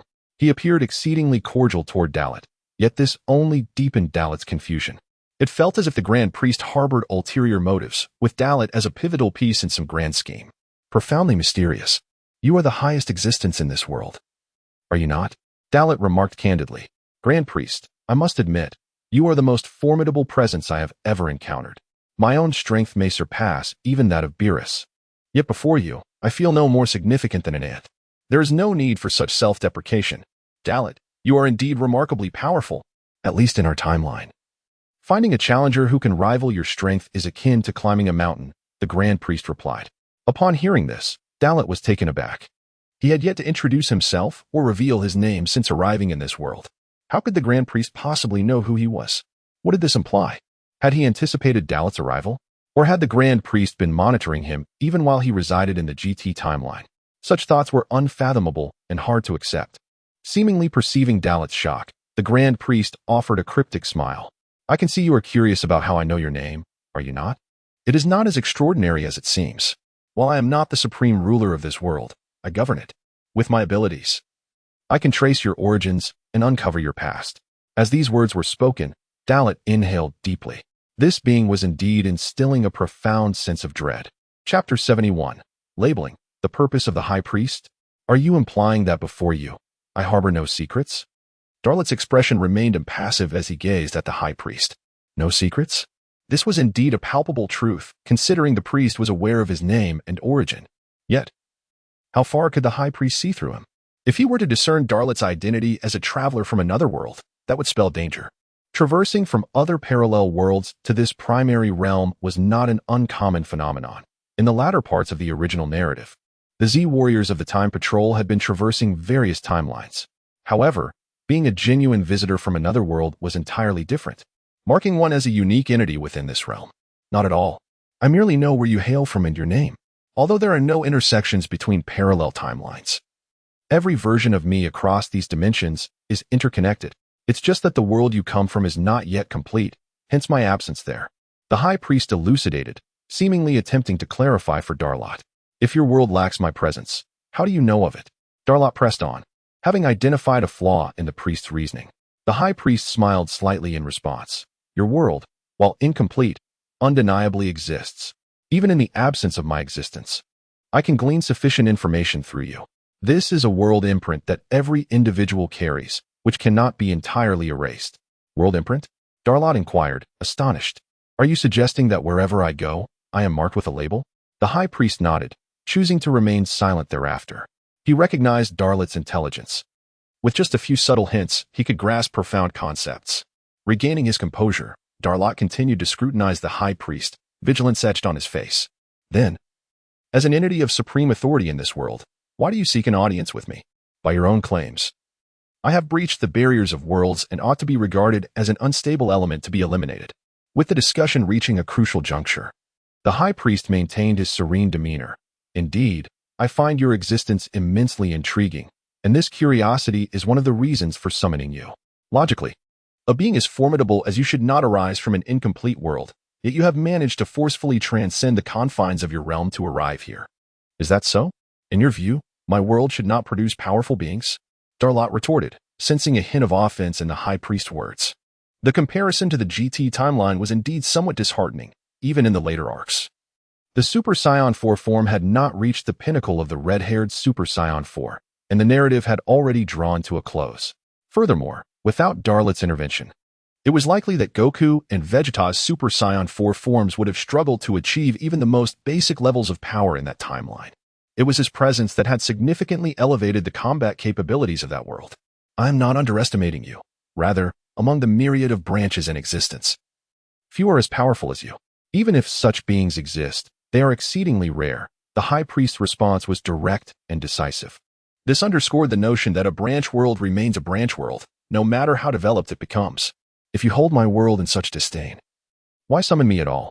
Merely because I am somewhat extraordinary and have shattered the constraints of my world? Darlot's tone was cold and devoid of emotion. You are mistaken, Darlot. You have not broken the world's constraints. You have merely attained a level of strength that fortuitously brought you to this realm. This is precisely why I summoned you. Although there are no intersections between our worlds, your alternate future timeline is indeed a result of this world's past being altered.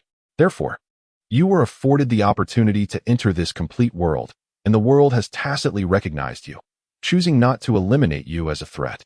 Now that I have met you and gained sufficient understanding, you need not worry. I have no intention of banishing you.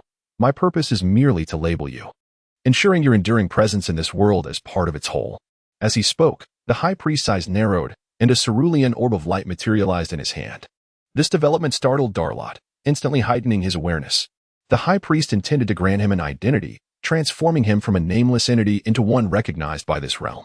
Sensing Darlot's caution, the High Priest continued, as a first-time traveler through the fabric of time, there are many things you may not yet comprehend. This orb contains a wealth of information regarding this complete world, which you may choose to absorb at your convenience. As the High Priest, my assistance can extend only thus far. In an instant, the white orb connected with Darlot, leaving him no opportunity for reaction or resistance. This was the undeniable chasm between them. The High Priest's intentions were beyond Darlot's capacity to thwart. Shocked yet helpless, Darlot felt a surge of unease wash over him. Having received the data conveyed by the orb, Darlot finally exhaled a sigh of relief, though a lingering doubt gnawed at him. I am curious as to why you would assist me. According to your assertions, my existence is trivial to you, or do you have ulterior motives? The weight of his inquiry elicited a chuckle from the High Priest. I simply anticipate the direction this world's future may take with your presence. A minor shift can lead to monumental change. Consider it an experiment. Moreover, your existence is acknowledged by this world. Even if I do not facilitate your arrangement, the world will inevitably label you, and for me, this is merely a favor. Is that truly the case? Darlot questioned, his expression grave, suspicion clouding his thoughts. The High Priest's motives undoubtedly ran deeper than presented. However, he found himself unable to voice his doubts as he lacked the standing to do so. At least for now, he was far from sufficient. Chapter 72. Different Reactions. Rising levels. Dalit only needed to understand that all his actions were choices made for the better evolution of the world. As for other objectives, perhaps he indeed wished to witness the extent of Dalit's growth. The Grand Priest's response made Dalit take a deep breath. It was exactly as he had surmised. In the realm of Dragon Ball, while it appeared that the Omni King was the supreme authority, in truth, the Grand Priest was the true master. One could say that the Omni King is the core of this world, a manifestation of the world's consciousness. However, the Grand Priest exists beyond the confines of the world itself. Within the realm, the Grand Priest must adhere to the Omni King's will. Whatever the Omni King desires, he can only assist, persuade, or guide, but cannot replace. Thus, the Omni King appears almost childlike, innocent and pure, for his concept of existence revolves solely around notions of enjoyment and destruction. This foreshadows the rules of the world. If beneficial, continue to develop. If not, then obliterate entirely. Well, you certainly have a high opinion of me, Dalit muttered, at a loss for words. The Grand Priest smiled and shifted the conversation. Now, Dalit, if there is anything you wish to inquire about or express, feel free to ask me. Shortly, I shall return you to Earth in the 7th universe. At this juncture, Dalit had many lingering questions, yet these uncertainties could not be voiced. Many of his doubts would only be resolved through personal experience and introspection. As his thoughts turned, a sudden flash of insight illuminated Dalit's mind, prompting him to ask, now that I have been labeled within this world, can I still return to my previous world? Or rather, could you escort me back? There are matters I must attend to. In the GT timeline, Goku and Vegeta had aided him. If possible, he truly wished to bring them along. With them, this world would surely become more intriguing. Upon hearing this, the Grand Priest appeared momentarily taken aback, not anticipating that Dalit would seek such an answer. After a brief contemplation, he looked into Dalit's earnest gaze and replied with a smile. Regarding this matter, I shall delegate authority to Whis. Should you desire to return to your former timeline, he will assist you. However, should you engage in any excessively peculiar actions, they will not be permitted. Even I cannot contravene the will of this world. Like what? Dalit inquired, eager to understand the limits of this world. Seemingly perceiving Dalit's thoughts, the Grand Priest continued, Dalit, you should know well that while some actions are permissible, others are not. The distinction between what can and cannot be done will only become clear through experience. As their exchange concluded, Dalit remained silent, and the Grand Priest chose not to speak further. I shall return you to Earth in the 7th universe. The relevant information has been conveyed to Whis, who will arrange everything. Additionally, if you require anything, you may seek out Whis to facilitate contact with me. After a prolonged silence, the Grand Priest finally uttered these words.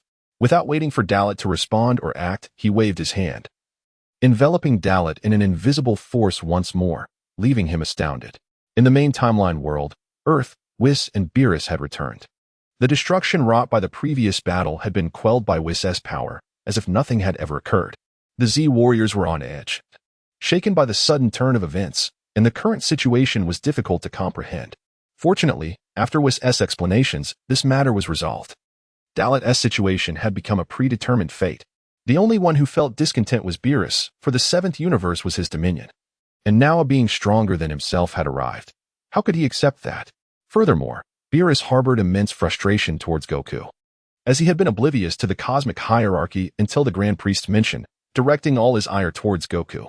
Goku felt utterly aggrieved, believing that had he not defeated Frieza, they would have been the ones to perish. The atmosphere was palpably tense. It was then that Whis lifted his head, gazing toward an empty space until a peculiar force manifested, a smile gracing his face. It has arrived, he murmured softly. This utterance captured everyone's attention, for Dalit's presence was formidable and fearsome. His allowance to exist in this world added an unpredictable element to the future. Who could fathom the true nature of Dalit? The Z warriors could only sense that the newcomer heralded trouble, especially since Dalit's presence in the 7th universe indicated that he would certainly be on Earth, a veritable ticking time bomb. Who could say how the future would unfold? Overall, there remained a lack of understanding. However, one individual was entirely unconcerned and instead exhilarated, Goku. His combative nature, bordering on irresponsibility, found joy in the arrival of a formidable ally. Previously believing he had reached his zenith, in Dalit's presence, he felt utterly insignificant. This promised him ample opportunities to learn from this powerful being. Meanwhile, Dalit remained oblivious to the fact that the others had already learned of his arrival. Upon returning to West City on Earth, he encountered the Z warriors once more. It was a blend of familiarity and estrangement, particularly due to their scrutinizing gazes, which made him uneasy. A silent tension spread, with no one daring to speak or move. Even Beerus and Whis remained quietly observant. Eventually, Whis stepped forward to Dalit's side. "Though sudden, we warmly welcome you, Dalit, as a member of our 7th universe," he declared, breaking the oppressive silence. Yet, even with this gesture, no one spoke. Beerus could not restrain himself, crossing his arms and scoffing. "I truly wonder what the Grand Priest was thinking, allowing someone from another world to reside in my 7th universe." His remarks sent shivers down the spines of those nearby. Fearing the potential for conflict, Dalit, however, was unfazed by Beerus's comments, having already defeated him.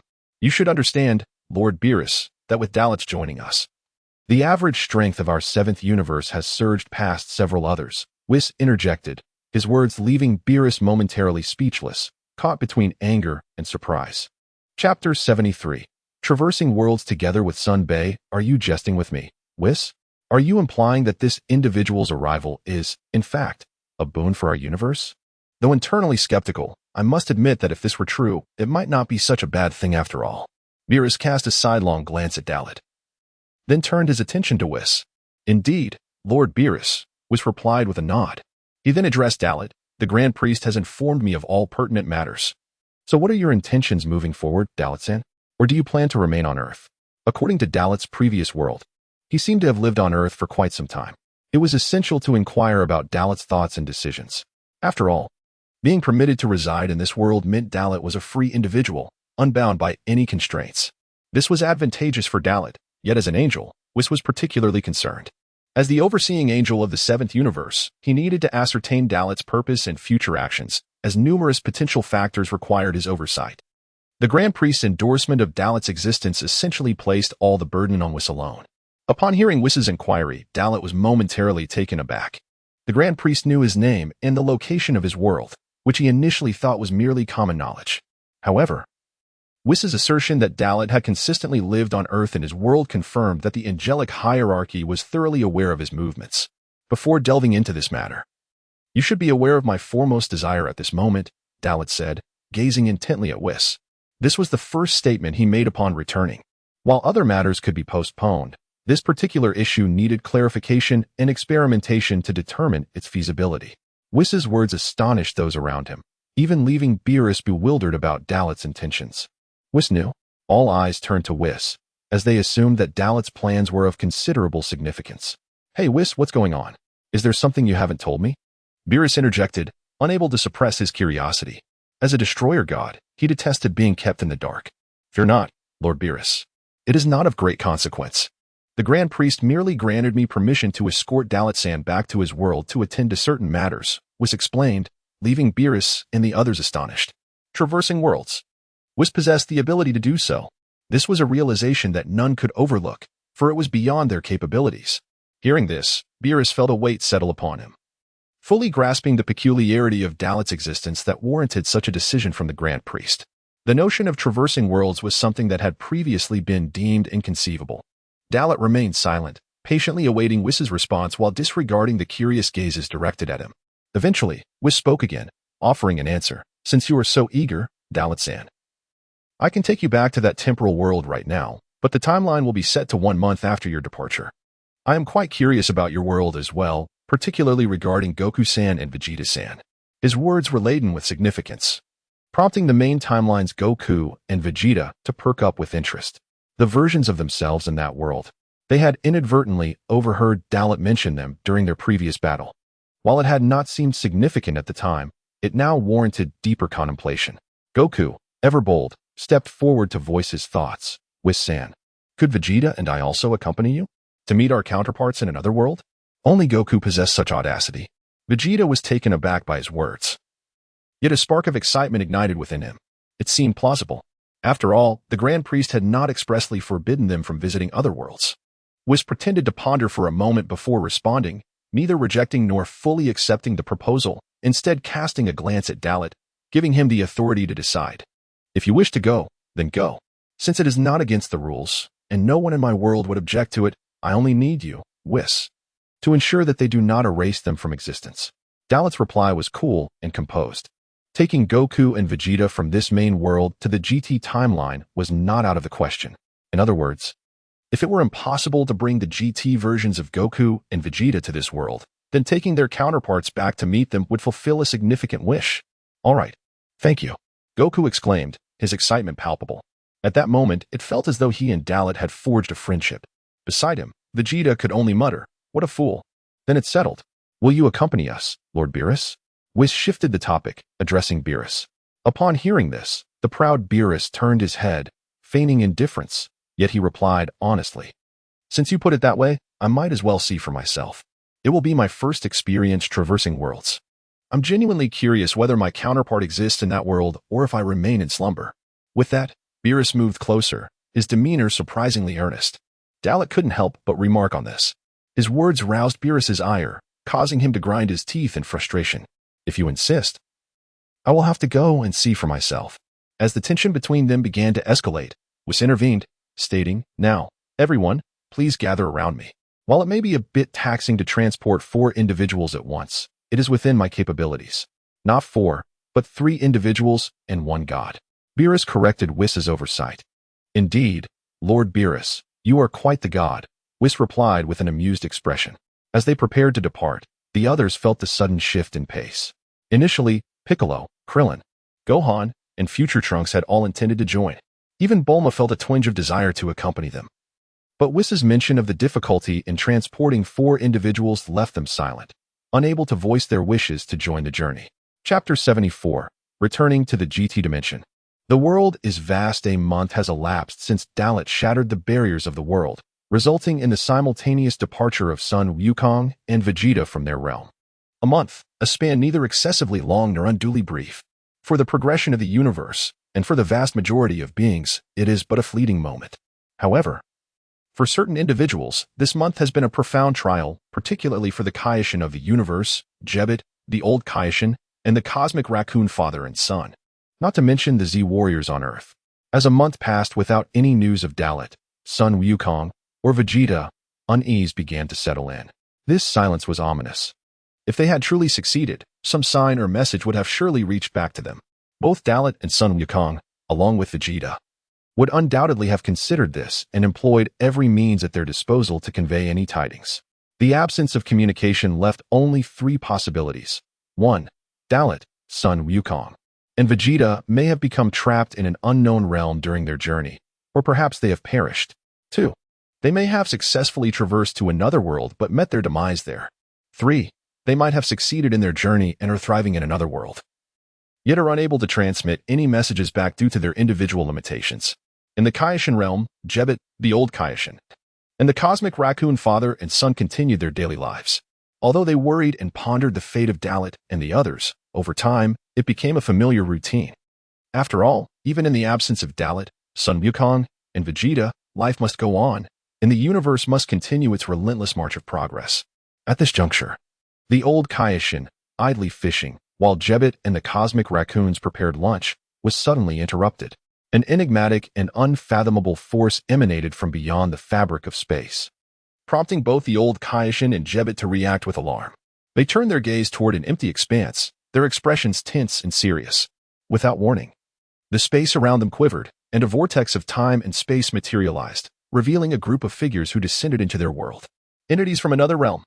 This was the immediate thought of the old Kaioshin and Jebbet.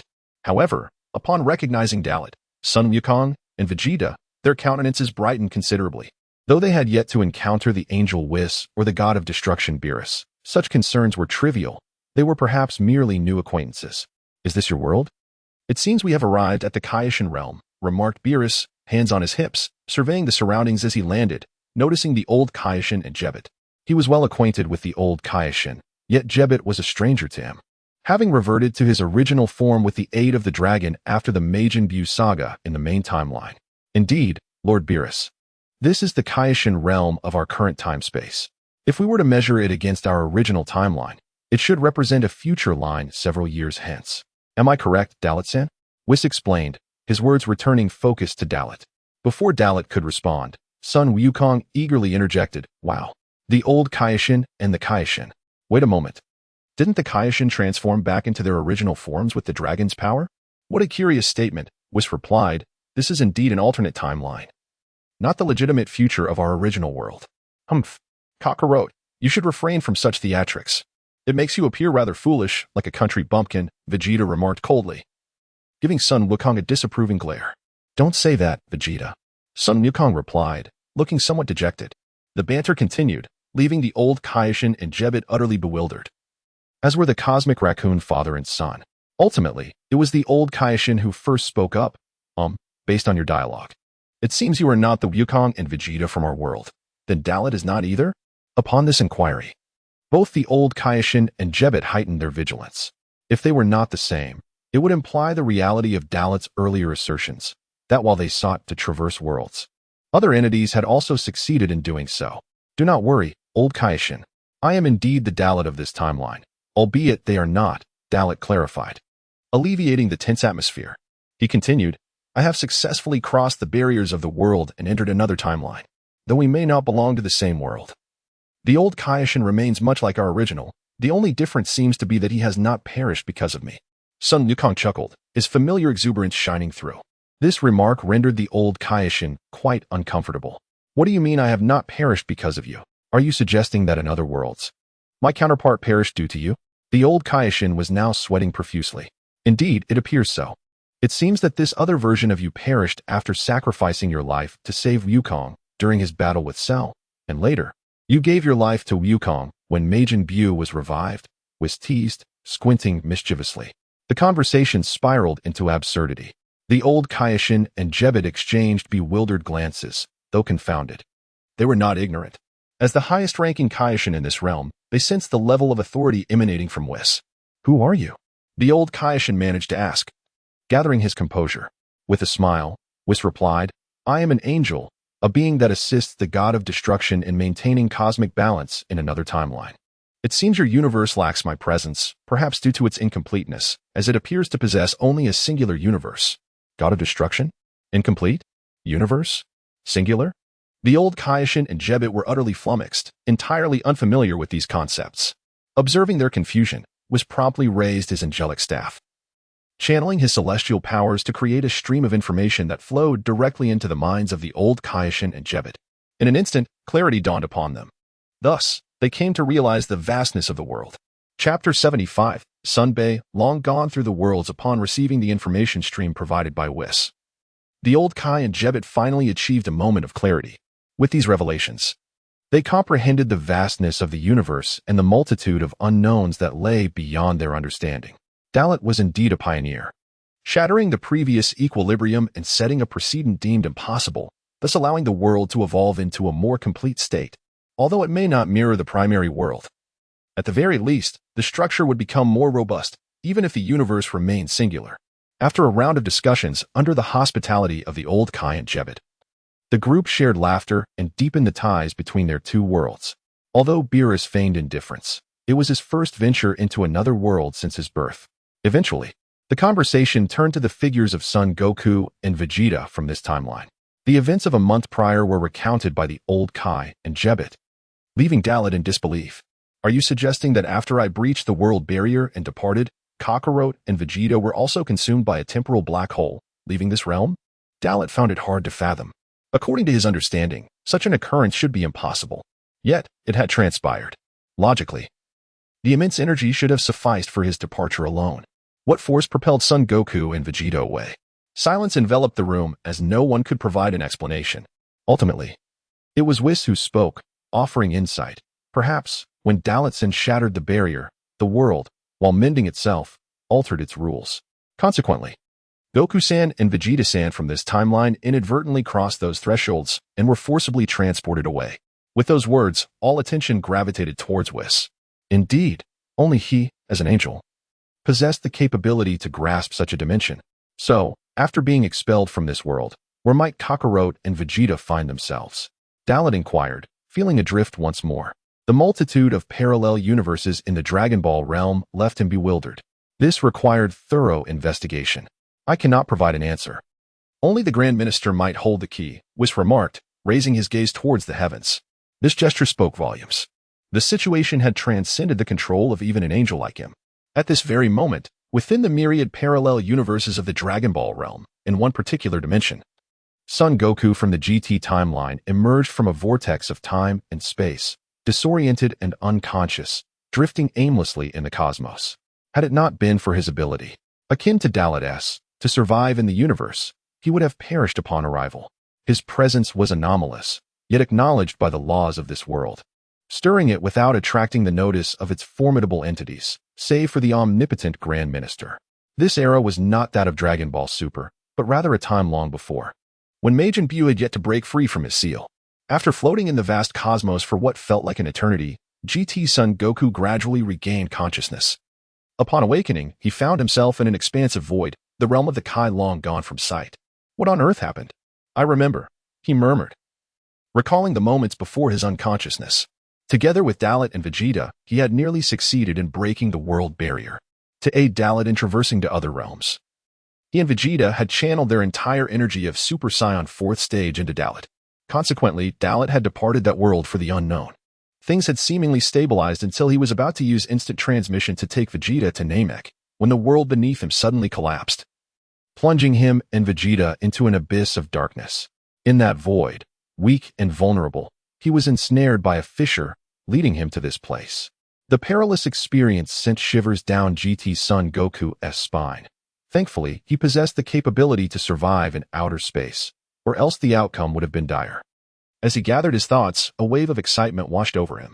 It appeared that not only had Dalit successfully traversed worlds, but he too had arrived in another realm. Could it be, I have also entered a different world? He pondered, wondering if Dalit and Vegeta were also present in this realm. Though his strength had not fully returned, GT Son Goku raised his hand, placing his fingertips against his forehead, expanding his senses to perceive the vast cosmos. Whether this place was akin to his own world remained uncertain, or perhaps he had traversed through a temporal wormhole to an entirely unfamiliar realm. The abruptness of the situation felt surreal. Suddenly, GT Son Goku's eyes shot open. He sensed an evil presence he had not encountered in years. And it was that of an old acquaintance. Wait, this energy, is that Cell? His expression shifted to one of astonishment. The long-dead Cell had resurfaced in this world, a presence he had not felt for ages. Moreover, he detected the energies of Vegeta, Gohan, Trunks, Krillin, as well as Yamcha, Tien, and Piccolo. All their essences were present, and Cell too? Did I traverse time and return to the past? The revelation filled GT Son Goku with unexpected exhilaration. If he had indeed returned to the past, it would present a monumental opportunity. Perhaps he could seize this chance to surpass Dalit entirely. Yet, he was overly simplistic in his thinking, for this world surely harbored a version of himself. And it was uncertain whether Dalit existed in this timeline. Son Goku discerned that the source of the energy was Earth, where a fierce clash was unfolding, signifying that the battle had reached an intense stage. Why is my energy absent? How peculiar. Could it be that my counterpart in this timeline has perished? And Dalit's energy is also missing. Logically, he should have been the one to eliminate Cell. Confusion enveloped him, given his prior experiences. Without hesitation, GT Son Goku executed instant transmission, vanishing from his location in an instant. Chapter 76, Sun Wukong and Sun Wukong, in chaos in a remote corner of the northern galaxy. GT Sun Wukong merely took a moment to arrive on Earth in this temporal world, positioned at the very edge of the battlefield. He observed the unfolding scene with his own eyes. As he had anticipated, his companions were engaged in a fierce battle against Cell. However, he was not present, and his energy was absent from the universe. After a thorough examination, he discerned his own energy in the underworld, confirming that his counterpart in this temporal world had perished.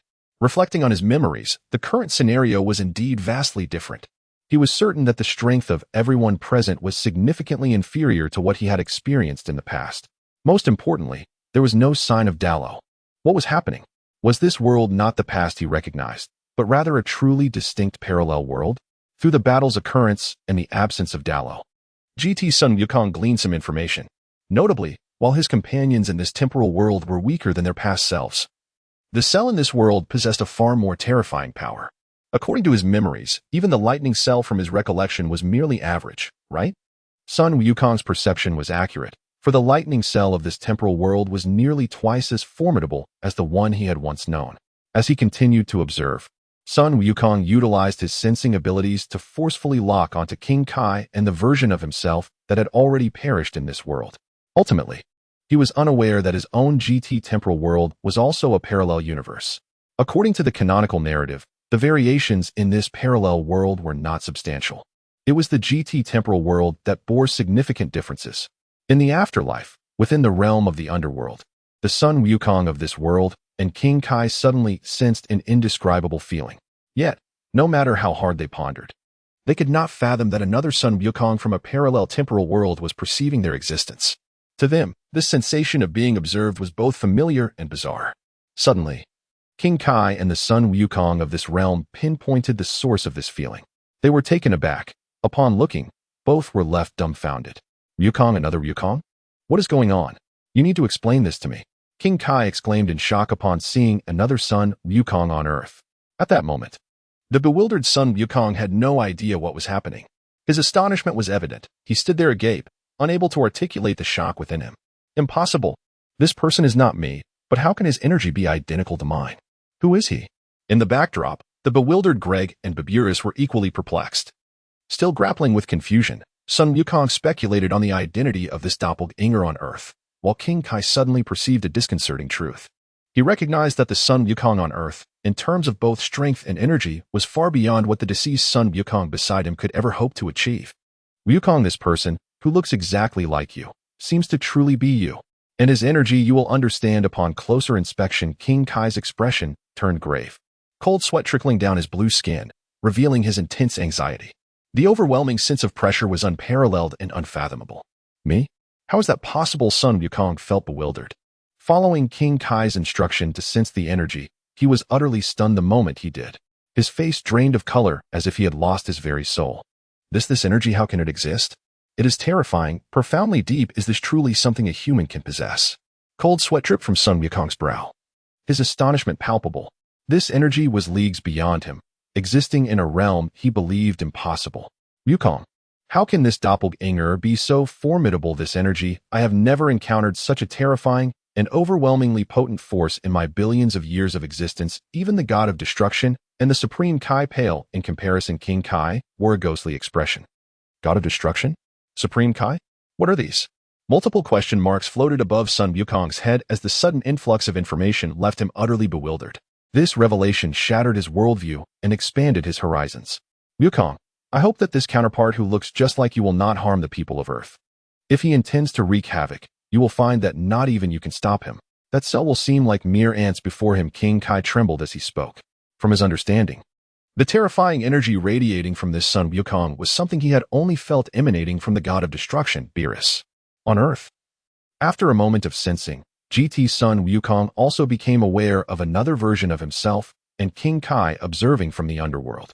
He raised his head, a smile gracing his features as he gazed into the distance, seemingly able to see them, and communicated telepathically. King Kai, and my counterpart in this world, it appears you have discovered me. I know you are surprised, but fear not. I am Sun Wukong from another parallel temporal world, or in terms you can understand. I am from 20 years in the future. GT Sun Wukong chuckled, scratching his head. This statement further astonished and terrified King Kai and Sun Wukong in the underworld. This sudden surge of monumental information flooded their minds, leaving them struggling to comprehend. You are Wukong from another world. No. You are the Sun Wukong from a parallel temporal world 20 years in the future. This is all so chaotic. ISNT Trunks also from 20 years in the future? You too. The Sun Wukong of this temporal world was utterly bewildered. If this was indeed his future self from 20 years later, then what did that make Trunks' future? The present Sun Wukong found himself completely at a loss. Two individuals from 20 years in the future? Completely different futures? From 20 years in the future, wait, if that is the case, then what about Trunks? What does his future signify? Chapter 77, The Might of the Past and the Might of the Future. How intricate it is to elucidate this matter. If only Vegeta and Dallo from my world were here, they could clarify everything in a single breath. How should I articulate this? Indeed, Trunks hails from 20 years hence. Yet I too am from 20 years in the future, albeit from a different temporal realm. For your convenience, you may consider me as originating from a future altered by Trunks. Explaining such a convoluted situation poses a considerable challenge even for GT Goku. Nevertheless, it must be said that his assertion holds merit. A future shaped by Trunks? Does that imply this world was not ravaged by Cell? The Goku of this timeline immediately grasped the critical point. Meanwhile, King Kai pondered a graver concern, stating, if that is the case, then what accounts for your arrival? Has some indescribable calamity transpired in this altered future? Upon hearing the inquiry, GT Goku could not elaborate further, merely stating, indeed, many events shall unfold in the future. However, all threats will be vanquished. My arrival has caused you distress, and we shall discuss the particulars later. Although there are discrepancies between this past world and mine, since I have come to this realm, I shall assist in eradicating Cell. With that, GT Goku fell silent, leaving the Goku of this world and King Kai at a loss.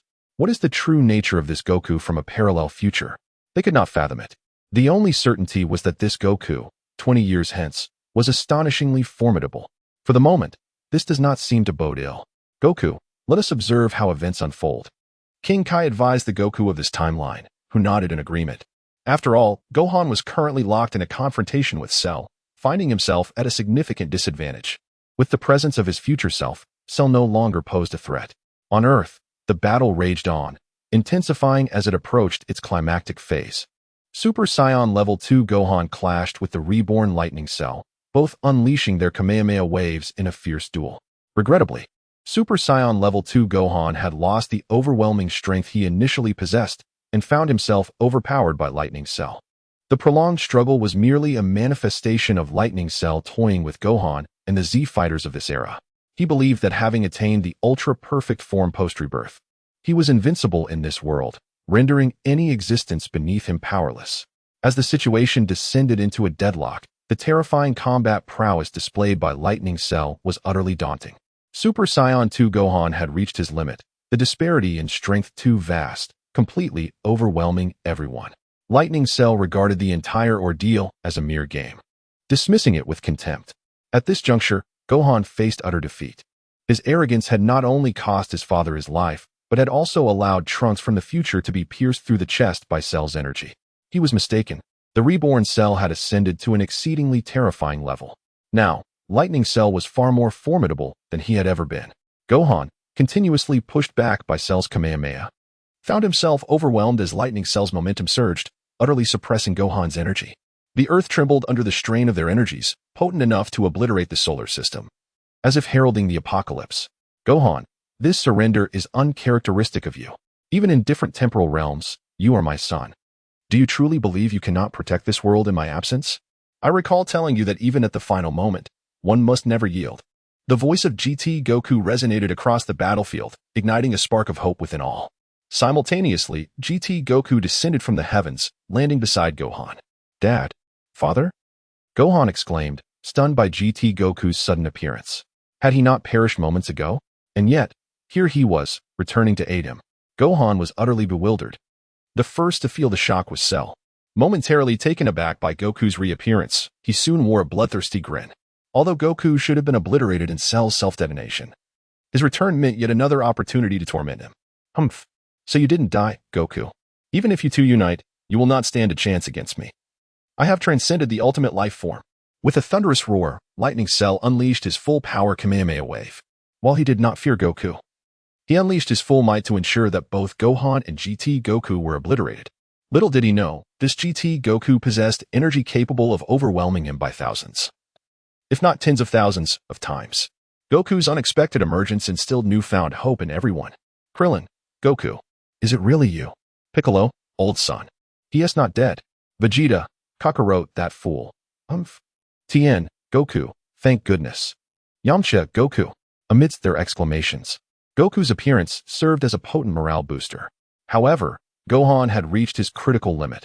Under the relentless pressure of Cell's unleashed energy, he could endure no longer.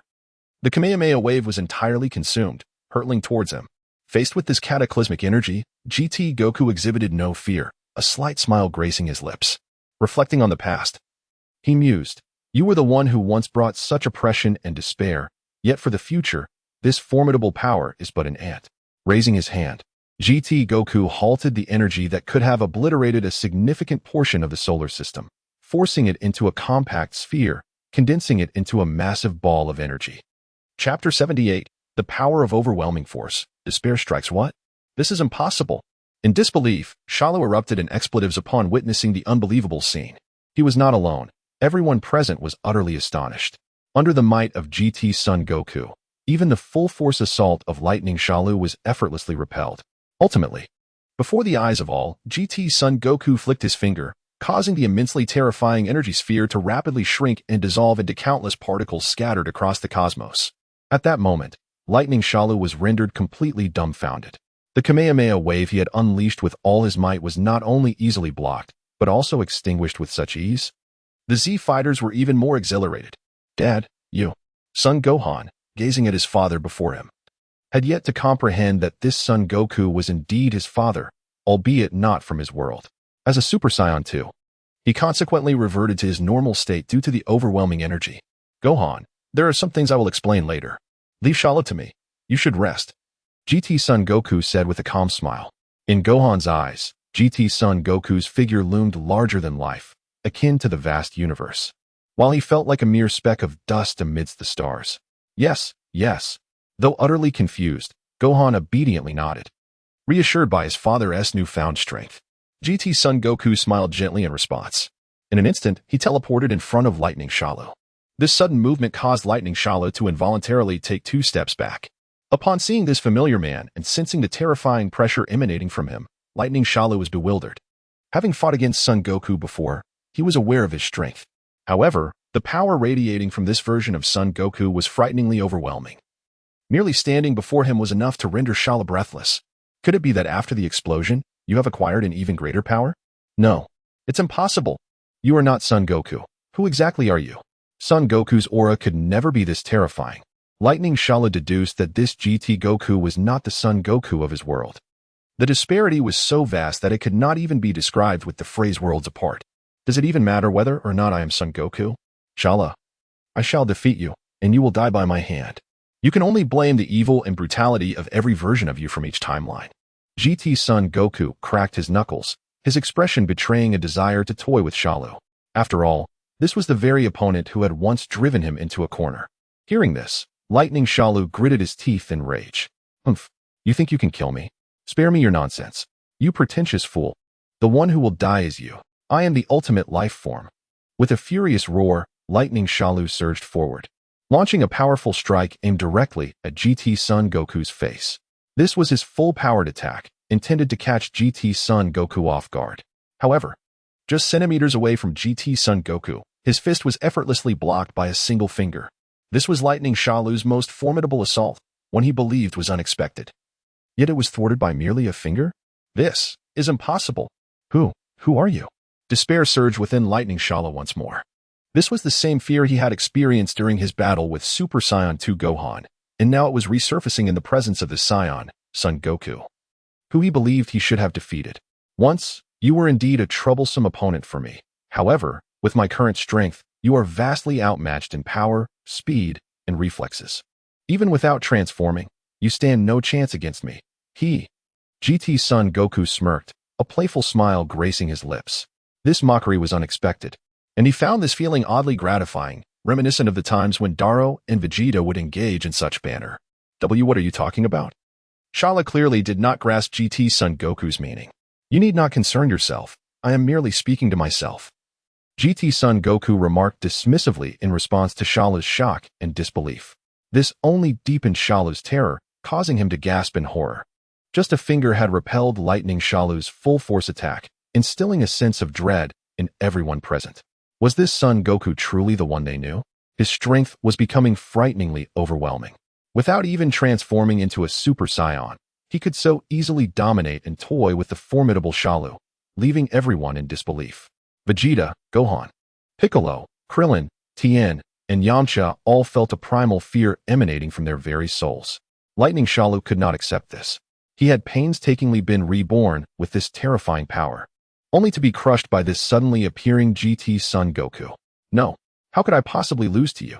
I refuse to accept this reality. I absolutely refuse to believe it. I have evolved into the ultimate life form. I have surpassed my final form and stand at the pinnacle of this world. Clenching his jaw, Lightning Shalu's eyes widened in fury. Overcome with rage, he leaped into the sky, unleashing a devastating spiral energy beam from his fingertip, aimed directly at GT Son Goku. This was the unique technique created by Piccolo, the special beam cannon. It could be said to possess the strongest destructive capability. A top-tier move capable of challenging opponents far beyond 1S level. The special beam cannon? I recall perishing at the hands of this very technique alongside my brother Raditz. However, with your current strength, such a trivial trick will be utterly ineffective against me. Facing Lightning Shalu's special beam cannon, Son Goku remained undaunted, casually raising a hand to swat it away. With a mere slap, he redirected the cataclysmic beam into the sky, sending it soaring into the cosmos.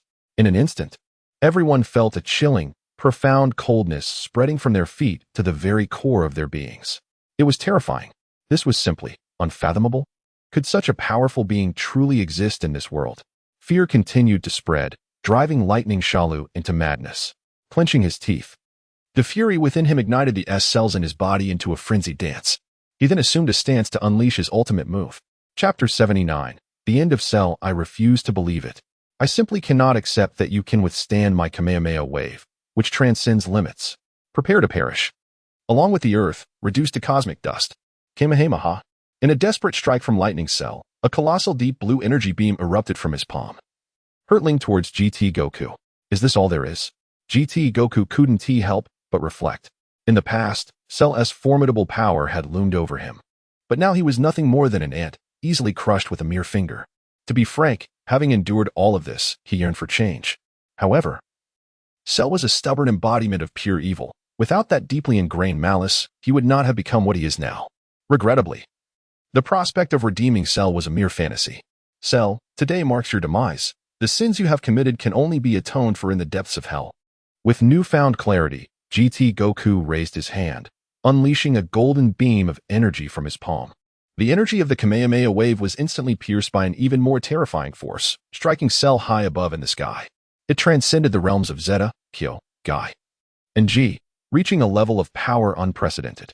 In an instant, Lightning Cell's form was engulfed, disintegrated in a flash, suffering unbearable agony that pierced through body, mind, and soul. Cell, amidst his wretched screams, was consumed completely, leaving not a single cell behind. His core was instantaneously reduced to nothingness. Thus, the mightiest artificial being Cell met his end at the hands of GT Goku, altering the original storyline and disrupting the trajectory of this parallel world. Had GT Goku not arrived, perhaps this world's future would have unfolded along the lines of Cell's dominance, for he was indeed powerful. The Z-Warriors would have perished at the hands of this monster, and Earth would have been annihilated, rendered valueless and dissipated into smoke. Everything fell into a serene quiet. The terror of Cell lingered in the hearts and minds of all. At this moment, the sudden victory was difficult for everyone to comprehend, particularly for Vegeta from this timeline. His emotions surged as he clenched his fists and rushed to confront Goku. What is happening? Kakarot, how have you become so strong? Have you broken through to a new realm? Vegeta questioned in disbelief. His words elicited no undue concern from GT Goku, but they did prompt Gohan, standing behind him, to look up attentively at his father. He too sought to understand what was happening. Just moments ago, his father hadn't exhibited such terrifying strength. And surely, he should have died. Explaining this would be quite troublesome. However, compared to the Vegeta from my timeline, your temperament is the same as his. GT Goku chuckled. Upon hearing this, both Vegeta and Gohan furrowed their brows, heightening their vigilance. They were not fools. They understood the implications of this statement. This Goku before them was not their own, but rather a version from another world, akin to Trunks. But wait, there are distinctions. At that moment, Piccolo, Tien, Yamcha, and Krillin swiftly approached, Tien dragging the lifeless body of Trunks, who had been pierced through the chest. Goku, what on earth have you experienced? Just now. Your power surpassed Cell without even transforming. Piccolo pressed for answers, having arrived too late to hear GT Goku's earlier words. Goku, what is this all about? Why was such immense power hidden from us? Krillin inquired. Yamcha chimed in, saying, Indeed, had we known you possessed the strength to annihilate Cell, we wouldn't have worried so much beforehand. Is it possible you sought to cultivate Gohan?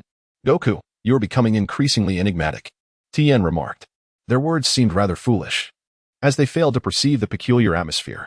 It was Vegeta's furious glare that made them realize the truth. You fools. This Kakarot is not the Kakarot we know. He hails from another parallel world. As those words echoed, everyone was taken aback, their perspectives shifting simultaneously. After experiencing the events surrounding Trunks, They had gained indirect insight into the future timelines, though their understanding was limited to the past and future. It made them aware of the existence of other temporal realms beyond their own. An air of silence enveloped the gathering. All eyes turned towards GT Goku. In this situation, GT Goku realized that failing to clarify could lead to significant trouble. Thus, he spoke. Vegeta is correct. I am Goku from a future 20 years ahead. You may find it perplexing, isn't that the future of Trunks? Admittedly, I too struggled to comprehend this at first, but through various experiences, my perspective has broadened immensely. You may consider me a visitor from the future that has been altered by Trunks. While there are still significant discrepancies, it is not entirely inaccurate. With a smile, GT Goku looked at these familiar, yet unfamiliar companions. The group was left in a state of bewilderment, yet they grasped the general idea. Meanwhile, in the realm of the god of destruction within Universe 7, was continued his afternoon tea, engaging in conversation with the prophetic fish. This was a daily ritual that had persisted for decades, never growing tiresome. As an angel, Whis would not leave the god of destruction's realm unless an unpredictable event threatening the universe occurred. The prophetic fish was equally unique, residing solely in the realm of destruction. At that moment, as Whis sipped his tea and savored pastries, he suddenly sensed something, his expression shifting subtly. The prophetic fish immediately noticed this slight change. Has something occurred, Whis? In all these years, I have rarely seen you display such demeanor. Whis, upon hearing this, swiftly reverted to his usual composure. Ho ho ho. It appears our universe has a most unwelcome guest. Chapter 80. The arrival of Vegeta in the great space-time Whis. Could it be that another entity has traversed time and space to enter our universe? The oracle fish inquired, its tone tinged with curiosity. Not long ago, Whis had mentioned an occurrence in the lower realms. At that time, it had not aroused much concern. For as long as no significant alterations were made and the power levels remained within reason, it was typically advisable to turn a blind eye. However, Whis had not exhibited such an attitude this time, which indicated that the circumstances were markedly different from the last. Indeed, and this new arrival is far from ordinary. Whis remarked, narrowing his eyes with a smile. In the next moment, he harnessed his angelic powers to perceive the lower realms, simultaneously seeking out any unusual information. As an angel, he possessed extraordinary strength and abilities that were beyond the comprehension of most. The oracle fish was taken aback upon hearing Whis's words. It was well understood that when such statements emerged from Whis, they held considerable weight. Meanwhile, in this space-time continuum, immense changes were wrought by the arrival of Son Goku. The intrusion of the anomaly had altered the natural course of the world, propelling it into an unknown evolution.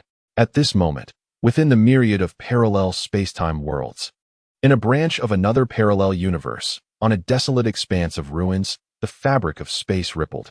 Suddenly, a black vortex formed, expelling a figure enveloped in a terrifying aura, yet rendered unconscious. The consciousness of the world immediately sensed this presence but refrained from forcibly expelling him, tacitly acknowledging his arrival. Time trickled away, and after an indeterminate period, the slumbering figure slowly opened his eyes. Before him lay a landscape devastated to near desolation. Where am I? What on earth is happening? A voice filled with confusion escaped his lips as he surveyed his surroundings, only to find remnants and debris. Devoid of any signs of life, an eerie silence enveloped him. This figure was none other than Vegeta, having traversed from the GT space-time world to this realm. As he meticulously recalled the events leading up to his unconsciousness, Vegeta instinctively realized that he had crossed into another world. The scene before him was undeniably foreign to his own reality. It seems that I, along with Kakarot and Dallo, have arrived in a world beyond our own. But where exactly is this? And where are Kakarot and Dallo? Vegeta murmured to himself. Soon after, he spotted familiar symbols and texts that stirred excitement and bewilderment within him. If I'm not mistaken, this is Earth. No, wait. This is an alternate Earth. It appeared to have transformed into its current state only after enduring absolute devastation. Vegeta surveyed his surroundings and cautiously stepped forward. In that instant, his energy sensed an imperceptible wave that spread faster than light, and the next moment, he detected a presence several miles to the southwest, accompanied by a sudden explosion. Vegeta's gaze was drawn irresistibly toward the source of the commotion. How fortuitous, he thought. A hint of interest flickering across his features. As he concentrated on the energy signature, he was astonished to discern two familiar auras, Gohan and Trunks. No, this cannot be. Their energies feel so feeble. Furrowing his brow, Vegeta found this inconceivable. It should have been fortuitous to sense his son's energy immediately upon entering this new world. Yet its weakness left him bewildered. Even if Gohan's energy was somewhat stronger, it was still insufficient. Could it be that I have not truly crossed into another time, but merely lingered in the same world, where time has progressed and Earth has undergone a transformation? Vegeta pondered, frustration mounting. While he had often chastised his son Trunks and Gohan for their inadequacies, they were still far superior to the pitiful energies he sensed now. Overwhelmed by confusion, Vegeta's fury propelled him skyward, heading toward the battlefield where the explosion had occurred. Whether he had successfully traversed dimensions or remained in his original world, he was determined to uncover the truth. At this moment on the battlefield, a golden aura surged forth, pursued by two human figures. These figures were none other than the Z Warriors, Android 17 and Android 18. The bearer of the golden energy was Gohan, who, despite having lost an arm, cradled an unconscious purple-haired youth, Trunks, who, at this age, was merely 16 and unable to transform into a Super Saiyan, rendering him a liability in the fight. In a desperate bid to protect Trunks, Gohan used his remaining arm to shield him, striving to ensure the young boy's safety. This time-space world was one of the myriad timelines devastated by the androids. Damn it, even at full speed, I can't shake them off. Gritting his teeth, future Gohan found himself in a dire predicament. The only thing he could do was protect the unconscious boy in his arms, for he believed this was the last hope for eradicating the androids from this world. It was not a lack of confidence that plagued him. Rather, the absence of an arm hampered his capabilities. Despite his continuous improvement, he was still outmatched by the endlessly powered androids. He needed Trunks. For one person's strength was inherently limited. Only through collaboration could they hope to defeat the androids. Gohan, how much longer do you intend to run? Do you really think you can escape the two of us? Android 17's laughter echoed like that of a demon, relentless in its pursuit of Gohan. You should just drop that kid. Perhaps you'll run faster without him. Android 18 taunted, her words dripping with malice. To Gohan, the taunts of the androids felt like the mocking laughter of demons, yet he found himself powerless to retaliate.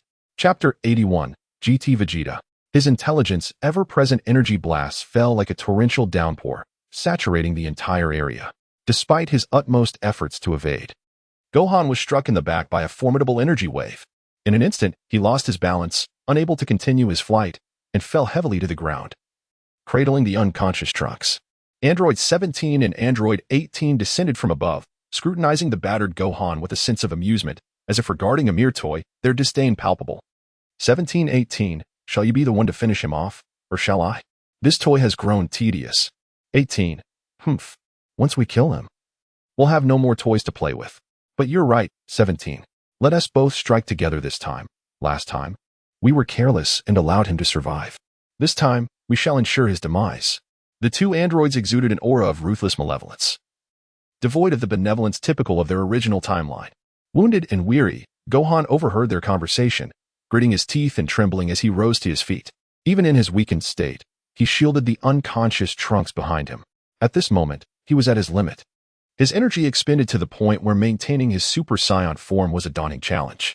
Yet, his resolve remained unshaken. He vowed to protect Trunks at all costs, even if it meant sacrificing his own life. I will not allow you to act with impunity, Gohan roared, his energy surging. At this point, he was igniting his very life force to enhance his power. The air crackled as his aura swelled, resembling a tempest unleashed. This was his most potent attack, forged from the burning of his life and potential. Should this strike prove ineffective, he would be left to confront death in silence. Upon sensing the terrifying intensity of Gohan's energy, Android 17 and Android 18 exchanged cruel, dismissive smiles. Despite the formidable readings, they did not perceive him as a threat. Simultaneously, they raised their hands, energy coalescing in their palms. They intended to annihilate Gohan completely. Both sides amassed energy to its zenith, poised for an explosive confrontation. Even with every ounce of strength, risking their lives, this was the extent of their capabilities. Gohan, you are of no use now, 17 declared coldly. Continuing to resist is merely amusing to us, 18 taunted savagely. Their words ignited Gohan's fury once more. However, before he could unleash his full power, a familiar voice interrupted the unfolding drama. Stop, Gohan. In your current state, you are no match for them. The voice was haughty, imbued with authority and an overwhelming presence. A sudden shift occurred, and all eyes turned skyward. The figure that emerged was one they recognized, and it struck fear into their hearts. This cannot be. Android 17, incredulous, realized who it was. Vegeta. He was supposed to be dead at my hands. How can he still be alive? Android 18 also recognized him, her voice rising in disbelief. Memories flooded back. The strongest warriors on this planet had perished at their hands years ago, including the mightiest, Vegeta. Yet, if Vegeta was dead, then who was the one descending from above? Not only the androids were stunned, even this timeline-esque Gohan was momentarily taken aback, rubbing his eyes in disbelief. It was only when Vegeta gracefully descended before him that the future Gohan confirmed the truth. It truly is. Vegeta, Uncle Vegeta, you're not dead? How can this be? Gohan stammered, his mind a whirlwind of confusion. According to reason, the Dragon Balls on Earth had been depleted. There should be no means of resurrection. How could the deceased Vegeta suddenly reappear? Upon hearing Gohan from this timeline, GT Vegeta deduced the era of this world, especially considering the unconscious Trunks. He began to piece together the situation. Memories surfacing from the events of the Cell Saga nearly 20 years prior. Oh, I see. It appears I have indeed arrived in an alternate timeline, one akin to the future Trunks world. Although it may be the same, at least in this time frame, the time machine has yet to be constructed. And this world has been ravaged by these two androids. GT Vegeta grasped the circumstances and recognized his current location. It was evident that he was indeed the prince of the saiyans, and now their king, his intellect ever sharp. To confirm his suspicions, GT Vegeta could not resist asking, Gohan, in your world as past, Kakarot died of a heart disease, correct? Gohan, bewildered by the inquiry, could only nod in response. Yes, Uncle Vegeta, you already knew this. Didn't he? Wait, does this mean you were from another timeline? With Gohan's affirmation, GT Vegeta felt assured. He had indeed arrived in the parallel world he recognized, albeit before future Trunks time travel. It seems my assumptions were correct. I understand now. Take Trunks and find a place to rest for now. Leave these two to me, and once I have dealt with them, we can converse further. Turning his back to Gohan, GT Vegeta's expression hardened, his gaze fixated on the two androids before him. These adversaries had haunted his past, and now an opportunity for vengeance had presented itself. However, Gohan was left in shock upon hearing that Vegeta intended to confront androids 17 and 18 alone. This was no trivial matter. Chapter 82. Overwhelming Power, Instantaneous Defeat of Android 17. Uncle Vegeta, let us join forces, son Gohan urged fervently.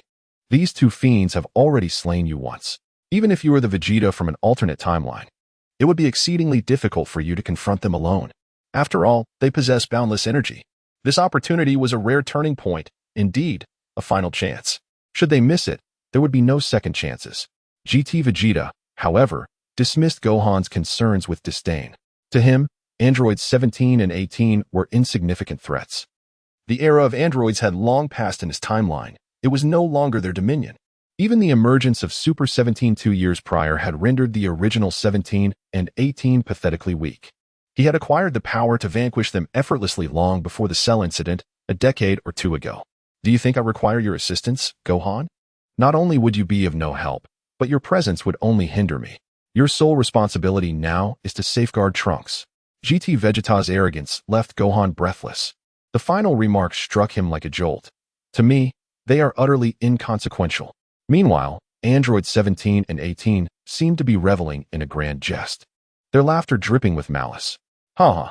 Did you hear that, 18? This Vegeta dares to take us on alone. And he speaks with such audacity. Has he forgotten how he met his end at our hands all those years ago? 17 mocked, turning to his sister. In his eyes, this resurrected Vegeta was merely deluding himself. They were invincible androids, after all. Yet, he failed to comprehend that they were now facing the transcendent Vegeta from the GT universe. TCH. Perhaps he has grown too complacent with the passage of time. It's necessary for him to feel despair once more to truly understand how terrifying we are. 18. More disdainful than her brother, placed her hands on her hips and stepped forward, preparing to teach GT Vegeta a lesson. This demeanor reminded GT Vegeta of his own timeline's 18. While they shared similar personalities and tones, he had to admit that this 18 was a far cry from the one he knew, one who was pure evil, while the other, despite her past ruthlessness, had transformed into a devoted wife and mother to Kaiatsu. Indeed, two worlds can never be entirely alike. Had I not witnessed it with my own eyes, I might have forgotten. Vegeta mused aloud, prompting 17 and 18 to realize that this Vegeta was truly peculiar. Though I cannot comprehend your words, Your arrogance is excessive, Vegeta, 17 retorted, his menacing aura directed at GT Vegeta. I know not how you returned, nor do I care. What matters is that since you have reappeared, you must prepare to be slain by us once again. 18 narrowed her eyes, her malicious intent unmistakable.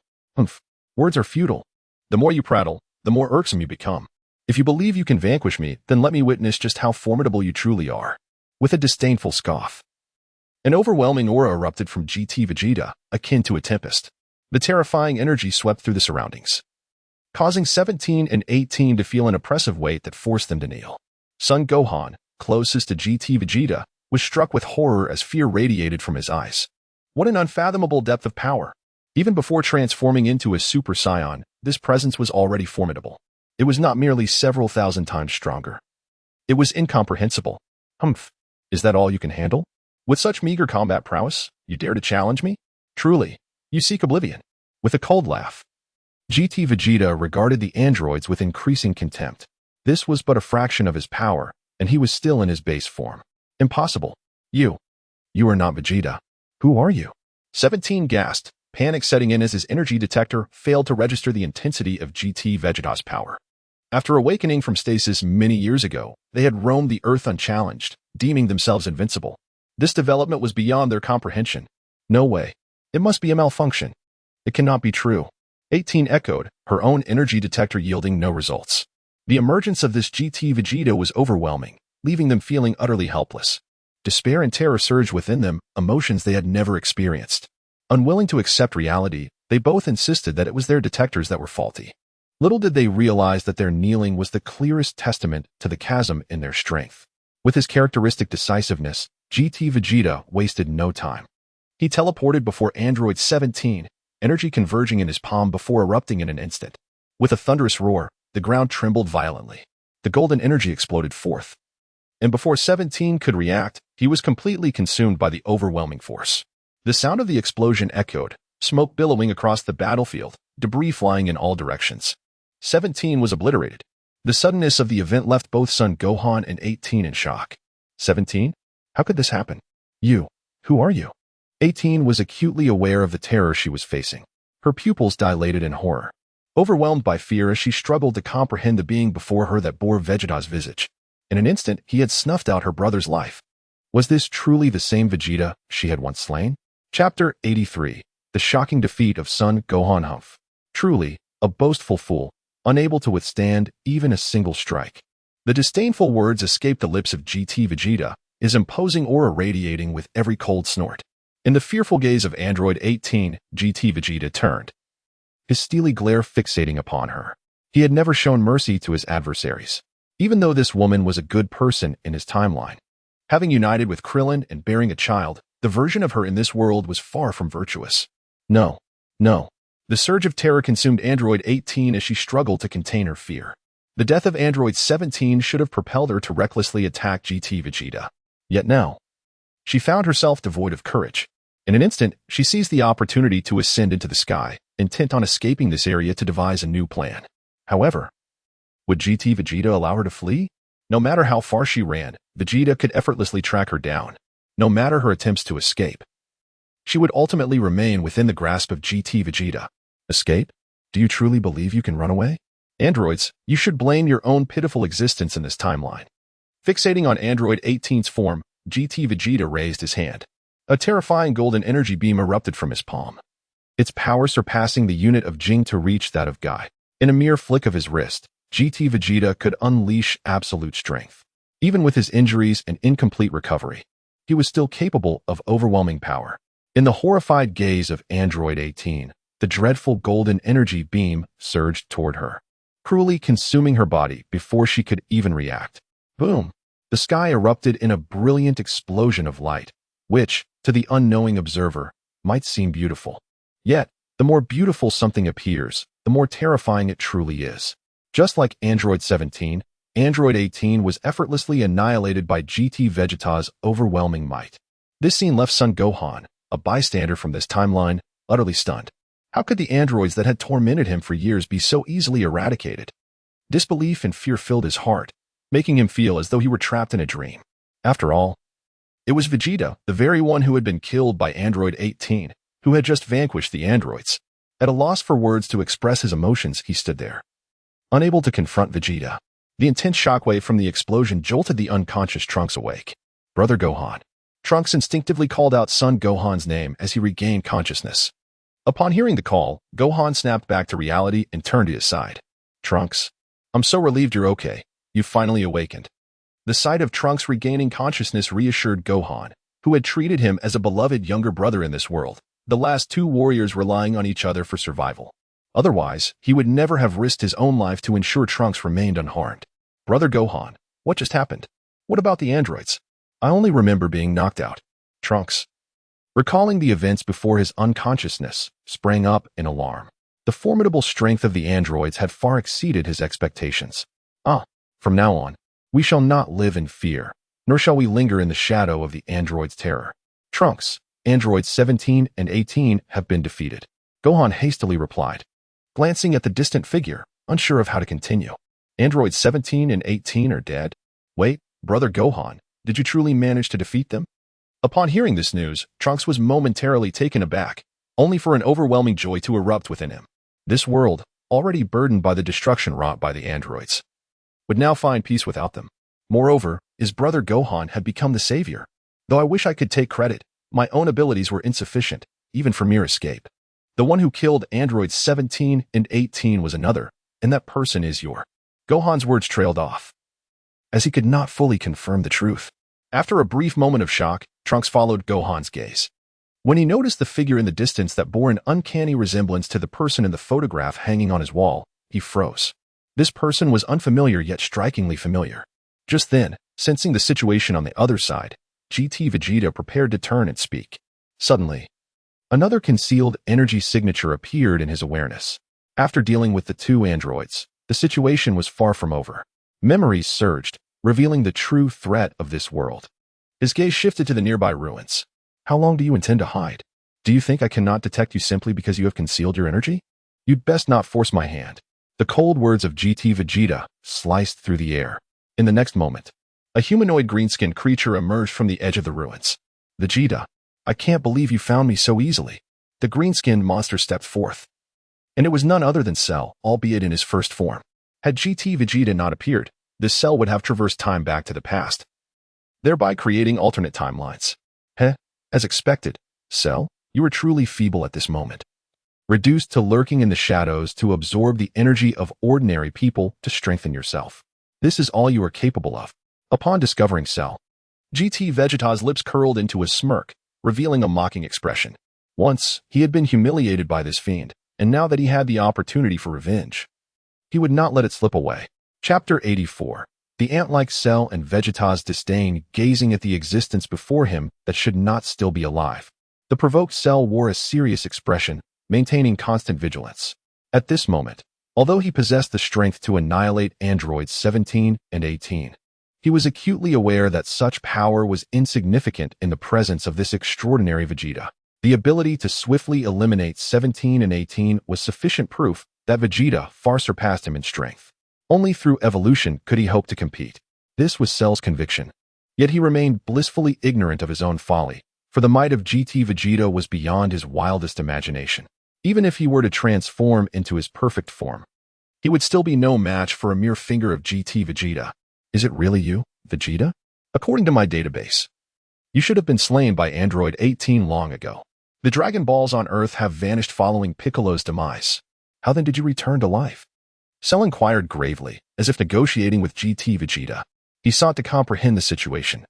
Yet he failed to realize he lacked the standing to engage in dialogue with GT Vegeta.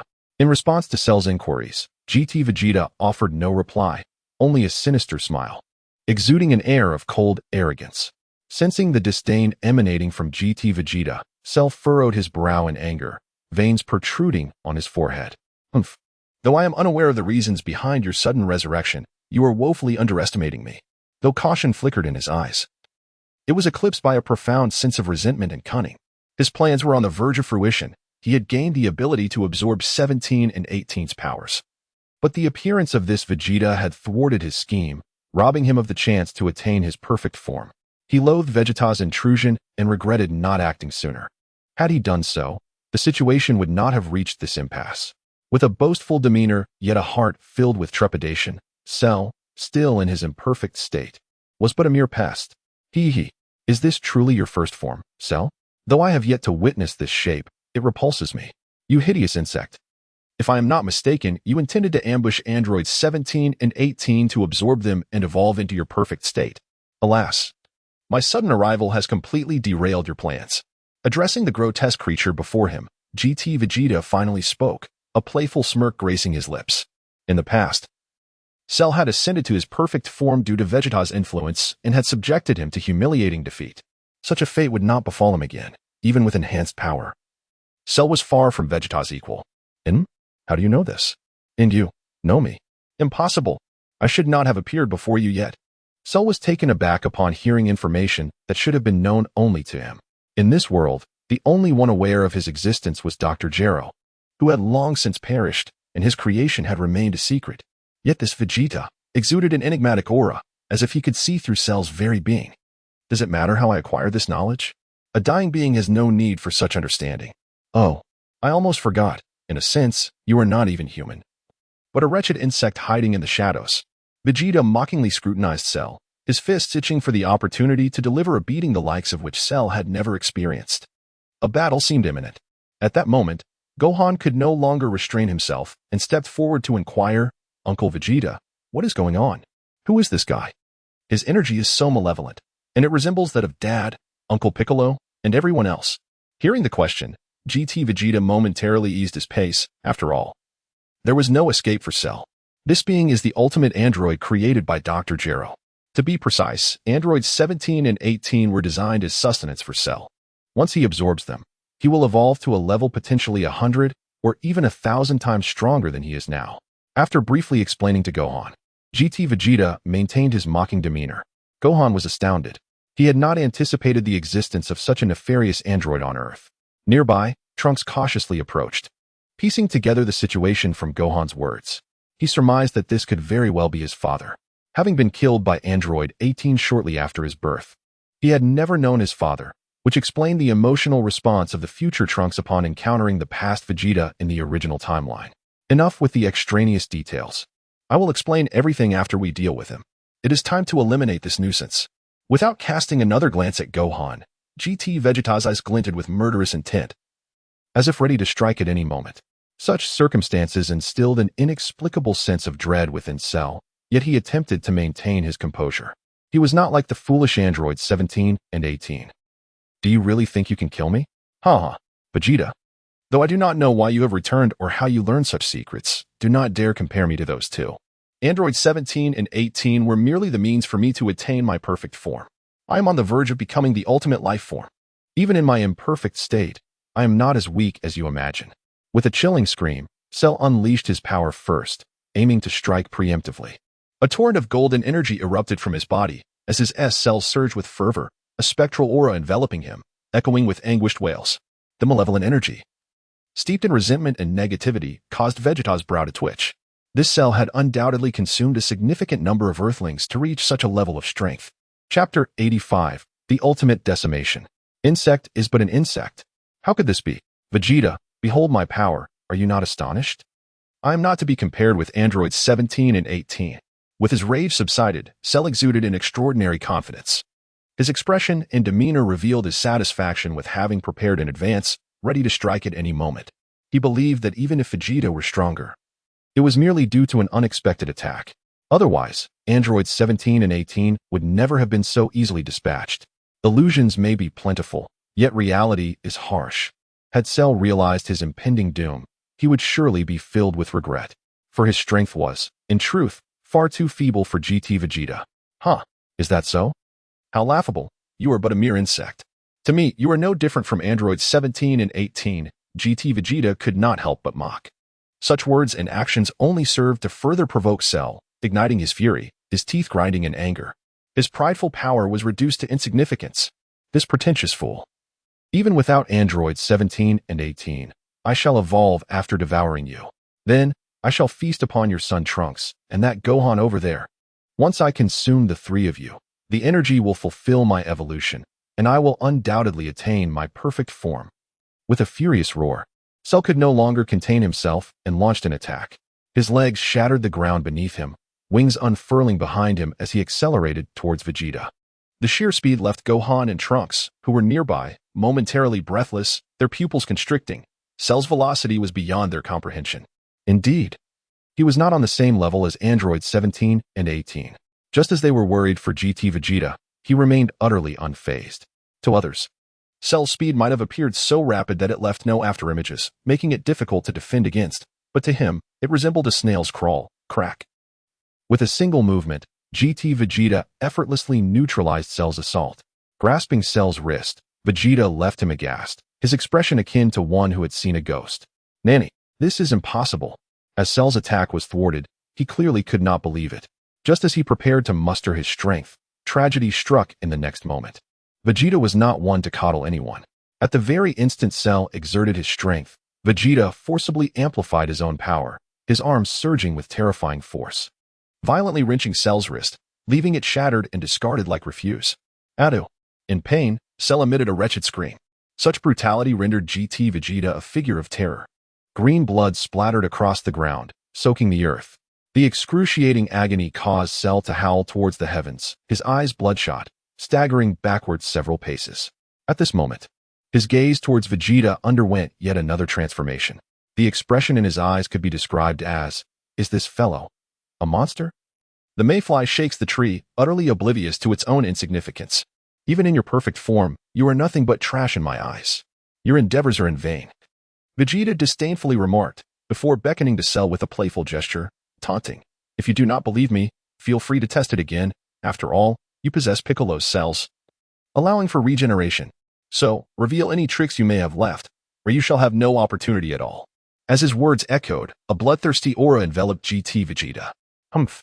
You are aware of this, then you should also know that I possess your cells, and I can replicate your techniques. With a cold gaze, Cell's severed arm began to regrow, fueled by the power surging within him. Regardless of the extent of my injuries, I can always regenerate. In contrast, you will only incur further damage in the battle to come, even if your strength surpasses mine, as long as you cannot eliminate me in one blow. This battle holds no suspense. It is you, Vegeta, who shall perish. Cell remained obstinately convinced of his assured victory. Your words are tiresome. With that, GT Vegeta unleashed a terrifying speed, instantly teleporting before Cell. The opportunity one granted you, you have squandered. The sudden appearance of GT Vegeta caused Cell's heart to skip a beat, his pupils dilating. Before he could regain his composure, a relentless barrage of attacks descended upon him like a tempest. An endless stream of blows contorted Cell's body.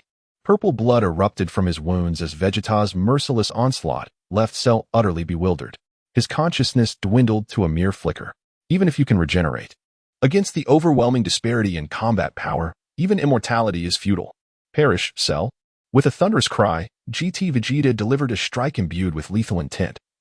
Striking Cell in the abdomen, boom. Under the force of the heavy blow, Cell vomited acid, his entire body spiraling out of control. His mind rendered blank.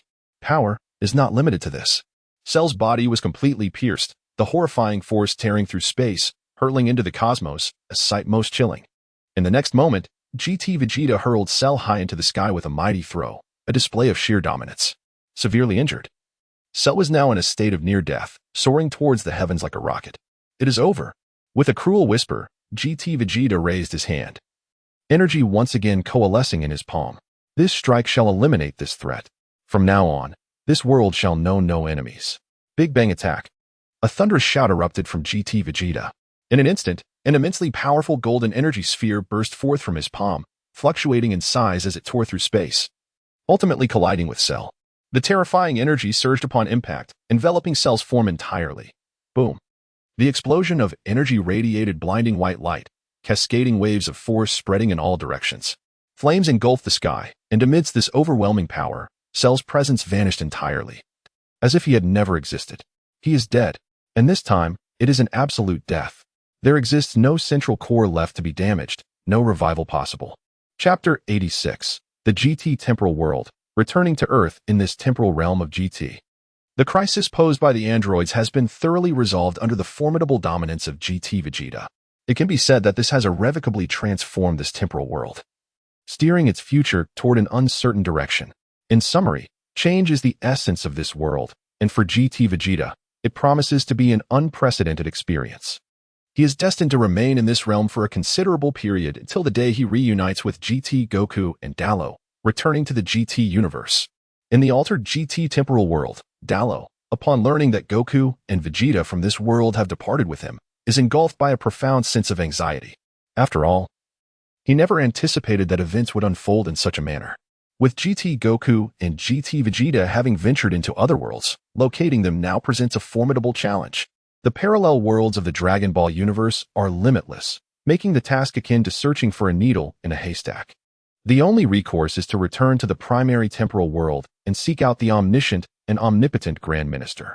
According to his understanding and Whis' guidance, no one else can traverse such vast realms. With the answer crystallizing in his mind, Dallo is poised for immediate action when he is momentarily halted by the words of the old Kai and Jebet. Having returned, it would indeed be inappropriate to leave without greeting his companions on Earth. Moreover, this world's Vegeta and Goku have been traversing worlds for a month due to his actions, and he owes an explanation to their families. Thus, a return to Earth is inevitable. For Whis, Beerus, Goku, and Vegeta from the primary temporal world, Earth in this temporal realm sparks great interest. This marks their first encounter with another parallel world, which is truly exhilarating. According to the old Kai, the companions in this world seem remarkably similar to those from their own. The primary temporal world's Goku is eager and anticipates the adventure. Beside him, Vegeta remains silent. Beneath his stoic exterior, his thoughts are inscrutable. Perhaps he longs to see the family of this world, or perhaps he is indifferent. After all, Vegeta is not Goku. His perspective is far more mature, especially considering the significant differences between the Vegeta and Goku of the primary temporal world. Let us visit Earth later. Whis, I wish to ascertain whether this world possesses a god of destruction. Beerus muses. His attention is not solely on Earth, but also on other matters. As a god of destruction from a parallel world, it is crucial to confirm this fact. If there is indeed no god of destruction, then this world is truly peculiar. In his understanding, wherever there exists a Kaioshin, a god of destruction should also be present.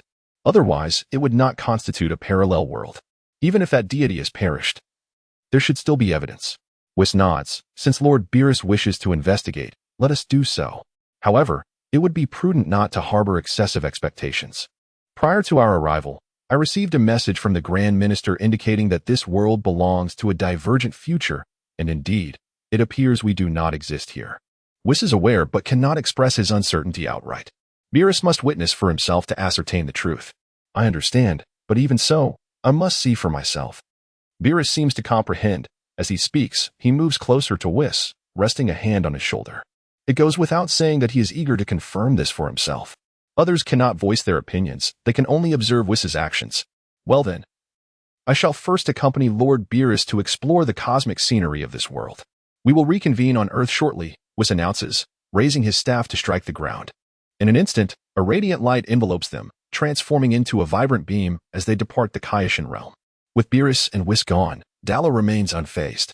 Although their departure may seem futile, Dallo refrains from voicing any objections. If they wish to savor the beauty of this world, so be it. Dallo can surmise that even if Beerus had not taken this initiative, Whis would have diligently sought to gather information about their world. Let us proceed. We must complete all tasks promptly. I have no time to waste here, and neither should you, considering the crises that have unfolded in your world. The matter concerning that dark entity requires your attention, Dallo states, turning and vanishing from the Kaioshin realm with a swift instant transmission. Left behind, Goku and Vegeta are momentarily taken aback. Dallo's words remind them of the pressing issue regarding future Trunks. In their excitement over world traversal, they had forgotten about it. He's right, our time is limited. Kakarot, after we reach the Earth of this world, we must hurry back, Vegeta tells Goku, who is still in a daze. After several seconds, Goku snaps back to reality. Yes. Let us go. Grab my hand, Vegeta. He extends his hand, intending to use instant transmission to traverse space. This gesture and request cause Vegeta to feel a bit awkward. However, without instant transmission, Vegeta cannot reach this world's Earth. Reluctantly, he grips Goku's shoulder. In the GT temporal Earth, Dallo's return, along with the appearance of Goku and Vegeta from the primary temporal world, provides a comprehensive explanation for the events that transpired a month ago. For the Z fighters, It is only now that they can fully affirm and comprehend the evolution of these occurrences. Unbeknownst to them, Dallo, Goku, and Vegeta successfully crossed the boundaries of worlds and ventured into others. Furthermore, Dallo has brought back Goku and Vegeta from other realms. In essence, that is the situation. For the time being, there is no need to worry about their safety. At least with their prowess, they are not easily threatened by ordinary beings. With this clarification, Dallo concludes his explanation. The impact on his companions in this world is significant. Although Dallo now comprehends the situation, Goku and Vegeta remain unknown variables. Their only course of action is to strengthen themselves through training while awaiting the return of Goku and Vegeta or, alternatively, for Dallo to locate them and return together. Chapter 87. The Power of GT Piccolo. The dragon's might. It seems that we are at an impasse and must accept our fate, remarked GT Piccolo from the alternate timeline, embodying the role of a strategist. Despite the existence of potential solutions, their capabilities fell short. Such is destiny. It is the burden of my father and Uncle Vegeta. Uncle Darlo has succeeded, and I firmly believe that my father and Uncle Vegeta will return one day, GT Gohan expressed. A mix of self-comfort and unwavering faith in his father. Throughout the tumultuous history of this earth, numerous crises have arisen, many of which were not resolved by his father. Yet, his father has always dared to confront challenges, taking the lead. Moreover, although his father may not match Uncle Darlo's strength, he is certainly not far behind. This conviction fuels his belief. Meanwhile, the main timeline's son Goku observed his alternate universe son with a sense of nostalgia. Although you are not the Gohan from my timeline, your maturity brings me solace. In truth, I consider myself your father, and I too trust that my counterpart in this universe will return safely. Thank you for your affirmation. Father from another timeline. GT Gohan felt no resistance towards the main timeline's son Goku. On the contrary, he was elated to meet a father from a different world. How tedious. I had anticipated that coming to this world would allow me to meet my counterpart here, but it seems I have come in vain. Main timeline's Vegeta was not as subtle as Goku. His emotions were plainly displayed. To be frank, he simply struggled to articulate his feelings. Observing this world's Trunks, he secretly acknowledged his growth, yet maintained a facade of indifference out of pride. Others were unfazed by his demeanor. For the Z fighters of the GT timeline, it was evident that Vegeta from any timeline shared similar traits.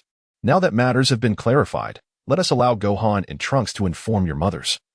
Darlo redirected the conversation. The Z fighters were concerned, and it was equally important for GT son Goku and GT Vegeta's wives, Chi-Chi and Bulma, to be apprised of the current situation.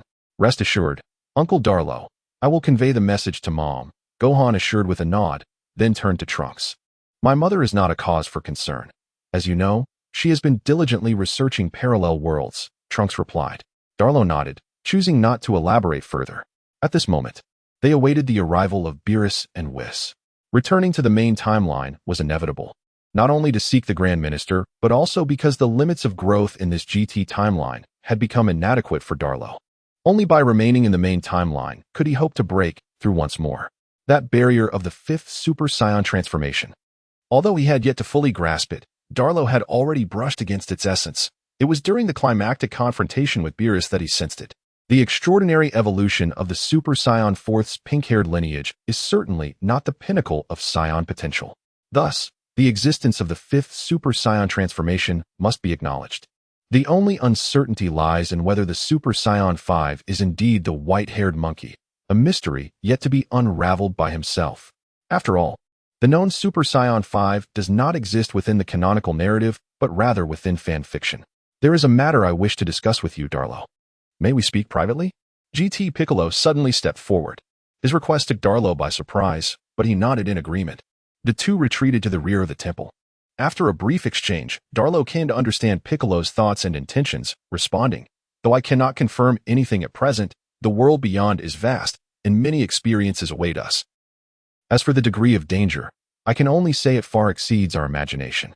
I know you are eager to venture forth, but it is not yet your time. As for me, Kakarot, and Vegeta, we have already approached our limits." Upon hearing Darlo's response, Piccolo chuckled awkwardly. I anticipated this outcome. However, knowing that my alternate self has forged friendships with others brings me peace. I must admit, I feared my counterpart in another world might not exist, as I was once the Demon King Piccolo. Piccolo's words elicited a laugh from Darlo.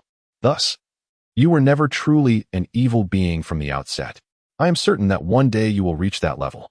At the very least, you are far stronger than that world's Piccolo. Moreover, I can sense that you have yet to master the dragon's might in that realm, Darlo stated candidly, expressing his hope for Piccolo's successful cultivation of this power. In this altered GT timeline, Piccolo is not the weakling from the original narrative. His strength ranks just below Darlo, Goku, and Vegeta. Furthermore, with the mastery of the special power known as Dragon's Might, Piccolo could unleash his full potential, rivaling even the gods. If the main timeline's Goku and Vegeta do not transform into Super Saiyan gods, they would indeed be no match for him. The Dragon's Might.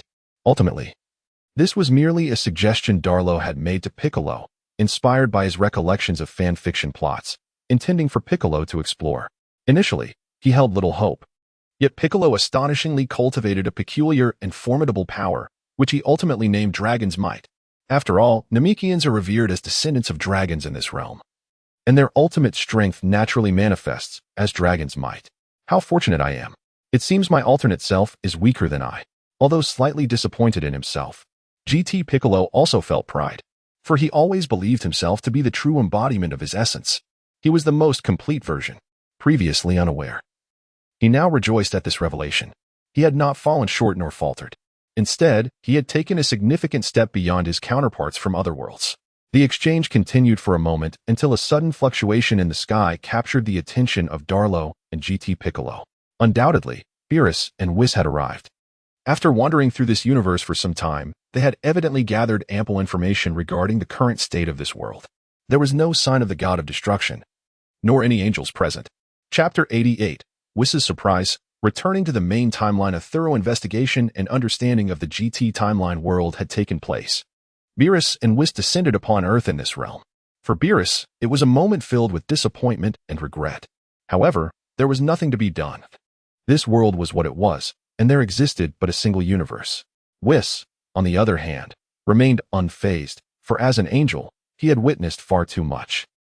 The evolution of worlds he had observed numbered in the tens of thousands, and in his memory, many worlds had developed to resemble the current one. With the arrival of Beerus and Whis, the Z warriors of this realm gained a deeper understanding of other worlds. After all, they were unaware of the existence of gods of destruction and angels, especially for Piccolo. After hearing Darlo's explanation, he grasped the terrifying nature of the gods of destruction and angels, feeling utterly incredulous. It could only be said that he had yet to reach that level of understanding. "Oh, Piccolo-san, it seems you have cultivated an extraordinary power," Whis remarked, noticing the uniqueness of GT Piccolo, which captured everyone's attention. Extraordinary? The Goku and Vegeta of the main timeline were taken aback, knowing that their Piccolo had long since become a mere shadow of his former self. The inhabitants of the GT timeline were aware of GT Piccolo's capabilities. It was GT Gohan who spoke up, an extraordinary power. Could it be that Uncle Piccolo has cultivated the dragon power?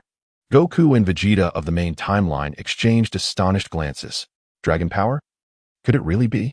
This is truly hard to believe. From what I know, in the countless parallel universes, there may not even be one Namekian who has cultivated dragon power, yet we encounter it in this timeline, and at such a level. Whis expressed with a sense of awe. Beerus, taken aback, asked, "Whis, what is this dragon power you speak of? Is it strong?" With this inquiry, Beerus scrutinized the Piccolo of this timeline. While he did possess some strength, it was not particularly impressive in Beerus's eyes. "Had you not mentioned it? I would not have realized how powerful this Piccolo is," Goku remarked, having keenly sensed Piccolo's strength, leaving him utterly speechless. Vegeta, too, shared in the shock, as they recognized that at their current state, without transforming into Super Saiyans, victory would indeed be elusive. Their comprehension was accurate, albeit incomplete. For if Piccolo truly unleashed his dragon power, his combat prowess would surpass even Darlo in his base form. Dragon power belongs to the dragon god Salama. Since the disappearance of the dragon god Salama, this power had not graced the world again. Yet, after billions of years, who would have thought it would resurface? Whis provided a brief explanation, leaving all present astounded. Billions of years without encountering it? The dragon god Salama? Everyone present had heard whispers of this entity, yet none truly understood its essence. Even Darlo found himself intrigued, as this was another extraordinary existence within the Dragon Ball universe that had yet to make an appearance. Combining all available information, it was certain that the strength of the dragon god Salama rivaled that of the Grand Minister. Otherwise, he would not have been able to create the Super Dragon Balls. Simultaneously, Dallo was taken aback, for the dragon power he had casually mentioned aligned precisely with what was described in the novels. Even Whis was left astonished. GT Piccolo himself was equally unaware that the power he had cultivated was so remarkable. As a descendant of the dragon god Salama, how could he not know who this being was? As detailed exchanges unfolded, time slipped by unnoticed. An hour had passed without anyone realizing. For Goku and Vegeta from the main timeline, this brief journey to the GT world was drawing to a close. The need to venture to another world found unanimous agreement among the group. After all, even with trust in the Vegeta and Goku of this timeline, they could not remain idle. At the very least, if Dallo possessed the capability, he could take action. Partings were inevitable, yet this separation would span an entire world. Everyone felt a sense of reluctance, though the possibility of returning at any moment went unspoken. As Dallo, Goku, Vegeta, Beerus, Whis, and Dallo vanished from their location. Swallowed by the temporal vortex, the heavenly realm fell into a brief silence. The atmosphere shifted abruptly, returning to the Dragon Ball Super narrative of the main timeline. Their return was but a mere 2 hours from the perspective of this world. Although only 2 hours had elapsed, it felt like an eternity. During this time, the other Z warriors had already gathered, with no one absent. After all, given the recent tumultuous events on Earth, none were oblivious to the gravity of the situation. So, what are your plans now, Dallo-san? Upon their return, Whis immediately sought to clarify future matters with Dallo. Hearing this, all eyes turned to Dallo for now. He could consider himself a part of their 7th universe. What can I say? The first thing upon returning to this world is to seek an audience with the Grand Minister. I wish to ascertain the whereabouts of Kakarot and Vegeta from my world, Dallo declared. This was a matter of utmost importance. Even if he could not go, at the very least, he needed to gather information. Nanny, you intend to meet the Grand Minister right now. Are you out of your mind? Do you genuinely believe the Grand Minister is someone you can meet at will? Beerus exclaimed, startled. While he understood Dallo's desire to inquire about the Grand Minister, he never anticipated Dallo would be so direct. In Beerus's mind, the mere fact that such a supreme being allowed him to remain in this world was a grand act of mercy. The idea of simply meeting him was preposterous. Very well. After a moment of contemplation, Whis did not refuse and nodded in agreement. This response only heightened Beerus's anxiety. Hey, Whis. Are you truly going to take him there? Beerus exclaimed, his expression one of despair. The Grand Minister had already signaled his intentions. However, before proceeding, let us address another matter. I wonder if Dallo-san could wait a moment? Whis suggested, tactfully shifting the topic. Upon hearing this, Dallo nodded, refraining from further comment. He understood precisely what Whis was referring to. Chapter 89, Vegeta's intellectual burden and the Grand Priest's consent due to Whis's words. All blame shifted back to future Trunks. Originally, he was the primary issue. However, he had been temporarily overlooked because of Darlot's involvement. Now that Darlot's matter was resolved and the interdimensional journey had concluded, it was time to address the current predicament. The existence from the future, while akin to Darlot, could not remain in this temporal realm according to the cosmic laws governing this universe, particularly without the Grand Priest's approval. The Grand Priest was indeed aware of the situation here, and any act of favoritism would be tantamount to courting disaster. It is well known among the divine that the sudden arrival of an entity not belonging to this world would precipitate utter chaos in the timeline, not only disrupting the historical trajectory of the original world, but also steering it towards an entirely unknown future. No one could intervene, not even if Goku and Vegeta pleaded on his behalf. This predicament had to be resolved. With a deep sigh, Beerus assumed a serious demeanor. He then addressed future Trunks, stating, "Your time in this realm has reached its final hour. I had previously warned you, and now, it is time to return whence you came, or face destruction." Beerus stood with his hands clasped behind his back, staring intently at future Trunks, allowing him a choice. Either face obliteration or return to his own world. While it was framed as a choice, it was, in fact, a dismissal. Truth be told, had it not been for Goku and Vegeta's connections, Trunks would have been destroyed the moment he arrived from the future. Traveling through time, from the future back to the past, constituted a grave offense. Lord Beerus. Upon hearing Beerus's words, future Trunks felt utterly despondent, his spirits plummeting.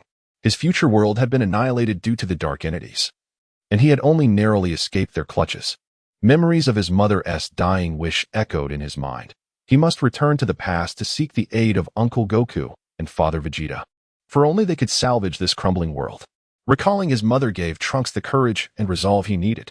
I apologize, Lord Beerus, but even if it means destruction, I cannot comply. I must return to the past to seek my father's and Uncle Goku's assistance. If they can resolve the crisis in the future, I swear to return and never come back. I implore you to grant me this chance to alter the future. Future Trunks bowed sincerely and resolutely to Beerus, hoping for his approval. He was unaware that he had sought aid from the wrong entity. Despite the vast powers of the god of destruction, they did not extend to such leniency. At that moment, Beerus' expression darkened considerably as all eyes turned upon him. Caught between his relationships and the responsibilities of a god of destruction, he found himself in a dilemma. Beerus had his own struggles. He had no room for choice. Lord Beerus, Goku interjected, unable to contain himself. Since Trunks has just returned from the future, why not let him rest a while longer? We promise not to change anything. And he won't alter this world either, right? Goku's ulterior motives were transparent to Beerus. You brat. You wish to allow him to linger here, seeking an opportunity to join him in the future world to help resolve the crisis, don't you? Do you truly think I am a fool? Beerus narrowed his eyes as he exposed Goku's true intentions. Realizing he had been seen through, Goku sheepishly laughed, his thoughts plainly written across his face. Just as I suspected. Goku, do not presume that our friendship grants you the liberty to act recklessly. The fact that I did not obliterate this boy upon his arrival from the future was an act of immense tolerance. Do you think I would permit you to venture into the future and aid him? Such actions would not only alter our world but his as well. Moreover, the Grand Priest is already aware of this situation. Do you think I can indulge in favoritism? Beerus chastised Goku, causing him to retreat in dismay. The atmosphere grew tense regarding future Trunks' fate. Whis maintained his silence, observing the unfolding drama. Humph. If beings not belonging to this world are to be destroyed upon arrival, then what of them? Don't tell me the Grand Priest's consent allows him to stay. That would be favoritism. At this juncture, Vegeta, who had been quiet for some time, pointed at Darlot, demanding a reasonable explanation from Beerus. If future Trunks could not remain in this world, why was Darlot allowed to? Was it merely because of the Grand Priest's leniency? Darlot, who had maintained a neutral stance while observing, smiled gracefully as the spotlight shifted to him. His gaze met Beerus's. And at that moment, Beerus's expression soured even further. Vegeta, you. The mention of Darlot made Beerus grit his teeth in frustration. This individual had an uncanny knack for bringing up inconvenient topics. Deep down, Beerus felt an overwhelming sense of exasperation. Damn it. If only I could obliterate this nuisance. I would have done so long ago. But alas, he has grown so powerful that even a god of destruction cannot defeat him. Beerus harbored a desire to erase this irritating presence from existence. It must be noted that Darlot had gained the Grand Priest's permission to remain in this world, effectively making him a part of Universe 7, and Beerus benefited from Darlot's presence, which had significantly raised the average level of the universe, surpassing several others and boosting his standing among the other gods of destruction. As the situation escalated, Whis stepped forward to mediate, saying, Lord Beerus, Goku, Vegeta. There is actually room for resolution in this matter. So, let us not act too rashly. Just moments ago, the Grand Priest provided me with explicit instructions regarding future Trunks. The Grand Priest has granted permission for him to remain in our world temporarily. His words alleviated the tension in the room, leaving Goku, Vegeta, and Beerus astonished. The Grand Priest had indeed consented to future Trunks' temporary stay in this realm. Moreover, this implied that the Grand Priest had been aware of the circumstances all along. Chapter 90. The Solution.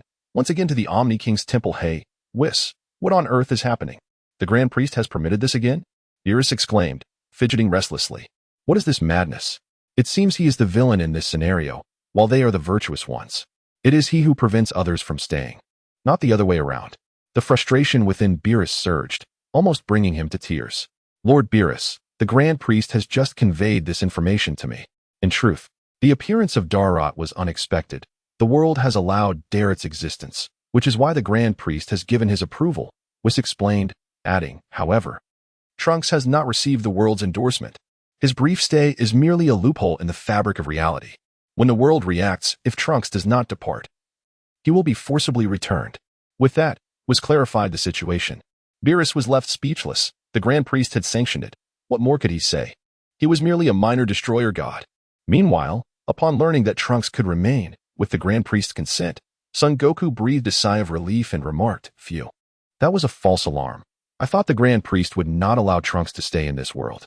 I was startled. If that's the case, We can assist Trunks and venture into the future to confront that dark figure. As he spoke, Goku's thoughts turned to the Dark Goku. Previously, he had gathered from their conversations that Dark Goku had arrived in this world while he was unconscious. He regretted not having seen him and felt an increased anticipation. Do not harbor excessive expectations for that dark entity. His power is not formidable.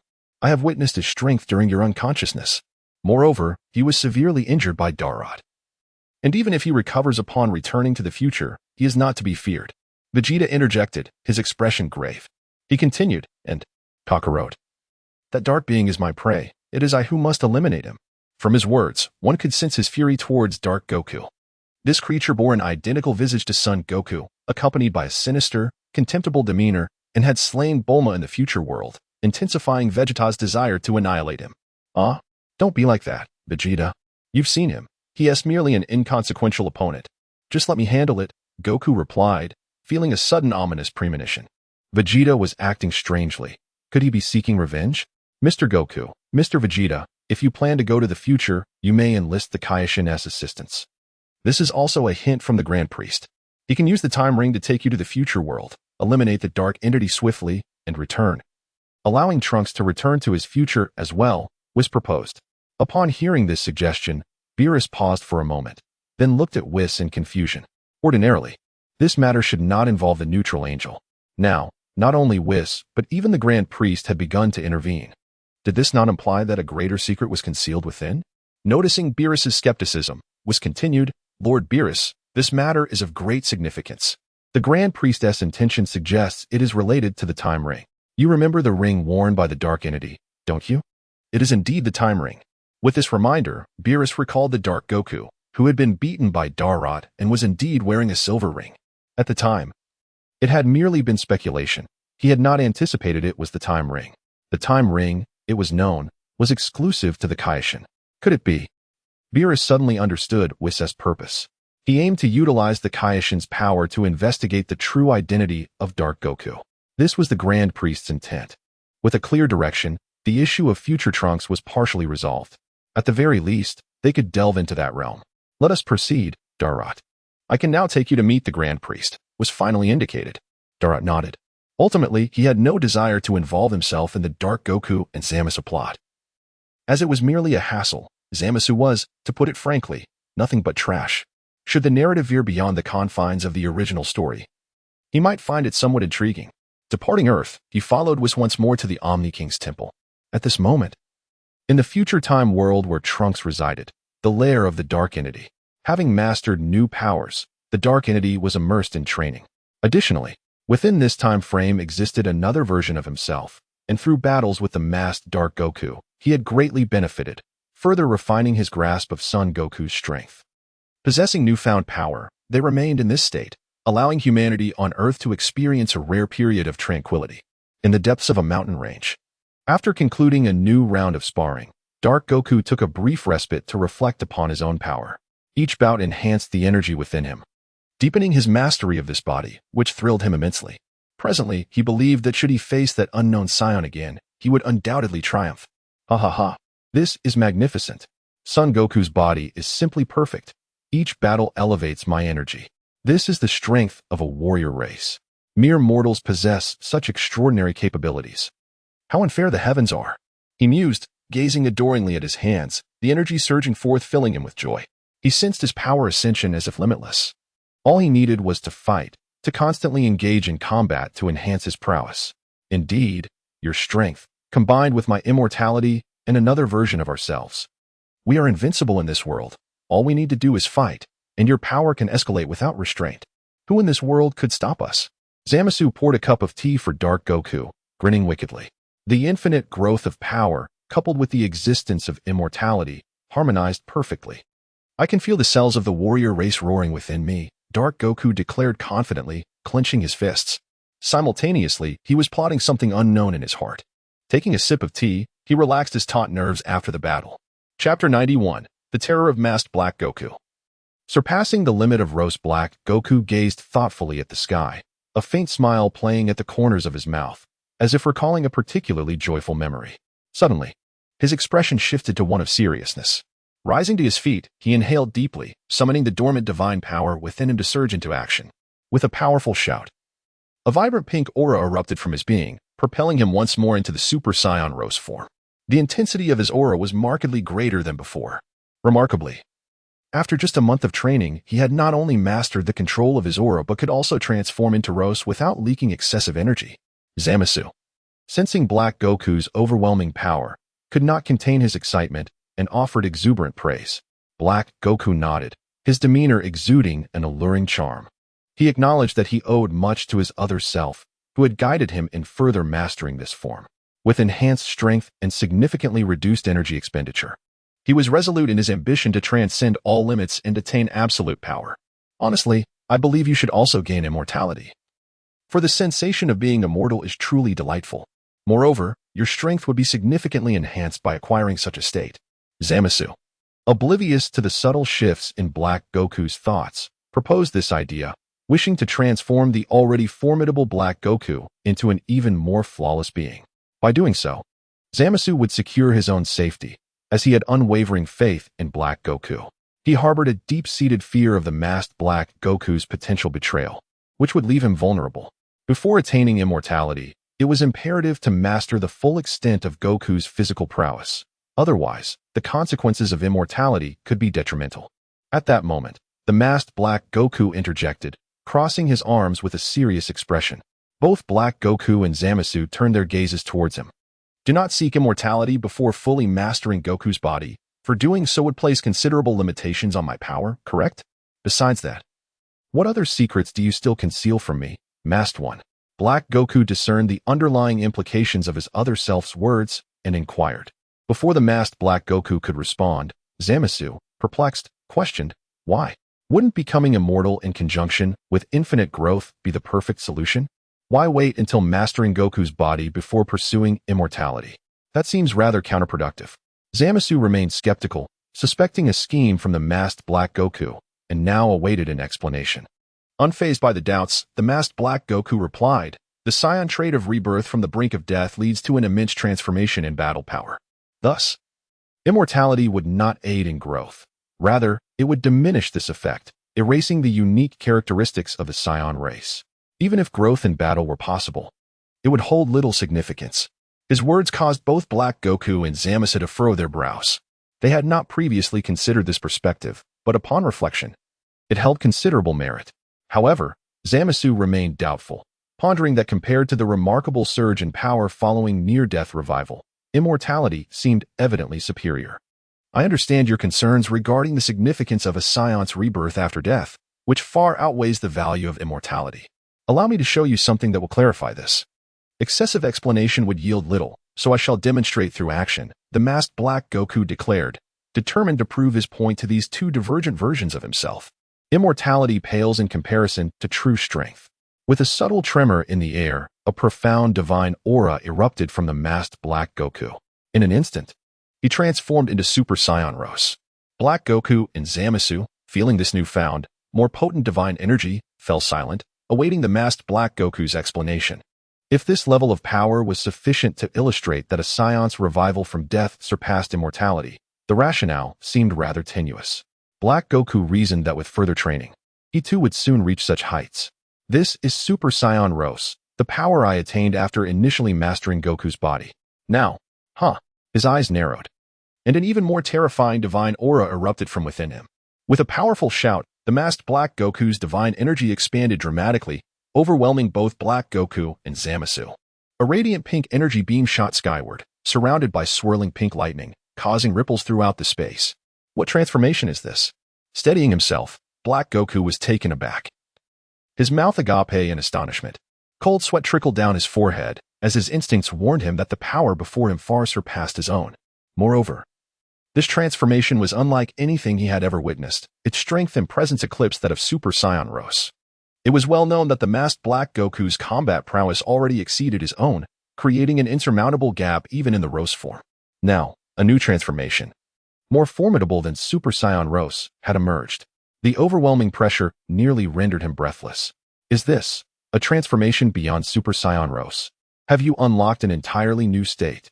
Zamasu's eyes widened, his astonishment and excitement palpable.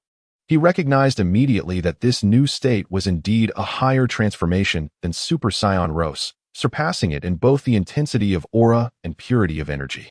At that moment, the masked Black Goku's hair had undergone a transformation in both color and shape.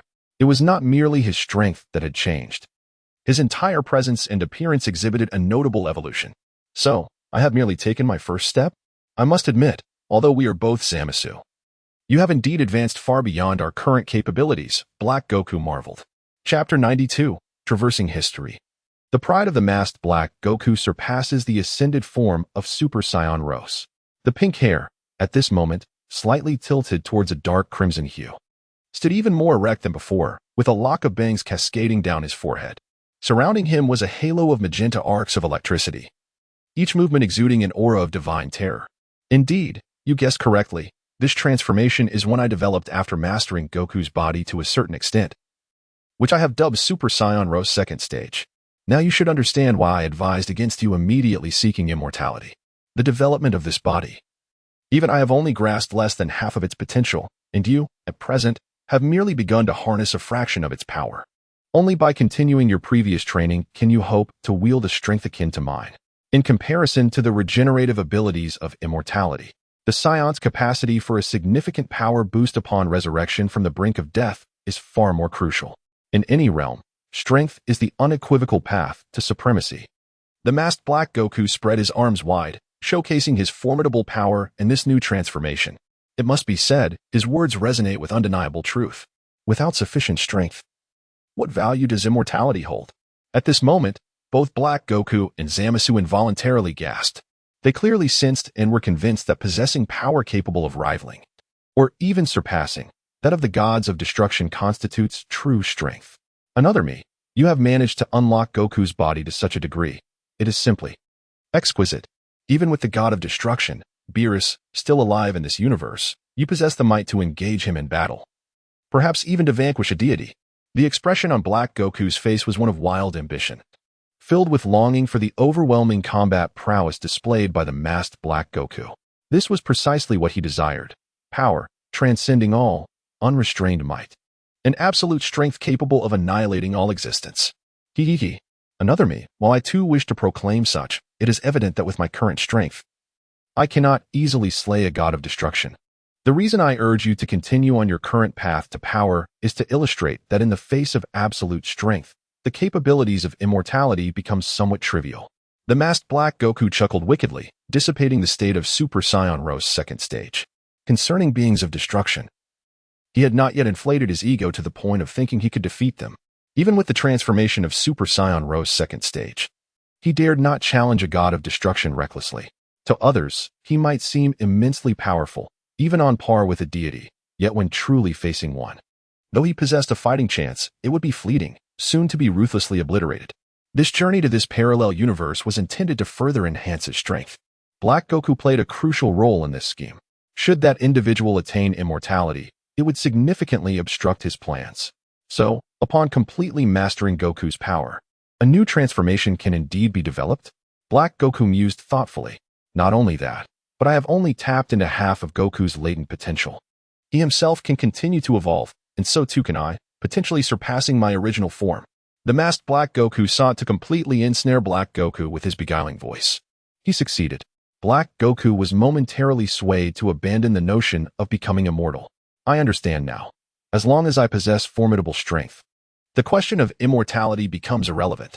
Since you can evolve to such a degree, so too can I, for I am Goku. Black Goku laughed maniacally, then inquired, how did you achieve this transformation? Traversing history, crossing dimensions, I battled every incarnation of Goku across timelines, slaying my original self, which allowed me to evolve continuously. Yet this is still far from sufficient. I can sense that the power within this body has yet to be fully unlocked. Deeper, more terrifying strengths remain undiscovered. The masked Black Goku replied candidly. Such feats left Black Goku and Zamasu in awe. Crossing history, traversing dimensions. This is the legacy of the masked Black Goku. Moreover, the fact that this alternate self has slain so many Gokus explains the terrifying power he wields, far surpassing his own. Thus, I need only engage in combat with the original Goku to further master this body and complete my evolution. How exhilarating! The corners of his mouth twitched as Black Goku devised a plan of his own. Patience, they should arrive in the future timeline shortly. After all, the matter concerning Trunks cannot simply be overlooked, I surmise. Before the masked Black Goku could finish, three very familiar auras suddenly emerged in his perception. Not only did he sense these energies, but Zamasu and Black Goku also felt them in succession. These auras, as you said, they have indeed arrived in the future world. The corners of Zamasu's mouth quirked, already deducing the identities of these energies. Goku and Vegeta, along with a divine presence, which if I am correct, belongs to the Supreme Kai of the past timeline. Black Goku recognized the source of the auras and wore an eager expression. Just right, having mastered this new power, I shall use these two saiyans as subjects for testing my strength, indulging in a delightful bout. He too wished to ascertain how he measured against the original Goku. Previously, you mentioned that Saiyan, did he not arrive? The masked Black Goku inquired. I do not sense that one's aura. He likely did not accompany them. Humph. Now that I have acquired this new power, should he dare to show himself, I shall judge him in the name of the divine. The mere mention of that individual who had previously bested him, Durot, ignited Black Goku's fury. He fancied himself a lofty deity, superior to all, yet was humiliated by a mere wild monkey. This humiliation, this grudge, he has etched in his memory. Now, having perfectly harnessed the power of this body, he was confident he would not be defeated by Durot. Chapter 93, The Dire Future, The Emergence of Black Goku. Is that so? The masked Black Goku pondered upon hearing Black Goku's response. The existence of this anomalous Saiyan, who should not have appeared in the past temporal world, was an unforeseen variable in his plans. As long as he did not venture into the future world, his plans would remain undisturbed. After all, this uncertainty could bring unpredictable changes, necessitating his constant vigilance and caution. It would only be after the execution of his plans that he would confront this threat, especially one that had already defeated another version of himself. With Son Goku's arrival, he felt compelled to engage in a proper battle with his true self. The last time he returned to the past, he regretted not having that confrontation. Now, he would test whether this body was still inferior to his true form. With a cold smirk, Black Goku unleashed his fury, soaring towards the source of the energy with an air of arrogance. His departure left only the masked Black Goku and Zamasu in the vicinity. The masked Black Goku remained unfazed, viewing this as a valuable opportunity for Black Goku to hone his skills. The stronger Black Goku became, the more advantageous it would be for him. He was well aware that Black Goku was capable of handling Vegeta and Son Goku from the past era. Only the second arrivals of Son Goku and Vegeta warranted his attention. Moreover, with his abilities, he could not misjudge the current strength of Son Goku and Vegeta.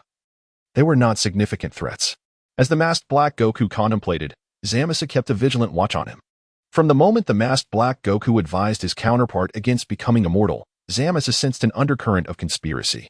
However, he could not yet ascertain the true intentions of this alternate self. Was his genuine aim aligned with their shared human zero plan, or had he evolved through his experiences, gaining a broader perspective? In the West City of the future temporal world, with the aid of the Supreme Kai of Time, Shin, Son Goku, Vegeta, and Trunks utilized the time ring to arrive in a future world 20 years ahead. The rampant destruction wrought by the Dark Ones had left Earth in a state of severe devastation. This peril persisted to the present day. Upon their arrival, Son Goku, Vegeta, and Shin were taken aback, gasping in shock at the desolation before them. What a tragedy! Is this the world Trunks inhabits? It was utterly incomparable to the past, especially as the remaining life forces on Earth dwindled to a pitiful count of less than 1 million. The contrast between the two worlds was stark. One could be described as paradise, the other as hell. As Trunks' father, Vegeta felt a pang of sorrow. Unable to fathom the hardships his son had endured to survive in such a bleak future, Trunks remained silent, trembling with a myriad of emotions. Was the future truly this grim? With so few survivors left, Trunks, you have truly suffered. Without you, perhaps no one would remain. Beads of cold sweat formed on Son Goku's brow as anger surged within him, his fists clenched in indignation. The entire Earth reduced to such a meager population was incomprehensible. In the past, humanity alone had numbered nearly 1 billion, not to mention the animals. I am powerless. I can only blame myself, Trunks spoke, his tone heavy with despair. Humph. What good is lamentation now? We must swiftly eradicate the Dark Ones to liberate this timeline. The stark desolation of Earth struck a chord deep within Vegeta. Trunks' words ignited a fierce rage within him, for for this place was also regarded as a second home for the saiyans. Mr. Goku, Mr. Vegeta, and Mr. Trunks from the future. Lord Beerus has instructed me to assist you in investigating the origins of the Dark One's time rings. Therefore, you must refrain from killing each other in haste. During your battle, I will conceal myself and observe closely. If anything seems amiss, I will promptly extract you from this world, the Supreme Kaishin stated gravely. This declaration irked Vegeta. Did they truly require such caution against Black Goku? Instead of urging us to show restraint, you should focus more on your investigation. During the battle, keep your distance. I will not hold back, Vegeta retorted with a haughty snort. Understanding Vegeta's temperament, Shin offered no rebuttal, merely nodding before using the time ring to vanish into the temporal realm. Vegeta, let me handle that doppelganger first, Son Goku interjected as soon as Shin departed. At that moment, Son Goku was entirely oblivious to Vegeta's sentiments, igniting Vegeta's fury. No, that individual is my opponent. We agreed on this before our arrival. Do not attempt to steal my adversary, Kakarot. You merely need to watch. Vegeta barked, visibly enraged. Despite his words, the notion of facing someone who mirrored him was unsettling. He felt compelled to confront him personally. I refuse to let this go, Vegeta. I sense the opportunity to not only address the future crisis but also to deliver a sound thrashing to Black Goku, who is weaker than me. Son Goku countered, eager to vent his frustrations against an imposter. Not a chance, Kakarot. This is my own matter, and if you dare speak again, I will not hesitate to make you both my target. Vegeta shot back, his gaze sharp and unwavering, locking onto Son Goku. Just as his words hung in the air, thunder rumbled through the sky. Suddenly, a gray tempest descended from the clouds, landing atop a desolate ruin. A profound malevolence enveloped them, prompting both to shift into a battle-ready stance, gazing upwards at the source of the disturbance. As the storm dissipated, the arrival was none other than Black Goku. The first to react with fervor was Trunks, his anger reaching a boiling point. As expected, you truly have come to the future world. This saves me the trouble of traversing time to find you. Black Goku's lips curled into a smirk. His eyes ignited with the thrill of battle upon spotting Son Goku and Vegeta, while Trunks was already disregarded. Chapter 94. The astonished Trunks and the ascendant Black Goku. Before him stood the enemy, and Trunks glared with fierce intensity, unleashing a wave of formidable malevolence. Dark person, you wretched being. During my absence, you have mercilessly taken the lives of so many innocents. His furious words echoed his tumultuous emotions, as he teetered on the brink of his limits. Were it not for the knowledge that he was no match for this dark entity, and the desire to not hinder his father and Uncle Goku, he would have launched himself into battle without hesitation. Even if he could not prevail, he would fight. Mere ants, why concern myself with them? It is their honor to sacrifice their fleeting lives for a deity such as myself, Black Goku proclaimed with an insidious smile, reveling in his own narcissism. How dare you call yourself a god? Trunks shouted, overwhelmed by indignation. His powerless words only served to amuse Black Goku, who laughed heartily. As a god, I possess the authority to govern life itself. It is your very existence that diminishes our divinity. Thus, we must cleanse this world of your kind, he declared, striding forward with ominous intent. This direct approach left no room for ambiguity. A battle was imminent. Goku, recognizing the urgency, prepared to strike, shouting, "Dark person, you bear my likeness yet commit such atrocious acts. I do not know who you are, but your actions have angered me." Just as he was about to engage, Vegeta intercepted him, asserting, "I have already declared that this fiend is mine to vanquish." With that, Vegeta transformed into his Super Saiyan Blue form, effortlessly pushing Goku aside, rendering him temporarily incapacitated. "You coward, Vegeta!" Goku shouted, but it was too late to alter the course of events. Vegeta, now in the lead, glared at Black Goku. His disgust, not only stemming from the latter's vile demeanor, but also from the unsettling familiarity of his visage. "I have seen your strength firsthand. Thus, dark person, you shall not escape death today." Vegeta's voice was cold, his power surging to unprecedented heights, eclipsing even his previous battle against Duralot. Vegeta, as the Prince of the Saiyans, you have always been overshadowed by Goku. Yet, it is astonishing that you have harnessed divine power to achieve this form, Black Goku remarked, his confidence unshaken in the face of Vegeta's Super Saiyan Blue. Once hesitant, Black Goku now felt no trepidation. His Super Saiyan Rose transformation had stabilized, and his strength far surpassed that of Vegeta. "You dare utter such arrogant words in my presence? Prepare to repent, dark person," Vegeta roared. launching himself at Black Goku with terrifying velocity, a brilliant blue streak barreling towards him. The impact was cataclysmic, obliterating everything in its path. Yet, to Vegeta's shock, Black Goku caught his fist effortlessly, neutralizing the force behind the attack. "Nanny!" he exclaimed, incredulous. Before he could react, Black Goku retaliated with a single punch that sent Vegeta reeling backward. The astonishment was palpable for both Goku and Trunks, who watched in disbelief. How is this possible? How could he have grown so powerful? He could not possibly withstand my father's assault. Trunks exclaimed, aghast. Meanwhile, Goku, still recovering from his stupor, finally grasped the magnitude of Black Goku's might. The energy coursing through him was ascending rapidly. "Cease exhibiting your filthy, pitiful human demeanor before a god," Black Goku sneered, his aura intensifying, morphing from a deep black into a radiant rose hue, enveloped in an outer layer of dark energy, an unmistakable display of divine power. In a mere 3 seconds, his transformation was complete, his hair now a vibrant pink, and his power surging beyond all previous limits, surpassing even Vegeta's Super Saiyan Blue. Vegeta, feeling his own strength suppressed, was taken aback by this transformation, which he had never witnessed before. What nonsense is this? You, who have usurped Kakarot's body, can also transform? Vegeta seethed, his Saiyan pride wounded. This self-proclaimed god, having seized the Saiyan form, dared to flaunt it before him. With his power unleashed, Vegeta summoned every ounce of strength within him. Though he had yet to reach his full potential, he was closing in on it. Is it so strange to transform? This is the essence of divine power, merely appropriated by you Saiyans to attain a higher realm. Black Goku scoffed, his speed resembling that of lightning as he darted behind Vegeta. Vegeta saw the movement but could not counter it. Cold sweat trickled down his forehead as anxiety surged within him. Had Black Goku attacked at that moment, he would have surely suffered the consequences. Turning slightly, before he could utter a word, Black Goku flashed a wicked smile. Bang! The sound of impact resonated as an overwhelming force sent ripples through the space around them, causing Vegeta to spit out bile as his body was flung backward. Boom! A colossal explosion ensued, burying Vegeta beneath a mountain of debris. Is this all you have to offer?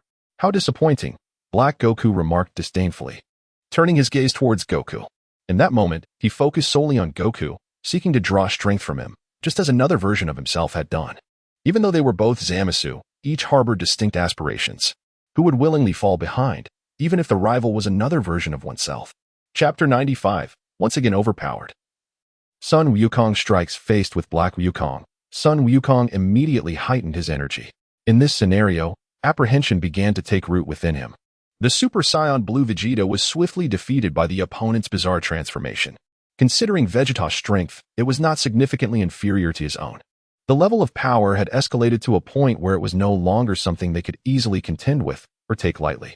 Come on, Sun Wukong, compared to Vegeta, you are the opponent I must treat with utmost seriousness. Observing Sun Wukong assume a combat stance, Black Wukong narrowed his eyes slightly, revealing a mocking demeanor. With his power, he believed he had long surpassed this version of Sun Wukong from the past. Is that so? While you indeed possess formidable strength, you seem to underestimate us greatly. Vegeta cannot be so easily defeated.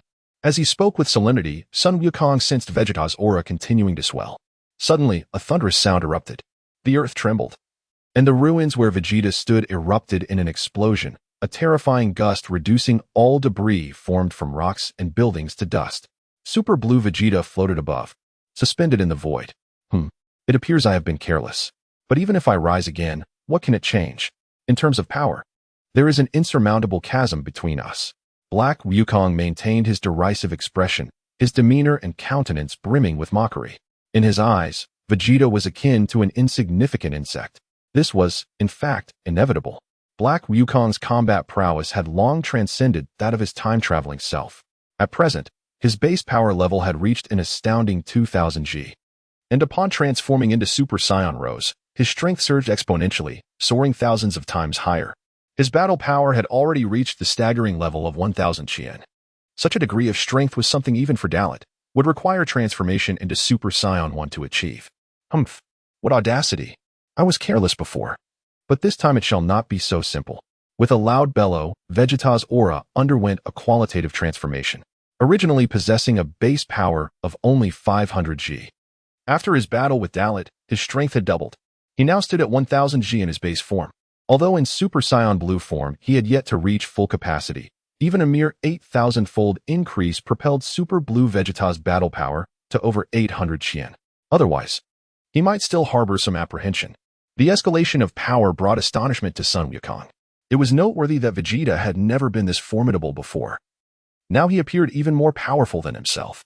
Without the Kaioken's enhancement, victory might elude him. Enough with the empty words. Prepare to perish, Vegeta. In Black Wukong's eyes, all of Vegeta's actions were undoubtedly futile. Even if Vegeta grew stronger, it would merely be an appetizer before the main course for him. As Vegeta approached with a fierce charge, Black Wukong grinned, a cruel expression suffused with bloodlust. Childish tricks, he scoffed, raising his hand and launching a punch that collided with Vegeta's heavy strike. A deafening explosion echoed as their tremendous forces clashed, unleashing shockwaves that carved a massive crater of several dozen meters in diameter into the already devastated ground. Within this 100-meter radius, not a single large stone could be found. In this contest of strength, Vegeta did not falter against Black Wukong. This sparked a flicker of interest within Black Wukong. I did not expect you to unleash such power. What a pity, even so, you remain no match for me. The divide between the divine and mortal is ever present. With disdain, he regarded Vegeta, and in the next moment, he launched an offensive. In hand-to-hand combat and fighting techniques, Black Wukong had not neglected his training, particularly in utilizing Sun Wukong's body to showcase his combat prowess. This left Vegeta scrambling to defend himself, as he had no prior experience battling Black Wukong and could only familiarize himself through combat. After hundreds of exchanges, the battle displayed a one-sided trend. Even with Vegeta's current strength, he struggled to fully withstand Black Wukong's onslaught, sustaining injuries throughout the encounter. Were it not for his years of rigorous training, Vegeta would have long since fallen. Damn it! How can you unleash this body's power to such an extent? Who are you? How did you seize Kakarot's body? Anger surged within him as Vegeta gritted his teeth, demanding answers from Black Wukong. This was both an interrogation and an inquiry into how Black Wukong had achieved such power. Especially since he had only recently gauged Black Wukong's capabilities, the disparity was immense. Though their time traveling had been prolonged, even a month or two could not account for such a leap in strength. Their formidable power was a result of relentless training and surpassing their limits. Setbacks were inevitable, yet Vegeta would not yield. What purpose was there in knowing so much? Vegeta, the Prince of the Saiyans, you have come to this future timeline to meet your demise. I shall slay you, and then send Sun Wukong to accompany you. Black Wukong's words were absolute, as if he were rendering judgment upon Vegeta. If you can, then do try. As veins bulged on his forehead, Vegeta prepared to counterattack, but was a moment too slow. Black Wukong struck first, unleashing a terrifying divine energy that was boundless. It not only consumed Vegeta's body, but also enveloped the area for dozens, even hundreds of miles. Everything within the range of this attack was crushed and obliterated. Meanwhile, sensing the dire situation, Sun Wukong inhaled sharply. Trunks, take this opportunity to find a place to hide. This foe is far more formidable than we anticipated. With that, Sun Wukong let out a mighty roar. Divine energy surged, enveloping his entire being. His super blue form stabilized instantly. After his battle with Dalit, his strength had risen comparably to Vegeta's. Both had doubled. Where his base power had initially reached 600 G, it now stood at 1,200 G. At the moment of transformation, the exponential increase in strength caught Black Wukong's attention. Is he finally going to make a move? This power surpasses that of Vegeta. Truly remarkable. With excitement brimming in his eyes, Black Wukong could no longer suppress the tumult of emotions within him. Chapter 96. Defeat. Sun and Bei joined forces for the first time. I face an opponent like you. I once believed that Vegeta could vanquish you, but now it seems utterly impossible. I shall personally defeat you. I will make you understand that whether divine or mortal, there is no distinction. Dark One, although I still do not know your true identity, I will uncover it. And your scheme shall be utterly dismantled. Goku's bravado, seemingly filled with grandiosity, belied his own uncertainty. The Dark One was overwhelmingly powerful.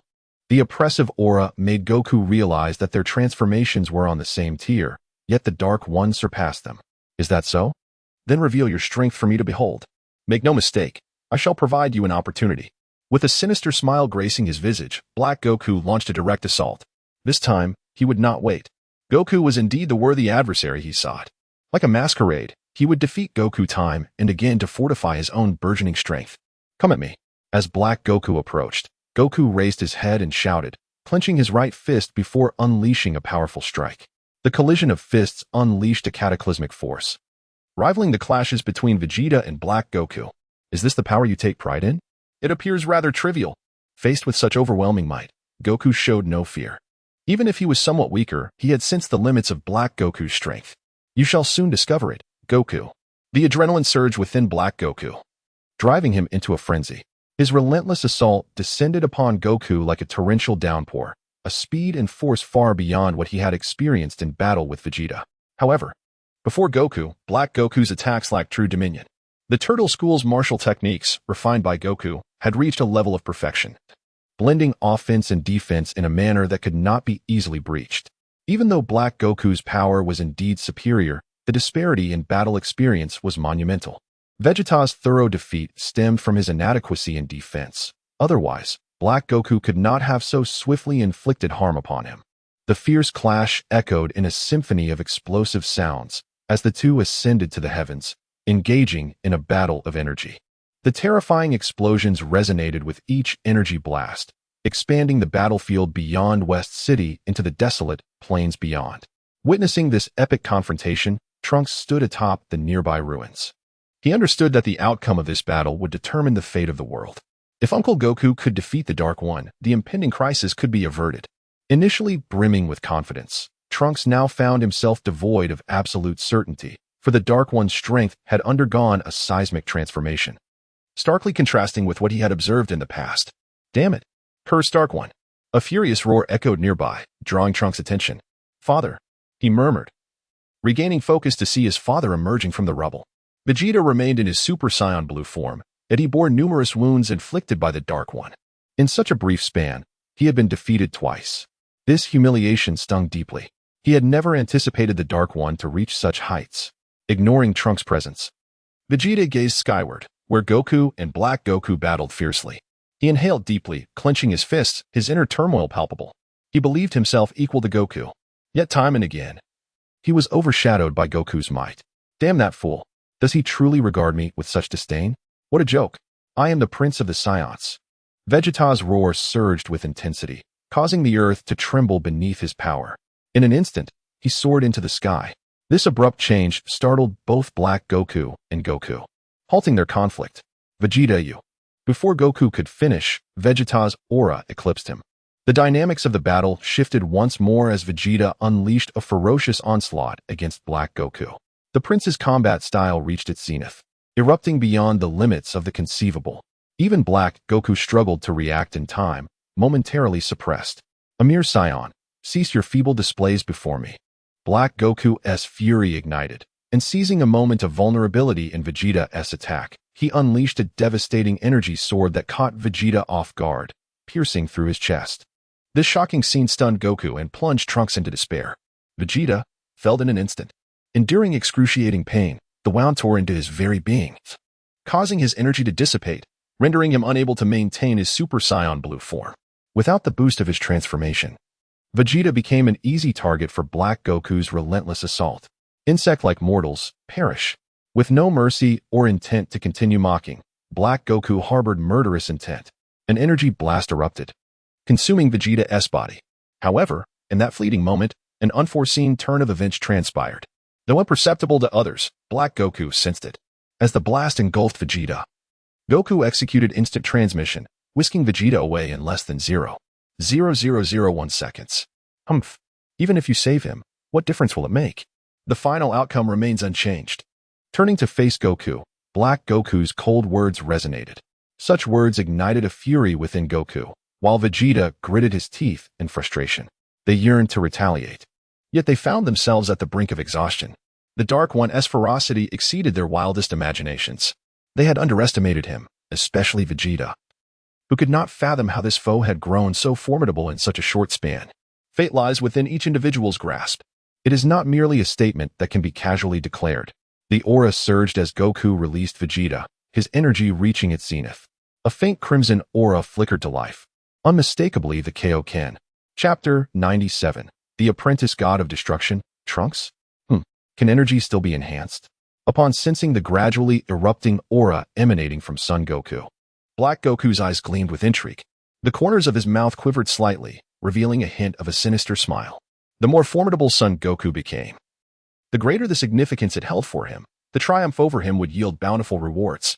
At this moment, Son Goku, having utilized the Super Saiyan Blue form, unleashed a double Kaioken. Following his fierce battle with Drolit, he emerged from the brink of death, mastering the Kaioken technique with newfound finesse. And despite the immense strain it imposed on his body, his current physical fortitude allowed him to endure it. Kaioken, he roared. As a crimson pillar of energy shot skyward, Son Goku's power surged, the wild crimson aura enveloping the divine energy, akin to a beast roaring in the heavens. His combat power escalated to a staggering level. With the Kaioken doubling his strength, his power transcended the 1,000-unit threshold, stabilizing at 1,440 units, inching ever closer to 1,500. The sudden eruption of formidable energy made Black Goku's anticipation increasingly palpable, igniting within him a heightened excitement. Previously, he had barely unleashed his true power. Now, this iteration of Son Goku was truly worthy of his full strength. Is this truly your power, Son Goku? Remarkable. I have indeed chosen the right vessel. Black Goku cackled maniacally. Though he remained ignorant of the means by which Goku acquired his body, he believed that a mere impostor could never truly master it. I shall make you aware of the vast chasm that exists between a counterfeit and the original. With a thunderous roar, Son Goku launched himself forward, his legs coiling with energy, shattering the ground beneath him. In a fleeting moment, he erupted with terrifying speed, transforming into a streak of crimson light, hurtling toward Black Goku.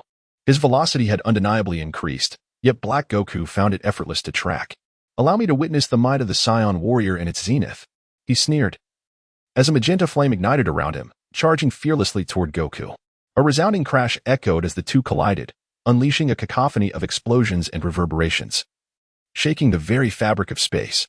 A radiant white light erupted at their center, signaling the onset of a fierce clash. As Son Goku and Black Goku engaged in combat, Trunks seized the opportunity to sprint to the side of the gravely injured Vegeta, assisting his wounded father. Father, are you all right? Trunks inquired with concern. Humph. Do you see me as so fragile? Fear not, I am far from death. Trunks, you have the Senzu beans, don't you? Vegeta replied. His face contorted with anger as he posed the question. Though consuming a Senzu bean felt beneath him, he recognized the necessity of doing so. The humiliation inflicted by Black Goku must be avenged. The Senzu beans are with Uncle Goku, but even without them, I can aid you in your recovery, Trunks declared, surprising Vegeta. Before Vegeta could respond, Trunks closed his eyes, emanating a vibrant green light, as a torrent of healing energy surged from him into Vegeta's body. In mere moments, the gaping wound on Vegeta's body healed, and his depleted stamina was replenished. Now healed, Vegeta rose, gazing at Trunks in disbelief. His expression seemed to ask, where did you acquire such power? Father, before my time's Kaioshin met his end, he bestowed upon me the position of Kaioshin, though I am not yet a full-fledged Kaioshin. I am indeed an apprentice. This ability to heal others is a technique inherited from him, Trunks revealed candidly. I see now. No wonder you were able to mend my injuries. With this clarification, Vegeta comprehended the situation. He had indeed witnessed the Kaioshin perform such feats, making Trunks' role as the apprentice Kaioshin plausible. Moreover, thanks to Trunks' healing, Vegeta's combat power surged once more. As a Saiyan, each return from the brink of death resulted in a significant boost in strength, elevating his base power from 1,000 to 1,200. However, this increase still paled in comparison to Black Goku's prowess. Trunks, find somewhere safe to hide. If that fiend discovers your abilities, it could spell disaster, Vegeta cautioned. In the next moment, his divine aura reignited, blue energy swirling around him as he transformed back into Super Saiyan Blue. His power soared from 1,200 to 960. Locking onto Black Goku's position, Vegeta concentrated his energy, preparing to unleash a devastating attack. On the battlefield, Son Goku, having activated the double Kaioken, achieved a temporary upper hand against Black Goku, yet he could not fully suppress him. The two remained locked in a stalemate. Strangely, Son Goku sensed that Black Goku's combat power was gradually increasing during their confrontation. Moreover, it appeared that his own fighting style was being mirrored. Black Goku was meticulously imitating and learning from his every move. Damn it, this cannot continue, he is deciphering my fighting style. Realizing the precariousness of his situation, Son Goku understood he could not afford to hesitate any longer. Yet it was this very hesitation that revealed a chink in his armor. Bang! A devastating punch from Black Goku struck Son Goku's abdomen mercilessly. The impact reverberated throughout his body, sending a surge of agony through his insides, causing him to expel bile. Who would have thought that the mightiest warrior of the Saiyan race could be distracted during battle? Black Goku sneered, seizing the moment to follow up with a powerful kick that sent Son Goku crashing into the ruins. Raising his hand, he gathered energy into a wave, poised to deliver a fatal blow. Suddenly, a thunderous roar echoed across the battlefield, capturing his attention. Instinctively, Black Goku turned to the source of the sound. Dark Man, what are you looking at? I am still right here. Ultimate Flash. As Vegeta's furious shout rang out, the concentrated Ultimate Flash tore through space, resembling a ferocious dragon as it surged directly towards Black Goku. Chapter 98. The Immortal God, Zamasu descends in the gaze of Black Goku. The oncoming golden energy surged like a raging dragon, embodying a terrifying destructive power that posed a significant threat to him. However, it was merely a trifling appetizer. He should not become too complacent. Sensing the peril of the attack, Black Goku concentrated and executed an instantaneous movement. Vegeta's ultimate attack was poised to engulf his form, yet he evaded it flawlessly in an instant. The vast energy tore through space, hurtling beyond the confines of Earth. The vanished Black Goku reappeared behind Vegeta, gathering energy in his palm and locking onto Vegeta's head. Vegeta exclaimed in shock, a chill spreading from his feet to the entirety of his being. Cold sweat beading on his forehead as an instinctual sense of fatal danger washed over him. When did this guy become so formidable? Vegeta was astonished. He had completely failed to perceive Black Goku's movement. His mind raced back through memories, terror gripping him. This individual had even mastered the skill of instantaneous movement. Though unaware of the reasons behind his restored strength, the insurmountable difference in power was not something easily bridged. Vegeta, with a cold smirk, Black Goku's palm radiated a crimson glow. With a thunderous boom, an overwhelming energy consumed Vegeta's form once more, delivering him a devastating blow. Vegeta was sent hurtling backward, crashing into the rubble below. Another swift and decisive victory. Easily dispatching Vegeta, Black Goku's lips curled into a self-satisfied smirk as he admired his own hands, feeling the immense divine power surging within him. After battling Son Goku and Vegeta, his energy had once again surged. Is this the body of Son Goku? Each confrontation allows my strength to amplify. No wonder that masked fellow is so powerful. Who knows how many Son Gokus he has slain? Black Goku muttered to himself. Suddenly, within his perception, a powerful divine aura began to swell once more. Black Goku focused his gaze and saw, not far away, a blue divine energy merging harmoniously with a crimson, violent presence, the intensity of which had escalated compared to before. Emerging from the debris, Son Goku's aura had become even more formidable. Under the pressure of Black Goku, he had employed double the Kinkai's technique. His battle power surged astonishingly to 1920 quintillion, nearing an astounding 2,000 quintillion. In a flash, Son Goku traversed space to stand before Black Goku. The two Gokus, the original and the imposter, faced off against each other. The atmosphere thickened as both released their auras, with the original evidently surpassing the other. Such remarkable power, Son Goku. As a mere human, you have attained strength beyond the reach of even the gods. It is because of beings like you, who regard even deities with disdain, that the world has descended into chaos.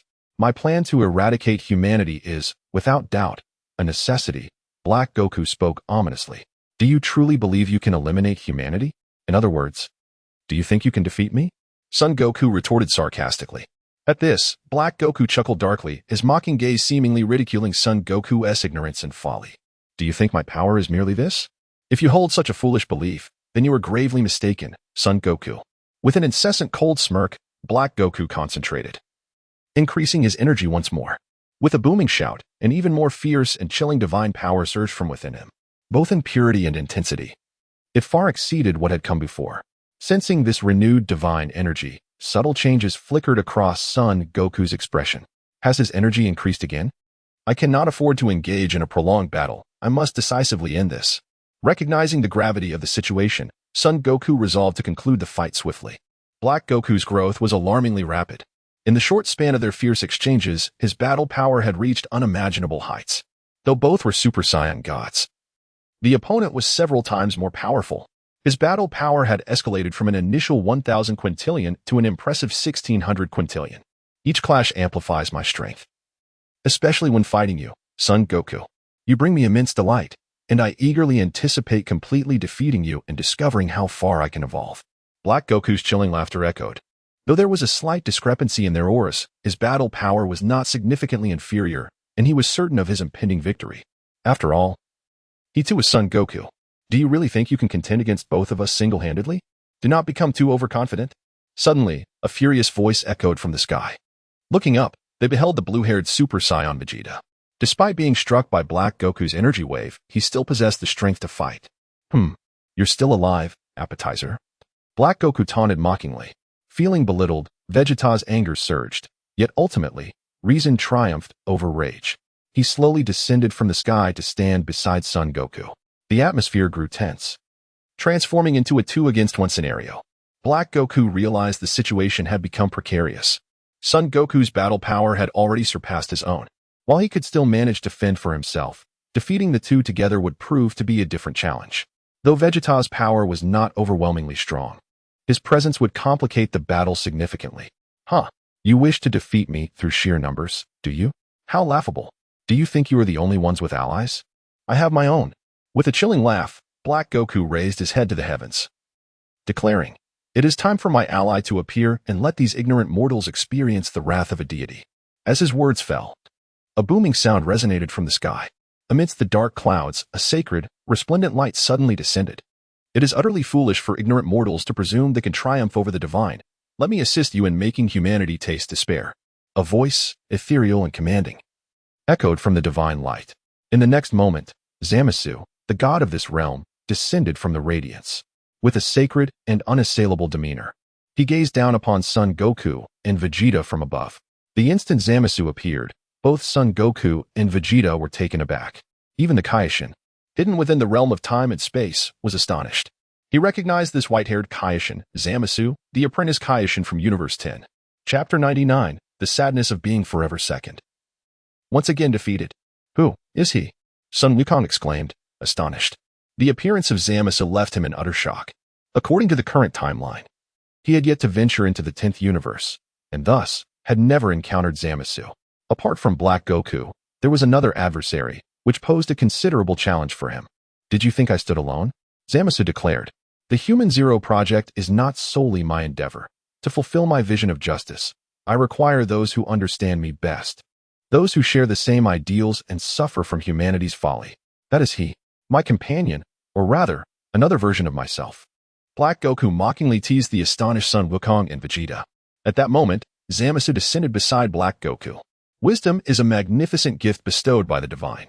Yet you squander it for personal gain and desire. Truly a foolish and barbaric race, Zamasu scornfully remarked.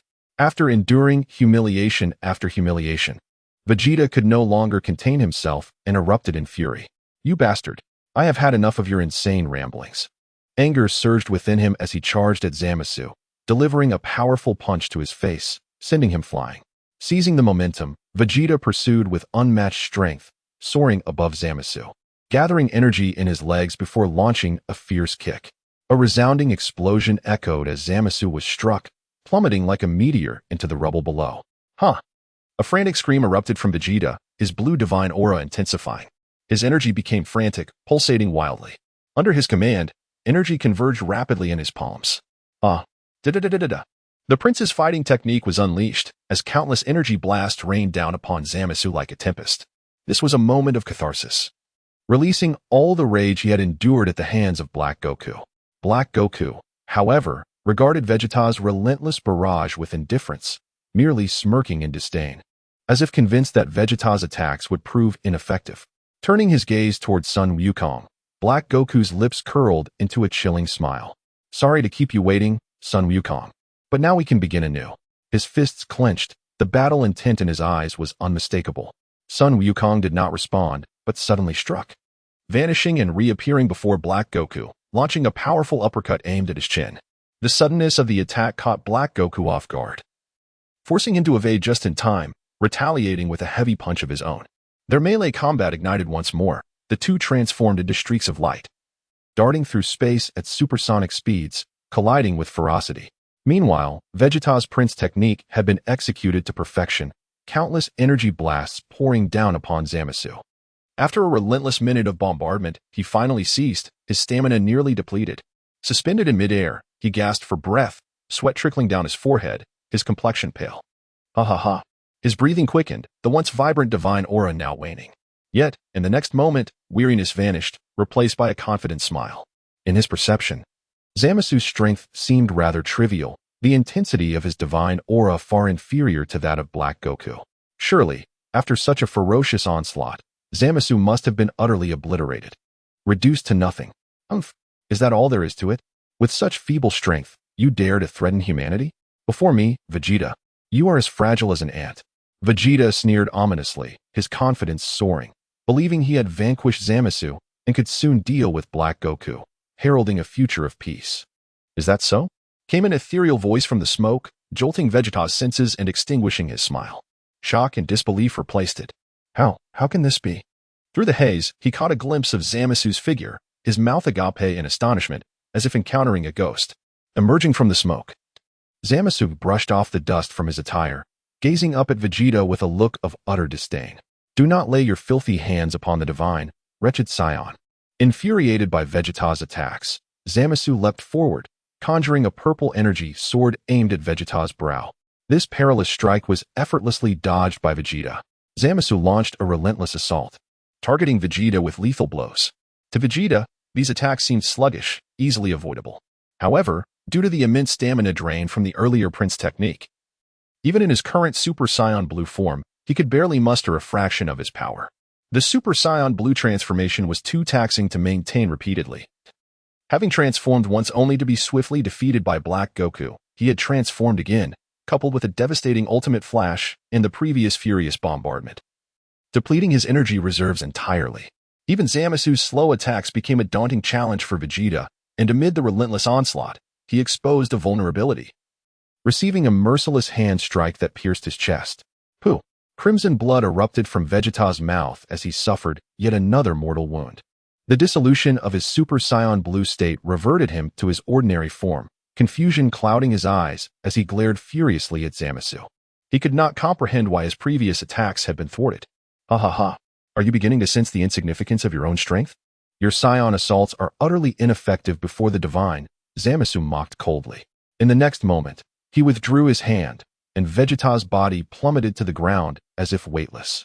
Raising his hand, a deep yellow compressed energy blast erupted from his palm, detonating upon the nearly lifeless Vegeta. Boom! A tremendous explosion resonated as the energy detonated. When the smoke cleared, Vegeta had vanished.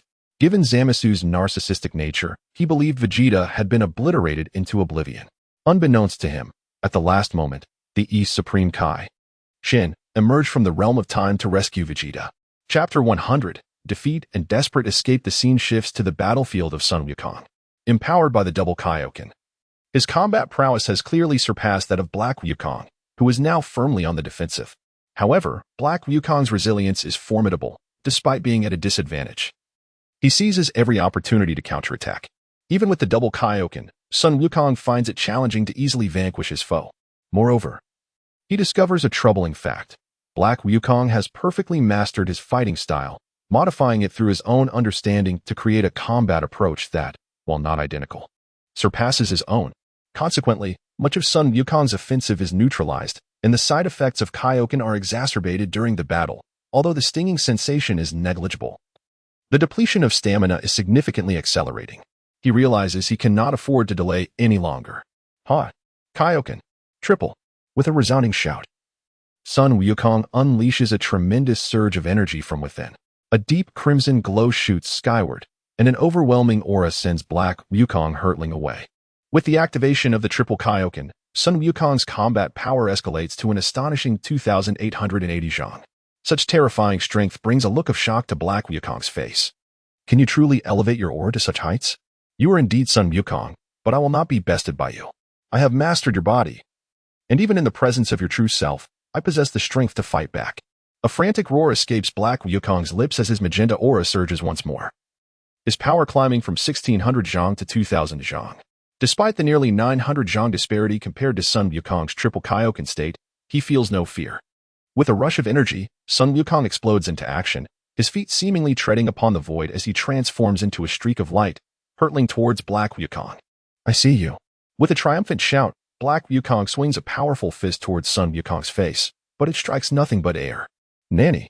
A foreboding sensation creeps into Black Wukong's mind, causing him to instinctively glance behind him. In the next moment, a heavy kick from behind him lands forcefully on his back. Struck hard, Black Wukong's pupils dilate as he becomes a shooting star, plummeting toward the earth. Seizing the moment, Sun Wukong transforms into a flash of light, charging upward. In but the blink of an eye, he teleports directly beneath Black Wukong, channeling all his strength into his legs for a devastating kick infused with terrifying destructive power. With a resounding bang, Black Wukong is struck once more, blood spewing from his mouth as his energy wanes, his body rocketing skyward like a rocket. Denying Black Wukong a moment's respite, Sun Wukong brings his hands together, forming a sunflower shape, gathering deep blue energy within his palms. This is it. Let it end. Triple Kaioken Kamehameha Wave. With a thunderous shout, a raw beam of blue energy erupts from his palms, opening wide like the maw of an apocalyptic dragon, seemingly intent on devouring Black Wukong whole.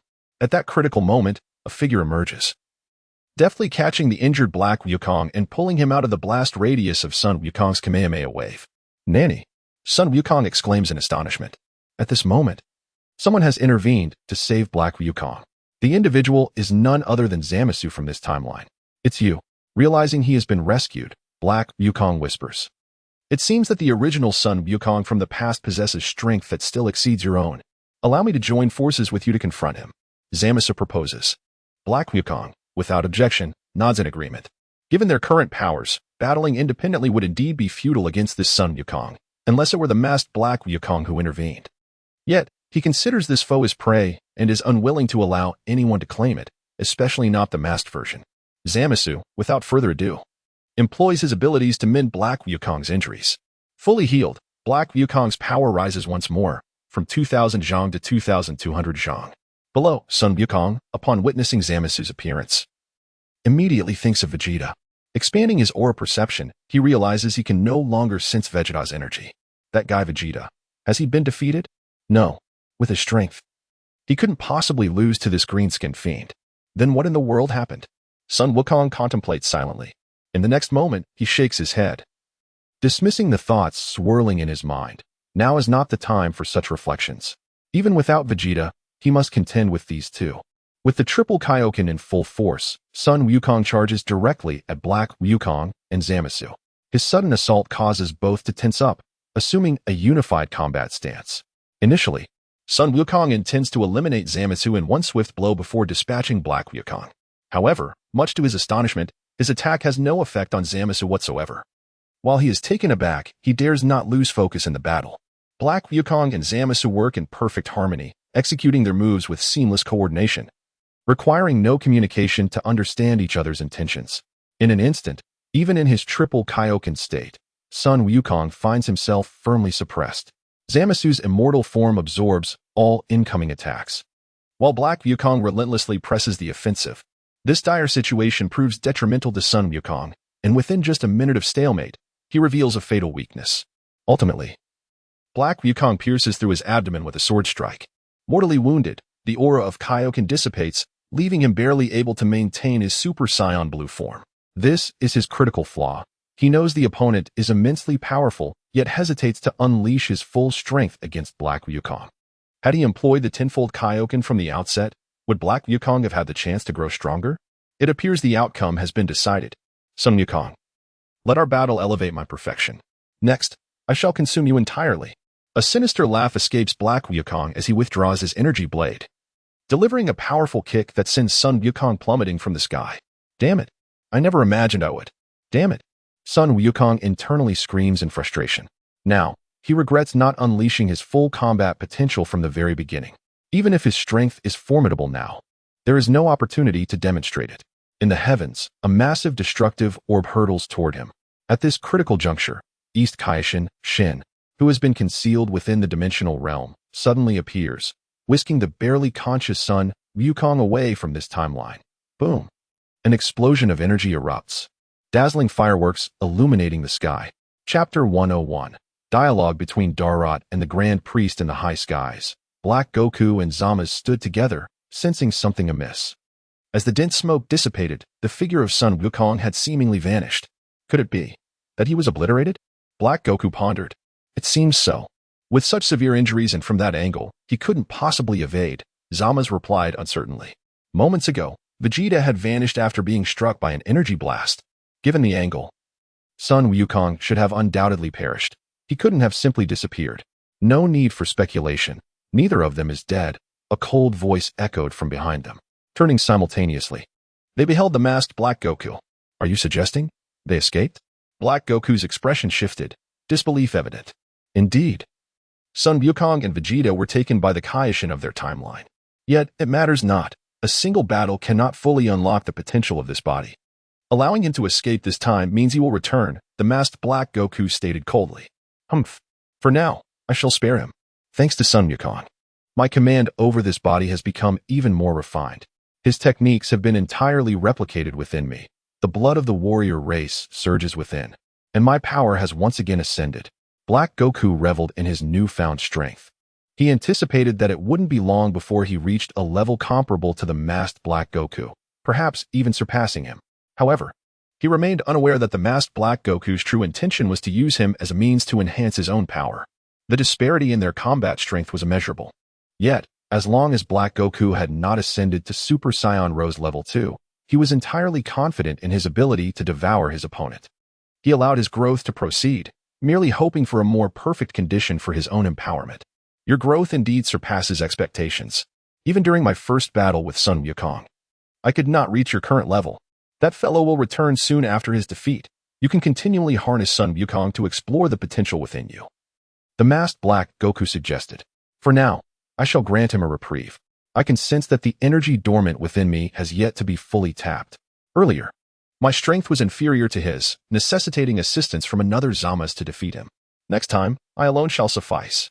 Black Goku clenched his fists, his expression serious. In terms of battle power, he acknowledged that he was not on par with Sun Wukong, but that was only true for this occasion. Upon returning to the future, that may no longer be the case. In the past world, at the palace of the Omni King, under the guidance of Whis, Darot met with the Grand Priest once more. He shared information regarding his companions, GT Sun Wukong and GT Vegeta, hoping that the Grand Priest could employ his abilities to locate them. After understanding the situation, the Grand Priest pondered briefly before acquiescing to Darot's request. I can assist you in searching for your companions across these parallel timelines, but it will require time. Even for me. Locating two specific individuals amidst the infinite parallel realms poses a challenge, the Grand Priest consented. Very well, I entrust this task to you, Grand Priest. Please do your utmost to find them. Should you require anything, do not hesitate to contact me, Darot stated, humbling his demeanor in light of his request. The Grand Priest smiled slightly, nodding to Whis, signaling that if there were no pressing matters, they could take their leave, as he had important affairs to attend to. Darot, do you have anything else to add? Whis inquired. Nothing more. I came solely for this matter. Let us return, Whis. With his objective accomplished, Darot did not linger further. We shall take our leave, Grand Priest, Whis respectfully announced as he escorted Darot away from the palace of the Omni King. On Earth, at Bulma's residence, the severely injured Sun Wukong, Vegeta, and Trunks were brought back from the future by East Kaioshin Shin. Upon seeing the battered Saiyan duo, Bulma was taken aback. She immediately retrieved the Senzu beans that Sun Wukong had forgotten in the restroom and fed them to the two, thus saving their lives. Once ingested, the healing properties of the beans took effect, and their injuries healed within moments. Phew. Much better now. I could faintly glimpse King Enma just moments ago. Sun Wukong, feeling as though he had clawed his way back from the brink of death, let out a sigh of relief. Reflecting on the perilous battle, he clenched his fists. Filled with frustration, the defeat in this battle weighed heavily on him. At the outset, had he unleashed the Kaioken tenfold, he could have obliterated Black Goku instantly, preventing his opponent's terrifying growth in power. Damn it, to lose to that guy is utterly unacceptable. Vegeta, having recovered, seethed with fury. The humiliation he endured in the future timeline left him infuriated. Clearly, Black Goku's strength was not overwhelming. So why was he able to dominate after mastering the transformation into Super Saiyan God? And what of that green-skinned associate of his, whose combat prowess was barely a fraction of his own? Why did his full-on assault yield no results? Hey, you two need to pull yourselves together. This is not the time for despair. What on earth transpired in the future? Didn't you say the dark person's strength was insignificant when you left? Bulma reprimanded them, frustrated. They had departed with confidence, yet returned devoid of fighting spirit. What a joke. Mom, the foes in the future are not limited to just the dark person. There's also someone who claims to be a god, Trunks interjected darkly. Another one? Bulma's surprise was palpable. The losses suffered by Son Wukong and Vegeta were not without reason. Wukong, Vegeta, Bulma, Trunks, you all may take a moment to breathe. I have gleaned some insights regarding the identity of the Dark Person. His ally was encountered not long ago during my visits to other universes, East Kaishin Shin revealed. With just a single statement, he captured everyone's attention. He knew the true identity of Black Goku and his accomplice. Are you saying the Dark Person's accomplice hails from another universe? Vegeta was momentarily taken aback upon grasping the significance of this information. Chapter 102, Vegeta seeks Darrett's method to become stronger indeed. However, this requires further confirmation. I must visit the God of Destruction to meet Lord Beerus. Xian nodded, not lingering any longer, and with a thought. He utilized instant transmission to vanish from the spot. No sooner had he departed than a radiant spectrum descended from the heavens. As the light dissipated, Darrot and Whis appeared. Upon their return, they were greeted by the disheveled forms of Goku and Vegeta, and it was evident without much thought that they had suffered defeat. This outcome did not surprise Darrot. Mr. Goku, Mr. Vegeta, it seems that matters concerning the future world remain unresolved. The situation has not unfolded smoothly, has it? Observing the two in such a disheveled state, Whis immediately discerned the result and felt a flicker of curiosity. What transformations had occurred in the future timeline? If it were merely the Dark Warriors, it should not have been enough to vanquish their combined strength. Aha, we lost. We just escaped from the future world. The Supreme Kai mentioned new discoveries and has gone to find Lord Beerus in the God of Destruction realm. With a wry smile, Goku did not attempt to conceal his defeat. Losing is losing. The next battle can be reclaimed. Is that so? Whis replied, slightly taken aback. The current state of the future world remained unclear. However, since the Supreme Kai had taken the initiative to seek out Lord Beerus, it was likely that he had indeed made some significant findings. At that moment, having experienced a setback, Vegeta circumvented Whis and approached Darrot. His resolute gaze fixed intently upon him. Do you have something to say? Noticing the shift in Vegeta's demeanor, Darrot inquired with interest. All eyes turned to Vegeta, perplexed about what the proud Saiyan Prince would do next. Vegeta's forthcoming question exceeded everyone's expectations. Please, tell me, how can I master Super Saiyan 4th stage? With unwavering determination, Vegeta relinquished his pride and sought Darrett's guidance on how to transform into Super Saiyan 4th stage. This declaration left everyone astounded. The arrogant Saiyan Prince had indeed humbled himself to inquire about the transformation to Super Saiyan 4th stage from Darrot. Even Darrot was surprised that Vegeta held such interest in this power. Are you intending to forsake the power of Super Saiyan God that you currently possess to pursue Super Saiyan 4th stage? Is it not somewhat too late? Darrot teased with a smirk. I have no intention of relinquishing my current power. I implore you, please tell me how to transform into Super Saiyan 4th stage. I have my own thoughts. With resolute eyes, Vegeta deeply bowed to Darrot, setting aside his dignity as a prince. His obsession with Super Saiyan 4th stage was evident. Whis, standing aside, maintained silence, the corners of his mouth subtly rising, seemingly pleased by Vegeta's transformation. When one learns to set aside their pride and seek guidance from others, it signifies growth. Seeing Vegeta's earnest attitude, Darrot felt compelled not to refuse him. Even though he recognized that Vegeta currently lacked the potential to transform into Super Saiyan 4th stage, he decided to share the transformation method. Since you are so eager to know, I shall tell you, but do not harbor too great expectations. You currently do not meet the conditions for transforming into Super Saiyan 4th stage. After a moment's contemplation, Darrot continued, Super Saiyan 4th stage, also known as the Golden Great Ape transformation, is achieved when a Saiyan transforms into a Great Ape under the full moon and further evolves into a Golden Great Ape. Mastering this power to develop a new state, which also represents a return to the Saiyan bloodline's ancestral form, hence termed Super Saiyan 4th stage. Great Ape transformation? Golden Great Ape, does that mean the tail? Upon hearing Darrett's explanation, Vegeta experienced an epiphany. The tail. My father once mentioned that the tail is the source of a Saiyan's power. Under the full moon, it reveals the true terrifying aspect of a Saiyan. Now, reflecting on Darrett's words, Vegeta regretted his past decisions and felt anger towards a certain meat-clad Yajirobe during the first invasion of Earth. His tail had been severed by an unexpectedly appearing rotund foe, and after a series of battles, he had come to believe that the tail held little significance, forcibly blocking the wound to prevent its regrowth. Thus, he had discarded this perceived weakness. Now, many years later, that void had long been filled with flesh. and the tail had vanished. It seems you have come to understand. As you suspected, the tail is indeed the source of a scion's power, and you have forsaken your tail. Even if I were to tell you the method of transforming into Super Saiyan 4th stage, you would be unable to do so. For your tail can never grow back, Darot explained. How infuriating.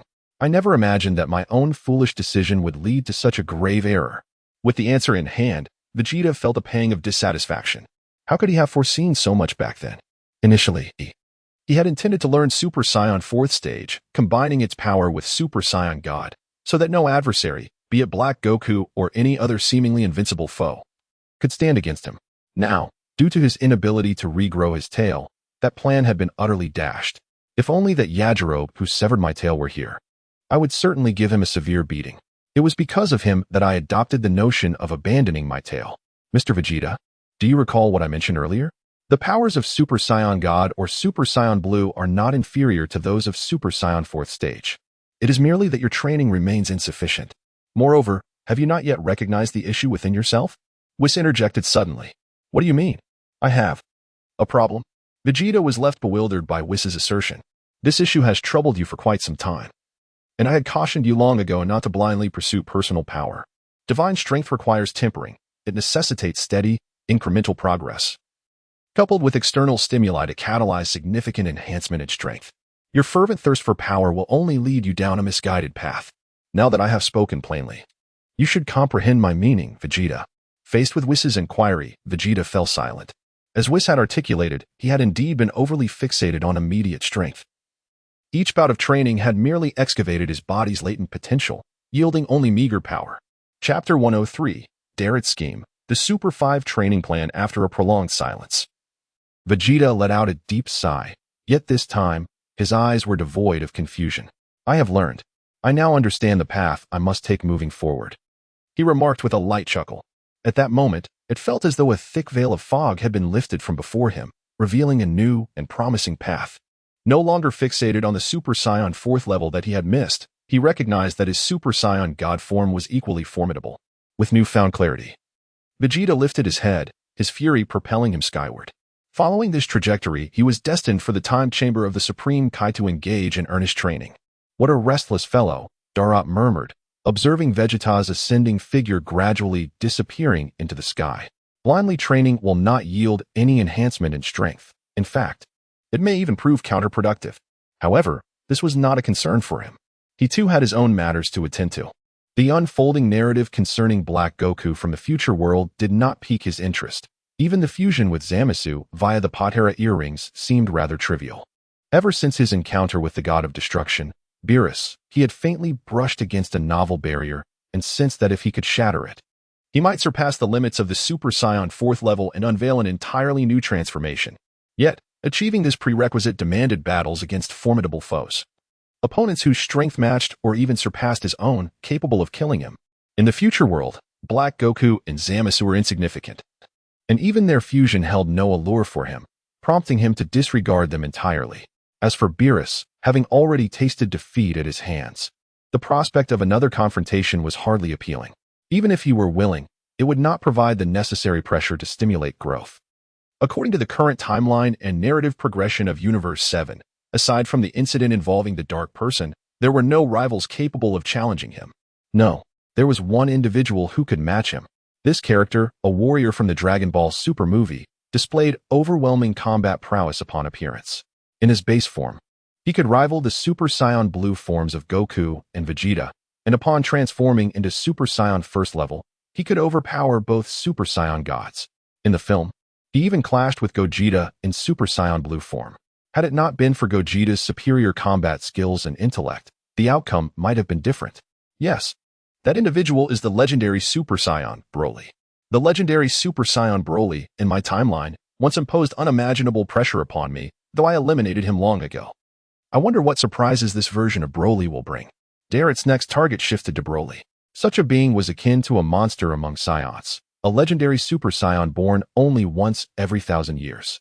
In terms of intimidation and combat strength, he surpassed both Black Goku and the fused Zamasu.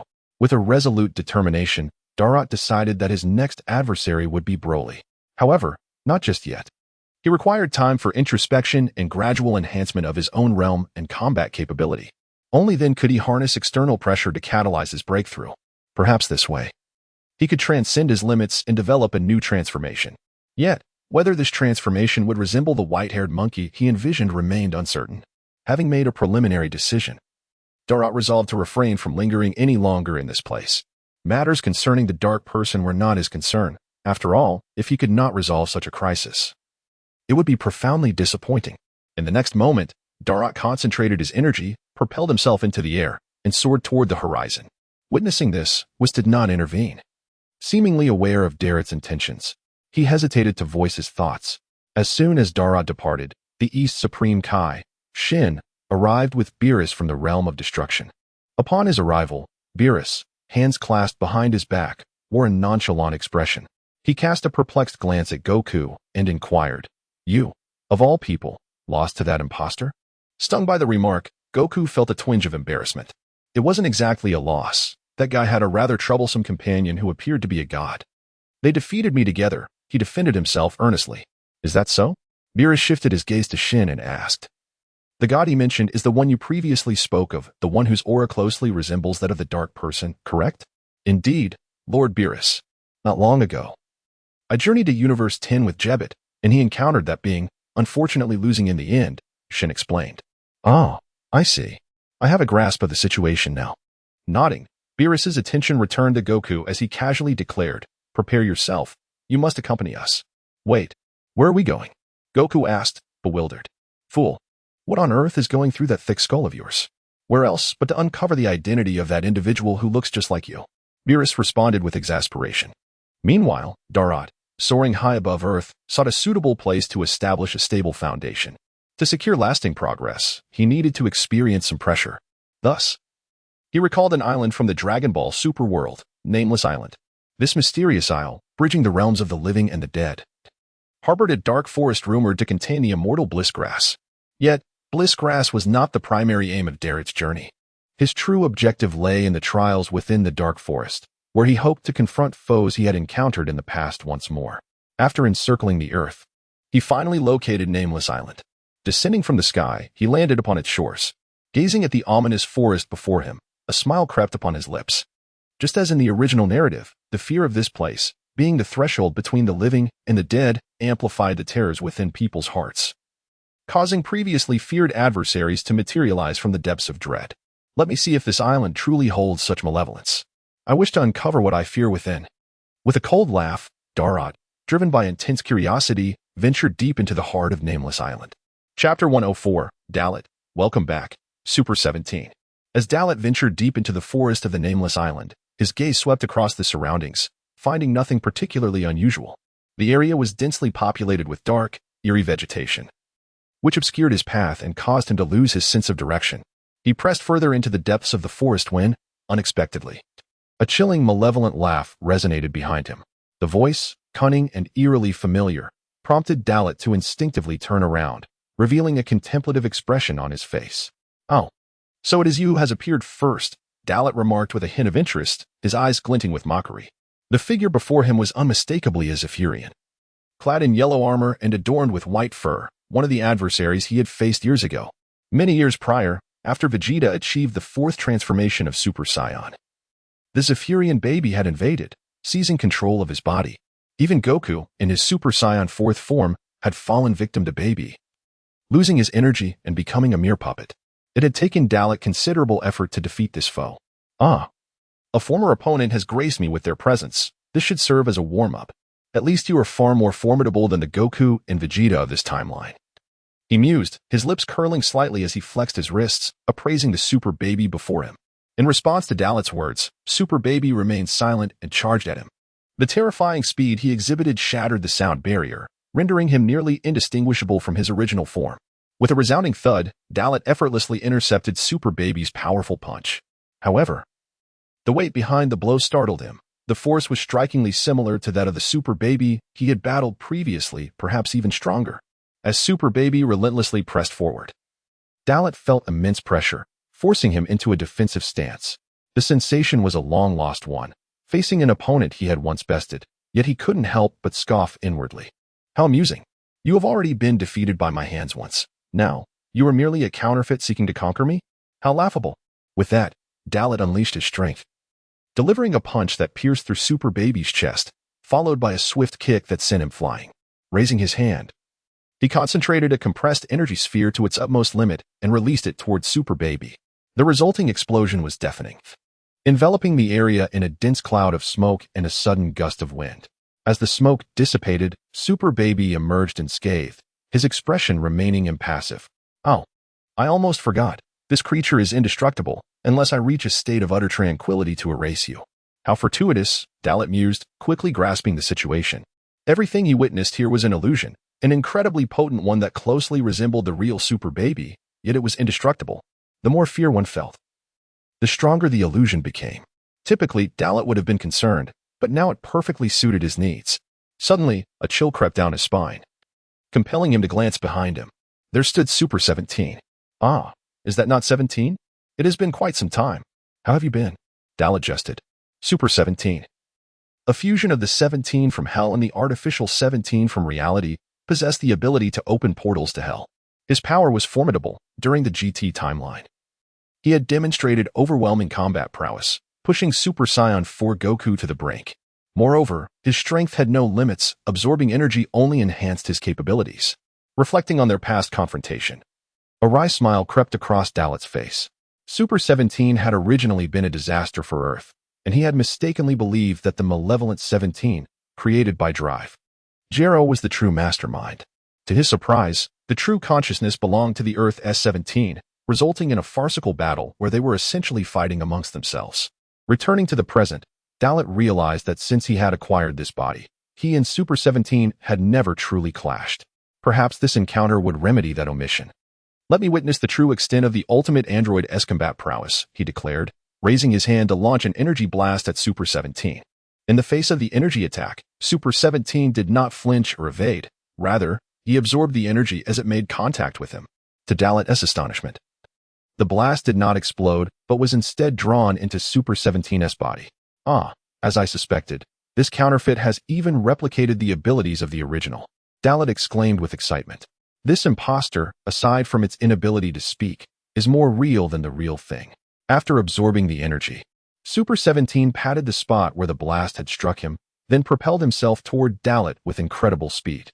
In response, Super Baby also charged at Dalit, forcing him into a defensive position as they attacked in tandem. The ensuing combat was fierce. The combined assault from Super Baby and Super 17 was relentless, overwhelming Dalit with a torrent of strikes. Despite his efforts, the disparity in numbers quickly placed him at a disadvantage. Amidst the brutal onslaught, Dalit exposed a vulnerability, which Super 17 seized upon, delivering a crushing kick to his abdomen. The force sent Dalit hurtling backward, expelling a mouthful of bile. Seizing the opportunity, Super Baby and Super 17 pressed their advantage. Suddenly, a radiant golden light erupted in the distance, accompanied by an utterly terrifying aura. Taken by surprise, both Super 17 and Super Baby were knocked back by this overwhelming force. As the blinding light began to fade, Dalit's form emerged. No longer in his ordinary state but transformed into the full power of the first stage of Super Saiyan, amplifying his combat strength to unprecedented levels. Chapter 105, Sun Wukong.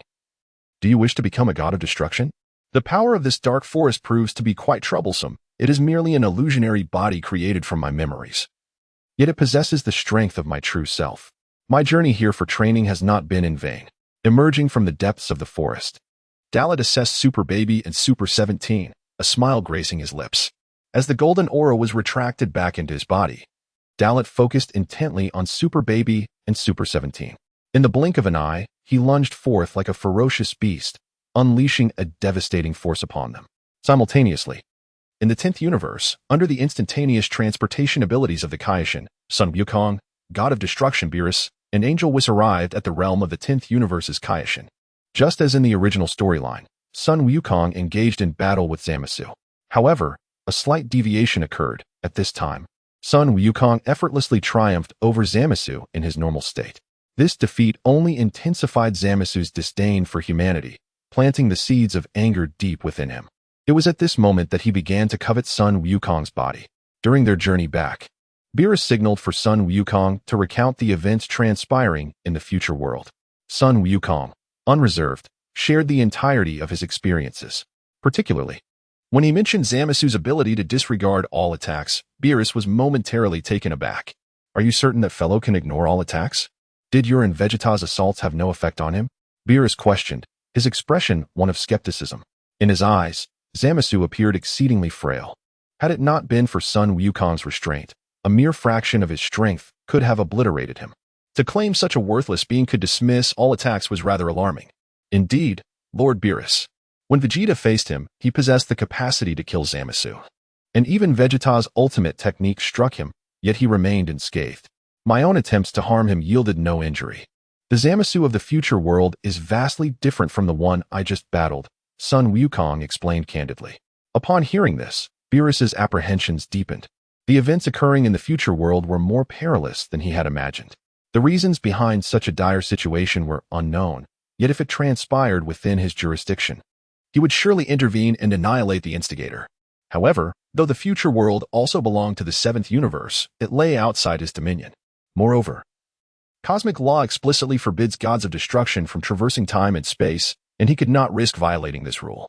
Otherwise, he would easily eradicate the likes of Zamasu and those dark beings.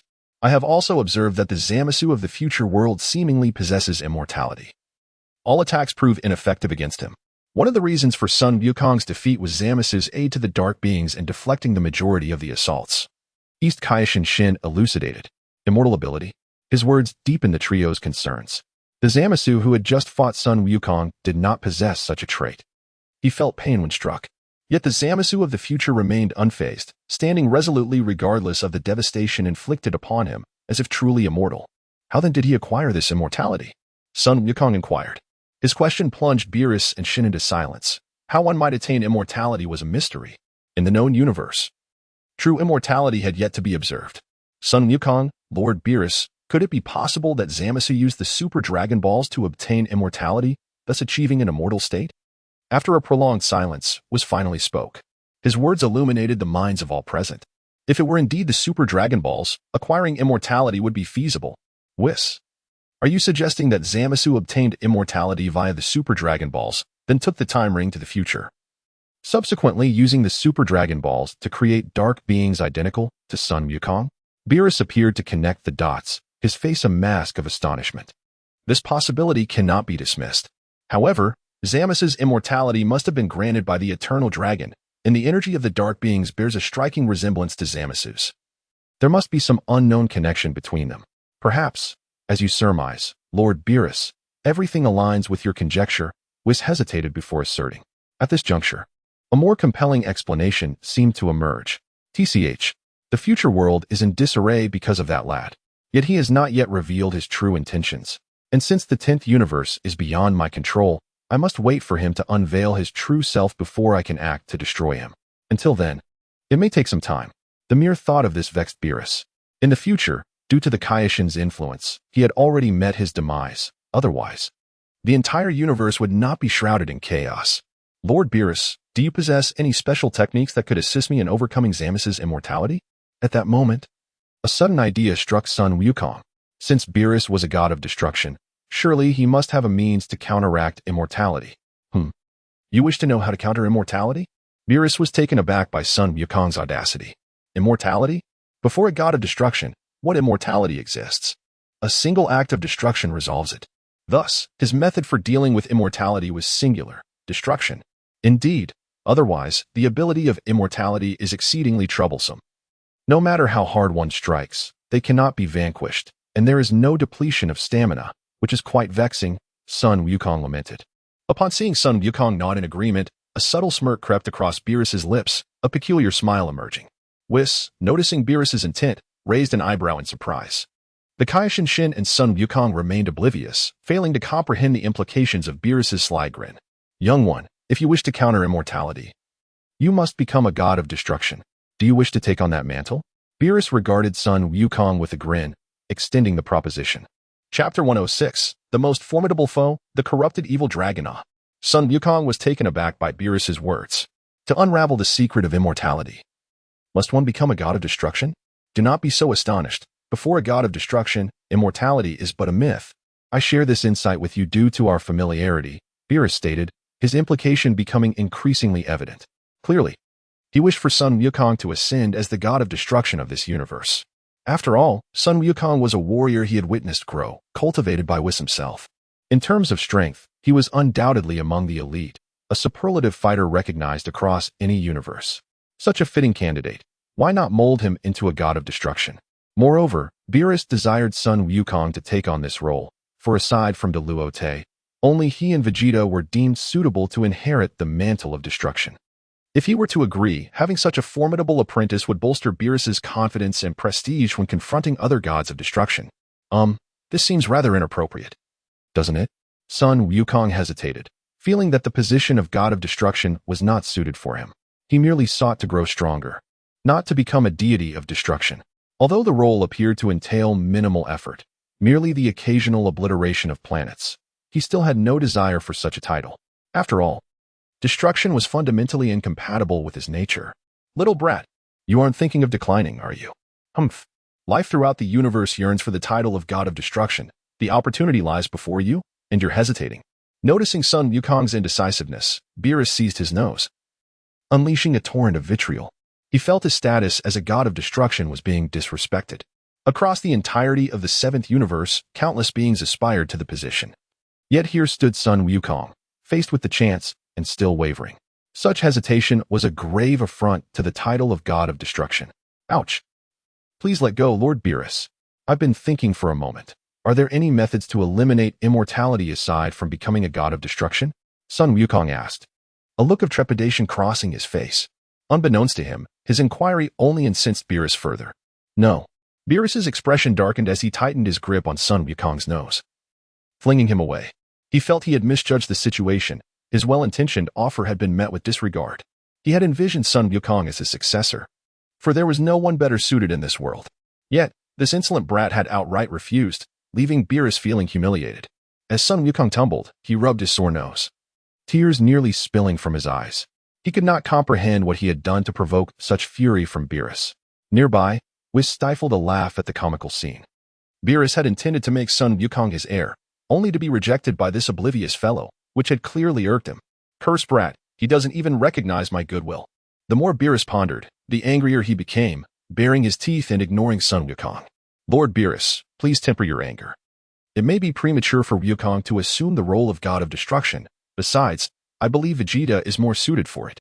Wukong possesses a heart of gold, too virtuous to shoulder the responsibilities of destruction as we envision, Whis interjected gently. Humph. I had already considered that. It was merely this brat's rejection that soured my mood. In all my years, it is the first time someone has shown disinterest in the position of god of destruction. Beerus grumbled, sulking in place. Having spent countless eons with Beerus, Whis understood his thoughts all too well. Lord Beerus, is it truly impossible to resolve immortality without becoming a god of destruction? Rubbing his reddened nose, Sun Wukong approached with an innocent inquiry. Absolutely not. Forget about the position of god of destruction. You are unfit for it. So be gone. Beerus retorted in anger. Sun Wukong, bewildered by the scolding, still could not fathom why Beerus was so incensed. Was the position of god of destruction truly that significant? Wukong, in truth, aside from becoming a god of destruction, there may be other means to counter immortality. For instance, sealing it away could be a viable option, was suddenly proposed. Seal. Sun Wukong murmured, a spark of realization igniting in his mind. Yes, sealing. I've found a way. A smile brightened his face as he discovered a strategy to confront Zamasu. His sudden enthusiasm surprised both Beerus and Whis. What scheme was this boy concocting? Supreme Kai, quickly take me back to Earth. I have a plan to deal with Zamasu. We just need to seal him. Sun Wukong urged excitedly at East Supreme Kai Shin. Mr. Wukong, please calm down. I will take you back to Earth immediately. East Supreme Kai Shin replied, nodding vigorously, albeit unsure of Sun Wukong's intentions. On Nameless Island, within the Dark Forest, the first-level Super Saiyan, Luote, found it effortless to contend with the phantoms of Super Baby and Super 17. Even though these phantoms grew increasingly powerful with each defeat, it only heightened his challenge.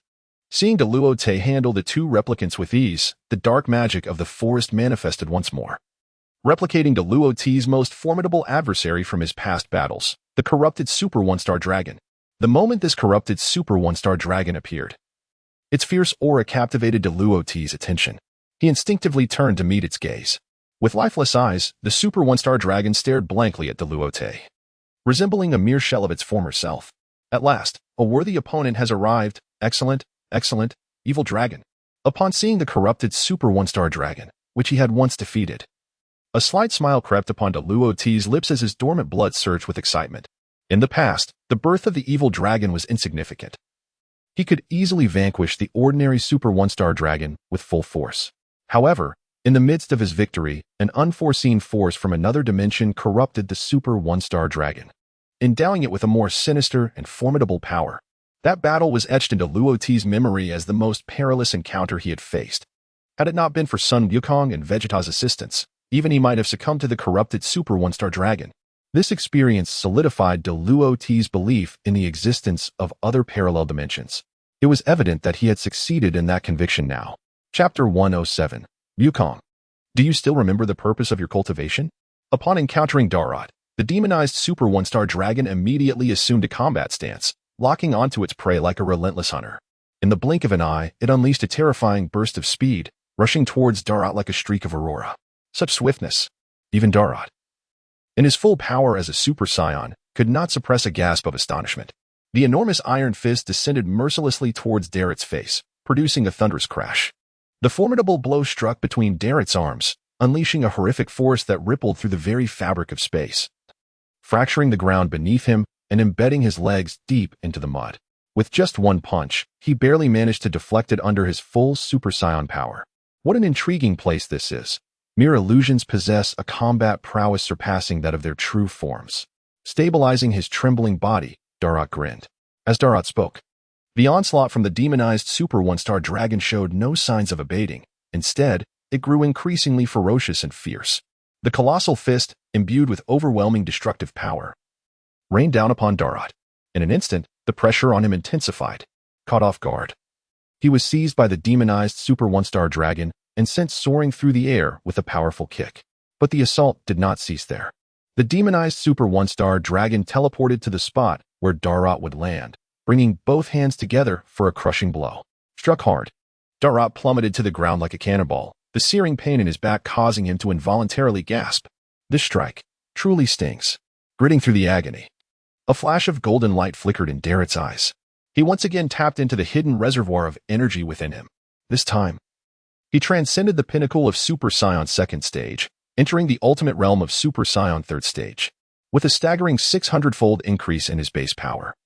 His combat prowess soared to a terrifying level of 9. Arcs of blue and white electricity danced across his body, amplifying his already formidable aura. His steely gaze fixed upon the illusion of the demonized Super One-Star Dragon above him. Even Goku and Vegeta from his native timeline would find it challenging to provoke him into unleashing his third-stage might. Yet this eerie illusion conjured by the Dark Forest had managed to do so. What a chilling and fearsome place this is. Steeling himself, Darot charged at the demonized One-Star Dragon. In his Super Saiyan third-stage form, he was immensely powerful, far surpassing his previous encounters with the demonized One-Star Dragon during his Super Force state. In the blink of an eye, the demonized Super One-Star Dragon was effortlessly vanquished, swiftly followed by the destruction of the illusions of Super Baby and Super 17. Yet, these were mere specters, constructs of the Dark Forest's bizarre abilities. Unless one could achieve a state of complete mental clarity, devoid of distractions, they would inevitably be ensnared by the remnants of foes they had already bested. Darot was well aware of this, but now was not the time for such tranquility. His primary purpose for entering this Dark Forest was to engage once more with the adversaries he had faced in the past. A training session that concluded so abruptly would be far too mundane. With a resonant hum, ripples surged through the surrounding space. The illusionary copies that Darot had just dispatched reappeared, now larger and more formidable than before. Additionally, figures from the GT timeline, whom Darot had previously defeated, emerged: Frisia, Cooler, King Cold, Cell, the evil Containment Wave, Hildegarn, and the malevolent Kid Buu.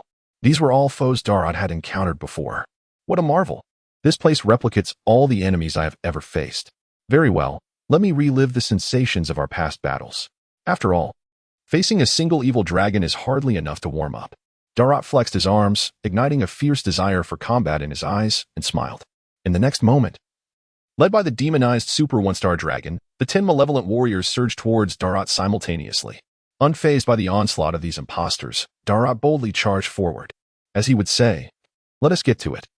On the other side of the Earth, on Kame House, Goku, sent back from Universe 11 by the Supreme Kai, hurried to the island where Master Roshi resided.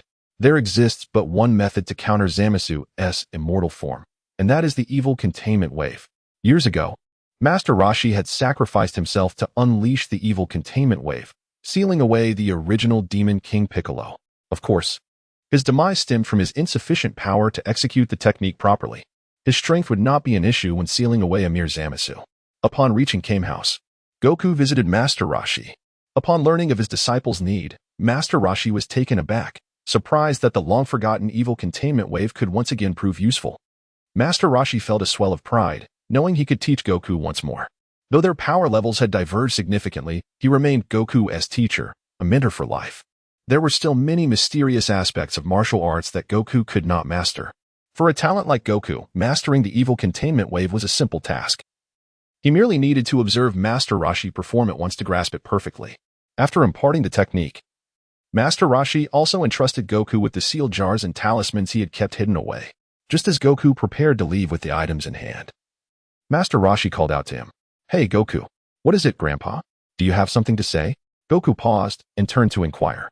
Master Roshi hesitated, pondering for a moment before shaking his head. "Goku, do you remember why you initially sought to become stronger?"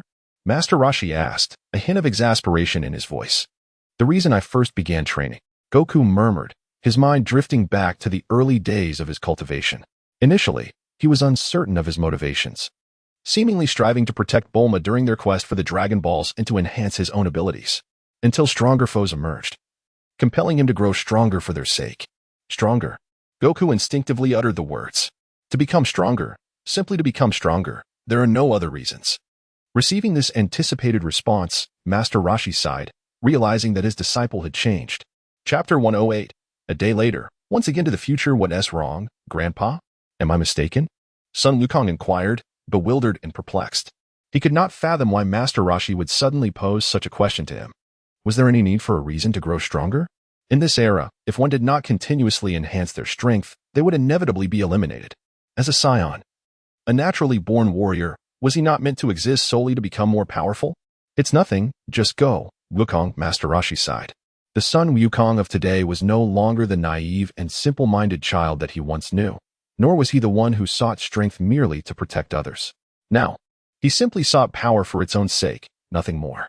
All right, I shall take my leave then, Grandpa.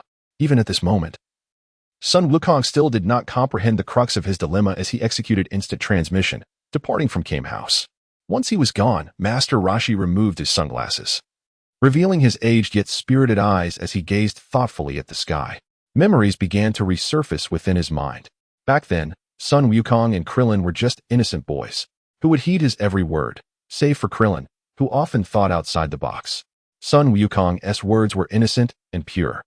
His training was solely for the purpose of protecting everyone and safeguarding the Earth. At some point, however, Sun Wukong's aspirations had shifted, becoming childlike, while Krillin had matured. Even with insufficient power, he had taken on greater responsibility. Alas, Wukong, when will you return to the way you once were? Master Roshi lamented helplessly. Time flew by. Unbeknownst to them, the following day had arrived. In preparation for their subsequent journey to confront Black Goku and Zamasu, Sun Wukong and Vegeta had made thorough preparations. Sun Wukong had mastered the technique of the Mafuba, intending to seal Zamasu, who possessed immortality.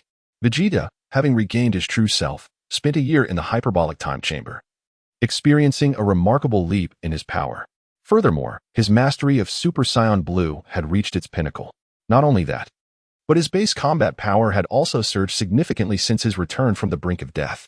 After approximately a year of training in the hyperbolic time chamber, he had stabilized his newfound strength. Now, his base combat power had astonishingly risen to an impressive 2200. Super Saiyan Blue was now at full power. Such formidable strength had left Sun Wukong, who had only achieved a mere 1500 in base form after his revival, far behind. Vegeta's power exceeded his by 700. The disparity was evident. Even Sun Wukong acknowledged that Vegeta was currently stronger than him. Wukong, Vegeta, Trunks, are you all ready? Before their departure, East Kaioshin, Shin, inquired. The time rings adorned their fingers, ready for action. Yes, let us proceed, Lord Kaioshin. This time, we are fully prepared. Even if the dark entity proves formidable, He shall be vanquished, and the immortal Zamasu can only be sealed. If all goes according to plan, victory is assured, Sun Wukong declared, brimming with confidence. This time, he wagered everything, determined to defeat Black Goku in the future world and rescue humanity from this crisis. Humph, let us not squander any more time. This insignificant dark entity shall be dealt with by me, Vegeta scoffed disdainfully, eager to redeem himself. After a year in the hyperbolic time chamber, his combat strength had seen remarkable enhancements. He was confident that Black Goku would not be able to best him this time. With his father and Uncle Wukong prepared, Trunks naturally had no objections. It was their duty to save the future world. All right then, hold on to me, and we shall venture to the future. With that, everyone formed a circle around East Kaishin Shin, and as the power of the time ring activated, they were engulfed in a radiant white light and vanished without a trace. Meanwhile, on the side, Bulma could only silently pray, hoping for no unforeseen complications. On the unnamed island, deep within the dark forest, Dalit had been training diligently for a day. All the foes he had ever encountered reappeared before him, only to be defeated repeatedly, regardless of their strength or numbers. They all fell to Dalit's might. After a day of intense combat, he had gained much, yet it was not enough. Continuing to fight would serve no purpose. Closing his eyes, Dalit found tranquility, devoid of any distracting thoughts. In his perception, the apparitions born from his memories faded away. When he opened his eyes once more, he found himself alone, the environment transformed. Previously, he had merely been ensnared in an illusion. It is still insufficient. While this dark forest on the unnamed island can conjure up the opponents I have faced, they are all mere defeated foes. Even if they can exert some pressure on me, it is not substantial. No matter how numerous they are, they cannot overcome me. It seems I must seek a new place for training. Acknowledging the diminishing returns of the dark forest, Dalit understood that remaining there would yield little benefit. The capabilities of this place were limited to manifesting his fears and conjuring all the adversaries he had encountered, aimed at shattering his mental defenses. However, Dalit harbored no fear within his heart. Having fought throughout his life and vanquished countless enemies, he had clawed his way back from the brink of death time and again. Fear was alien to him. Those who dared to fight against him either perished by his hand or were defeated by him, even traversing time and space. The Super Saiyan God forms of Sun Wukong and Vegeta had fallen before him in battles that were overwhelmingly one-sided. Even Beerus, the god of destruction of Universe 7, had succumbed to him, this being known as the strongest god of destruction among the 12 universes. Currently, in this realm, the only beings stronger than him were the angels and the Grand Minister above them. Unfortunately, the angels were forbidden from engaging in combat, remaining neutral. Should they breach this rule, they would be forcefully erased by the very regulations they upheld. Thus, challenging an angel was fundamentally an impossible endeavor. Having organized his thoughts, Dalit shook his head, clearing away the clutter in his mind. Chapter 109. Beerus's Concerns, an Unknown Hand? Taking a deep breath, Dalit stabilized his power to its most fundamental limit. Just as he was about to depart, he unexpectedly discovered a peculiar grass of strange coloration. This grass, without a doubt, was the fabled bliss grass. So it exists after all. It is said that consuming it can extend one's lifespan by hundreds of years. Perhaps even grant immortality to think that such a thing is real. The old turtle sage must have consumed this grass to live for several hundred years. Dalit bent down, observing the bliss grass with keen interest. He plucked it and examined it closely. For him, this substance held no significance. His life had evolved to such a level that lifespan was no longer a concern. Living for 1,000 years was not beyond the realm of possibility. Yet, the properties and appearance of the bliss grass piqued his curiosity.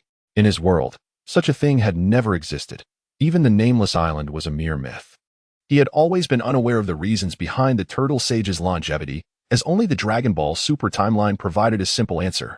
This small herb could grant 100 years to one's life, and the more one consumed, the longer they would live. He was curious about its taste. As he mumbled to himself, Dalit tossed the bliss grass into his mouth. Since he had acquired it, not consuming it would be wasteful.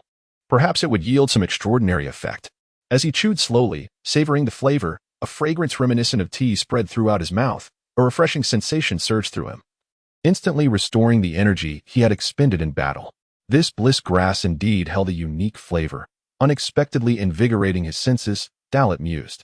His gaze shifted, and he noticed a vast patch of bliss grass not far ahead. Since he was already here, he couldn't leave empty-handed. He decided to collect some.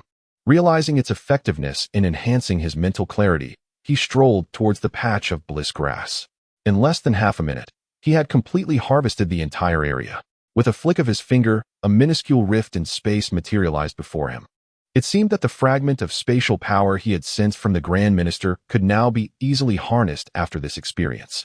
Successfully wielding this mysterious force, Dalek created his own small space, a private sanctuary. Whatever he desired could be summoned with a mere thought. All the bliss grass he had gathered was stored in this space. Done. He clapped his hands and began to contemplate his next steps. It was still too early to seek out Broly. Furthermore, he was not merely a combat fanatic. As a warrior who had spent years in battle, he too felt the weariness of body and mind and required rest. Stretching languidly, Dalek casually remarked, "Perhaps I should take some time to relax before searching for Broly. The breakthrough to the 5th level of Super Saiyan is just one step away. I mustn't rush. A balance of work and rest is essential." Meanwhile, in the realm of the God of Destruction in Universe 7, Beerus was leisurely fishing by the lakeside. From a distance, it appeared quite idyllic. However, the truth of his situation was one of heavy contemplation. Fishing was merely a diversion for his restless mind. Although he outwardly displayed an indifferent demeanor towards the happenings on Earth, he was, in fact, quite concerned about them. His true nature was shrouded by the identity of a god of destruction and his seemingly cold exterior. Since befriending the foolish Saiyan Goku, he had transformed into a different being, no longer the god of destruction who would occasionally engage and then sleep for decades. Now, he seldom slept for more than a month at a time, largely due to the delectable cuisine of Earth and his desire to train Goku and Vegeta to become his successors as gods of destruction. Among the two, the strongest would qualify for the role. Though it was still premature, early preparation bore no detriment. Suddenly, a strange tingling sensation coursed through his skin, as if something unpleasant were about to occur. How odd. I haven't felt this subtle discomfort in millions of years. At that moment, Whis rubbed his cheek, murmuring to himself. Is it due to Zamasu? Beerus interjected.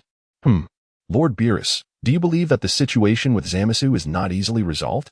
Whis inquired with a puzzled expression. Before Goku's departure, he had imparted a small lesson to him. If that was insufficient to deal with Zamasu and the dark entities, it would indicate a far more severe predicament than anticipated. The complexities of the situation in the future world are daunting. It may not be as simple as we think. I hope they manage to resolve it. I have a feeling that beyond the dark entities and Zamasu, there are others conspiring in the shadows. As he spoke, Beerus casually discarded his fishing rod, opting for the most primal method of catching fish, using his hands. I hope your intuition proves incorrect, Lord Beerus. If it is true, our universe may never know peace again. Whis murmured, his eyes narrowing slightly.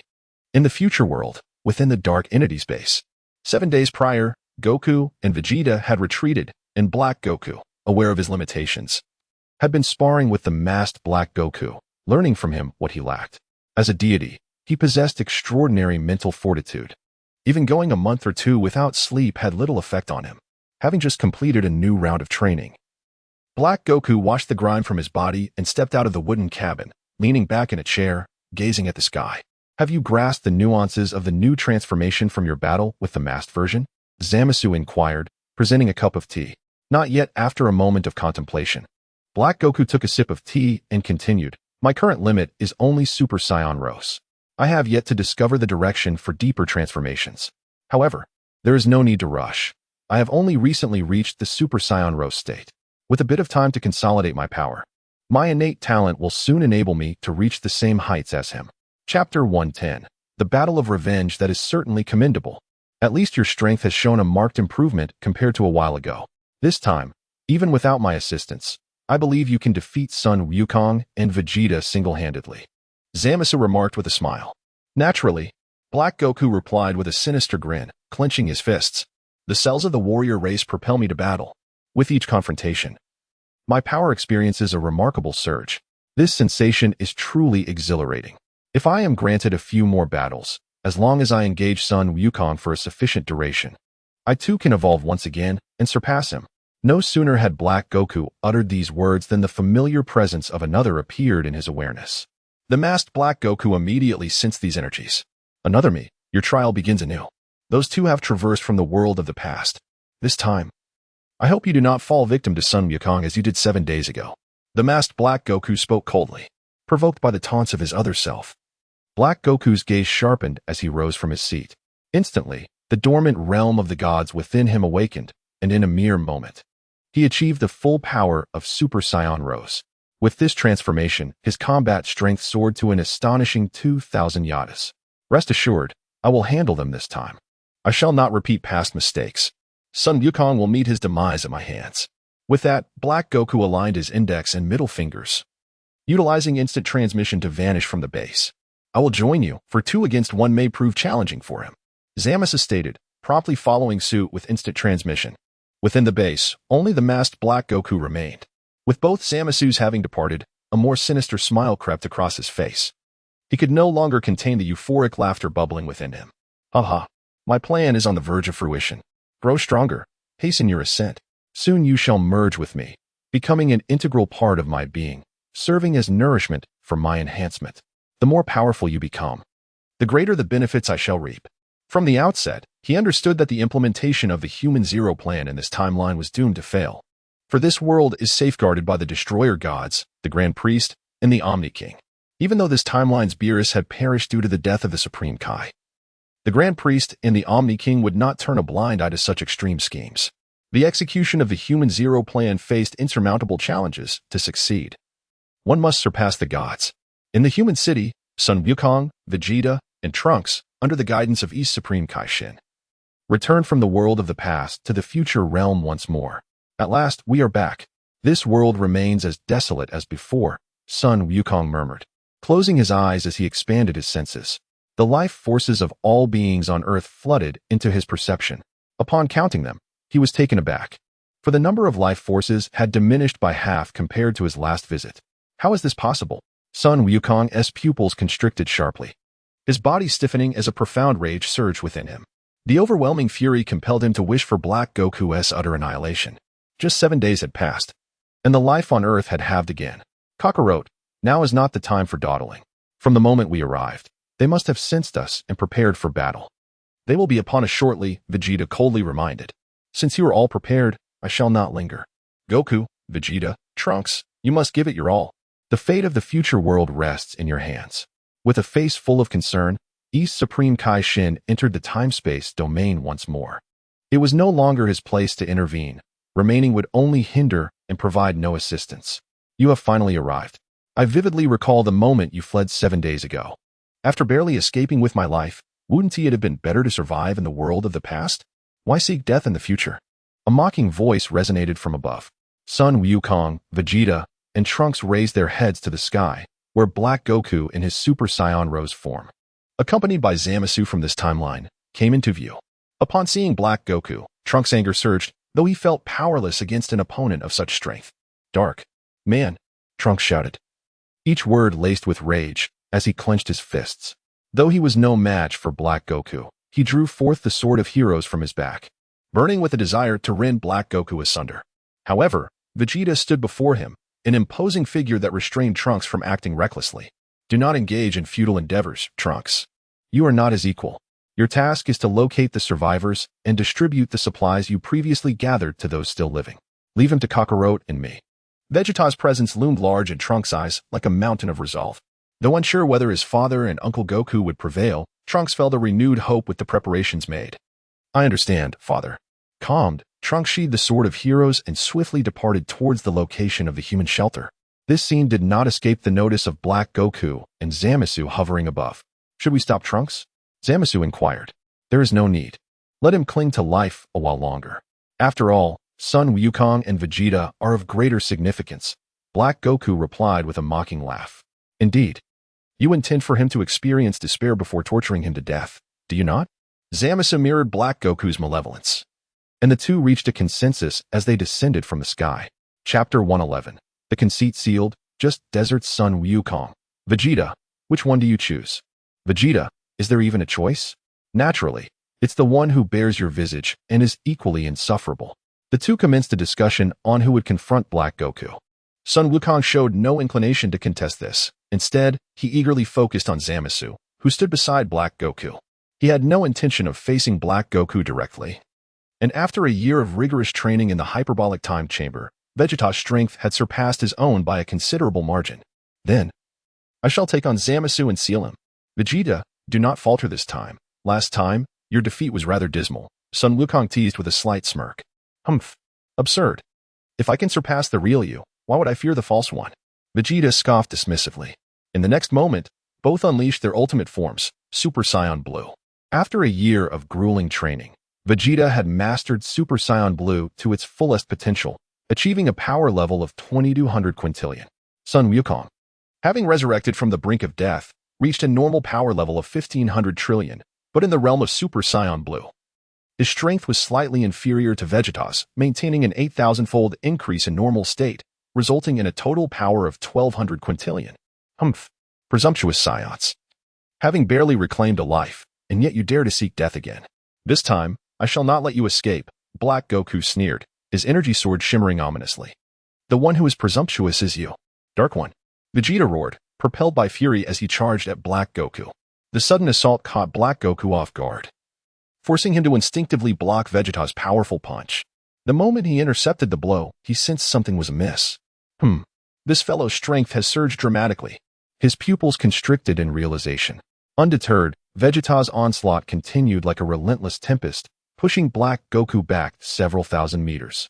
Throughout the encounter, Vegeta maintained an overwhelming advantage. Despite their comparable power levels, Vegeta's battle experience far outstripped that of Black Goku. Every close-quarters engagement and opportunity to strike was executed flawlessly, leaving Black Goku with no chance to retaliate. Something is amiss. Zamasu perceived the shift and prepared to assist Black Goku, only to be unceremoniously kicked aside by Super Saiyan Blue Sun Wukong. What are you looking at? Your opponent is me, Sun Wukong said nonchalantly, casting a glance at Zamasu. He had discerned Zamasu's abilities, immortality, but recognized that his combat prowess was rather mediocre. That kick could have easily killed him, but his immortality merely allowed him to cling to life. Enough of your arrogant claims, human. Zamasu snarled, rising with a fierce glare directed at Sun Wukong. I have encountered your past self, and your strength is rather underwhelming. To be frank, I am quite disappointed. That version of you could hardly withstand a single blow from me, and you, merely transformed into an immortal through the Super Dragon Balls, possessed no real strength to confront me, Sun Wukong explained, detailing the events of their previous encounter. Upon realizing his secret had been exposed, Zamasu was momentarily taken aback. So that's how it is. No wonder you recognize my immortality. You've encountered my past self. But tell me, how will you contend with my immortality? Even someone as formidable as you, the most powerful warrior of the Saiyan race, cannot possibly unravel my immortality. He grinned triumphantly, his arrogance unabated, believing his immortal state made him invincible. Indeed, I cannot unravel your immortality, but sealing you away would suffice, Sun Wukong declared, revealing the sealing jar given to him by Master Roshi. You think this little trinket can seal me? Zamasu laughed derisively upon seeing the worn jar, his eyes brimming with contempt. Humans are pathetic and pitiable. Have you truly sunk so low as to believe that the shabby jar can contain a deity like me? Come, I offer you the chance. I shall remain right here, and I am eager to see how you intend to seal a god. Zamasu boasted, brazenly positioning himself within Sun Wukong's attack range. His immortality emboldened him. Even before the mightiest warrior of the Saiyan race, he felt no trepidation. Arrogant fool, then prepare to experience the consequences. Spirit Bomb. An opportunity such as this was too precious to squander. Sun Wukong unleashed his attack with fervor. With a resounding shout, he spread his arms wide as emerald light swirled like a tornado, enveloping Zamasu and rendering him uncontrollable. Panic seized Zamasu as he realized the gravity of his predicament. Damn it, what is this technique? The Spirit Bomb immobilized him, directing his body toward the very vessel meant for his sealing, the unassuming jar. With a grunt, Zamasu was pulled entirely into the jar, with the Spirit Bomb successfully executed. Sun Wukong hurriedly sealed the jar with its lid and affixed the seal bestowed upon him by Master Roshi. The immortal deity Zamasu had been effortlessly sealed away. At last, I have succeeded. I never anticipated that his arrogance would grant me this opportunity. Now I merely need to deal with that imposter. Sun Wukong reveled in his triumph, believing that the crisis in the future world had been averted. However, unbeknownst to him, a silent observer lurked behind him. This individual was none other than the masked Black Goku. Zamasu has been sealed, has he? The masked Black Goku remarked coldly. Yes, I have. Realizing the perilous situation, Sun Wukong swiftly turned around, every cell in his body screaming in alarm. Chapter 112. Did not defile the cells of the Saiyans as he turned around. The sight before Super Saiyan Blue Goku rendered him breathless. instilling a sense of trepidation that kept him from making any rash movements. The instincts of a scion warned him that this adversary was far from ordinary. Every fighting cell in his body screamed in unison. Instincts whispered of fear and dread. Who are you? Super Saiyan Blue Goku instinctively inquired. From this figure emanated an unfathomable aura of terror, a malevolence so overwhelming it seemed capable of upending the very fabric of reality. To Goku, this individual resembled a demon from the abyss, exuding a chilling wickedness. Even the dark energy that had enveloped Black Goku moments ago paled in comparison to the sinister presence before him. Who am I? Have you not already seen me? With a derisive laugh, the masked Black Goku's energy surged, transforming him in an instant into Super Saiyan Rose. A terrifying aura radiated outward. The dense and nefarious divine power eliciting an instinctual recognition of a lethal threat within Super Saiyan Blue Goku. This masked Black Goku possessed a formidable strength that was beyond Goku's reach. Moreover, the transformation into Super Saiyan Rose left Goku astounded, confirming the identity of this formidable foe. You are Black? Impossible. Were you not dealing with Vegeta? The realization struck Goku like lightning. The aura was unmistakably that of Black Goku. Yet it was more sinister and evil. The shocking truth dawned on him. There was another Black Goku. Goku, I intend to defeat you and achieve perfect mastery of this body. Without further ado, the masked Black Goku assumed a combat stance. At this moment, his power far surpassed that of the Super Saiyan Blue Goku before him. Even in the state of Super Saiyan Rose, his combat power reached an astonishing 8,000 quintillion. This is troublesome. Gritting his teeth, Goku sensed the terrifying might of his opponent.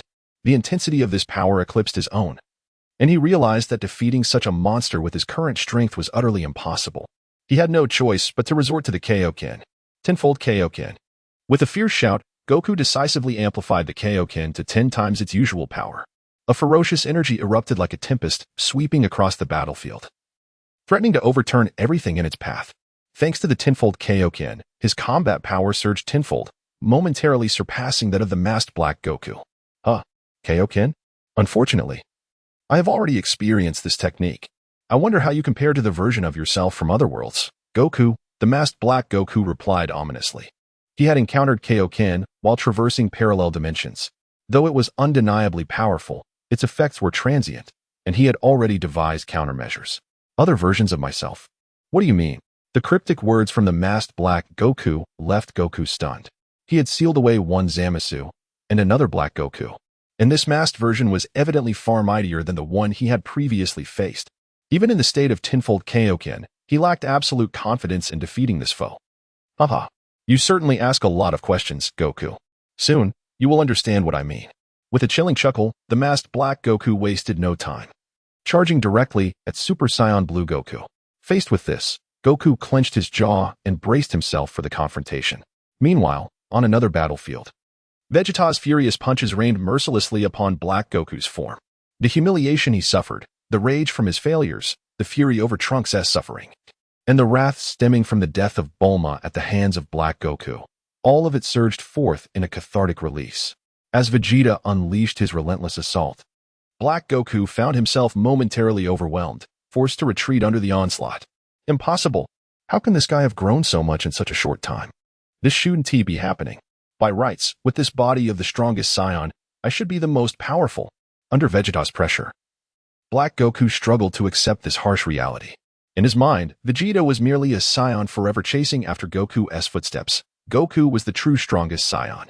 Now, possessing Goku's body, his growth should not pale in comparison to Vegeta's. Just a mere appetizer. Don't get too cocky.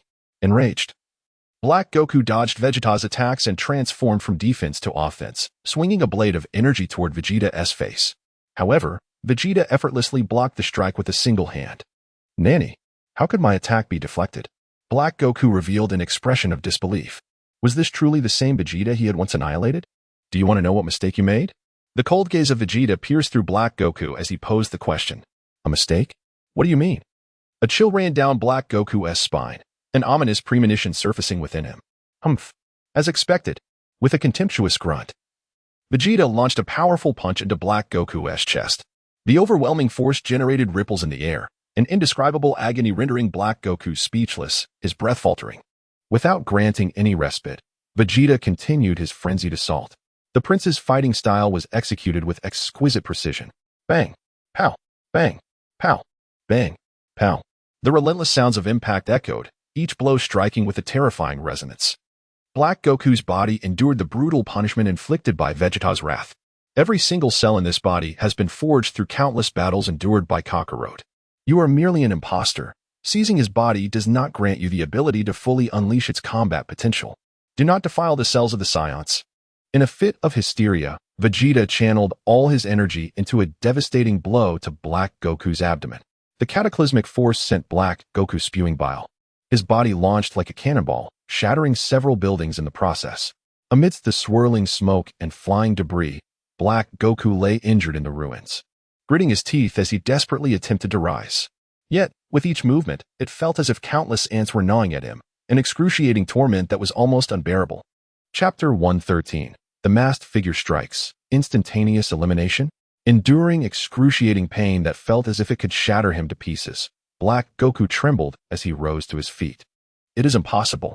There should not be such a vast disparity between us, he uttered in disbelief. Vegeta, however, was unconcerned with his doubts. He charged forward once more, reappearing instantaneously before Black Goku. Under the horrified gaze of Black Goku, Vegeta unleashed a powerful punch. With a resounding boom, an unparalleled force erupted, propelling Black Goku away. He soared back, crashing through several ruins, sustaining even greater injuries this time. The disparity in strength between the two was glaringly evident. While their combat prowess wasn't overtly unequal, the experience gained through rigorous training had amplified Vegeta's divine power, enhancing his combat capabilities to a level where he could easily overwhelm Black Goku. In contrast, although Black Goku wielded remarkable power and had mastered the Super Saiyan Rose transformation, akin to the Super Saiyan Blue form, his divine lineage allowed him to harness this state at peak efficiency. Regrettably, his lack of rigorous training meant that, despite his considerable strength, he could not unleash the true might of divine power. It cannot be. A god defeated by a mere human. How could such an unprecedented event occur? Trembling all over, Black Goku fought through the agony, yearning to continue the battle. Alas, his injuries were too severe. This battered vessel could no longer sustain combat. It seems your defeat is inevitable, Vegeta declared, appearing like a specter before Black Goku.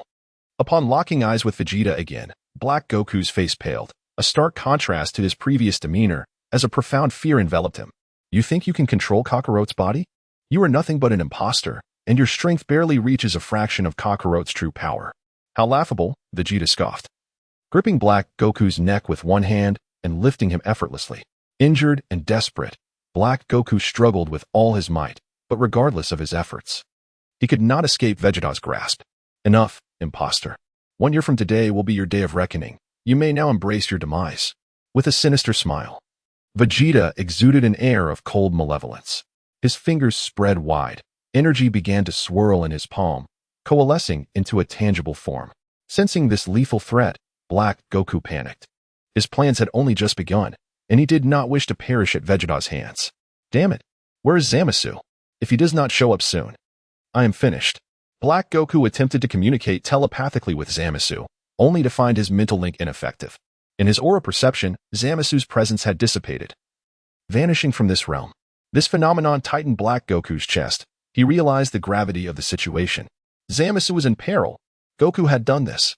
Now, it is time for me to send you to atone for your sins.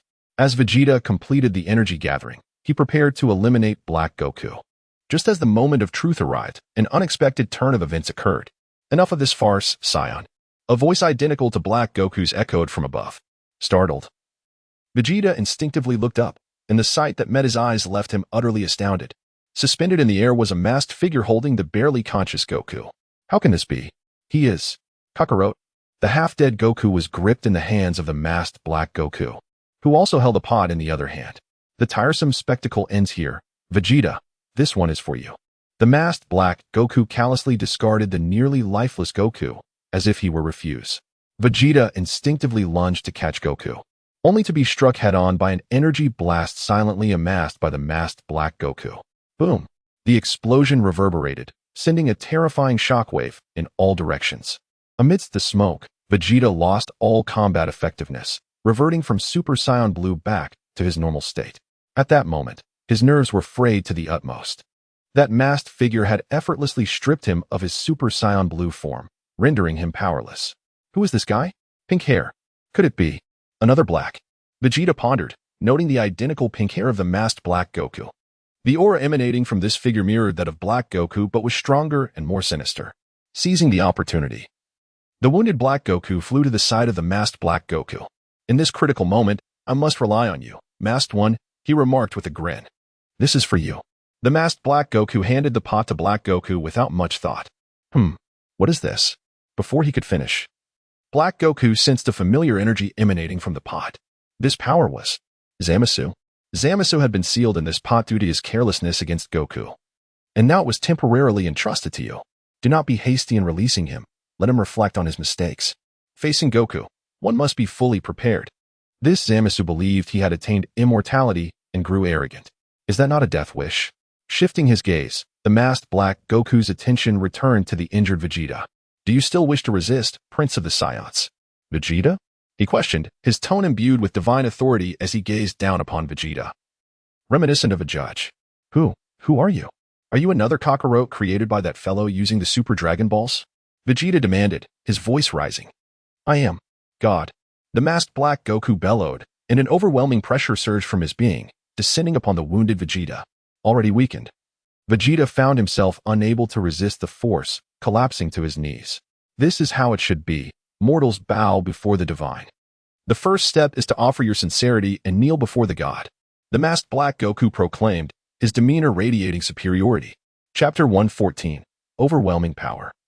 Struggling to survive kneeling on the ground, Vegeta's face contorted in rage, his inner turmoil reaching a boiling point. Anger brewed within him, and humiliated as he was, he yearned to tear the masked Black Goku to shreds. Yet, under the divine pressure exerted by his opponent, he found himself utterly immobilized. The chasm between dimensions and realms was insurmountable. I swear, you will pay for this. The furious Vegeta had no choice but to resort to mere verbal bravado. You arrogant humans, had it not been for your residual value, you would have met your demise at my hands long ago. Be grateful for the mercy bestowed upon you by the divine. Consider yourselves fortunate to be spared this time. Remember, this is your final opportunity. Return to the past with Son Goku, grow stronger, and come back for revenge. In a surprising turn of events, masked Black Goku decided to let Son Goku and Vegeta return to their former world. This decision baffled the other Black Goku. Was this not the perfect moment to eliminate them? Why allow them to return and potentially hinder their plans? The last time they had escaped had already instilled fear within him. Without the mask, he would have perished. Masked Black Goku did not immediately explain his reasoning but maintained his divine demeanor, looking down upon Vegeta with an air of superiority. Thank the mercies of the divine, Saiyan. Next time, it will be your end. With that final remark, he and Black Goku vanished in an instant, leaving the severely wounded Son Goku and the battered Vegeta behind.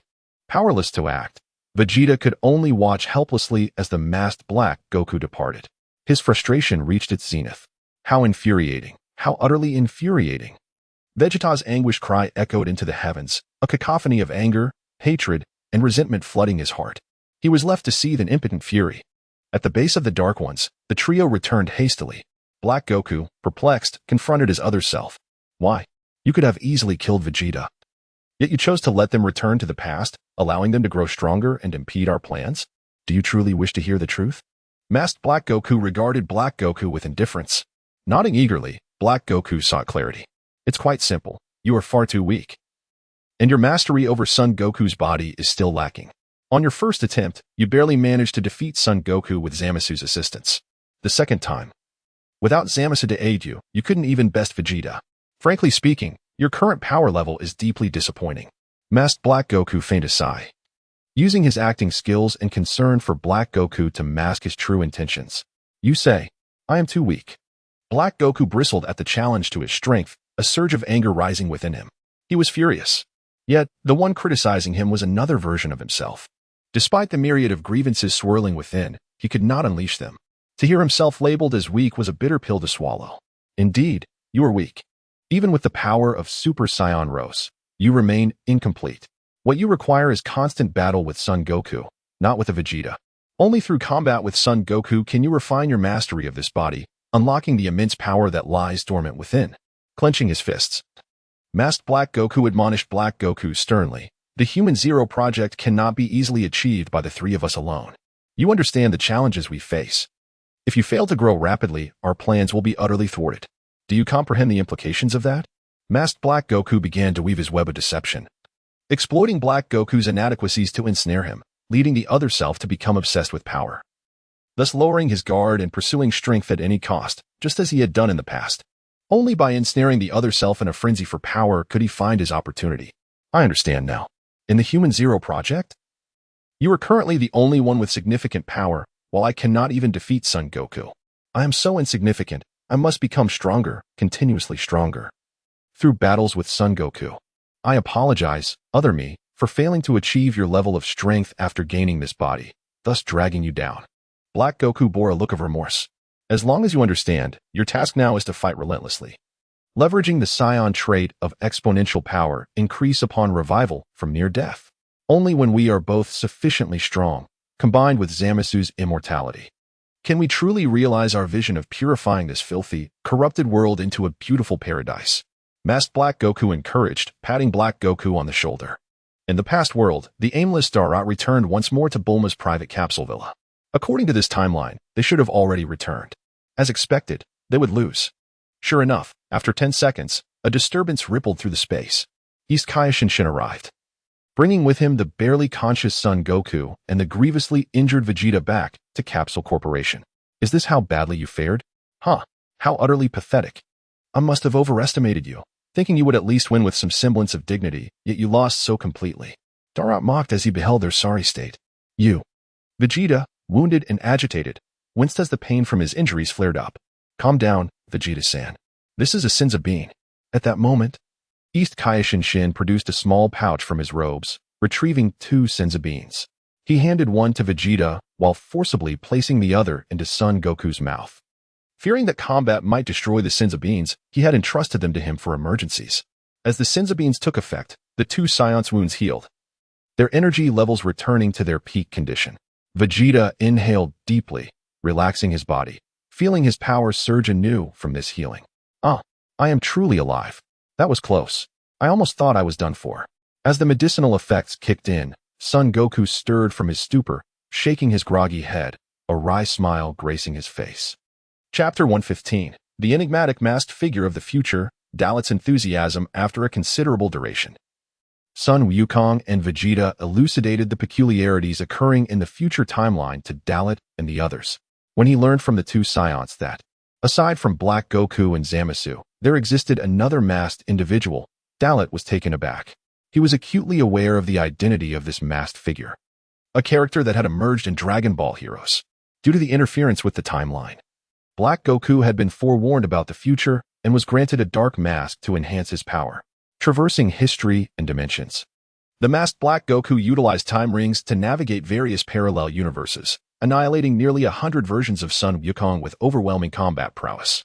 Such an illustrious record left even Dalit trembling with trepidation. Could my arrival have inadvertently caused the historical trajectory of this world to veer into uncontrollable chaos? The masked Black Goku. He has made his appearance, Dalit pondered silently. Simultaneously, his curiosity deepened. He had long sought a formidable adversary capable of standing toe-to-toe with him, someone who could even threaten his existence.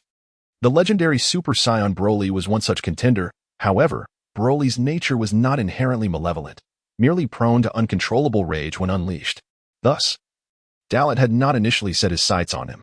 Presently, it appeared that this masked Black Goku was an unexpected boon. This individual had propelled Son Wukong's form to unimaginable heights, transcending not only the realm of Super Saiyan God but also achieving the 3rd tier of Super Saiyan in divine form. The terrifying combat capabilities exhibited in Dragon Ball Heroes surpassed all expectations. When the 3rd tier of Super Saiyan Rose attained full power, both the Adept Ultra Instinct Son Wukong and the Super Saiyan Blue Vegeta in a controlled rage were effortlessly obliterated. His formidable strength was nearly on par with Gogeta's Super Saiyan Blue, ultimately being vanquished by Gogeta's newly unveiled form. Such a worthy adversary possessed the potential to pose a lethal threat to him. Dalit began to cultivate a profound interest in this masked figure. Interesting. You are suggesting that the masked individual from the future is likely a dark entity from another realm, correct? With overwhelming strength, they have vanquished both of you. Dalit inquired, his lips curling slightly as he scrutinized the two. He had resolved to confront the masked figure, although reluctant to admit it. The power of that black was far superior to his own. in a mere instant of eye contact. Even with the combined might of Super Saiyan Blue and the Kaioken X10, he was defeated. He could have effortlessly taken his life, yet chose to spare him. Recalling the perilous moments of their battle sent a chill down Sun Wukong's spine. The masked black Goku mirrored his fighting style perfectly, even improving upon it, developing a flawless countermeasure against his techniques. He had unleashed the Kaioken X10, yet it was futile. Every move was countered, culminating in a single strike that left him devoid of combat capability. Such an enemy was beyond Sun Wukong's wildest nightmares. The most perplexing aspect was how the masked black Goku had honed this perfect counter to his fighting style. Why did he possess such intimate knowledge of Sun Wukong? After all, this was their first encounter. Sun Wukong realized that every attack he launched was rendered ineffective. Against this foe, he stood utterly defenseless. It could be said that the masked black Goku was his nemesis. Humph. Another insufferable roast, much like Kakarot, Vegeta seethed. Clenching his fists as scenes from their previous confrontation flooded his mind. In a single exchange, he had found himself utterly incapacitated. The opponent toyed with him like a predator with its prey. The vast disparity in strength left him nearly in despair, facing the masked black Goku. He felt as though he was contending with Dalit himself. That overwhelming sense of invincibility led him to believe that death was inevitable. Wukong, Vegeta. The situation has exceeded our expectations. I can discern that, although this individual wears a mask, they are the same person. I must report this immediately to Lord Beerus, perhaps. Lord Beerus should also accompany us to confront this masked man in the future, East Kaioken stated, preparing to utilize instant transmission to depart. Suddenly, Dalit interrupted him, resting a hand on Xian's shoulder. Everyone was taken aback by Dalit's action. Was it not forbidden for the god of destruction to traverse through time? If Beerus were to venture into the future, knowing the potential ramifications, he could face reprimand from the Grand Minister and risk losing his position as a god of destruction. Moreover, my presence here negates the need to seek him out, Dalit remarked with a smile. His words sent a ripple of astonishment through the assembled crowd. Dalit intended to accompany them to the future? East Kaioken was elated. Dalit, being a being from another world, had received recognition from both the universe and the Grand Minister, allowing him the freedom to traverse time without restriction. Should he intervene, the crisis in the future world would swiftly be resolved. They had all witnessed his terrifying combat prowess, which rivaled that of a god of destruction. No, it surpassed that of a god of destruction. He was undoubtedly the foremost warrior in the entirety of Universe 7. If he were to join them, what chance would the masked black Goku or the immortal Zamasu stand against him? Dalit, do you truly intend to accompany us? East Kaioken inquired in disbelief. Do not make me repeat myself, Dalit stated, his intention unmistakable. He would join them in their journey to the future. Instantly, Sun Wukong and Vegeta made no attempt to dissuade him. His involvement was most welcome. Only he possessed the capability to confront the masked figure, who would likely fall beneath his overwhelming strength. Meanwhile, they needed only to deal with the immortal Zamasu and the Super Saiyan Roast Black Goku. I shall prepare and retrieve a sealing talisman from Master Roshi. I will return shortly, Sun Wukong declared, focusing his thoughts to once again employ instant transmission to the Turtle Hermit's Island. Chapter 116, Darlit's Journey to the Future, the Final Battle. In the future world, within the lair of Black Goku, Zamasu has been released from his seal. Now, he is seething with rage, a torrent of fury surging within him. How could I have been sealed by those damned humans? Curse be it, damn Son Goku. As Zamasu breaks free from his confinement, he howls in wrath. The humiliation of being sealed by mere mortals, whom he holds in disdain, is a profound affront to his divine pride. He had unwavering confidence in his immortality, yet he was ruthlessly slapped in the face by reality. Had it not been for the intervention of masked Black Goku, he might have been doomed to languish in that sunless abyss for eternity. Humph. If anyone is to blame, it is your own arrogance and hubris. You dared to underestimate Son Goku, and thus you have brought this disgrace upon yourself, masked Black Goku derides. His words only fuel Zamasu's ire. It is one thing for him to be sealed by Son Goku, but to be regarded as the least favored among three Zamasus, reduced to a mere pawn and laborer, is infuriating. You insolent mask. What did you say? You clearly have your own failings. If you had simply killed Son Goku and Vegeta, wouldn't our Human Zero plan have been set in motion? Zamasu bellows at masked Black Goku in a fit of rage. In response to Zamasu's impotent fury, masked Black Goku remains indifferent, even dismissing his existence altogether. Enough, Zamasu. Now is not the time for infighting. At this moment, Black Goku steps forward to quell the enraged Zamasu. Even you.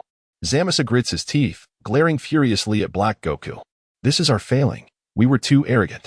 Without the intervention of the mask, the two of us would likely have been defeated in an instant. The Human Zero plan requires our unity, not betrayal from behind. Currently, our strength is insufficient to accomplish the Human Zero plan. The mask's decision to send those two saiyans back to the past was merely to allow me to grow infinitely stronger. After all, we share a common goal. Black Goku implores earnestly.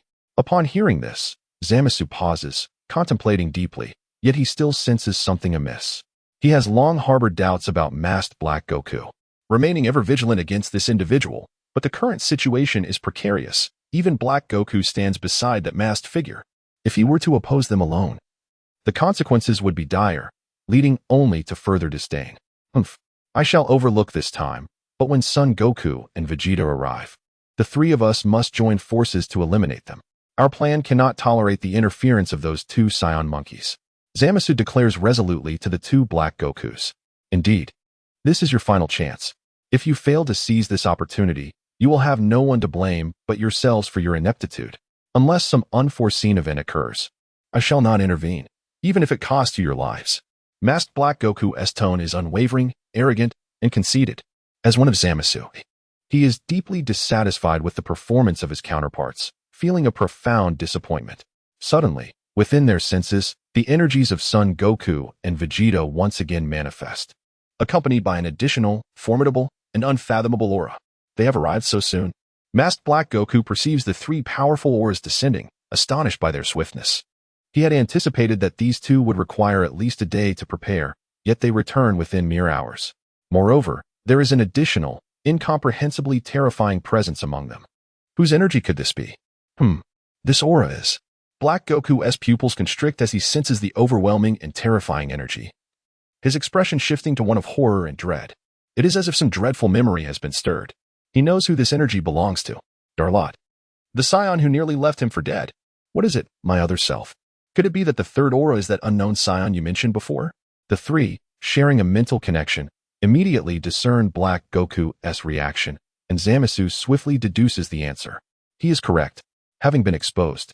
Black Goku does not conceal the truth, nodding in affirmation, the veins on his forehead bulging, his fury evident.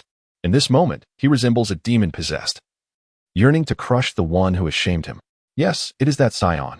I never expected that after Son Goku returned to the past, he would bring him along as well. Black Goku grinds his teeth in rage, having no knowledge whatsoever about Darlot. The only thing he recalls is the overwhelming combat prowess displayed by the latter, etched in his memory. Fortunately, he was forcibly taken back to the past, or else he would have long since become a casualty at Darlot's hands. Is this the Saiyan who dealt you such a grievous blow? It seems that unforeseen events are always lurking. A glimmer of crimson flashes in masked Black Goku's eyes, his demeanor grave, lost in contemplation. Leave that mysterious Saiyan to me. You two handle Son Goku and Vegeta. Do not disappoint me. After a moment of reflection, masked Black Goku speaks. This directive makes it clear to Black Goku and Zamasu that they have no choice. The success or failure of the Human Zero plan hinges on this encounter. Even masked Black Goku regards that enigmatic Saiyan with utmost importance, indicating the formidable nature of his strength. Should they fail to vanquish Son Goku and Vegeta, and instead be defeated by them, the Human Zero plan may very well meet its end. United in purpose, the three simultaneously employ instant transmission, vanishing from the base and heading towards the battlefield. In the desolate West City, through the Time Ring, East Supreme Kai-Shin transports Darlot, Son Goku, and Vegeta to this location. My friends, I shall take my leave now. The matter here is in your hands. Be cautious. With that, East Supreme Kai-Shin does not linger but uses the Time Ring once more, vanishing into the stream of time. Is this the future world? A realm of despair? Darlot murmurs to himself, expanding his senses, and in an instant, he detects three similar malevolent auras that arrive the moment they set foot here. Darlot's lips curl in a smirk as he gazes toward a distant ruin. In his line of sight, three figures materialize. Chapter 117, The First Clash, Darlot, and the masked Black Goku who, if not the Zamasu trio, could these three be? The leader, the masked Black Goku, scrutinized Darlot with a furrowed brow. Concealed by his mask, his expression remained unreadable, and the whispers of his thoughts eluded perception. Is he, the enigmatic Saiyan? His aura is indeed unfathomable, a mere mortal possessing such power, far surpassing even Son Goku. The masked black Goku mused silently. Having traversed through countless parallel timelines via the time ring, he had encountered innumerable formidable opponents and triumphed over dozens of Son Gokus. Yet, none had instilled in him the sense of dread that Darlot did. A mere glance at this formidable being revealed an extraordinarily powerful presence, particularly the seemingly intangible energy barrier enveloping him, rendering any approach futile. It was indeed him, that accursed scion. The sight of Darlot ignited a surge of rage within Black Goku, hatred and fury swelling up, causing the divine energy within him to surge as he transformed into Super Saiyan Rose in an instant. The eruption of such energy immediately caught the attention of Son Goku and Vegeta, their gazes drawn to the source of the powerful aura. Upon closer inspection, they discovered the Zamasu trio, Black. With teeth clenched in fury, Vegeta resolutely summoned his own divine energy, transforming into Super Saiyan Blue at full power.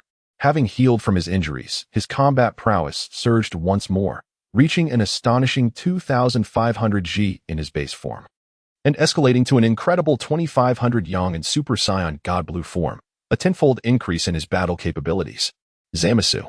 A frown creased Son Goku's brow as divine energy surged within him, deep crimson light radiating as he ignited in fiery flames, instantly achieving the transformation into Super Saiyan God. He understood that his opponent was Zamasu, who relied solely on his immortality. Confronting him even in the form of Super Saiyan God felt unnecessary. It was merely a precautionary measure, as Son Goku tapped into the energy reservoir of his Super Saiyan God form. Having clawed back from the brink of death, his power had significantly amplified. His base combat strength reached an astounding 2,100 G. The Saiyans' unique ability to experience a drastic increase in power upon resurrection was undeniably a flaw in the system. With just a few more encounters with this flaw, his power could skyrocket. Even with certain limitations, the tenfold enhancement of Super Saiyan God form elevated Son Goku's combat prowess to a staggering 1050 Yang. In the face of the explosive energies emitted by both sides, Darlot remained unfazed, his icy gaze locking onto the masked Black Goku. The two formidable warriors exchanged glances, and in that moment, an invisible tension surged forth, overshadowing the energies released by the Super Saiyan gods. In just one fleeting look, Darlot discerned the formidable strength of his opponent. However, it was still premature to compare him to a god of destruction. I wonder if his third tier of Super Saiyan Rose can evoke a sense of crisis in me, Darlot pondered silently. With a thunderous shout, a formidable aura erupted, spreading like a tempest in all directions. The golden light surged forth, transforming Darlot's presence into a tempest that swept across the battlefield. In a mere instant, he ascended to the first tier of Super Saiyan at full power, achieving an 80-fold increase in combat strength. His base power surged from 150 Yang to 12,000 Yang. This overwhelming aura astonished everyone present. His power has increased again, and this is merely the first tier of Super Saiyan. Vegeta was left aghast, feeling the intensity of Darlot's aura up close. No matter how many times he experienced such terrifying energy, it remained utterly shocking. It made Vegeta acutely aware of the insurmountable chasm between himself and Darlot, a gap that spanned entire dimensions. Such incredible energy at this point. Unless I use tenfold Kaioken, I stand no chance against him, Son Goku remarked in astonishment. Meanwhile, on the Zamasu trio's side, when Darlot transformed into the first tier of Super Saiyan, the overwhelming pressure stunned the three of them. Is this the mysterious Saiyan you spoke of? So absurdly powerful? The sheer terror of his presence left Zamasu unable to blink. If not for his immortality, he would have hesitated to remain in this vicinity. Darlot was truly terrifying.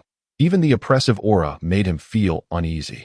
Back then, his energy had not been so fearsome. Was this truly his authentic power? Damn it, a mere mortal wielding such strength. Black Goku's heart twisted with resentment, questioning why the creator bestowed such formidable bodies and potential upon the Saiyans. The body he had acquired from Son Goku paled in comparison to the extraordinary Darlot before him. Now, he found himself filled with regret. Had he known of Darlot's existence sooner, he would have sought the Super Dragon Balls to claim Darlot's body, achieving far greater accomplishments and power. He even harbored confidence that he could surpass the masked Black Goku, who had defeated countless Son Gokus.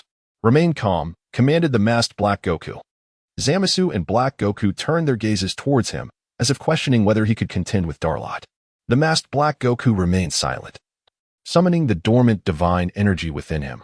In an instant, a rose-colored aura surged forth as he entered the realm of Super Saiyan Rose at full power.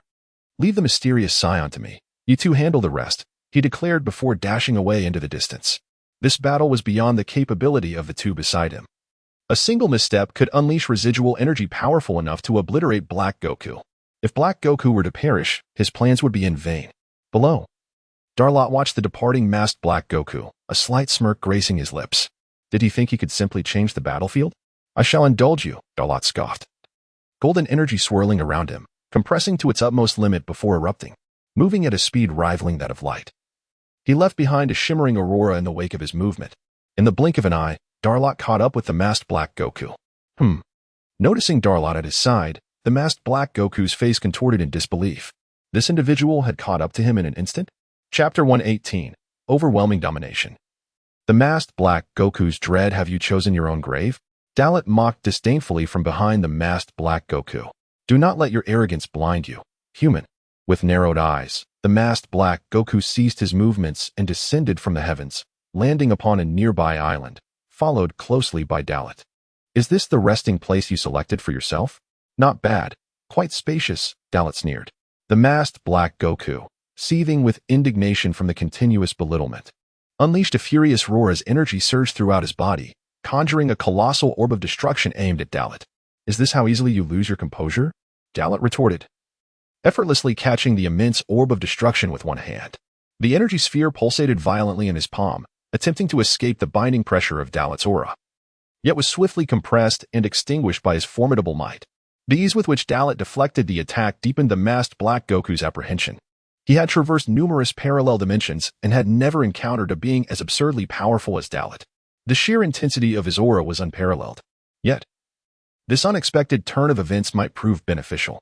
Having always crossed dimensions to confront the true form of Son Goku, he sought to perfect his own strength. Now, an unforeseen contender had emerged, one that might push him to unveil the latent power within his form. Is that all you've got? Since you are not initiating an attack, I shall take my turn. Noticing the masked Black Goku's hesitation, Dalit gathered his strength and transformed into a streak of light, dashing toward his opponent. In the blink of an eye, he had appeared directly in front of the masked Black Goku. Such speed startled the masked Black Goku, sending alarm signals coursing through his body. Without a moment to think, he instinctively leaned backward.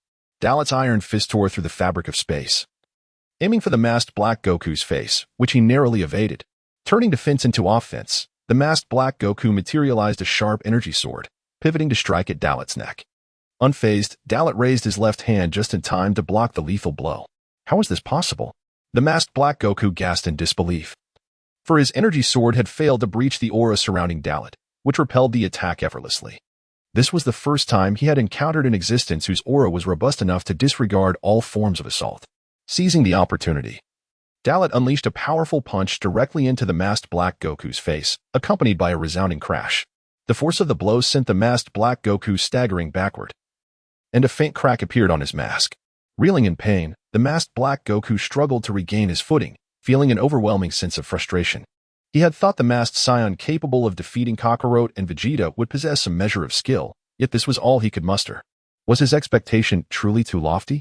Dalit feigned disappointment, deliberately provoking the masked Black Goku as a deity. The masked Black Goku never anticipated being subjected to such mockery by a mere human. Fury surged within him, a tempest of rage boiling beneath the surface. Just a mortal. Offending a god warrants only death. Enraged, the masked Black Goku discarded his energy sword and charged at Dalit. The melee combat commenced, fists and feet colliding in a furious exchange. Each strike was imbued with the fury he harbored against humanity. Dalit remained unperturbed, effortlessly dodging every blow thrown by the masked Black Goku. His movements were akin to a specter, fluid and elusive, evading each attack as if he had tapped into a higher state of mastery. As the masked Black Goku's frustration mounted, he accelerated his onslaught, mimicking Son Goku's aggressive battle cries. Within mere moments, he launched hundreds of ferocious strikes, all of which were deftly neutralized by Dalit. Is this the extent of your abilities? A glimmer of insight flickered in Dalit's eyes as he murmured to himself. In the next instant, time seemed to freeze. The masked Black Goku's pupils dilated, his mouth agape, cold sweat trickling down his brow. His full-force assault had missed its mark, and Dalit appeared ghost-like behind him, gathering an energy orb pressed against the masked Black Goku's back. With a deafening explosion, the energy detonated, sending the masked Black Goku hurtling through the air. Smoke billowed from his back, his clothing torn, and the wound from the explosion left him in excruciating agony. How painful! How did this guy appear behind me in an instant? Gritting his teeth against the pain, the masked black Goku struggled to rise. His fear of Dalit only intensified. He had believed himself to possess the strongest mortal form in existence, yet Dalit's emergence was a harsh slap to his face. In his eyes, the formidable warrior of the fighting race, Son Goku, was nothing compared to the might of the man before him. Every move he executed had been honed through battles with Son Goku. Though others might fail to see it, Dalit recognized that he was not of this timeline, nor any other. If he surmised correctly, Dalit had traversed multiple parallel dimensions through some extraordinary means and had engaged in combat with Son Goku multiple times, ultimately developing a combat style perfectly suited to counter him. With arms crossed, Dalit began to analyze. Your fighting style has been seen through. Unfazed by Dalit's insight into his combat technique, the masked black Goku retorted, "How unexpected.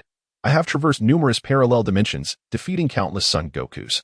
Yet I have never encountered your existence. You two do not belong to this timeline, do you?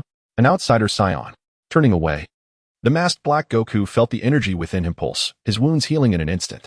His crimson eyes, concealed behind the mask, bore into Dalit, as if attempting to penetrate the very essence of the man. Yet, faced with Dalit, he found it impossible to do so. Even his divine abilities to sense the thoughts of others proved ineffective. This only deepened the masked black Goku's suspicion. From which parallel dimension did this enigmatic scion originate?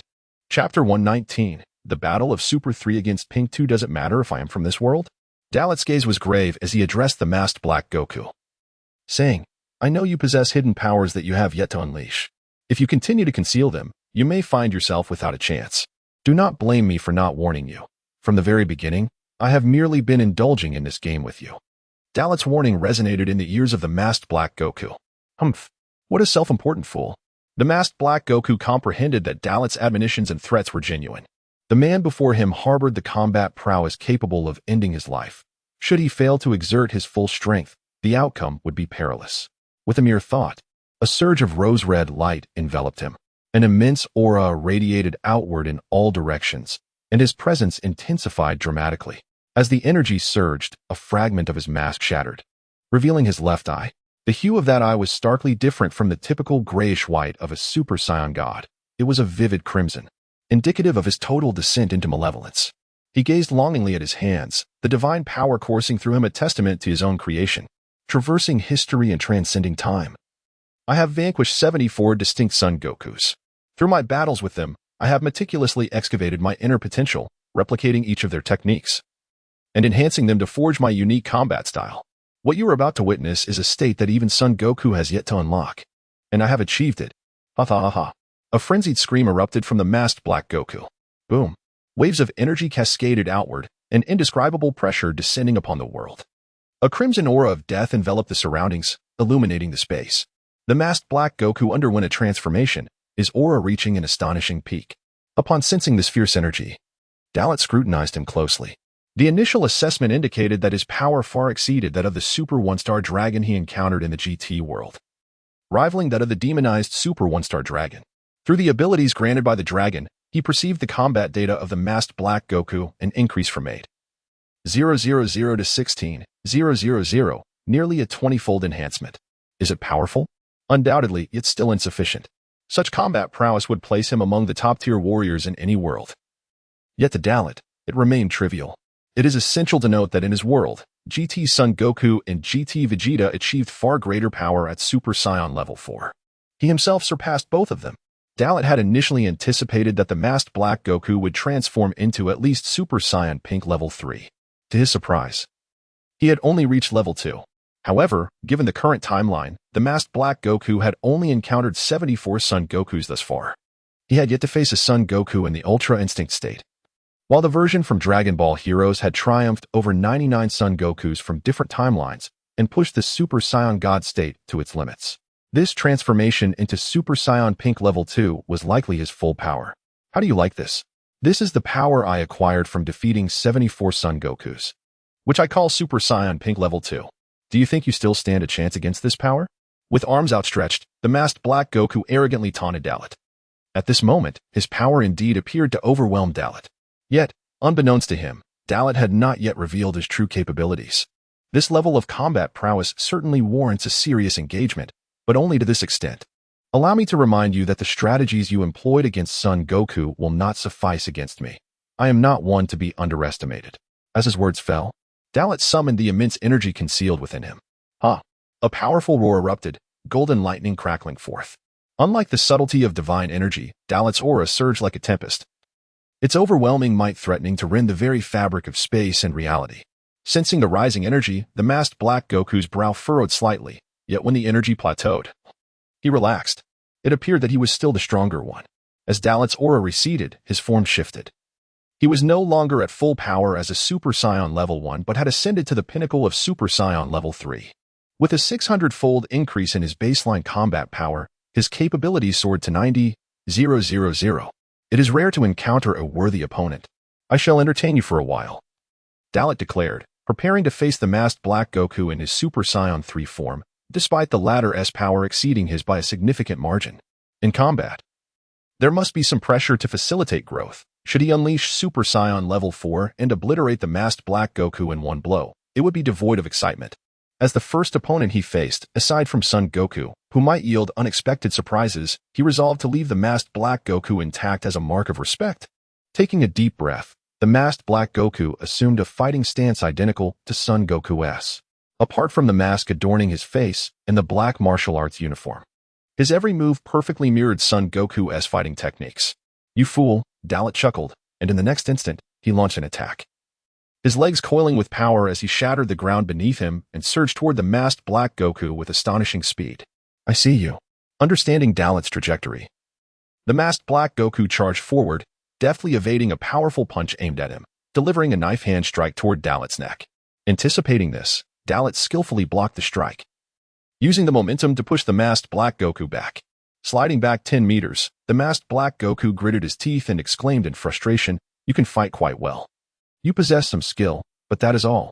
With a renewed burst of rose-red energy, he charged at Dalit once more, this time with noticeably greater speed.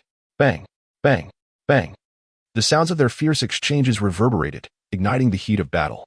Fully immersed in his offensive, the masked Black Goku quickly subdued Dalit, and in mere moments, they exchanged dozens of blows. The deafening sounds of their clashes echoed through the air, smoke billowing and dust swirling as they traversed the space at supersonic speeds. Engaging in collision after collision. Chapter 120, The Function of the Mask, Forceful Enhancement of Power? The battle between Dalit and the masked Black Goku has reached a fever pitch. Both sides are locked in a fierce exchange, attacking and defending with fervor. During the clash, Dalit perceives an unsettling anomaly. The masked Black Goku's power is continuously escalating, both in speed and strength. Has Sun Wukong's body been developed to such an extent? His growth rate is astonishing, Dalit muses, taken aback by the extraordinary nature of his opponent. The rapidity of this transformation evokes memories of a certain demon, the legendary Super Saiyan Broly. When he faced Broly in the past, the latter's strength began modestly, yet it surged as the fight progressed, leaving even Dalit in a state of shock. Fortunately, he managed to defeat Broly in a final push. However, the masked Black Goku's rate of growth now rivals that of Broly. As the battle rages on, his combat prowess skyrockets, and he is evolving before Dalit's very eyes, mimicking his fighting style and searching for weaknesses. This has become quite troublesome. A guttural roar erupts from the masked Black Goku, crackling. Dark red lightning intertwines, creating a series of sonic booms in the air. A sinister, malevolent magenta aura surges from within him, amplifying his energy and combat power. Seizing the moment, Dalit distances himself from his adversary, feeling a heavy weight settle upon him. This being is a true embodiment of evil. His madness surpasses that of mere monsters. The dark, profound, and chilling malevolence emanating from Black Goku makes Dalit gasp in dread. Through the powers bestowed by the dragon, he perceives that the masked Black Goku's combat data has surged to an astonishing level 20 units. This foe is now twice as powerful as Dalit himself. Such growth during battle is alarming. Splendid. You are the opponent I have longed for. Aside from my encounters with the true Sun Wukong, you are the first to ignite such excitement within me. Human, you should feel honored.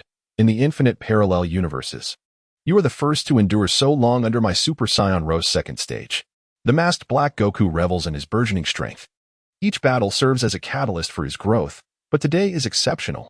Fighting Dalit has unleashed his full potential, as power floods through him like an unstoppable tide. The sensation of his blood boiling and strength soaring is simply exquisite.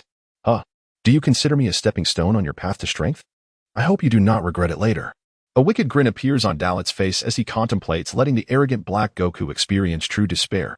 What had been mere playful skirmishes would now turn serious. Moving his arms, the masked Black Goku fixes a cold gaze on Dalet and solemnly declares, "Let us begin anew. Scion, I will undergo yet another transformation. As the sustenance for my growth, you should feel privileged." No sooner had the words left his lips than Dalet charges forward, unleashing a more ferocious golden aura. His momentum multiplies instantaneously. The energy reservoir of Super Saiyan 4th stage is activated, his power swelling with unparalleled destructive force as he bears down upon the masked Black Goku, compressing energy into a devastating punch. Boom! A resounding explosion erupts. The heavy impact of his fist, imbued with immense power, strikes the masked Black Goku, mercilessly pushing him back. The energy reservoir of Super Saiyan 4th stage is engaged, and Dalet's overwhelming combat strength exceeds 30 units. Though he is not fully transformed into Super Saiyan 4th stage, his mastery allows him to harness some of its might without the transformation. The retreating masked Black Goku wears an expression of disbelief. "Impossible. Your fist. How can it suddenly feel so heavy?" The masked Black Goku gasps. This power surpasses all his expectations. Could it be that this opponent had been merely pretending, never revealing his true capabilities? "I warned you. Consider me the foundation for your ascent. Your fate shall be dire." With a surge of adrenaline, Dalet charges at the masked Black Goku again. This time, he fully controls the rhythm of the attack. The onslaught is relentless, akin to a tempest sweeping over the masked Black Goku. Faced with this ferocious assault, the masked Black Goku grits his teeth, summoning all his strength to withstand the blows. The battle reaches a critical juncture. Bang, boom, bang, boom. In the brutal melee, both combatants unleash their utmost strength, summoning torrents of lightning from the heavens, while the battlefield itself shatters under the force of their conflict, ultimately sinking into the sea. The space around them ripples with the aftermath of their collision, quaking violently. Both warriors have ascended to the 10th dimension, wielding power capable of annihilating the very fabric of the universe. Boom. The sound of an explosion reverberates far and wide as white light bursts forth in an instant. Layer upon layer of ripples cascade outward at an astonishing speed, sweeping across the globe. The earth splits, and the sea churns violently. Under the ferocity of Dalet's assault, the masked Black Goku feels unprecedented pressure. This is the most arduous battle he has faced since acquiring this body. Dalet's might overwhelms him. He is forced into a defensive stance, sowing seeds of doubt within him. Is the strongest warrior of the fighting race truly Sun Wukong? This scion before him surpasses all the Sun Wukongs he has encountered across countless parallel worlds.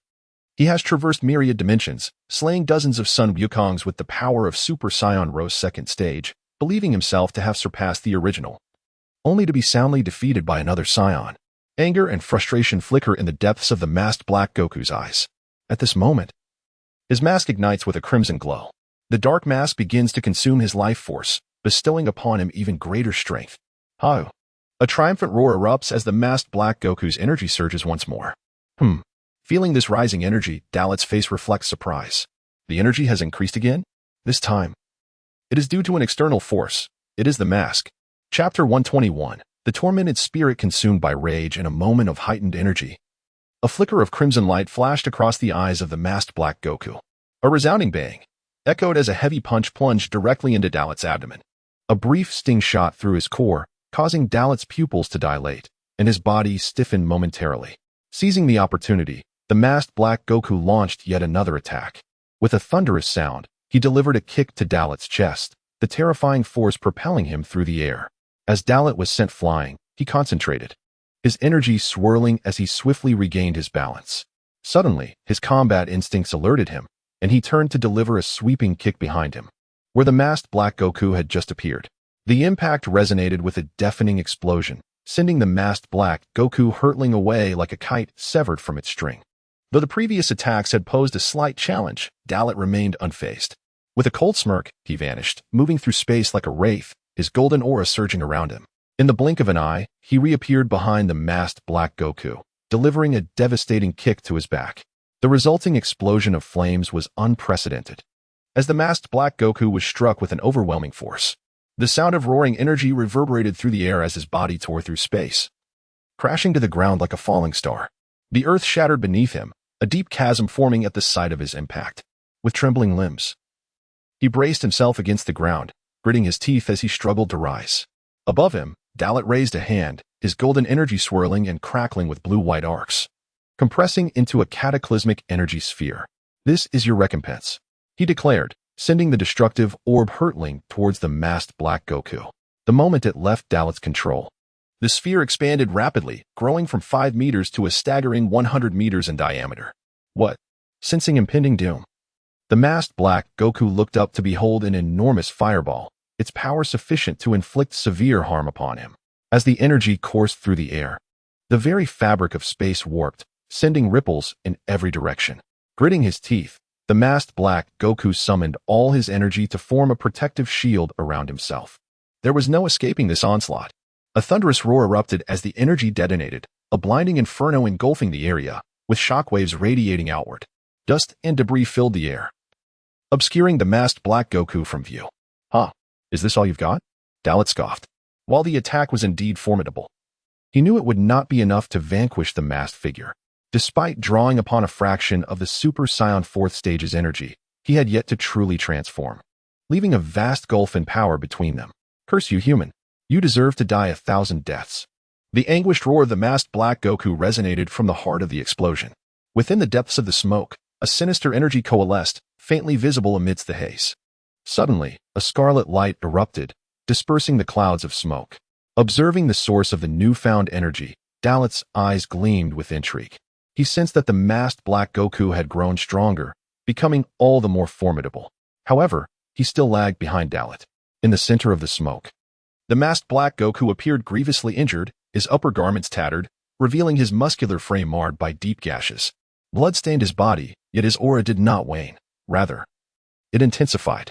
Dalit understood that this was the power of the dark mask adorning the masked Black Goku. He knew little of the mask's nature, only that it harbored boundless dark energy. Should he master this force, his combat prowess would surge dramatically. Yet, it remained unclear whether the masked Black Goku wielded this dark power or had become a mere puppet of it. As Dalit descended gracefully from the sky, a smile graced his face as he applauded the masked Black Goku. "Impressive indeed. You are more resilient than I anticipated. I thought this attack would render you powerless. Yet it has awakened your potential, making you stronger. It has been ages since I encountered such an intriguing adversary." Dalit's words struck deep, igniting a fierce response in the masked Black Goku, who prided himself on his superiority. The unmasked half of his eyes, bloodshot and filled with murderous intent, bore witness to his fury. "Merely fortunate, you have succeeded this time. I shall not repeat the same mistake. I have witnessed countless humans, each more detestable than the last. Yet you deserve to die 1,000 deaths." Fueled by rage, the masked Black Goku's powers surged to new heights. Anger was one of the sources of a Saiyan's strength, a vital wellspring of energy. Yet, the masked figure failed to grasp that a Saiyan's power was derived from all emotions, not solely anger. "Do you deserve to die? How laughable. The true sinner is you, Black Goku. To traverse history and cross the boundaries of time is a crime in itself. If the Destroyer or the angels were to learn of this, you would meet your demise instantly. Your rapid escape may have spared you, but you label humans as the blight of the world while you yourself have become a soul consumed by rage, daring to proclaim yourself as the force of justice. Without Goku's body, what are you?" Dalit's face twisted in disdain and loathing as he spoke. Chapter 122, The Resurgence of the Fourth Transformation. The terror of the masked Black Goku. Dalit's words seemed to have pierced the pain of the masked Black Goku, driving this god, already on the brink of madness, into further frenzy and rage. "Silence. You are but a mere mortal. How could you comprehend the noble virtues in my words? Humanity is a blight upon this world.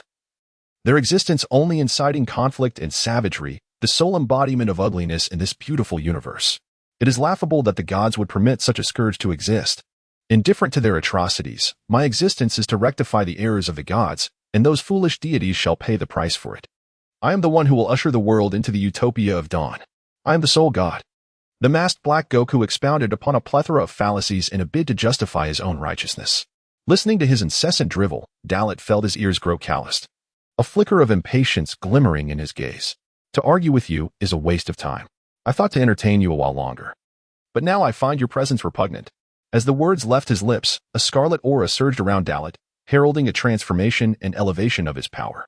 The energy reservoir of the Super Saiyan 4th level was fully mobilized. Dalit was prepared to wield the strength of the 4th transformation to conclude the battle. This energy. Impossible. This cannot be. How could a mere mortal surpass a god like me? It must be a lie. The masked Black Goku, unable to fathom the brutal reality before him, teetered on the brink of collapse. In the next moment, he gathered strength in his legs and propelled himself into the sky. Enraged and humiliated, he could no longer hold back. His divine status was being challenged, an ocean too intolerable for him to bear. His fury compelled him to annihilate everything. This planet has no reason to exist. Let it turn to cosmic dust along with Earth. The threat posed by Dalit was so immense that the masked Black Goku resolved to unleash his utmost energy to eliminate him. A blazing magenta flame enveloped him as he pressed his palms together, forming a sunflower shape. The magenta and dark violet auras converged in his palms, the overwhelming malevolence being compressed and gathered by his powerful hands. The space around them rippled as the dazzling magenta and violet lights intertwined, blossoming into a breathtaking spectacle. Beautiful things often accompany destruction. The deranged masked Black Goku amassed energy capable of shattering Earth and a significant portion of the universe.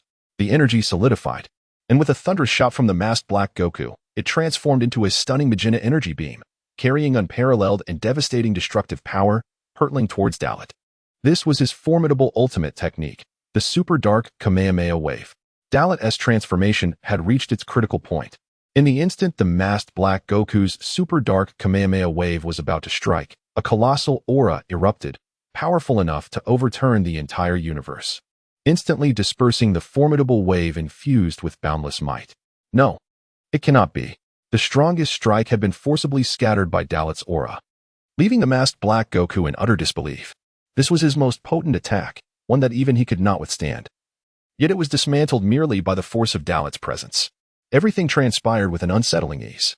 Moreover, the excessive strain of divine power had drained much of his stamina, bringing him to the brink of exhaustion. The once soaring aura diminished to a feeble state. A sudden whoosh echoed as an energy sphere enveloped in crimson light surged towards the masked Black Goku. The imminent sense of lethal danger emanating from the sphere left him paralyzed. I cannot move, having lost control over his body. The masked Black Goku's heart swelled with fear and disbelief. The sphere before him. It was Dalit. This power bore no trace of divine energy. It was pure strength. As a god, he should have inherently surpassed mortals in terms of energy. Logically, humans could never triumph over deities. Yet, Dalit's sudden emergence shattered his preconceptions and disrupted his plans. Oh, you seem quite frightened. What has become of your previous arrogance? Dalit's mocking voice resonated from within the energy sphere. In the next moment, the light transformed into a cascade of energy particles that scattered across the space. Dalit appeared before the masked Black Goku in a completely new guise. With crimson eyeshadow and waist-length black hair, his upper garment vanished, revealing formidable muscles cloaked in deep red fur. His golden eyes glimmered intensely as they regarded the masked Black Goku, a subtle, sinister smile accentuating the notion of invincibility. This was the pinnacle form of the Super Saiyan 4th level, transcending even the Super Saiyan itself. With a 5,000-fold increase in power, Dalit's combat prowess surged to an alarming level. The mere invisible pressure exuding from him rendered the masked Black Goku immobile. At this moment, the tumult of emotions within the masked Black Goku was overwhelming. His pupils constricted, his mouth agape beneath the mask, as Dalit's new form upended his understanding of saiyans. In his perception, the warrior race of saiyans only exhibited true strength when cloaked in divine essence. Yet, Dalit, in this form, was not a god, yet possessed power rivaling that of one. Indeed, it even surpassed divine power. Furthermore, he lacked the restraint and unfathomable depth typical of a god. Instead, he showcased pure brutality and raw strength. This was a Saiyan state he had never encountered, transcending numerous parallel realms. Equally, it was a visage he loathed the most, a savage monkey. Answer me, what is this transformation of yours? The masked Black Goku could no longer contain his surging emotions, bellowing for an answer from Dalit. Hiki, I never expected you to ask me that, given your divine persona. Do you not disdain human power? Yet, I see profound fear reflected in your eyes. If I am not mistaken, you are afraid of me? Dalit's eyes narrowed as he spoke with mocking amusement. Chapter 123. The unveiling of the conspiracy. The plan of the masked Black Goku was met with disdain from the very humanity he had always loathed, intensifying his fury. Yet, Paradoxically, he found himself at a loss for words, unable to mask his own trepidation. At this moment, his inner turmoil felt akin to being relentlessly tormented. At a loss for words, are we? I expected you to spout a plethora of fallacies to counter my arguments, but it seems you have conceded to your own fear. Darat sneered, raising his hand with his palm directed at masked Black Goku. Energy surged swiftly at his mental command, coalescing into a formidable force. Masked Black Goku felt the scream of every cell in his body, a profound sense of impending doom washing over him. Would this attack lead to his demise? Enough. O Divine One, I have grown weary of your lofty principles. Now perish. With the energy fully gathered, Darat's lips curled into a menacing smile as he proclaimed, Ultimate explosive energy. The energy erupted, transforming into a radiant aurora that engulfed masked Black Goku's form. When the brilliance faded, masked Black Goku had vanished from Darat's sight. Yet, this disappearance did not bring joy to Darat. Instead, it deepened the furrow of concern etched on his brow. He understood that this foe had not perished. He had fled. You may escape once, but you cannot evade forever. Do you think you can elude my senses, you wretched rodent? Anger flared on Darat's face. The death knell for masked Black Goku had been sounded, and no one could alter that fate. In West City, the combat situation starkly contrasted with that of Darat's battlefield. Zama's, indestructible by nature, was effortlessly subdued by the Super Saiyan God, Goku, leaving him powerless to assist Black Goku. The latter's plight was even more dire. He was mercilessly battered by Vegeta. Accursed mortal, you shall pay for your transgressions. With relentless blows from Vegeta, Black Goku teetered on the brink of a berserk rage. He had believed his power reached unparalleled heights, a realm unattainable by humanity, having mastered the strength within Goku's body to perfection. Super Saiyan God rose. This transformation, a source of his pride, distinguished him as a being of divinity in contrast to mortals. Yet, now his power was effortlessly subdued by Vegeta, who had previously decimated him with ease. Under Vegeta's relentless assault, Black Goku was rendered incapable of countering. The dignity of a god must not be trampled. He vowed to make this detestable Saiyan pay with his life, to rend him limb from limb, leaving no trace behind. I warned you. Kakarot's body can only be perfectly wielded by someone as pure and foolish as he. You are merely borrowing it. Get out of my body. Do not taint the bloodline of my Saiyan heritage. Vegeta's fury surged with each